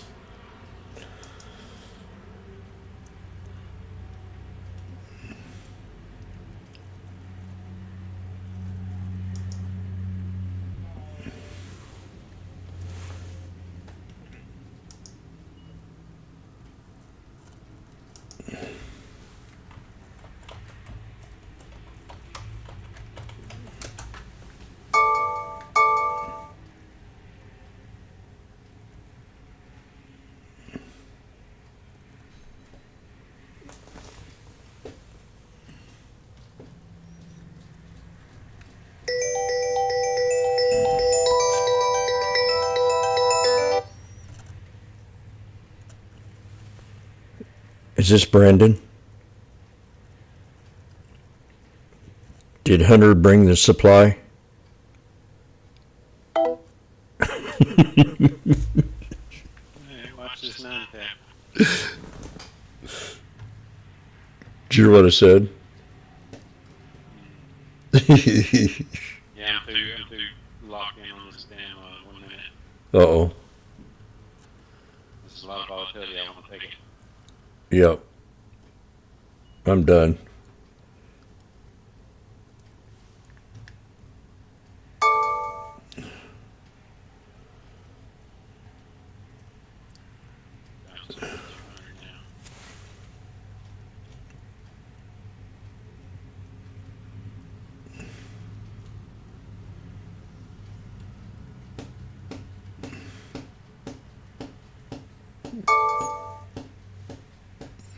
Yeah, it is above the 200.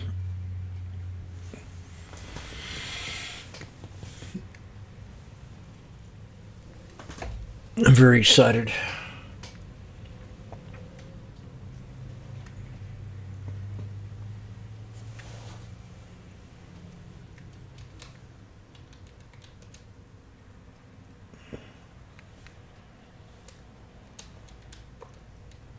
I was kind of worried there. I was about ready to sell it if you didn't hear what it said.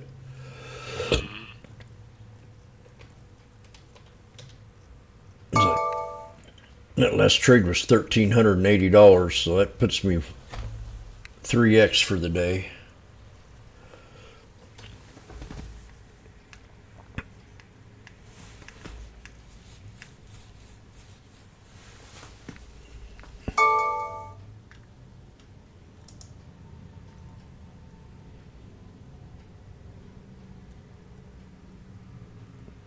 I need him to wick it down hard one time for me. Chris thinks we're hitting 57.50. No kidding. When? Today? Big ass. They got some good. Are you smoking some good stuff, Chris?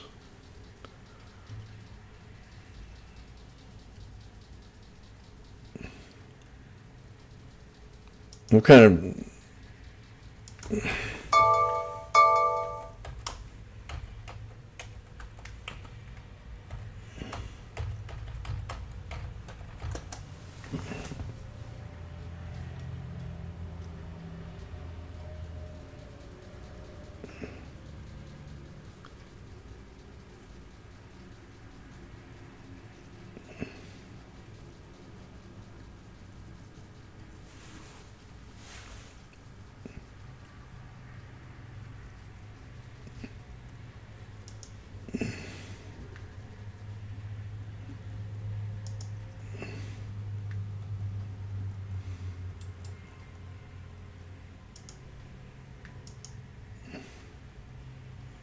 No, mama, I'm excited. I'm almost out of breath.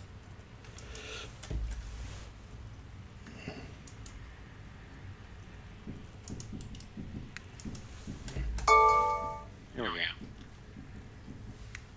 Oh, yeah? When it drops, you're going, oh, yeah?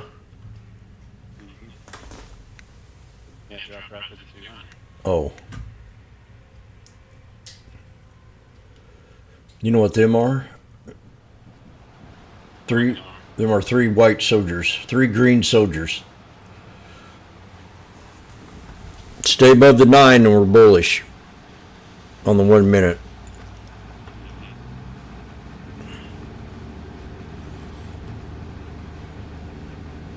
I mean, it's not above the 9, so I'm getting ready to take his trade again.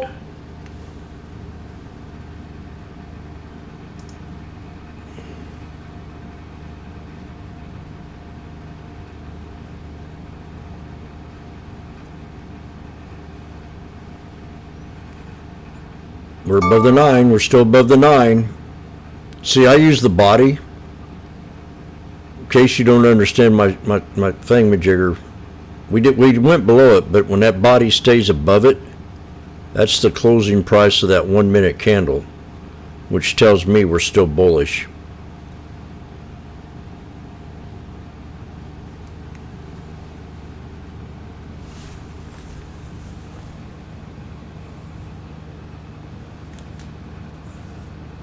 Which one you take? Take The 57.20s. 720, so big money. You don't want to be too far out of the money here at the end of the day.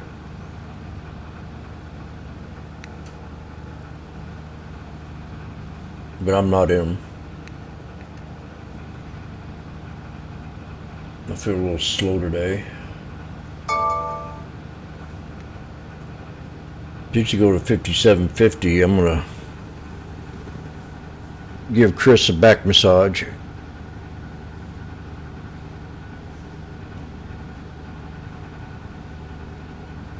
And I'm still waiting for my kiss, Richard.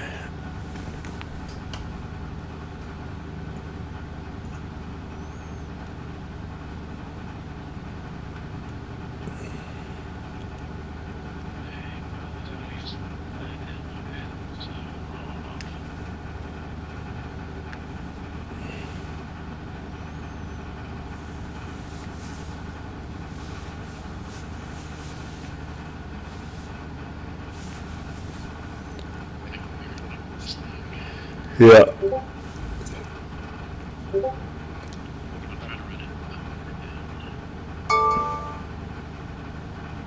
Tesla will hit 320 by June 6th.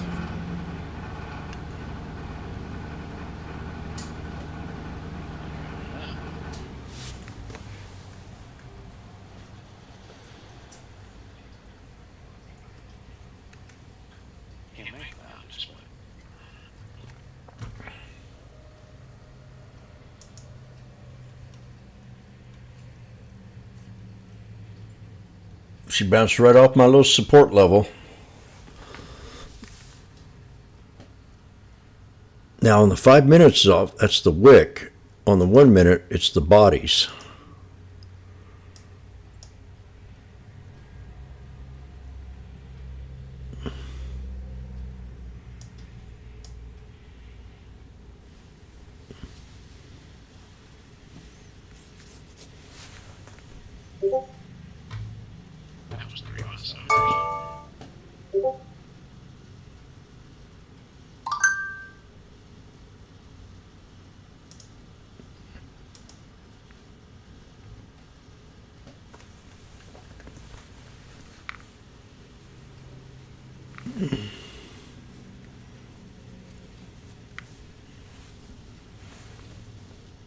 And Spiral might think we're gay.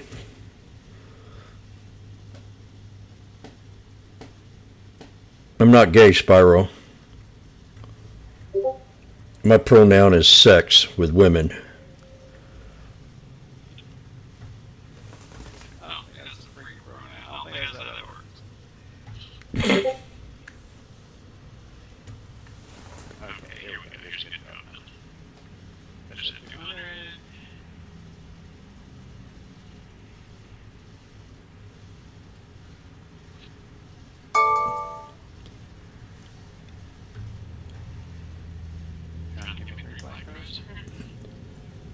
We're still above the 200 on the 1 minute, and it did drop. It dropped down my 50. Now see, I'm starting to. These are starting to look good to me. If it drops, yeah, if it drops down 5703, that third soldier, if this doesn't hold.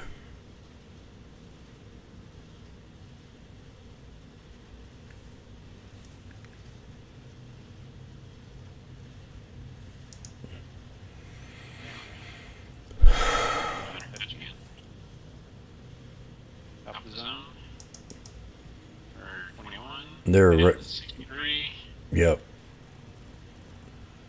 I think I should start my position right here at 155. Out to 21. But I'm greedy.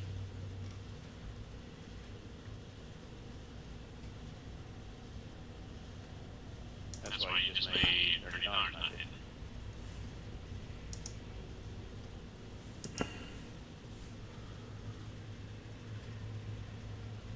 I was also waiting to see if I can get that third black room. Yeah.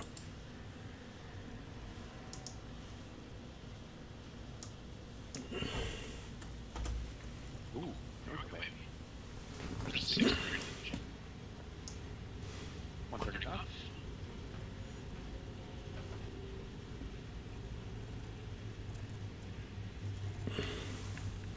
$1.30 for me.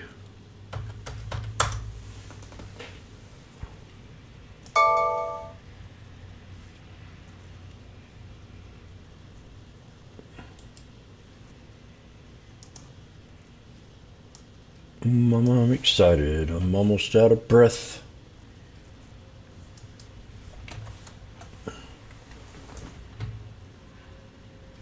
Yeah, baby. That was a quick 40 bucks. Oh, working my way out.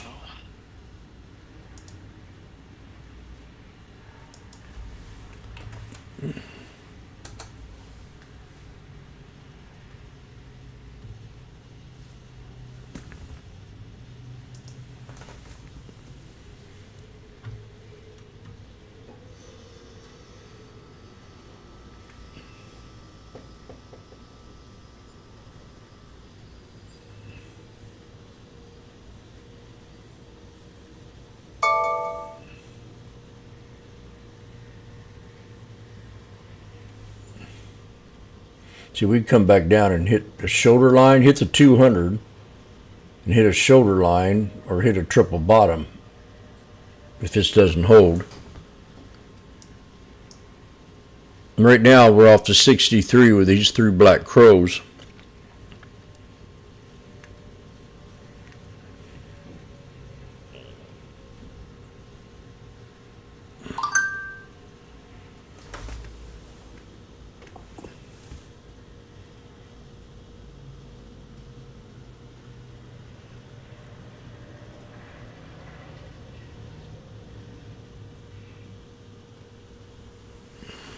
Come on, baby.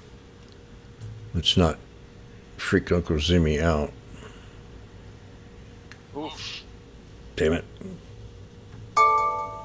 That's not what I wanted to see.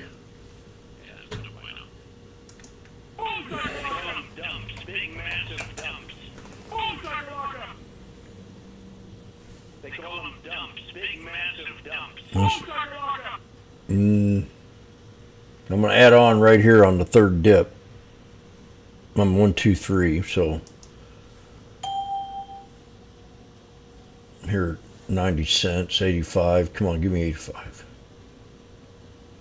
I'll go 90.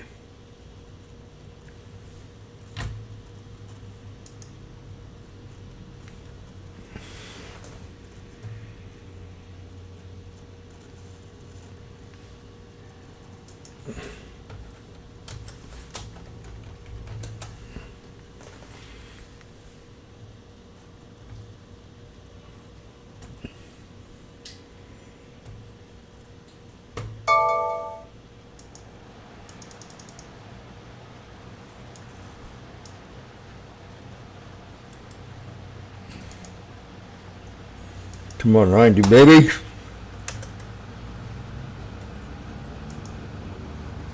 Up to 200.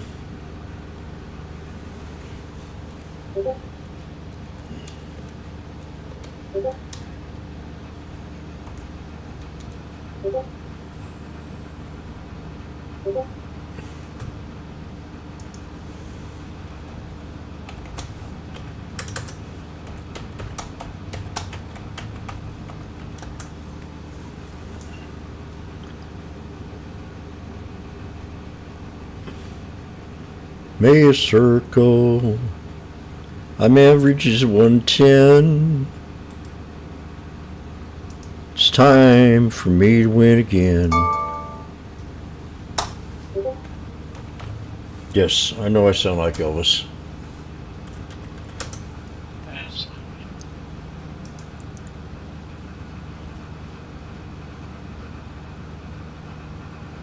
Yeah, this is, I'm thinking, what time is it? Oh, I gotta watch the clock. It's 2:38. This is time when Rob comes in and says, I'm in such and such. I'm up 350%. Yeah.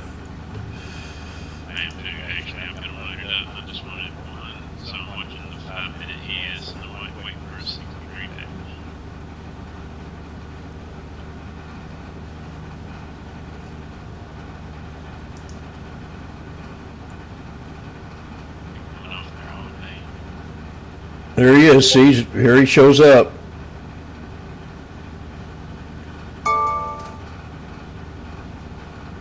Now I'm too far out of the money.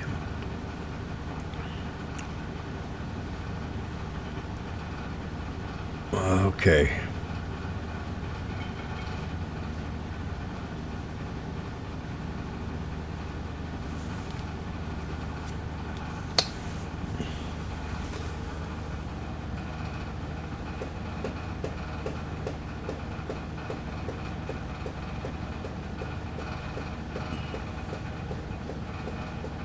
Too far out of the money.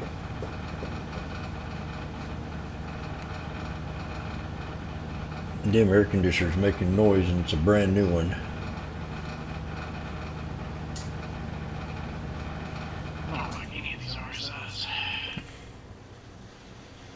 I used to trade the RSI all the time. I don't pay as much attention as I should to it as I used to.